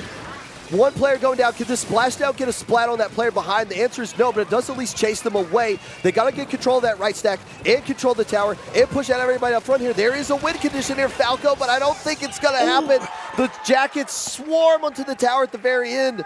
Ooh, that was way closer than it had any right to be. That's not a comfortable win for the Yellow Jackets. Right, and Ali at the very end came from behind. I don't know if they got a splat or not, but either way, they added some distraction for the members of Remix. So it really just deterred them, and that's exactly what Ali does when they play. Like, just such a maneuverability player, and that's how Dapples and Tetra players play anyways. I mean, you take the Dapples out of the Tetras out of the jungle. You can't take the jungle out of the Tetra player. And yes, if they get splatted to that splashdown, Remix probably wins that one. But by staying alive, even if they don't, now you got to focus your attention behind you and in front of you. You can't control all that space at once in overtime. Credit to the Yellow Jackets getting that win, but dang, you got to get a KO in this kind of scenario. You got to close that out. You can't give a team a hope. Yeah. That's the worst thing you can do in these David versus Goliath kind of matchups. Yeah, no, they gave Remix that hope in that situation. And you were right. They needed, the Remix needed to control the right stack, and they did. What they didn't control was what was behind them. And, of course, that was Ali and the members of Yellow Jackets in the window. So going into the next game, though, Remix still probably better than what we expected, at least, against a team like the Yellow Jackets. Both of these teams, like we mentioned, went 2-1 in their pools as well. I don't remember who each team lost to, but that's how you get into a redemption bracket. You go 2-1 or 1-2 during the Swiss round of your pool. So a lot at stake here. Again, the loser will go to the loser's bracket, and double elimination style. So a lot is at stake. Yeah, this is the winner's side. We're looking at nothing but winners right now. Oh, yeah. We got 4 winners on stage right there. By the way, what a great opportunity for Bug Slap to go up against a team that's literally named after bugs. Like this is what you dream about with a name like that. Is a bee a bug though? Yes. It is? Yeah. Well, what's your definition of a It bug? is. I don't know if there's like a fancy insect term that it's not An a part insect of. is a bug. Okay. Well, you know. I don't know if I bug failed- is like a scientific term. Well, yeah, I failed like 2nd grade biology. Also, wait so, a minute. you know. Wait a minute. Yellow jackets aren't bees. They're hornets, They're aren't hornet. they? Oh yeah, they're like or wasps or they're hornets. Look, wasp, hornets. Welcome to Dad Chat. Yeah. The wasp, hornets, bees. I don't care. They are bugs, and they're gonna get slapped by a blob. I guess that you can't really slap much with that. That'd be hard. Yeah. I wouldn't want to slap. I would not want to slap a yellow jacket. Let me just say that. Yes. I think that would hurt my palm. Oh, in don't one way blow more than it. another. Did you see the Gio's being flirty with me? Yes. No. Don't you do that. You know what Dio did this morning? We're eating at the pancake house. Dio comes in with a soiree of like 30 other people. Yeah. And challenges me to a game of chess. And I said, I'm down. Do you have a chess set? Dio said no. When are you So gonna it's like, play? okay, you think I was not going to call your Yeah, bluff? yeah. I'm ready at any time. And now we got to deal with this game 2 situation right here. Any changes? There's the sploosh. I told you Dio did sploosh. Yeah, But that was a whole game ago. We're going to see sploosh shenanigans. No better mode than Clam Blitz to see this as well. So I'd love to see that come out. And Allie's going to be moving to the other Dapples. Pencil's going to be coming out for the Yellow Jackets once again. And we have the Octobrush this time around for Remix. That is 2 down already on Yellow Jackets. So we'll see what Remix is going to do about that. But of course, both teams feeling it out for each other, trying to get some of these clams. Dio getting purple, throwing the clam, missing Bug Slap, but is going to get hit themselves. It would have been ironic if that hammer hit Bug Slap. Oh, yeah. But instead, unfortunately getting a splat on somebody else. Remix coming out strong in the opening right there. I mean, it's Clam Blitz, first 30 seconds, who cares? But still, again, this is one of those scenarios where you're getting a lot of momentum behind you. You're getting that belief that you can win this set with how well Remix is hanging around in here. They might actually get a score off of top of this. They're absolutely going to get a score here. Well, we have this time. There we go. The question is, can they follow up with 2 players down? Yes, Lagoon is going to be one. Okay, Lagoon able to follow up with 2. Not necessarily what you really want to do at that point, because look how fast the Yellow Jackets are moving up, especially Dio, already using the hammer at Remix's basket before their basket closed. So the question is, what do I need to do to be banned from L.O.V.E.M.UF.F.I.N? It's one thing, not get wiped out when you're pushing on Clam Blitz. That is the worst thing you can do, because look at the response. And a team like Yellow Jackets not going to wait around. They immediately move up. They gather up all these clams. Credit to RRRemix, though. They weathered the storm. That would have been a great opportunity for the Yellow Jackets to sting right there. Yeah, and you know, Yellow Jackets unfortunately just didn't have it in them to do that, and 2 of their members are going to go down right now, so Remix trying to go, but look at where Allie is. Allie's just waiting for somebody to come behind them, and that is going to be Purple, who's the closest. They're going to pop out. Unfortunately for Allie, they're going to have to retreat too, but Yellow Jackets still pushing forward. 2 are down on Remix. Bugslap pushing in once again with the power claim, able to get it in. Again, are we in a position where we're going to have more follow-up right now? We do have Tori jumping to them, holding 1 clam, able to get it in, getting down to 67 this time. Basket is going to close, but the momentum still very much in Remix's favor. Now, the good news about that ending right there is that they have 2 players left alive. Lagoon able to come up and shut down a counter push that could come around from that right side, and Purple, missing the E, able to hold down mid on that Jet as well. So that's the value. Yes, you don't get a lot of points off of it, but you're not going to turn over an easy counter push and slow down the Yellow Jackets. Yeah, and Yellow Jackets now doing a much better job managing the map, really gathering some of their clams, waiting on some of these specials. Dio once again using that stamp, waiting on the Zipcaster perhaps, or going to throw it to Purple. It's going to go down. 2 players are down now on the Remix, and Yellow Jackets still finally able to get a power clam. That's going to be pair 2 who's going to form it. Dio able to stay by the basket. Very easy position for them to take the lead, especially with Stick coming in with more clams. Oh yeah, the pencil gathering up a lot of clams. That must have been a very fortunate clam spawn right where the pencil was, because they didn't have enough to get the lead. But now, watch them get the lead. Let me get out of there. Keep the pencil alive. Slow down a counter push. But still, RRRemix is going to do a good job of getting control of mid right here. They got some specials to work with, along with this Zipcaster. Let's see what they can do with it. Yeah, waiting on that Zipcaster too. And again, like you mentioned, a lot of the momentum for Remix at this moment. Two players down once again for the Yellow Jackets. Oh, and is going to go down as well. There's no power claim formed quite yet. Still throwing it to Bugslap. Missing one. This would be a perfect opportunity for them to score. Pair2 holding the Booyah, making them retreat. Oh, a missed opportunity, unfortunately. Well, there's the clam now. Thanks. I could have used that 5 seconds ago. But yeah, just rushing at the Zipcaster, creating enough of the distraction to get all the splats, but just not having the clam. That would have been lead for them too, Falco. The question is, though, 50 seconds left to go. There's plenty of time for both teams to do damage onto the board. Not a healthy lead for the Yellow Jackets at all. No, it's not, but they still have a little bit more map control, pushing back Remix towards their basket. So it's going to take all the time that this game has to remain for Remix to try and get this push. And like you mentioned, it will just take one power clam, so that is all they're going to have to hold. Yellow Jackets really want to keep this momentum going, but if anything starts to decline, they immediately need to play some defense. And I like the fact that they are pushing up right here. Now, are you going to get anything out of this push, though, that you are popping the basket? Yes, you are, because you're getting a lot of splats on top of it. This is probably GG right here, and they're able to hold down the space that they need, throwing so many clams in. Nicely done. The Yellow Jackets, it took them a while to get to this point, but now they got the commanding lead that they need. The re-slider on top of it, that should do it, Falco. Although we will go to overtime. With Pair2 there, Sig and Dio coming in. This doesn't look good. All three of them guarding the Mercy Clam, waiting on the basket. Just look at Sig. The pencil player is the one right next to the clam. They're like, that? Yeah. He's throwing clams at the basket, even though it's not lowered. Yeah. I mean, a little bit of taunting there. I mean, okay. So, you know, he knows what he did. He knows what he's smiling at us. Oh, yeah. I see you. Oh, yeah. I see you, Dio. Okay, serious note there. Well, I really liked how Sig managed their clams at the very end. You know, the pencil player, kind of, their anchor was the one who, majority of the time, was holding the clams, and they just knew when to push forward. And again, they were always the ones who were kind of just managing the basket, letting Dio and Ali and Pair2 just do all the shenanigans, get all the splats.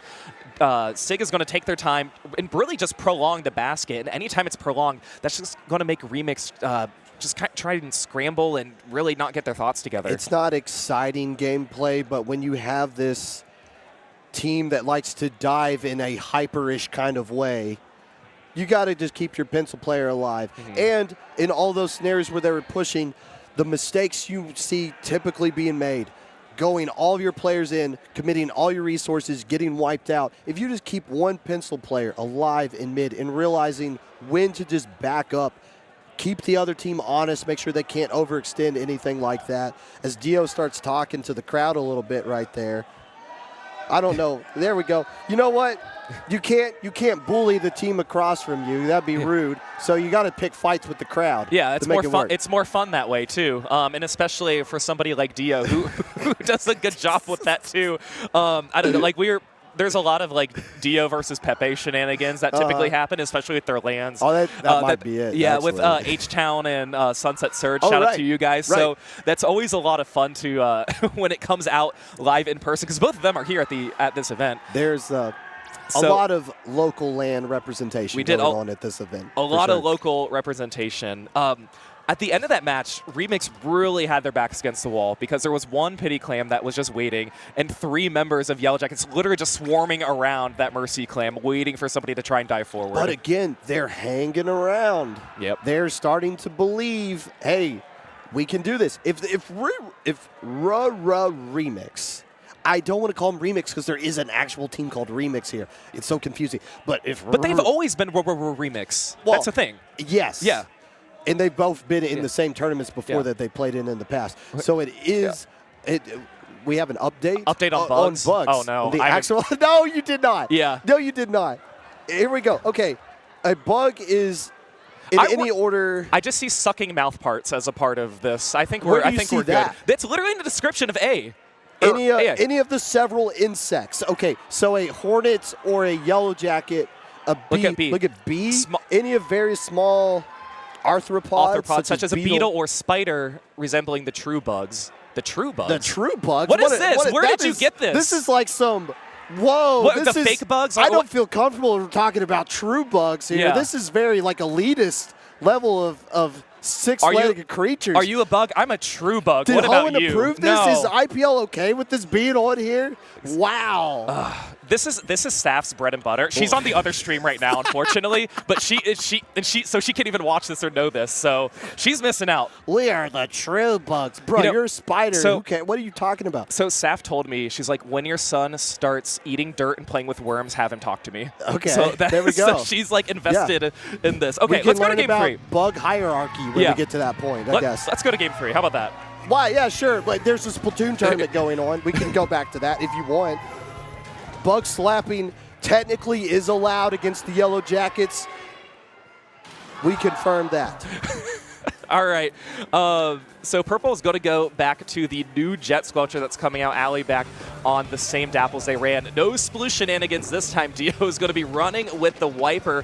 First cap, it looks like it could be going to Remix. They are able to get it with 2 Yellow Jackets pushing on the right side. That's actually a very great start for Remix. You got to capitalize off of this. We got to see them start pushing up, get that blob in the key positions that they need. They need to put their foot on the gas pedal right now and drive up the scoreboard while they got the opportunity to do so. The Pitzel player goes down as well, but 2 players from Remix going down. There's Dio not using the Sploosh, keeping the hammer though.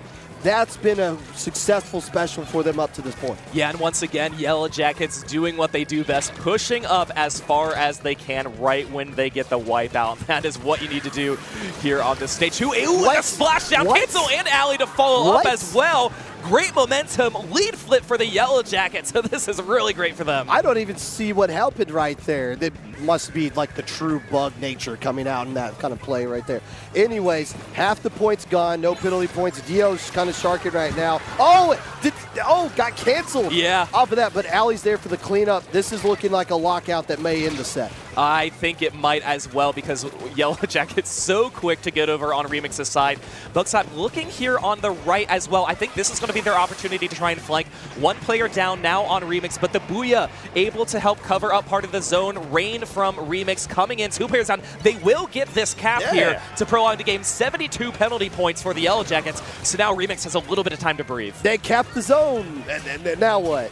Okay, now we got to deal with Dio on the flank, who's got another hammer. We've seen this story before. Not recognizing the call out right there, forced to retreat anyways. But hey, you can be annoying. You can keep the game going. Maybe something can happen into your favor. You got to start building up specials, though, if you're RRRemix. You can't just dive in right here. You got time to work with. Take advantage of it. Go in with your specials as a team. Don't just let them beat you up as you drop out of spawn like this. Yeah, this has been all Yellow Jackets momentarily. And, I mean, Remix, look, they got down to 70, but it just did not feel that long because with all these penalty points, remember, Yellow Jackets, they were at 72, still holding on to the zone, and it looks like they're not going to give it up anytime soon. It's really the Purple versus Sig, but Alley's coming in and Parachu on the side to help cap it. And that is going to be game with 2 of the members down. We see Andrew just trying to push in to do what they can, but no, Yellow Jackets seal the deal. They get the victory here. Dio and the rest of their team, we have Sig there, Alley, Parachu, all happy about that one. And there we go, with the coordinated bow with an honorary toasty coming out the side. Now, the problem is they did the honorary bow, but they're Inklings, as you can see on their monitors right there, doing all completely different things. They're fake bugs. They're not bugs. true bugs. They're not true. They're not true bugs, no. You think you're a true bug doing that. By the way, shout out to the overall production of this.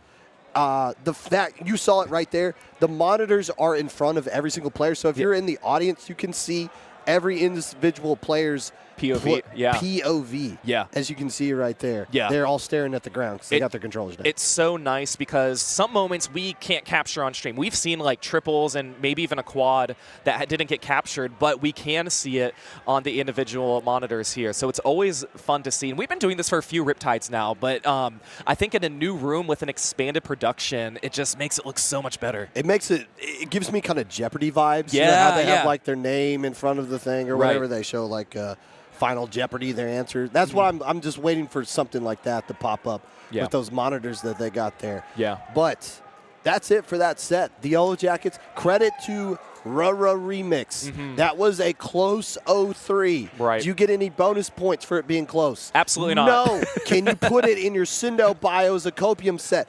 Absolutely. Nothing can stop you from doing that. Yeah, and I mean, Remix, they're not out of it yet.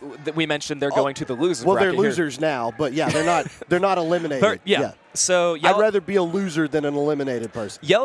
So, yeah, Popgun's a loser, courtesy of Doughboy. Here's a look at the bracket, though, and what we want to say or show. This was of the previous. This bracket's already over. What are we looking at here? So, yeah, this is of the previous wave, but what I was going to say is that there are 3 winners ultimately who come out of this. You don't have to win the entire redemption bracket. You just have to make it to winners finals or win the loser semis. So, so out of the 7 teams here, 3 of them will be moving on to top 32 now, tomorrow. Let me ask a great question that any commentator should ask on stream.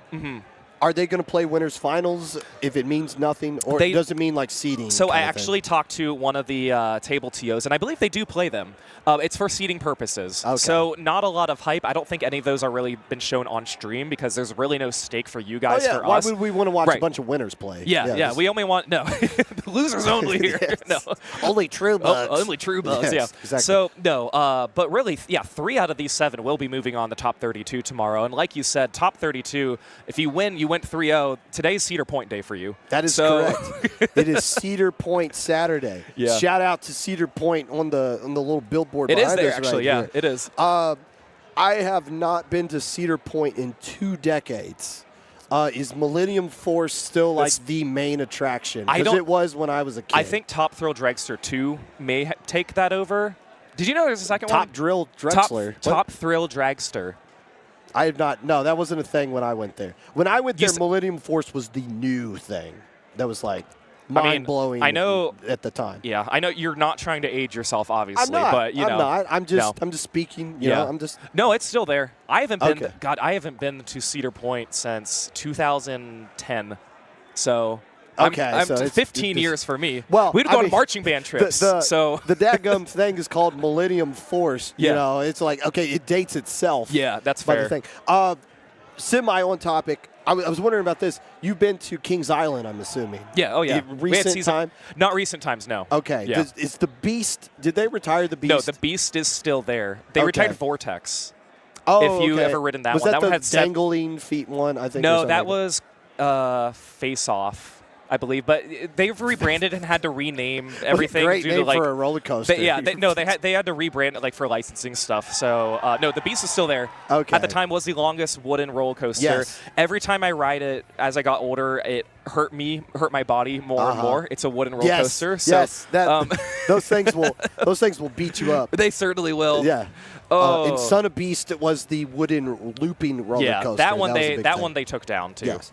But anyways, back to the original thing. Yes, if you win your group on Friday, today is Cedar Point Saturday because you don't have to play at all. No. Which is interesting because there are a couple of teams who probably were hoping they would be at Cedar Point today, and instead they're stuck playing in Redemption Bracket. In fact, I saw one of those teams at 8 p.m. earlier on a Saturday stream get 3-0'd today. Yeah. And they're like, man, I should have been in a roller coaster. Instead, I'm getting swept on stream. Nothing is given here at Riptide. Yes, so please, right. Don't purchase your tickets ahead of time if you plan on going to Cedar Point. That would be a hilarious thing if somebody on Tuesday was like, already pre-bought my tickets, and then they get upset in the game 5 on Friday. Yeah. That should be a thing next year. Yeah. Absolutely. As we take a look at our Toasty Cam here. The Toasty Cam. It's the boot. The boot. Did he's broken or something? What's with his right leg? Do we know? I mean, yeah, but it's not worth our business sharing it on stream. Okay. No, nothing like that. I'm just saying, like, I'm not going to say why Toasty's injured. You know what I mean? Fair enough. So, yeah. But no, Toasty's been doing a lot of work. He's a trooper. Obviously, a lot of the production crew has today because they don't. Okay, they don't leave the venue. I leave sometimes to like go get water and a snack, but they don't. I mean, they have like, you know, they can get snacks and whatnot, but they're here all day. They're trapped. They're trapped. Hey, I went outside to the outdoor water park today. Oh, so you and I haven't talked at all. Hardly at all. No, this up weekend. Until We have this not. Point. Yeah. So we took PJ to the indoor water park yesterday. Yeah. Today I was on PJ duty for a bit, and we just walked out to the outdoor water park. It's way better. They got way more like chill stuff in there. All the indoor stuff here is just like punching you in the face. It's way more overwhelming inside with the noise and all the features. And two, like it's like 65 degrees out, but the water park's still open outside. Yeah, I don't get that, but I'm not complaining. Yeah, the water, because I just like put my feet in their like little wading pool area a little bit, and it was cold. I didn't want to swim, but it was nice to like sit outside in the sunlight. 65 degrees and sunny weather, absolutely perfect. So I'm glad I could take advantage of that, because typically the outdoor water park's not really open at this time. They close it at Labor Day, but I think because a few things on the indoor portion are closed, they expanded some of the outdoor portions. Huh. It was open last year. Yeah, it was because the lazy river was down. Yeah. So like to compensate, it would like give you this ice bath that you could take at any time, I guess. Yeah. But, I saw that, and I was like, okay, if it's nice, I'm going to take PJ there because, like, he don't care. Yeah. Like, he'll enjoy it. Yeah. And there's not a bunch of other people out there, too, so we kind of got it to ourselves. Right. It's funny because I saw your wife with PJ, and he was just obsessed with all the animals that are here. The statues. Yeah, the statues. Yeah. He loves the statues. Oh, yeah. The giraffes in front of the room that we used to have, it's, he says, Dad giraffe, baby giraffe. They're both the same exact size. Sure. So I don't know how he can tell. Yeah. Like, okay, maybe like baby giraffe is like old enough to have his own kid at some point. But that's just his distinction. Loves the lion. Yeah. And it's awesome because there's a second lion in a more quiet spot. He'll just crawl under and around all this stuff. Yeah. There's a lot of great stuff here for all ages, really. And we've really seen that, too. Oh, we have another set coming up. Did you know that? We got like 2 more, right? Yeah, I think so. Wollnot, Lost and Found, still getting themselves situated. Oh, gosh, that's good. I watched Lost and Found a little bit yesterday when I was running Spec Cam. Ren, one of my favorite pencil players to watch. This is going to be good. And 49er, too, on Wollnot. So we actually have 2 representatives from people who played in the LAN championships, 49er on the Boston team, and then Ren on the Sea Battle team. So always love to see that coming out here as well. And it just goes to show that these teams are the ones in Redemption and didn't make it in the top 32 already. Yeah. Well, 112 teams. I know. Yeah, I know. It's hard to get in there. And there was a couple of teams that I think were seated within like the top 10 or like the top 12 or something like that and are fighting for their lives in Redemption. I saw one of them barely win a game 5 against a team I thought they had no business, like even being in, like flirting with, in some extent. So it's this is the actual tournament, in some sense. As someone who's played in a lot of Redemption brackets, this is the most fun and also the most stressful. We're not even playing. We're not. No, I'm done. Done playing for sure. I don't think I could get away. No, I don't want to play, but there's no way I could get away with playing with a 2-year-old still like hanging around on my shoulder at the same time as well. I meant to of the caliber of competition too, like way more competitive than what we had seen before. These scrubs don't scare me. You kidding me? All right. I could Hydra against a pencil and a Zuka any day of the week. I mean, you have a chess match against Dio coming up sometime, right? Dio was bragging, like challenging me. Dio doesn't even have a set. So we'll get a chess set somewhere. We gotta have. There will be one. So I need a clock. We both drive here anyways, so we can just bring one. I mean, I'm not bringing one for you guys. Yeah, next year. Yeah, I could. Yeah. I don't know what I was going to say. Dude, there was no follow-up. There was no follow-up to that. Hey, you were going to play chess. Yeah. Yeah, that was the thing. Yeah. This should be an actual good set. Yeah. By the way. Not that I was like dogging the last set, but just like looking at it on paper, this one should be pretty decent. I remember what I was going to say now. So a lot of the times when pools happen, you just see a like 3-0, 3-0, 3-0, whatever. That's right. Like, a lot of times. But then when I was looking through Redemption of the teams who qualified, because again, all of these teams either went 2-1 or these are all the 2-1 teams actually. But how they qualified, not all of them got 3-0'd by the team that beat them, or they had to squeak out a game 4 or game 5. So there was a lot of additional games that have been played here for some of these teams to get to this point. So we got the usual favorites where it's like, okay, we don't even need them to play Friday. Like the Voylactes, the FT-Wins, the Moonlights, the Hypernovas. The Hypernova team, they're stacked. They got 5 players. Hinlow wasn't even playing in the group stage. I was talking to Hinlow and was like, isn't your team playing right now? He's like, oh, yeah, we got 4. And it was like, how are you the player that's on the bench? Right. Like, what? Yeah.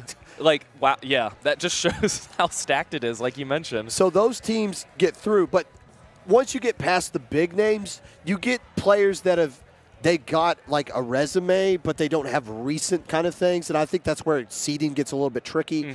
And then that's where you get some of these younger teams that have been banned from L.O.V.E.M.UF.F.I.N for a while, that have got a lot of results and are not scared of the big moment.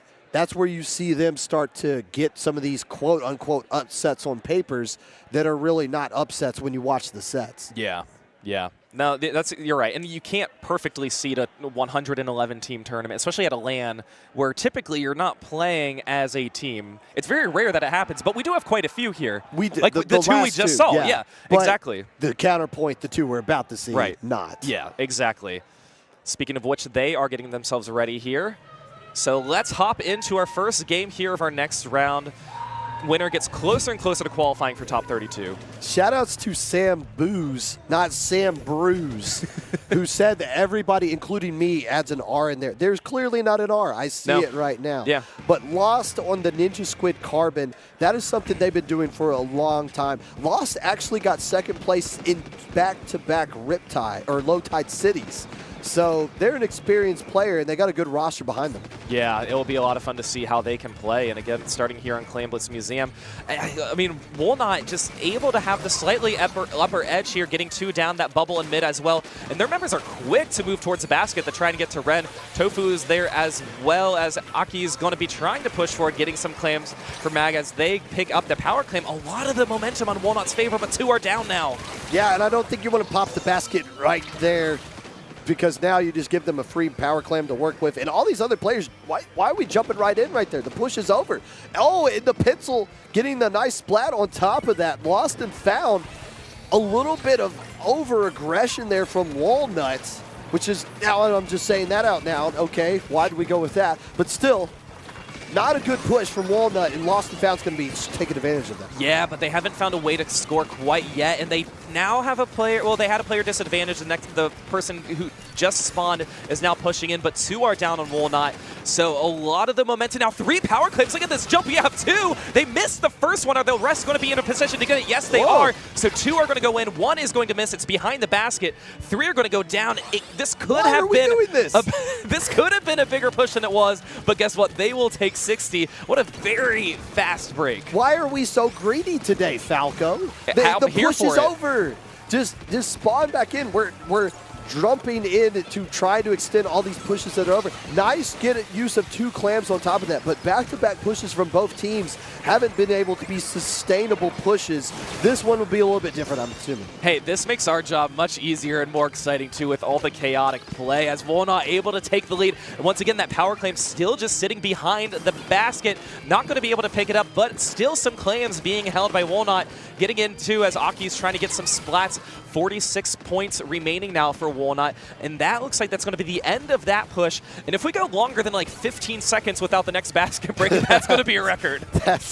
This is some very aggressive gameplay, diving with hyper intentions that we're seeing coming out right here. Now, things are starting to settle down a little bit just because we don't have a power clam just yet, but wollnot's in a great position to get another push going right now. The question is, what are you going to do once you pop the basket? Are you going to get players in key positions? Are you going to get your pencil in a spot to where they can slow down and allow time for everybody else to gather up some clams? The answer is no, because a great defense from Lost and Found, and we finally get a little bit of a break in the action. The baskets get to breathe a bit. Yeah, and wollnot really spreading out, too, to make sure no members of Lost and Found were able to get anywhere in mid. So, again, slowing down the pace, letting both teams regroup, and that's only going to favor the team who's already in mid, which is wollnot, who has the lead. And some of these specials are now starting to come out with this pressure being applied even more, but still not quite ready for either team to make a push.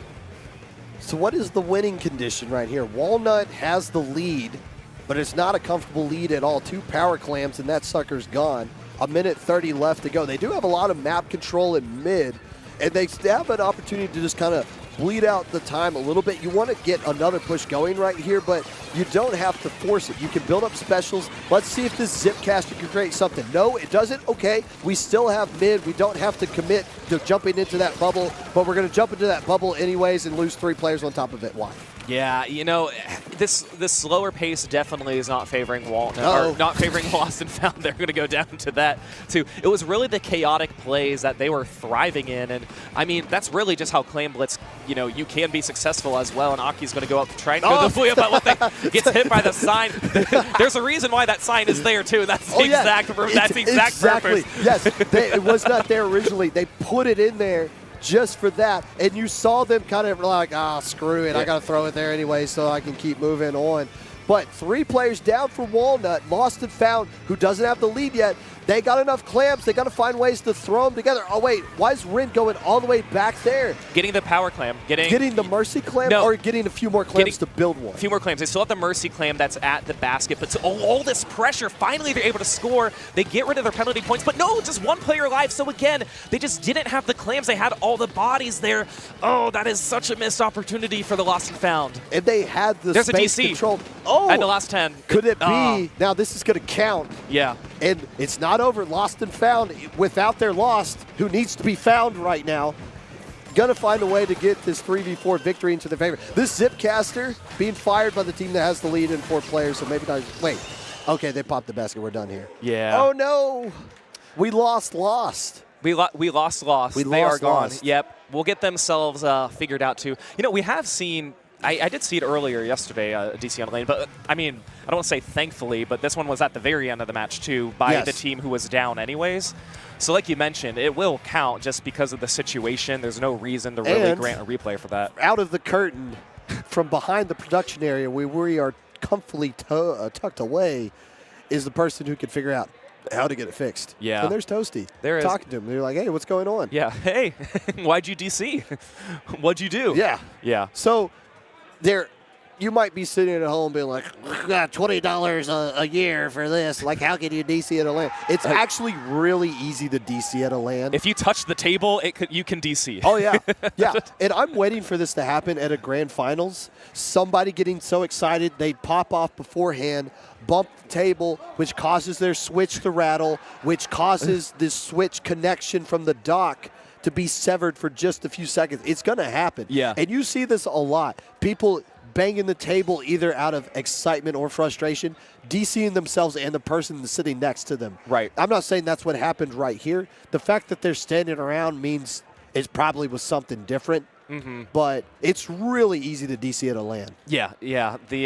Especially with all the equipment, there's so many different ways that this could go to make you DC too. So yeah, they'll get themselves situated here. You were laughing at me, weren't you? Like right now? Yes. Or were you laughing at?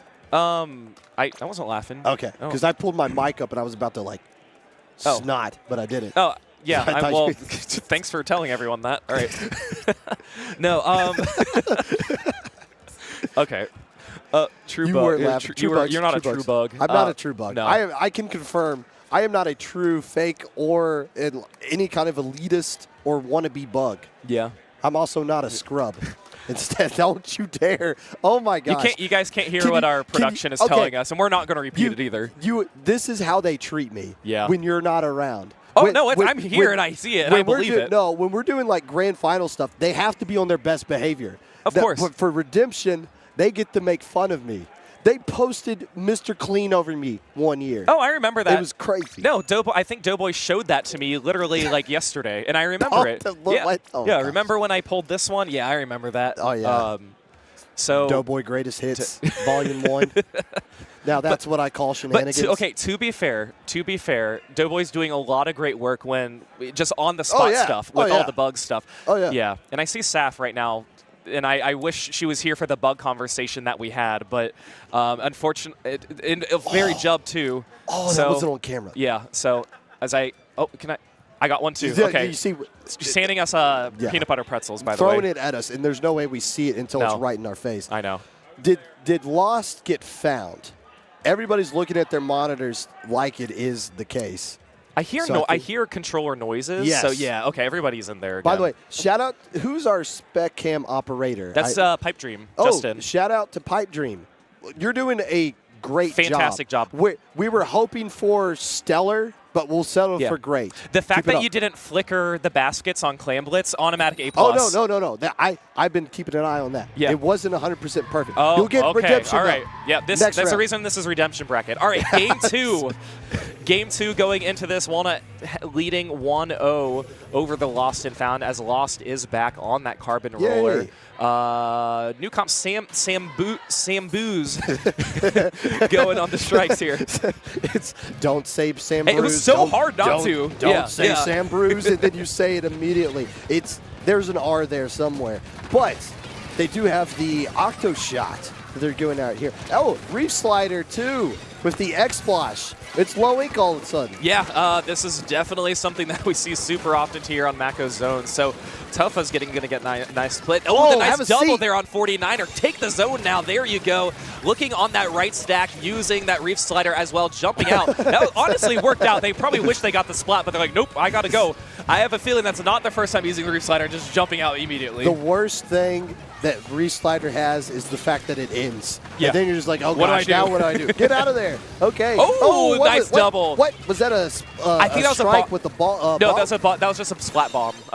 Yeah. So that Mag's using splat bomb. That so was they got like a double. 7-10 split. I know. Out from that as well. Nice range. Maximum radius to get that splat, and Wollnot really capitalizing on this. Aki just hiding, sharking under this ledge, and taking control of both stacks as well. Wollnot's going to be taking the lead. Strikes being thrown by the Lost and Found onto the zone along with the Zuka as well. We'll see if it gets recapped. Lost not able to get a splat with that, and the zone still stays into Walnut's favor. But Lost and Found still kind of hanging around right here. They got the players in position. The good news for Wollnot, though, is that they get to use their specials to create a lockout. Lost and Found has to use them just to try to stall the zone out a little bit here. 2 players going down. Ink Strike's going to do enough to stall it. Go back in there. Now can they find ways to activate Lost, get her pushed up so she can start ledge camping and prevent Wollnot from getting back into the zone? Yeah, and I think the enemy's really going to be some of these auto bombs that are just going to, really try and find Lost to try and give away some of their space. We see a 1v1 there on the right stack, Mag versus Lost. Mag is going to walk away with that one and use the bubble as well for some extra defense. So Wollnot still with quite a bit of penalty behind, but still in control of the zone and able to push forward some as members of Lost and Found really trying to find ways that they can pick fights and get these fights. Lost going to get one on 49er, waiting for an opportunity to come in, avoiding that bomb as well, but they are running out of time as the penalty points are gone. They are really throwing a lot of bombs at Lost way. Even in the last game, we saw Lost having to deal with all of that. Reef Slider into the zone, Cheese flips it back to their favor. Yeah, we got it. Now what are you going to start doing? I noticed Wollnot did recognize, hey, Lost on this map is really not fair with Carbon. So let's just find out where she is and go to the opposite side. Lost went to the left last time. You saw all 4 players of Wollnot just around the right side. Are we going to see that adjustment now defensively from Lost and Found to shift over to the right and see if Wollnot's going to attack from the left? Instead, they're going to use the Zipcaster through middle, not going to accomplish anything. And now this is going to be lead for Lost and Found. And this is huge for them as well. 2 players down. You are going to take the lead. No penalty points here. So really the best position you've been in all game. Control of that right stack, trying to push forward. 3v3. Aki's going to be pushing in solo. 49er behind them, but Aki's still alive. Striking under that. Can Tuffa get any with the Reef Slider? No. Ooh. But still keeping up so much pressure. Will the Lost and Found hold on to it just enough? And I believe they will to get the win and tie it up 1-1. We talked about how you and I have commentated for about 7 different blocks in 7 different lands. The amount of times we've seen a set not be 3-0, I could probably count on 2 fingers. Yeah. That I got. It's most likely a 3-0. But this is living up to what we thought it would be on paper. A good back and forth. Either team could have won either one of those games. That was a must-win for Lost and Found. The comp that you have, the Carbon Roller player who's extremely good at Carbon Roller, and you're going to bring the Dread Ringer on top of it as well. You have to win with that comp, and if you don't, then you're screwed. Yeah. And you might find yourself on Splatoon Tourney 1 that doesn't exist anymore. It exists. We just kind of retired it. Here you go, Toasty. So, Toasty gets a sticker. If you're here, come find me. I'll get you a sticker, too. Or Keon. Or Keon, or Keon. Saf, or Yeah. Toma. We've all have them too. But no, Collegiate's actually going on Splatoon Tourney main right now. But Is that so? That is so. Oh, that is No, true. no, it because I is. saw it. I was standing out there. Zap. They're playing best of 3, aren't they? They're not playing I best of don't 5. know. Because I don't know. they don't want to stay up till midnight Yeah. like last year. No. Frontrunner is PSU Blue, which, fun fact, did you watched that versus Triggerfish zones? Because Vapor is a member of both of those teams, but opted to play with PSU Blue. Took out Triggerfish zones in a game 5, I believe. We are Penn State. They are eliminated. They said the Triggerfish zones. Oh, yeah. Yeah, PSU Blue, a favorite alongside the Big Fat Sea Cows, who basically turned it into the Big Fat Sea Cows Invitational last year. Don't sleep on South Florida because they got Haya playing for them exclusively for the CCA tournament. But you're not watching. Now, that benefits you because it's your channel that's on. Well, but I mean, I'm just going to say the Big Fat Sea Cows, they just played before we went to Game 5, so they're tired, but still going in. They're warm. I was going to say they're tired, but okay. Game 3 here. Our set is tied 1-1. Comp changes. We have the heavy edit come out this time around, and that's going to be on both sides. And what do we have? Okay, we're just keeping the same comp coming out here from the side of Lost and Found. They're keeping the Dreadringer with the Reslider here for this mode as well. And the heavy edits coming out from Code as well.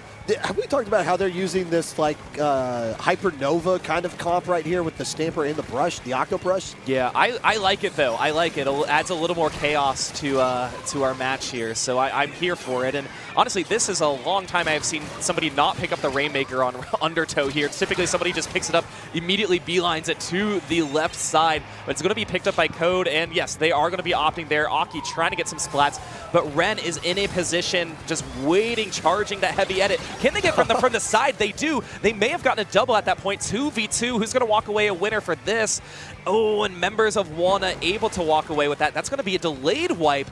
Wollnot, you got to capitalize on that, and that's what Mag is going to do, rushing right towards that checkpoint. The old flanking heavy edit trick. The oldest trick in the book. You never see it coming. Why is this Splatling flanking me from the side? You usually see those things coming. But the checkpoint clears, and this is probably going to be a game-winning push right here for Wollnot. Won't be a KO, but still 12 remaining. Now, it's Rainmaker, so there's no such thing as a lead, period. And you get wiped out on top of it. You need to clear this checkpoint right now so that you can just hit that home run at any point that you need over the last 3 minutes here if you're Lost and Found. Yeah, but the tricky part for Lost and Found is that's exactly what Wollnot knows they need to do. So they're just immediately pushing towards that red checkpoint. So I don't know if it's a game of chess, really, where you want to just, okay, we want to back off. More checkers. Checkers. It's Rainmaker. It's Rainmaker. So we want you to push forward. Maybe some people are going to drop a little early. We can be patient on the push. But no, you're right. They do get it to that first checkpoint to give themselves a little bit more leverage. The momentum appears to be dying down now for the Lost and Found as it's popped by Wollnot. And we'll see what happens after this. But Lost getting some really nice picks, trying to get that double against 49er. But it's really difficult with that Zipcaster. Now, any annoying but team that wants to actually win situation right here, Wollnot would just grab the Rainmaker and keep finding ways to stall it out and bleed time off the clock. But to make it entertaining for the fans, you can just keep trying to push forward that the Rainmaker put in any territory. But you got to get this flat right here. 2 players from Wollnot going down, make that 3. It's just the brush in the way. Who's going to be helping out the Rainmaker right here to chase that brush away? Finally, they get there. Can they stop the lead from being swapped? They can, but 2 players left alive. Can Lost make some magic happen? No. Are they going to jump into that edit? The answer is yes. Are they going to get the Rainmaker down? The answer to that question is yes as well. We're asking a lot of questions here. We are. Okay, so the Rainmaker dropped. No, it's okay. This is good, but you got to go all the way around now if you're the Lost and Found. That's a long way. That's what's tricky. It looked like it was close, so Tough is going to have to go all the way on the left side while the members of Wollnot are respawning right now. I don't know if they're going to push past the 16 mark. They have 2 down, so Tough is going to have to just wait a little bit. But look at Ren. Ren was trying to poke on the right side to try and get some splats. Caught in a 1v1, going to go down. Tough is just like, I have to do everything to avoid Aki here. Still manages to do so. 2 are now down on the Wollnot here. This might be the lead. Oh, no, it's come not on. quite yet, but 3 are down here, Pop Gun. This is going to be That's lead GG's right here. No! No! Oh! But that's the point. I love the patience, the stall with the Rainmaker, realizing I don't need to get lead right now, so they go to the uninkable route to just stall out time, stay alive, let their teammates jump in and make action happen. The problem now, Falco, it's Rainmaker, checkpoints are gone, all it takes is a wipeout and we're done for one way or the other. I know, but this just made this game much more exciting as well, knowing how close Walnut can get, getting to 12, and the only way they can win is getting the knockout at this point. 1 minute remaining now, back in that skirmish in mid, specials being deployed. Benefit looking to favor Walnut just a little bit with some of these 1v1s and head-to-head combats that they have, but more and more purple paint is coming on the side for L.O.V.E.M.UF.F.I.N.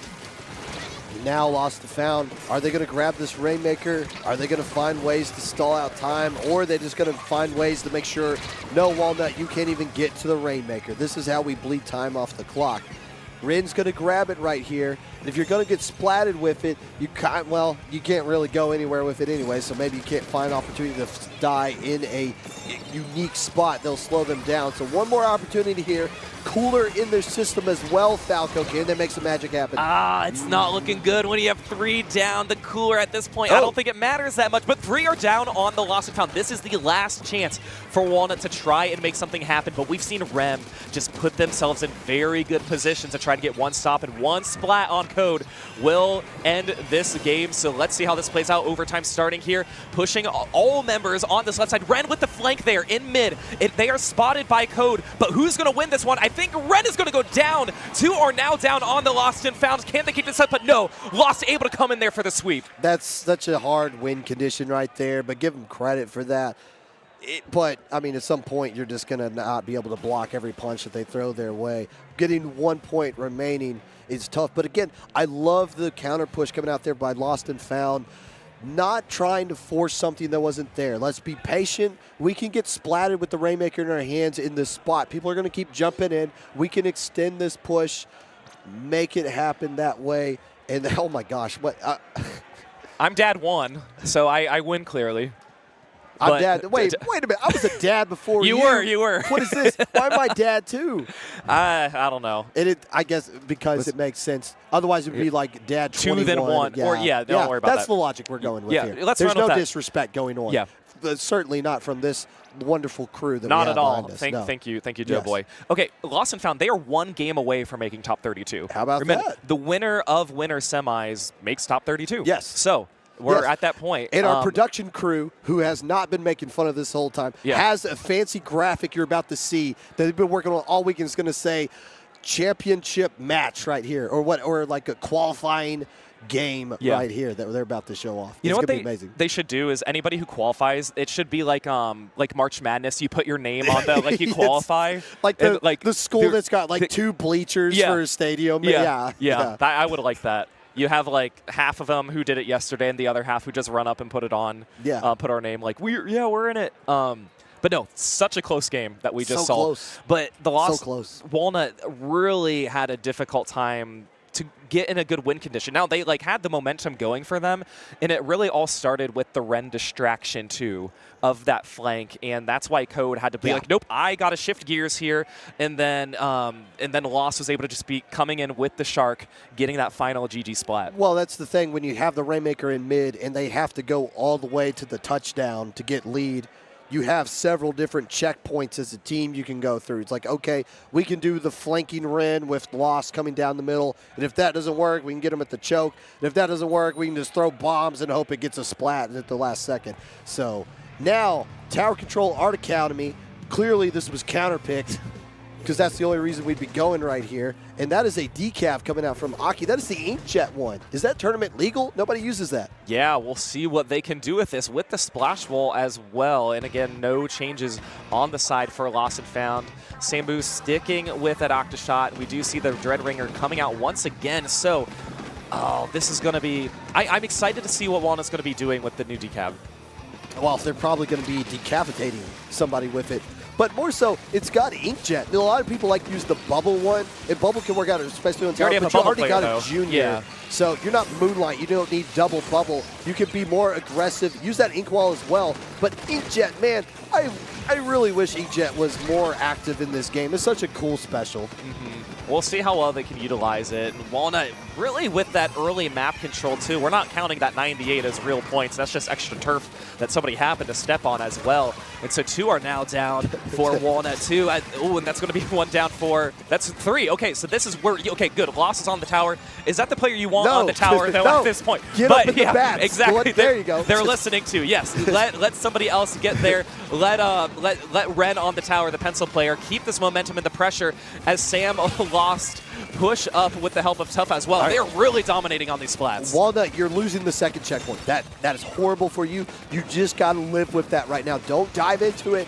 Live the fight at the third checkpoint. Keep yourself in this game. If you funnel in, Lost&Found will KO you right here. Yeah, this is the biggest momentum any team has had so far of this set, and it doesn't look like there's any sign of stopping them. Members continue to go down on Walnut. Tower continuing to be pushed by Lost&Found, able to get a pick there with the reslider falling into the uninkable area. Sam just on the tower alone with the GG strikes for themselves, getting the win in a very dominant fashion. Sam brewing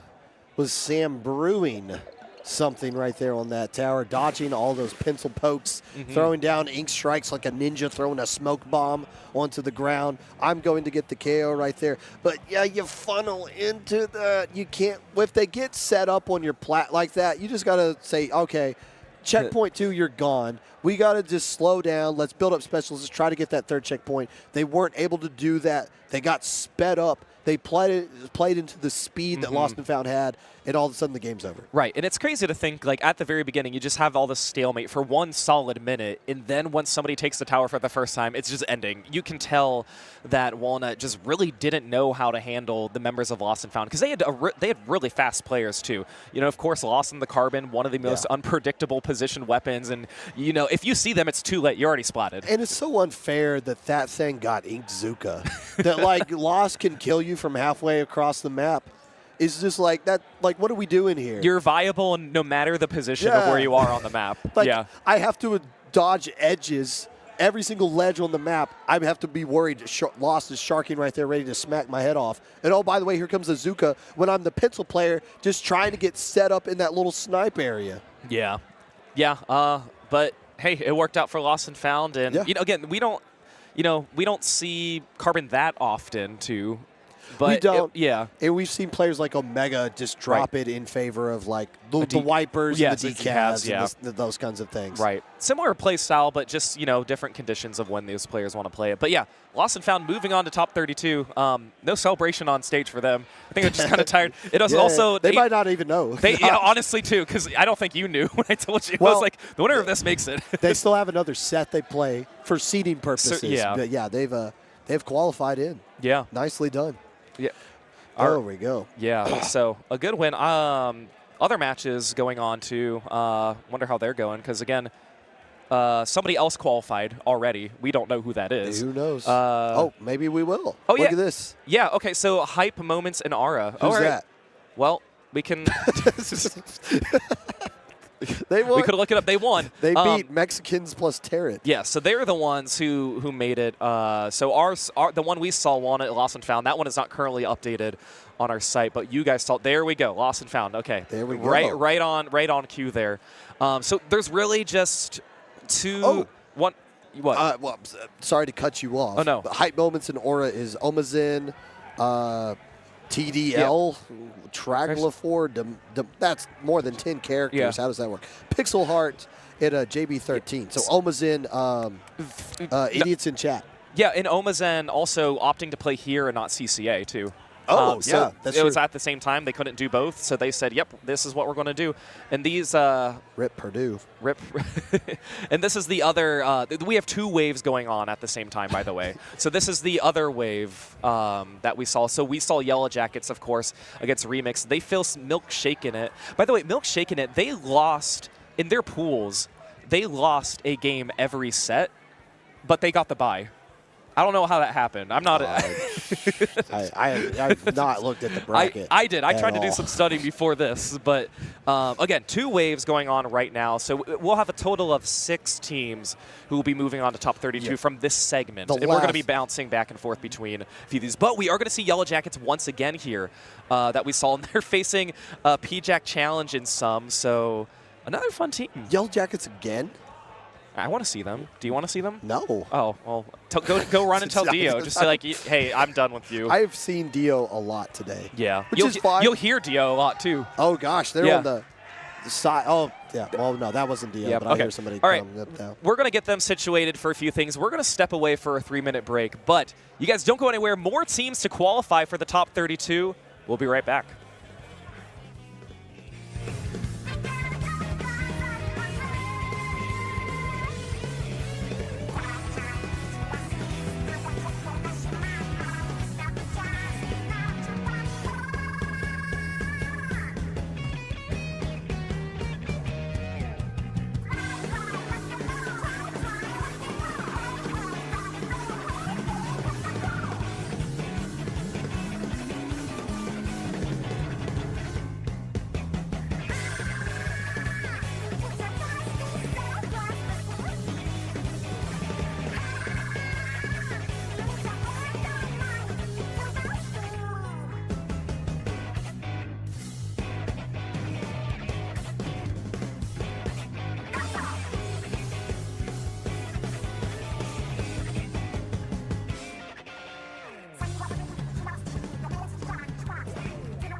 everybody. Welcome back. Hey, we seem to have aged ourselves -4 years because this was the very first Riptide that we commentated together, Popgun. That is also the mask I'm wearing does absolutely nothing. We found out. You know, that was just one of those times where it's just like, okay, if you can just put anything over your face, you're fine. Turns out, no. I'm like not protected at all, even though I'm repping Splatoon stuff there. Believe it or not, I did have a little bit more hair at that time. Yeah, we also have more hair here, too, I feel like, this time around. Oh, yeah. A little more facial hair. Oh, yeah. Once I found out the wife was okay with what I got right now, I was like, all right, fine. Is there a limit, though? Did you reach the limit? There's a limit. There is a limit. Yeah. When yogurt gets stuck in my mustache, that is the limit. that is the not approved by Ms. Pop. It's just a snack for later. Hey, we told you Dio was going to be hyping up the crowd, but pjackk challenging some. They look like they're ready and confident to take them down, too. Do they? They looked at it, yeah. I would say so. Why do they call it oven goats when oven the goat out in something else? What? I don't know what you just said. That's a meme. Oh, that's it's a meme. Are you just going to... Sorry, Doughboy just keeps literally saying true bug every time we say something. Audience. No, boy, they don't know what true bug. They don't know the true bug. Stop saying inside jokes for us. Gosh. All right, let's hop in. Here we go. Another round. The Buzz Yellow Jackets are back, facing a new team this time around. Let's take a look here. We see a Dynamo this time. That is going to be the new Dynamo. Okay, so that's the Chump Dynamo, the golden. And along with the X-Splosh, it makes sense on the map. This is like a map-specific comp they're doing. Is Dio playing like random weapon generator? That's the 4th different game we've seen. 4th different weapon from Dio. Most of them including hammer, though. And they're getting hammered right now off the jump. Yeah, and I mean, this is... okay, we've seen Mini more and more this time around, but you're right. Dio's just been kind of like, spin the wheel. What am I going to choose here? And that's going to be an early lead here for pjackk as they get down to 75. And a lot of camping already here. Parachute's trying to find a way that they can break through. As Alma Joe is just, you know what? I'm just going to distract 2 of our players. Unfortunately, I'm going to go down. The zone is now going to go over in favor of the Yellow Jackets with a 3-player. Give that a wipeout advantage. New opportunities arise for them. Parachu going to be cleaning up that zone right now. Now, what is the Yellow Jackets' response going to be? We saw them create a great lockout against RRRemix earlier, but this is a different type of animal they're going up against here in this team pjackk challenge and then some. But that's another wipeout back-to-back on top of that. Yeah, that is huge, and you just took the lead right before that second wipeout happened. So again, keeping that momentum going. And Almajo, they're doing a really good job just trying to get close to the zone. They haven't unfortunately been able to really too much once they get there and go down. But these small caps for pjackk and some able to just prolong the game a little bit, but it's really just looking so good for the Yellow Jackets its entire game. I'm really getting tired of seeing that wipeout thing on stream in blue colors, too. I wonder if pjackk Challenge and then some is thinking the same thing. Like, maybe we should stop getting all of our players splatted at the same exact time. Let's find the ways to get specials built up. Let's go into the zone together. Let's get some splats of our own going right there. I like the spacing from the Yellow Jackets, though. They have to force a different spacing on top of that. Why are we jumping in right there? That's not a good idea. Lead, penalty points gone for the challenge team. Yeah, this is where they really have to thrive. And, you know, again, Alma Joe's there waiting. Guapa there as well, taking down Parachu. Parachu able to throw the Booyah onto the zone. Stamp is going to be coming in as well. Sig trying to take out Curse, gets the wipeout, but you saw it again. That is a 4th wipeout this time around. Off of that. That was literally picture-perfect timing there. But the Yellow Jackets, again, once able to swarm in and make sure that nothing dangerous is going to come out of it. All right. We got a 1-point lead right now. We're just now getting into halftime of this game. Now, with the comp that pjackk Challenge has, it's difficult to get set up because you want to find ways to get that Dynamo and X-Splosh into position, and the Yellow Jackets aren't going to allow you to buy time to get into those kinds of positions. So you have to be aggressive on top of that, and they're just so quick to move in there. That's the 4th or 5th time they've been wiped out. It's only been 3 minutes, Falco. Yeah, I know, and you know, what does that say? The Yellow Jackets are doing a really great job, or they're swarming. Challenge? I know, swarming. There's only so many true bug puns that we can make here, and yeah, that was really bad. A lot of jumps. Oh no, those are the jumps coming in too from the side of pjackk. Again, this is finally the momentum. Ooh, and that's a really nice jump for one of the members of Yellowjack to try and escape. Now, you just need to take the lead here. Almojo getting a nice pick, waiting on one more. That's going to be their teammate. That's going to be Curse, who gets that one. Are they going to get rid of their penalty points and take the lead? Can I ask the audience to calm down a little bit? I'm trying to hear what's going on right now. It's actually pretty round for this redemption set. There's the lead for pjackk Challenge. How's that a trade? That is not what Dio was looking for, but still just the junior left alive. The Yellow Jackets can get back in the zone, but the bubbler blocks the Booyah Bomb. Booyah Bomb works out so well in this map, it's not going to get there. Is it going to be enough time to stall at the zone? It is. The Jacket's still alive. Yeah, Jacket's still alive. 4 away, 54 penalty points this time around for pjackk and some here. Okay, 1 minute remaining, so the Yellow Jackets finally in a deficit here where they need to overcome. They hold the zone, but Almojo just, you know what, I'm going to come in. I could probably get a double out of this. I'll go down, and that's fine.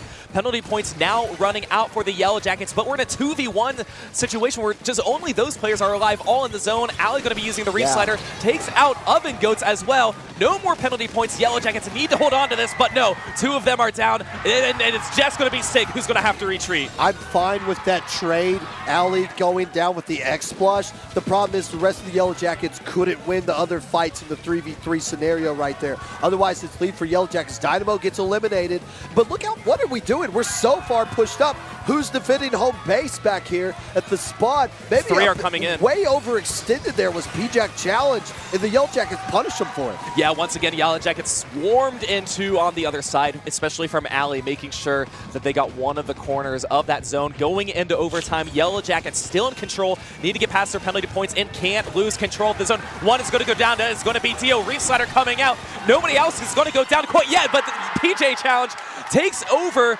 wins this game against the Yellow Jackets. I don't know if y'all can hear the crowd, but they're going crazy for that one too. A lot of chanting, and especially... I just wanted if you guys could hear it, but oh no, they definitely can't. This one, okay, yeah. Because these are the for our mics, actually. Yes. So, fun fact about this match: we mentioned, they're not going to show winners bracket, winners finals on stream. This is it. Both of these teams already qualified. This is a seeding match right here. So both already qualified for top 32. But this is for Pride. This is for Pride. And these are some prideful players. And that's why we could see more risky plays, different weapons, you know. Like an X-Splosh and a Dynamo trying to spawn camp. Yeah. what was that all about? That almost backfired against pjackk. Yeah. It worked for them this time around, but so basically the pressure is a little bit lower, but the excitement is still here. Clearly, we can hear it out there. Yeah, and also I just realized a player in pjackk is wearing literally a yellow jacket. Ooh. There's a lot of that. Yeah. I met that person because they have the crazy glasses on top of their head. Mm-hmm. Those things look like sharp. They look like really dangerous. I saw that. They're like triangle glasses, right? Yes. Yeah. Yes. I signed their poster. I forgot their name, though. But I just recognized the glasses on top of that. Yeah. There's a lot of cool drip here. Oh my gosh! Did you see the Hydra? Yeah, I did, and it moves. It revs. Yeah. So it's. I found out. So there's the Stamper. There's an E-Leader. I saw the Hydra. I saw the Range Blaster too. I didn't see the Range Blaster. I don't think one person made them all. I think like different people just brought them. It's just a coincidence. But yeah, there's like actual huge life-size weapons. I want to get a picture with the Hydra. Yeah, you should. That's cool. You should. Yeah. When was the last time you actually played Splatoon 3? Like competitively? No, like in general. Like I'm gonna go in and play. I've played like when the new weapons came out. Okay. I'm playing this past season. The last time I played in the tournament was Nine's 30 years and over thing. Yeah. Where no, I played in that too. Yeah. That was the last time I played competitively. Yeah. But and I barely used Hydra. Hydra sucks in this game. I'm not gonna lie. Better, fonder memories in Splatoon 2 for that weapon. That was an exciting game 1. There's the Yellow Jackets. There's our is that cheese? Is that what I don't know what pjackk is. Is it pjackk? Really? pjackk Challenge and some. Okay. Is pjackk Challenge? Are they not on a team though? I don't. Yeah, but look, we're looking with pjackk. That looks more like cream cheese. That looks more like strawberry cream cheese. I would. Then we're going down here. All right, let's hop into game 2.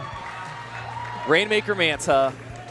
We'll see it. Is this grand finals? Is that what's going on around Basically, here? it's late on a Saturday night. Also, what? No, finish that thought. No, Dio's sticking with the same weapon, the mini that he brought out before. And we have the other Dynamo. We have cooler Dynamo this time. I don't. Let me go around and ask him. I don't know. There must have been like Must have been distracted from the crowd. By the way, Allie's still on the Dapples. The X-Blosh trying to flank over the side. That gets denied right there, and now it's just cursed on the Dynamo. So that wasn't just a Humpback exclusive. They're running this X-Blosh Dynamo nonsense in the game too. Yeah, I mean, it's not working out for them right now. Siga's just going to walk to that first checkpoint, really uncontested. A lot of the members, too, of the Yellow Jackets still alive. Guapa just trying to find a way. Hey, can I poke over here and not be seen? No, I absolutely cannot. They're going to go 1 for 1 on that one. Momentum still on the side of the Yellow Jackets. Rainmaker is popped, but still some picks now. Allie in trouble there, unfortunately going to go down as well. So, Rainmaker was picked up, but now it's going to be neutral again. So a little bit of breathing room for pjackk. So normally when you get your players into the enemy street like that, you're in a good situation to get the Rainmaker falling down into the pit and light up the scoreboard. But with pjack's unorthodox comp, the Dynamo, the X-Blosh, and the Brush as well, you can stand behind that wall and do a lot of damage to the street like there. So they're like accidentally built to defend that street area. Yeah, and couldn't really do anything about it, or Yellow Jackets really at that point. Yes. So it's, okay, Sig's going to pick it up again. Okay, the momentum goes so quickly for the Yellow Jackets. They're going to extend this now. Allie and Dio pushing. Oh, this has to be the win unless a bomb gets Sig, and it will! Oh man! I called it. It should have. It might be it right now. They're having to swarm away from the bombs that are being thrown right there. 2 players going down on each side. Curse, don't you pick it up. Just let it reset on its own. Who grabbed that? That was Allie. I think they're giving Allie credit for that. Yeah. Yep. That's all Allie there. Maybe they should have picked it up and reset it. Yeah. Clearly rookie mistake. Hey, if anyone was going to do it, it would be her. So yes. You have experience playing with Allie too. Allie, the first Riptide. That photo we showed, me, Magic 8 Ball, Roundy, and Allie, the Cornfield Yakuza, all Indiana players at the time. Right. Going in there, made top cut. No. Yes, yeah, we did. We made top cut of that one, which wasn't that hard to do in retrospect. But, yeah, Allie's been playing not just like Riptide or Low Tide City, has been playing some local events as well. Like, Allie is extremely experienced on land. Allie goes to Chai Shoals. Yes. At least more than once, too. And I played with Allie at Columbus. The Columbus event we went to a couple of Christmases ago. Yeah, exactly. Yeah, that was almost 3 years ago. You're right. PJ wasn't alive then. Yeah. Support your locals, by the way. But that's we got to see Allie there as well. Yeah. That was a really good win for the Yellow Jackets. Just a different momentum. Again, I think they just thrive kind of in the chaos of things too, and that was a chaotic match.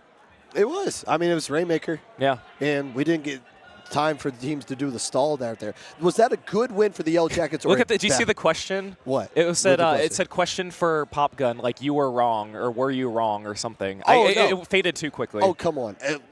Since when am I ever wrong? Really? There's no documented history of me being wrong once a week for the past 5 years or so. One's in chat if Pop Gun has ever been wrong about anything. Why are you soliciting the chat? Because they're going to support not you. But they're idiots. They're in a Twitch chat. What value could they bring to anything? Shout out to YouTube chat. Respect for you guys. But the idiots in chat, what are they? Okay, so what was one? One was, has Pop Gun ever been wrong? And that was literally the only option. Okay, so there's no other option. One, if that. And two, if you can't find something else to do on a Saturday night, then watch two grown adults commentating this. All right. Game 3. Tied 1-1. Okay, so we have the edit and the mini coming out this time around. Junior as well, and sticking with that cooler Dynamo from Curse. So really not many changes. So we'll see how pjackk and Challenge will do anything different here. Again, slower pace, tower control, not as chaotic as Rainmaker. But we'll see, because Helmet Joe just is not shy. This X-Blosh is just like the first one to get splatted each time. They're just going in, seeing if I can initiate something with this weapon that's not used to being something like that. And still, it's working out. pjackk and then some, able to get across. There's the X-Blosh somehow back on the tower again. And they cleared the first checkpoint. Not the easiest checkpoint to clear on a map like this. Yeah, and it was pretty early on. It only happened about 30 seconds in, so props to pjackk for getting that far already. Tower now for the side of Yellow Jackets. 2 are going to go down on pjackk. Again, a lot is happening here in mid. Oh, and that is going to be the wipeout here. Yellow Jackets really trying to thrive this. Will they get it past that first checkpoint with the breeze? I think it will be a little more difficult this time around. Guapa opting to drop on their left side with the support of L.O.V.E.M.UF.F.I.N. Finally now at the first checkpoint, but they're going to have to go around because Dio's going to throw a hammer on that side. Yellow Jackets able to get it and take the lead and keep the momentum with a 3-player advantage. There's a lot of people playing sets off stream right now wondering why people are chanting Yellow Jackets. But that is where we're at right now. It's getting pretty hype out there. Yellow Jackets get the lead. They poke that second checkpoint, but they don't clear it or come close to it right now. pjackk having a lot of difficulty with their more defensive comp. Their comp is built to get a huge lead and then try to bleed out the comp. They're not used to having to do this much initiation from behind. And now they're kind of stuck in awkward situations of we have to use our specials to attack the tower instead of creating a path to move it. Yeah, that's exactly what is happening, and I think it's making it challenging for pjackk Challenge to really survive this as well. Curse is going to be trying to get Alley here, and able to get Alley probably with the maximum range there with minimum paint as well. So momentum finally stopped for the Yellow Jackets. pjackk and some able to get tower. Bubble is going to be in mid along with the cooler for them to regroup. Alley with the flank though. Their goal is to probably take out Curse as they're the only one around. And I know they know somebody is buzzing around that way too, and Alley's finally cornered, but takes out that one. Yeah, Alley is going to walk away with that one. Well deserved as well. But again, all of this time that's just ticking off is benefiting the Yellow Jackets as tower finally taken up by pjackk. You know, when you flank and you're sharking like that, there's benefit in them not knowing you're there. There's also a huge benefit in them knowing that you're there and they can't do anything about it because they overextend, commit too many resources to that. And when they finally drop down, Alley gets to splat on them anyways. That's a huge splat for Alley. But now, pjackk able to move forward with that. They're getting really close. They don't have to get to the second checkpoint to get lead Falco. They just got to hang on right here. They do. They do it. Yeah, they get the lead. Cooler is still there. 2 of them are going to be down now. Alley's still getting one. Can they get the other? Can they get the jump? Yes, they will. 3 are down. That momentum has stopped. Curse is going to be jumping in the tower, going down as well. So finally, that is it for pjackk. They do take the lead with 2 minutes remaining. Yellow Jackets have already a lot of map control and are pushing up. The problem with pjack's comp, although it is a defensive comp, it is built to have a lead like this. The problem is they don't have a GG special. They don't have a Booyah Bomb. They got like hands they could throw and a like zip caster. That's it. And now they're going to have to find ways to get splats with their main weapon, with the map control they have on top of this. But the Yellow Jackets starting to push up. They have control of the tower. They just got to find ways to get their players pushed up into the enemy spawn area to lay the path for the tower. Yeah, here we are. 1:15 remaining. Dio sharking with the hammer. Yellow Jacket challenge, or pjackk. They're both chants going on in the audience. Started with pjackk. I thought I did, and then I heard Yellow Jacket. So finally, 1 minute remaining here. Again, this is where Yellow Jackets need to just try and not to get wiped out to let pjackk get a lot of momentum. 3 are down on the Yellow Jackets here. Just Parachu alive. 1 jump is going to be a risky jump for Sig, able to back up. That was going to be Alley jumping in as well. So the momentum still on the team that is winning. That is going to be 2 down. Parachu getting a nice double. 3 going to be down. Just Curse. Curse is down on the tower. This is the final moment here for Yellow Jackets to get something happen. They got splatted using the soda as well, so they might not have. Actually, they could probably build up another soda for overtime that they're going to have to use defensively. But 2 players immediately get splatted. And again, there's no Booyah Bomb, no missiles, no nothing, no strikes they can use to stop this push. They just have to get the splat straight up with just the kits they brought into this one. Final 10 seconds, Falco. Yeah, 10 seconds here. That's going to be Almo and Guapa taking out Sig. Alley trying to go from behind. They just have to get Parachu. Almo behind as well. And now it is going to be finally over. pjackk Challenge getting this game 3, a total shift from that game against Yellow Jackets prior. And they have to do that with the entire crowd chanting not so much against them, but the opponent that they're playing against the entire time. With no strikes, no GG specials, they just had to roll up their sleeves and get into a bar fight with their defensive comp, and they were able to swat the Hornets away. Right, and I think that the perfect weapon to do that is Alamo Joe playing the brush to do so anyways, because they've been able to do that. They're literally swatting the Yellow Jackets, making sure that they are nowhere near the tower. So a great win for pjackk Challenge. Again, we don't like this challenge, this match, both these teams are going to top 32.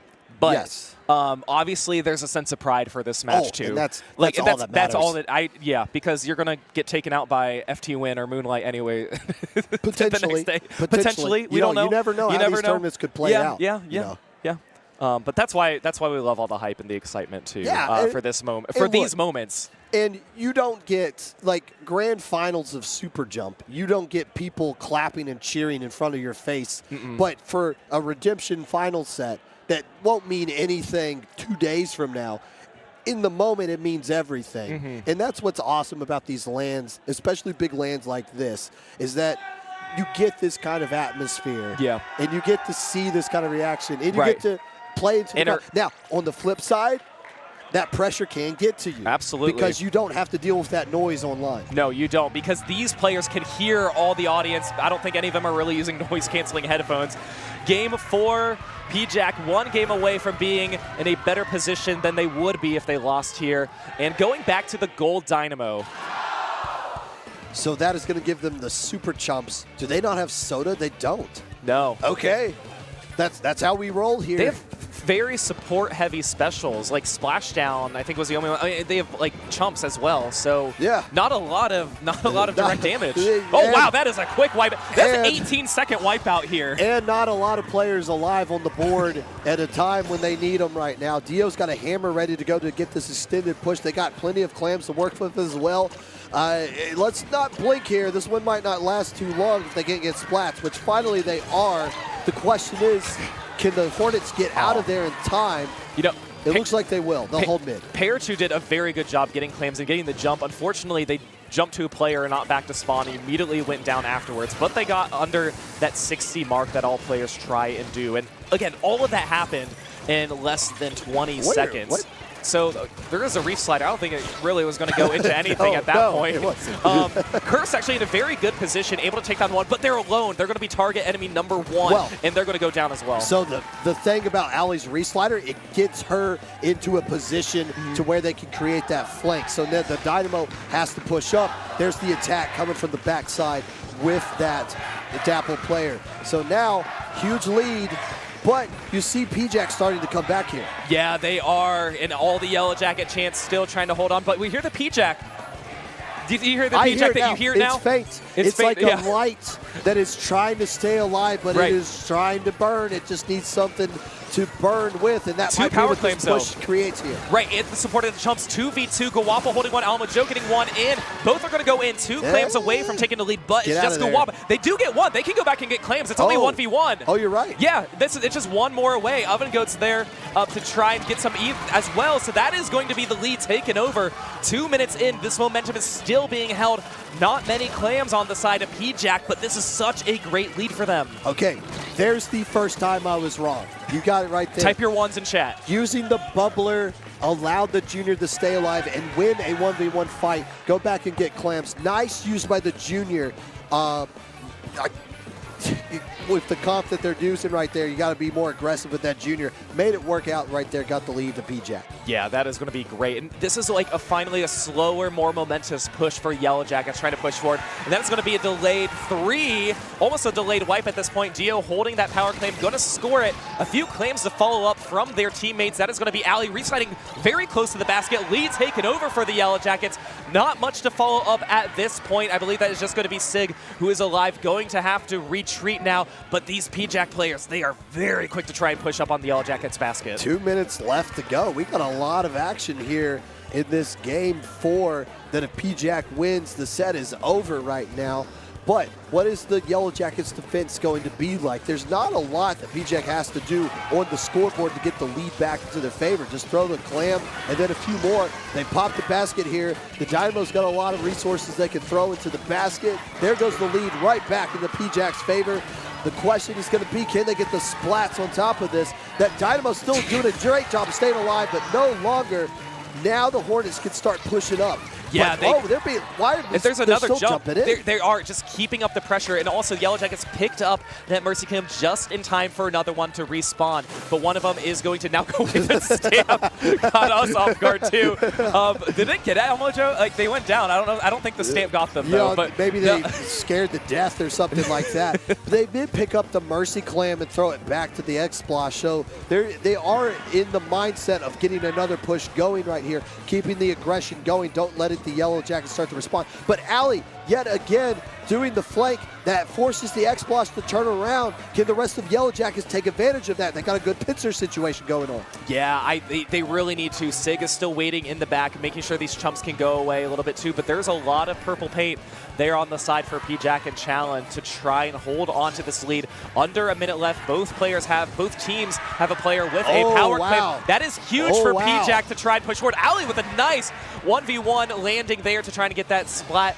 And this is going to be really interesting. That's finally going to be the score here for pjackk Challenge. And so they have no penalty points. They need to keep up this momentum. But no, 3 are going to be down. This will definitely guarantee Yellow Jackets have a respawn. This is not good for pjackk. Oh boy. Two they don't coming have in. to do a lot, Falco. They don't have to do a lot. No. But you can't be patient. Let the hammer create space for you. Basket pop. They just got to throw in 2 more clams. Come on, Dio. There's a power clam that's about to evaporate right there. Oh, and they go down. They both go down. It's just the parachute. S-Blast. That's it. Finally, a wipeout goes against the Yellow Jackets. The game... I don't think the game's over. No, I think it just finally ended. They knew. It just now ended. Oh my gosh! Finally, the frame switching before the game ended. They're all running off stage, by the way, to hug their friends and everything. Members of Yellow Jackets still, happy. Obviously, they made top 32. Wish they could get the win. There we go.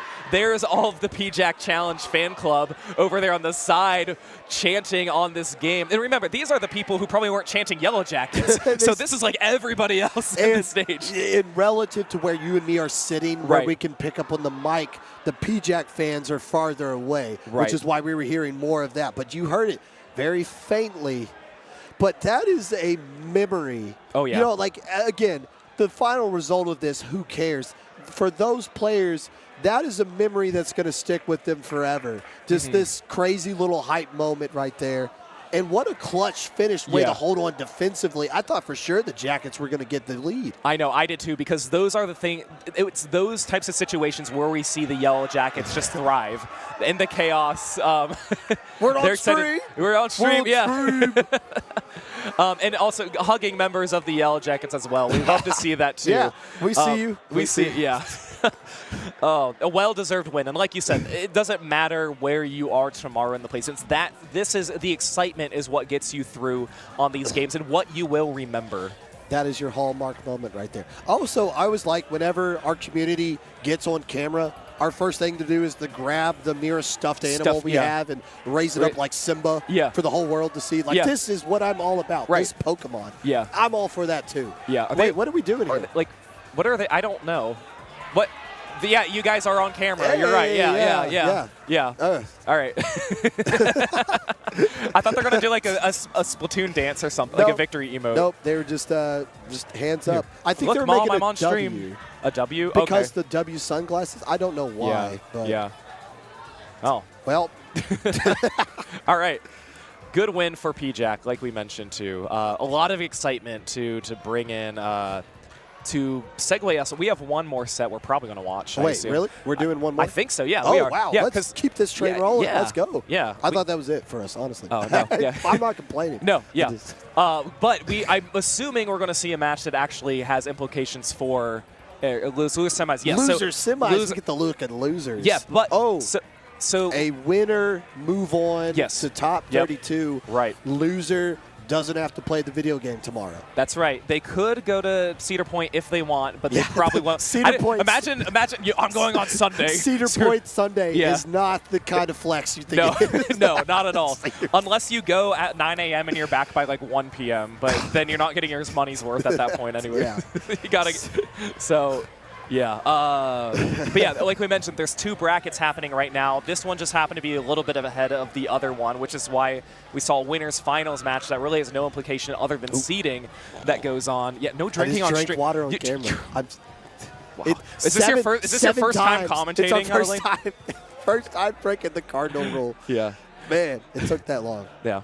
Oh, we don't have plushies here, but we have little ducks. What's the story of the ducks? I think it's a Lake Erie thing, or like I don't know. What's the story on the ducks here that we have? Yeah. There was some other things like it's not uncommon for us to know.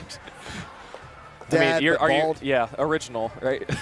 Fair enough. Yeah. I mean, they don't know you have a hat on.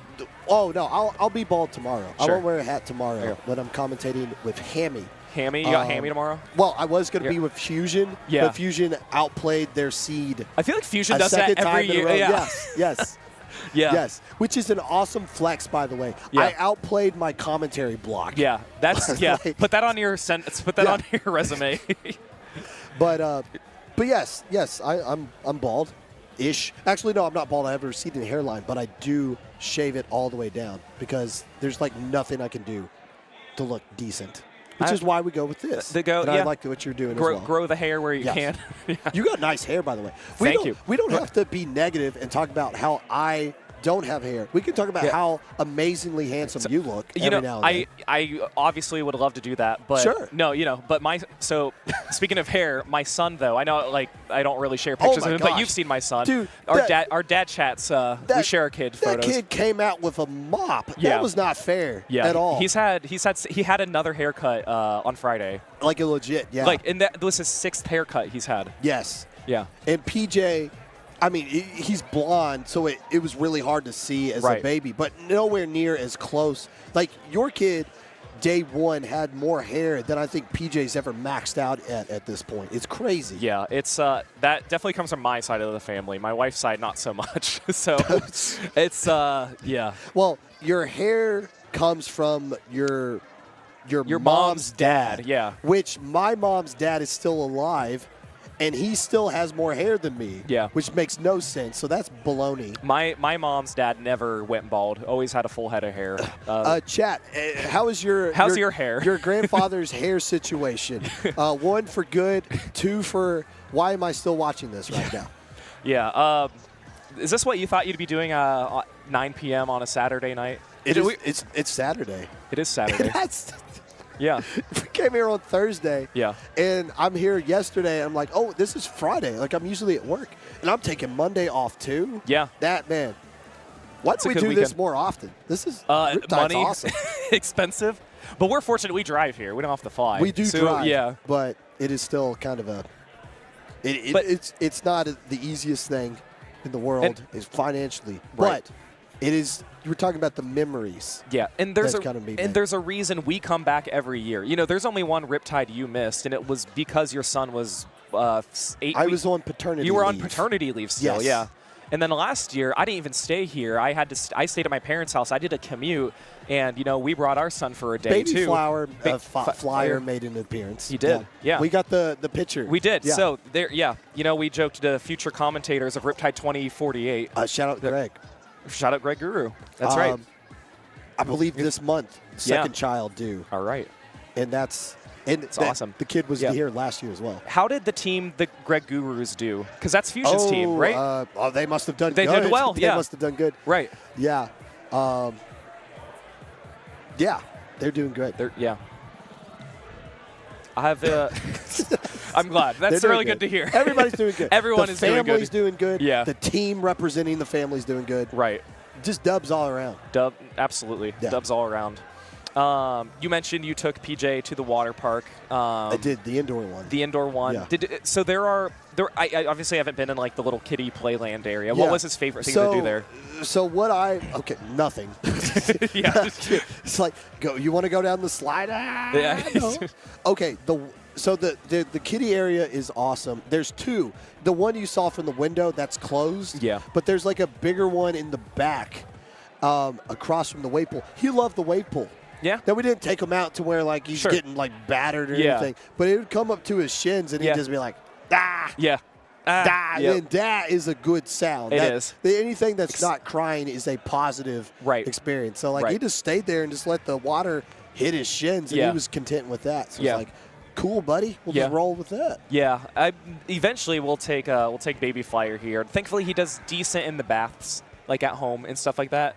And we actually did swimming lessons for him too. But if he's submerged underwater, he'll open his mouth, and we're like, no, like we don't open our mouth underwater. No, he's like trying to drink the water. Yeah. Like, yeah, especially not the chlorine-filled water at swim lessons too. That's not. We don't want to do that. It might be delicious, buddy, but it's the wrong kind of taste. We're gonna see Wollnot again.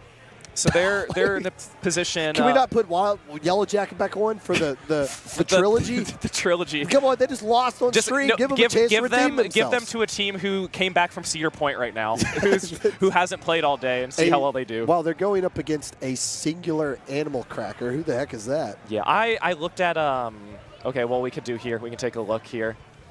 Luckily, they're the Arias, top of the Sleepy alphabet. Bear. Yep. Oh, Sleepy Bear. Yeah. I know Sleepy Bear.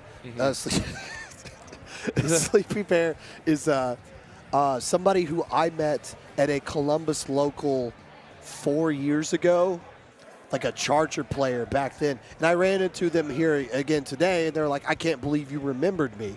And I was like, you were really good at Charger. How could I not? And I think actually subbed for Destiny Troops in an SAC tournament because I remember meeting them being like, you vouching for that person. Yeah. I was like, it'd be really cool if you like played on my team. Sleepy Bear, I don't know if they're still using Charger. I mean, if they are, they're using Pencil. I guess we'll find out. But this is a solid roster of players that have been playing for a while. And this isn't Sleepy Bear's first Riptide either. At least their second. Yeah. And yeah, facing Wollnot, we saw before. They lost. They did lose. To Lost and Found. They did lose the they did lose the lose and found. You're right. But yes, like we mentioned, winner here will make top 32. Loser will not. They will be in the stands all day tomorrow watching Splatoon. That's fun. That's not the worst fate. That you can just have. I'm ready for us to add more chairs to the audience too, because they always do that for day 3. I'm ready to see that. Yeah.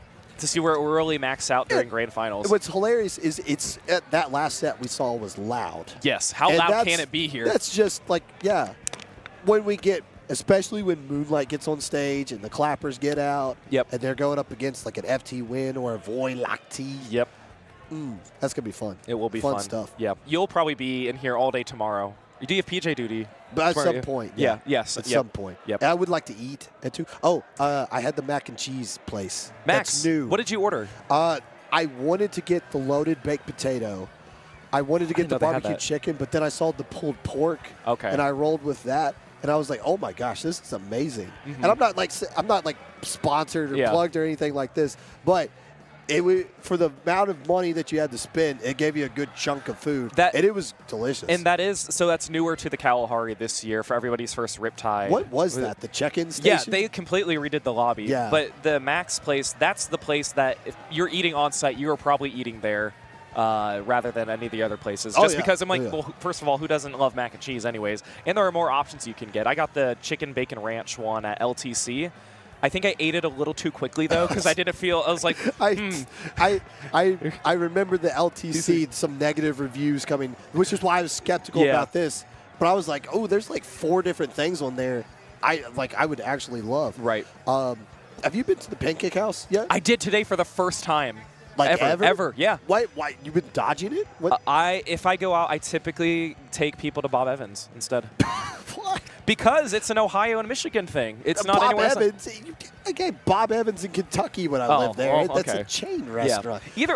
I'm not saying I avoided it. I'm just saying you have to drive past it every day, and you have to drive past that make a billboard decision. They say that says we're voted #1 on planet Earth. You have to drive past that to go to Bob Evans. I never and you've been said doing that 4 years. I never what said. Is wrong with you? I never said I regretted going to Pancake House nor avoided it on purpose. However, once I know I like something, I'm not going to go out of my way to something and avoid it. If that makes sense. You are stubborn. I am. You are on vacation. You're going to try new things. And, oh, my gosh, the Pancake House punches you in the face with the word local nonstop. Yeah. To make sure you don't on forget. their shirt, the staff shirts, like, support your local, I think it said restaurant.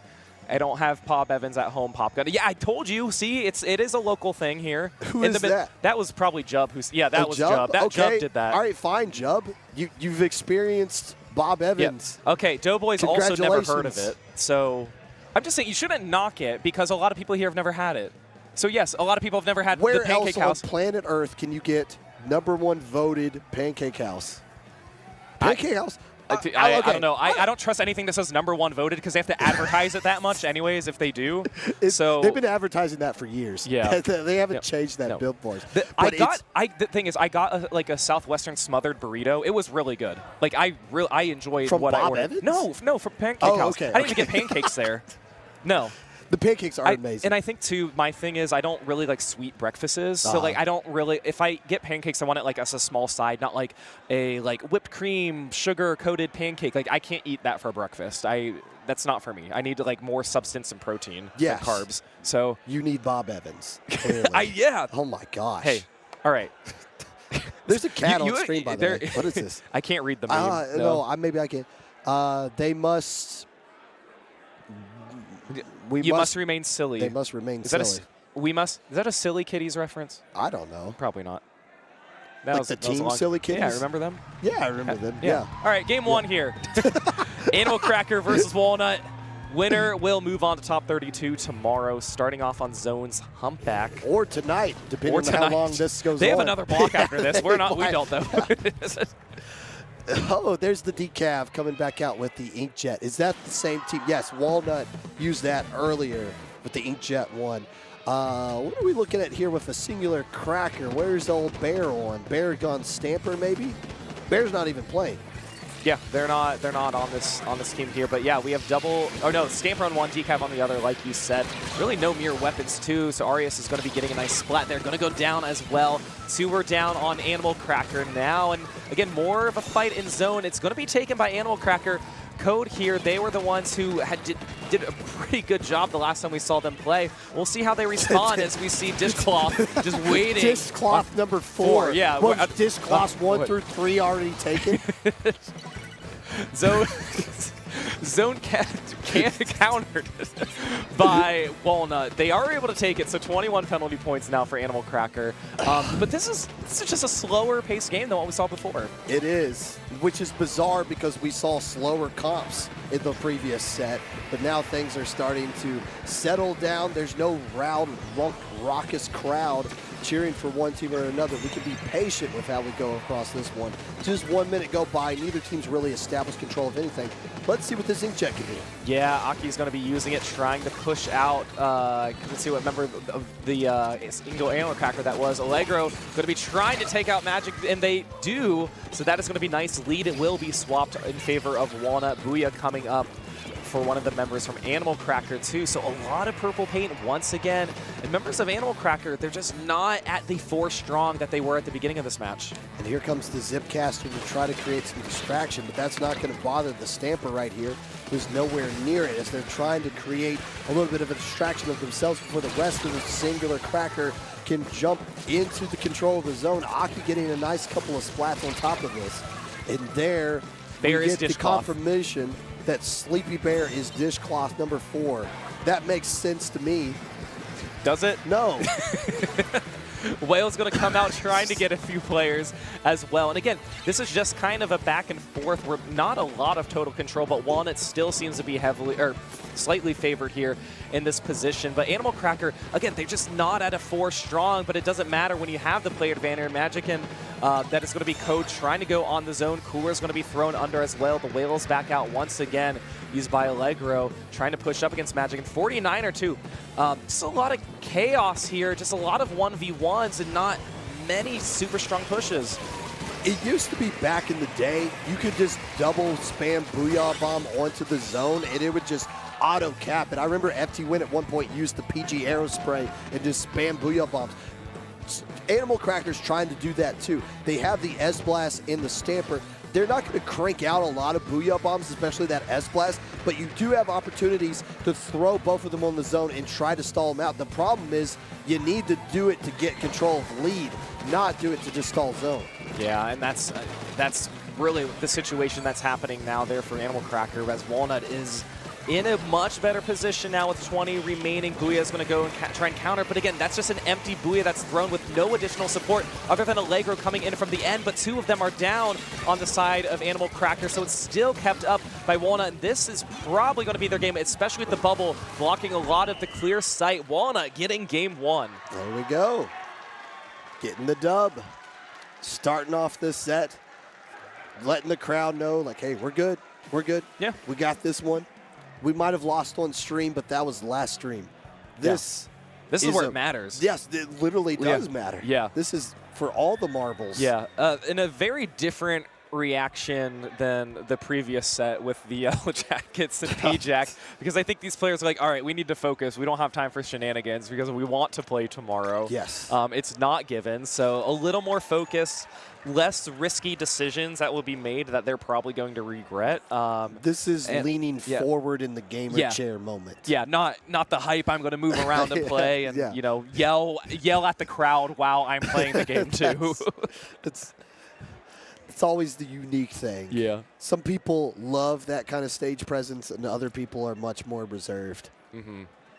And yeah, I think Animal Cracker, they had their moments where they were able to counter wollnot, but again, it was just never at a 4 strong, and they always just kind of come in at waves and didn't have any opportunity to really push up with the zone when they had the zone cap. They always just kind of like, oh, we capped the zone because we had to, but we don't have anything to follow up with that. That's difficult to do that because you have to get splats with just your main weapons and find ways to capture key spaces in order to do something like that.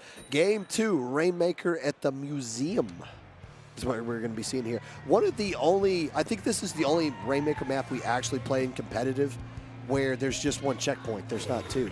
Yeah. Shout out to Siren who pointed that out to me. Yeah, no, that is the case because really like Undertow's the other prominent one that we typically play. It has 2. Now the right one's not used that often, but yeah. Really only one path you can take on this map anyways, so it makes sense. We see one flank there already. That is probably going to be on the side of Aris. Yeah, and they're going to go down too. Yeah, I can see the burst bomb trying to get the pain. Yeah, nope, they're going to go down. So that's going to be a pop for wollnot to try and get it. They have the bubble to help support and try and push. Aki able to jump up as well. And the spinner is in a perfect position. That is the absolute perfect scenario. If you're wollnot, you get the cap, you get the wipeout, and you keep the momentum going. So if you're going to do that opening flank here on this map, you have to get value out of it. Either get a trade at minimum. But if there's nothing there, you have to jump back to your teammates on that plat area and go in from the mid. If you get splattered like that, it just opens up the door for the scenario that Animal Cracker finds themselves in right now, which is basically having to deal with this potentially game-winning push right off the bat from wollnot. Yeah, and wollnot, they slowed down the pace, but they're not letting up at all because they're just not going down. Now, finally, 49er, they were the ones pushed up the furthest going to go down. It's just Code alive who has a Rainmaker, gets all the way to 10. So, again, their push is finally done as Animal Cracker, members of them, Dishcloth 4, is going to be pushing up as well to just try and get some paint. What is? Oh, I think that might have been cheering for an offset. What are they doing? Right here? What was that? I mean, it worked, but like that seemed like such a meme, and you get the wipeout, you get the quad from that. That is so funny, but okay, that's like something you see in like a meme match or whatever. Mob says it's my turn to do the flank. No, okay, well I guess we'll both do it. Oh, it worked. Okay, cool. Yeah. And once again, Animal Cracker stuck in the awkward situation of always having to play defense. They haven't even put a point up on the board. I don't think they've touched the Rainmaker. No, they haven't. It's been all wollnot, and now Code is carrying the Rainmaker once again. And remember, when they were alone, they pushed it all the way to 10. Still getting some picks. Dishcloth 4 and Arias, they're going to be the ones trying to get the Rainmaker. Bubble's there to help some defense, and it's just going to be Aki who's going to be jumping out. So again, didn't push the Rainmaker past where you had, but that is another minute ticked off the clock that Animal Cracker just didn't have anything that they could do. Well, here's the thing. If wollnot didn't have that first push, that other push by itself would have got them to 11 remaining. That's 2 pushes from mid all the way to almost to the enemy KO that were huge and substantial. That wasn't just like a one lucky home run thing. This is a pattern. This is a consistent play style that is working out, and Animal Cracker has half a game to figure out how they can stop the offense coming and find a way to put up a singular point up on the board, and they're running out of time to do any of those things. They're running out of time, and they have more paint than they had before because it's just been a neutral game at this point. But wollnot doesn't need to do anything to be aggressive, and they're still getting some of these picks as well. Code is going to be picking up the Rainmaker once again. Spinner is in a perfect position for them to get where checkpoint number 1 was. 49 is going to be going up and using the Zipcaster to try and get some flanks. Dishcloth 4 going to be trying to go on the side as well. 49 wins that 1v1, surprisingly, and the Rainmaker, I don't even know where it is. Okay, Code was all the way in the back. Why? But they got the wipeout. It doesn't matter why, I guess. But with the wipeout on top of it, that could have been game over. But again, that's third time they've had a push from mid to past that pillow area where things have been working out great into their favor offensively. A minute 20, what is Singular Animal Cracker's win condition right here? They have to find some way to get control of mid, and they need to do it right now. I know, and they don't have any room for air. They can pick up the... Oh, this is... Oh, they're going to get it. Yeah, uncontested. Magic able to just slam dunk with that flank. Whoa! Oh, whoa, yeah, there's whoa. I think they got the message with the first 3 pushes you have at the Rainmaker. That fourth one, okay, what was that all about? There's some history going on here. Wyrmwind's talking about how reserved they were. I know. Literally after the first game, it's a much more calm, environment for that game 1. But no, that game was all Walnut. There was no animal crackers to be munched on for that. That was a butt whooping deluxe. There's no sugarcoating that. But that doesn't mean that Animal Cracker can't bounce back here. And if they do, I think you just gave Animal Cracker the ammunition they need to be like, oh, okay. Yeah. We're like that for some reason. Yeah. We'll see how you finish out that set. If you want to pop off like that, you better win. Yeah, we'll give you a reason to pop off. We'll try our best. We'll try our hardest here. Yeah.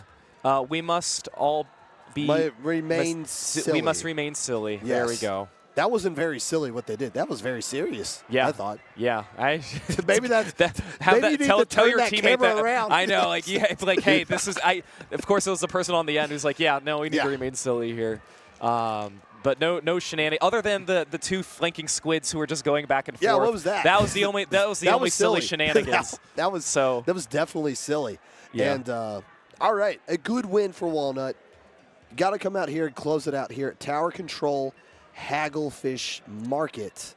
Win, and they are in top 32. And that'd be something to celebrate. It would be, and it's looking pretty good for them. Because remember, like game 1 Splat Zones, it felt like a solo queue match, kind of watching that one a little bit. There wasn't a lot of coordination. You just found 1v1s and just did what you could do. But this one played out very differently for game 2. We'll see if game 3 has anything else in store for us. Potential qualifying game here for Walnut, if they can find a way to get the win like they've done the last couple of games here. Do we see any changes coming out from the side of the Fighting Animal Crackers? It looks like the answer is no, although we got the Zipcaster stamper. We got the leader from Code this time, so they're going to have... Respawn Punisher, too. Yeah, that's going to be brutal if you get splatted by them, too. But again, slower pace this time around. If anything, that could potentially benefit Single Animal Cracker, just knowing that they won't get slam dunk on essentially too, and they do get their first pick. They get the first 2. So a way better start. This is already a better start, already a better game for a Single Animal Cracker than what they had before. And there we go. There's kind of the delayed wipe. That is a delayed wipe. And keep in mind, the E-Leader with Respawn Punisher works against them every time they get splatted, so they're going to spend a long time in spawn. This first checkpoint's going to fall for nothing, and they're in danger of getting that second one as well. Yeah, they are in danger of it. This cost going to be going up as well, getting that pick. So are they going to get 49er as well? They need to get 49er because they are coolered as well. They don't want to keep them doing their shenanigans. And yeah, at the second checkpoint now, Aki has the bubble to try and support, but Arias is there to try and make sure that Ran can get the tower. And they do break that second checkpoint. But this is way better for a Single Animal Cracker than what they had before. It's a matter of, okay, can we keep up the same pressure for the next 4 minutes? Well, keep in mind, they do have some specials to slow things down. They do got the Booyah Bomb. They got the Zipcaster they can throw around. Also that Killer Whale, which can provide a little bit of, hey, you need to dance around the tower a little bit here. So there are tools that Animal Cracker can work with, but they need to not just fall into the trap of feeding into the brush in the Tri-Slosher and letting this Respawn Punisher E-Leader get set up. I don't think we've seen Code hit a shot yet on stream so far, but as soon as they hit one shot, it's going to be all the momentum that they need to get the lead. Yeah, we could have seen it there. It's not going to happen. They're going to get Cooler. Cooler's placed in a perfect spot for anybody around the tower to pick up without it going away. Bubble on the tower as well. This could be the push here for Walnut to take the lead. They need to get Code on the tower, but with all these bombs, but these suction bombs are really deterring Code. Finally able to take that lead, and this has just been a switch of a match for Walnut. Put them in great momentum. It'd be huge if they could clear this third checkpoint, but they will, and they will. They're going to get more than just that. I think that's it. A little bit of a twirly bird there from 49er.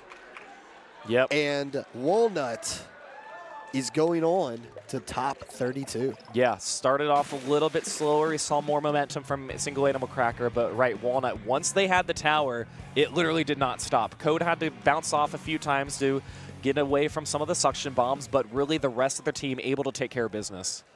Nicely done, bounce back there. Animal Cracker showing fight, for sure. It looks like they were a little bit outclassed by the team they were playing against, but they had a great opportunity, great opening. wollnot just better. Yeah. It happens. Yeah, no, it does happen. And, you know, there's a reason why Single Animal Cracker made it this far, too, because they got some good wins. You got to be good. In the losers finals. There's no chumps. We don't put chumps on stream at this time of the day. No, not at prime time. Prime time IPL Saturday prime night. time, when he could be watching college football. Yeah, you could be. There's some probably big top 10 matchup going on right now. I don't know. But, yeah, you're watching this instead. We appreciate that. Yeah, of course we do. No, we certainly do. Yeah. Because we're true bugs here, so. Gosh. What time is it? Well, Local. 9:34 Yeah. local time. All right, cool. Yeah. Is that it for us? I believe that is. Yeah. So. Yeah, I answer the day if you're. I don't know. Are CCA coming on here? Oh yeah. I don't think the stream is not done. There's at least there's one more block after one this. more block. Too, Yeah. Okay. Cool. I believe. Yeah. 7 times. Yeah. Left-handed. All right. Yes. All right. That works. Let's make it like 2 more. 2 more? Yeah. I've got more in me. I don't know. I don't want PJ to be old enough to know like, what you do. remember this. Like as soon as he remembers what happens last year, no, we're done. A year ago. Dad, you're being cringe. Yeah. Again. Why That's are you when wearing sunglasses on stream? Yeah. The sun's outside. Yeah. Yeah. Yeah. Yeah. It's bright. It is legit bright. Yeah. Though, so we'll take that. Right. But hey, collegiate Splatoon on Splatoon tourney, that has been going on for a little bit now. There's a lot of, talk about the CCA teams, there's a lot of great teams who are here. We saw Big Fat Sea Cows members, mainly VCU Commonwealth. Penn State, Blue. Yeah, number 1. South Florida. Yep. Gold, UCSD as well. Yeah. Yeah. They're always San here. Diego. Yeah. So they make the trip. So we're going to go raid them, I believe. Is that what's that? Yeah, we're going to go raid them. Splatoon tourney. That's it for us. Okay, Yeah, cool. so that's it for the day. Hey, tomorrow, top 32, but before that will be bronze and silver's top cut as well. So stay tuned for that. Then all of the top 32 action is going to be starting at noon local time here, which is Eastern. So, yeah. It's a pleasure as always. Good night. We'll sign off. Okay, you see our socials there. We'll see you tomorrow. Go watch Collegiate Splatoon on Splatoon tourney. Have a good one. GG's.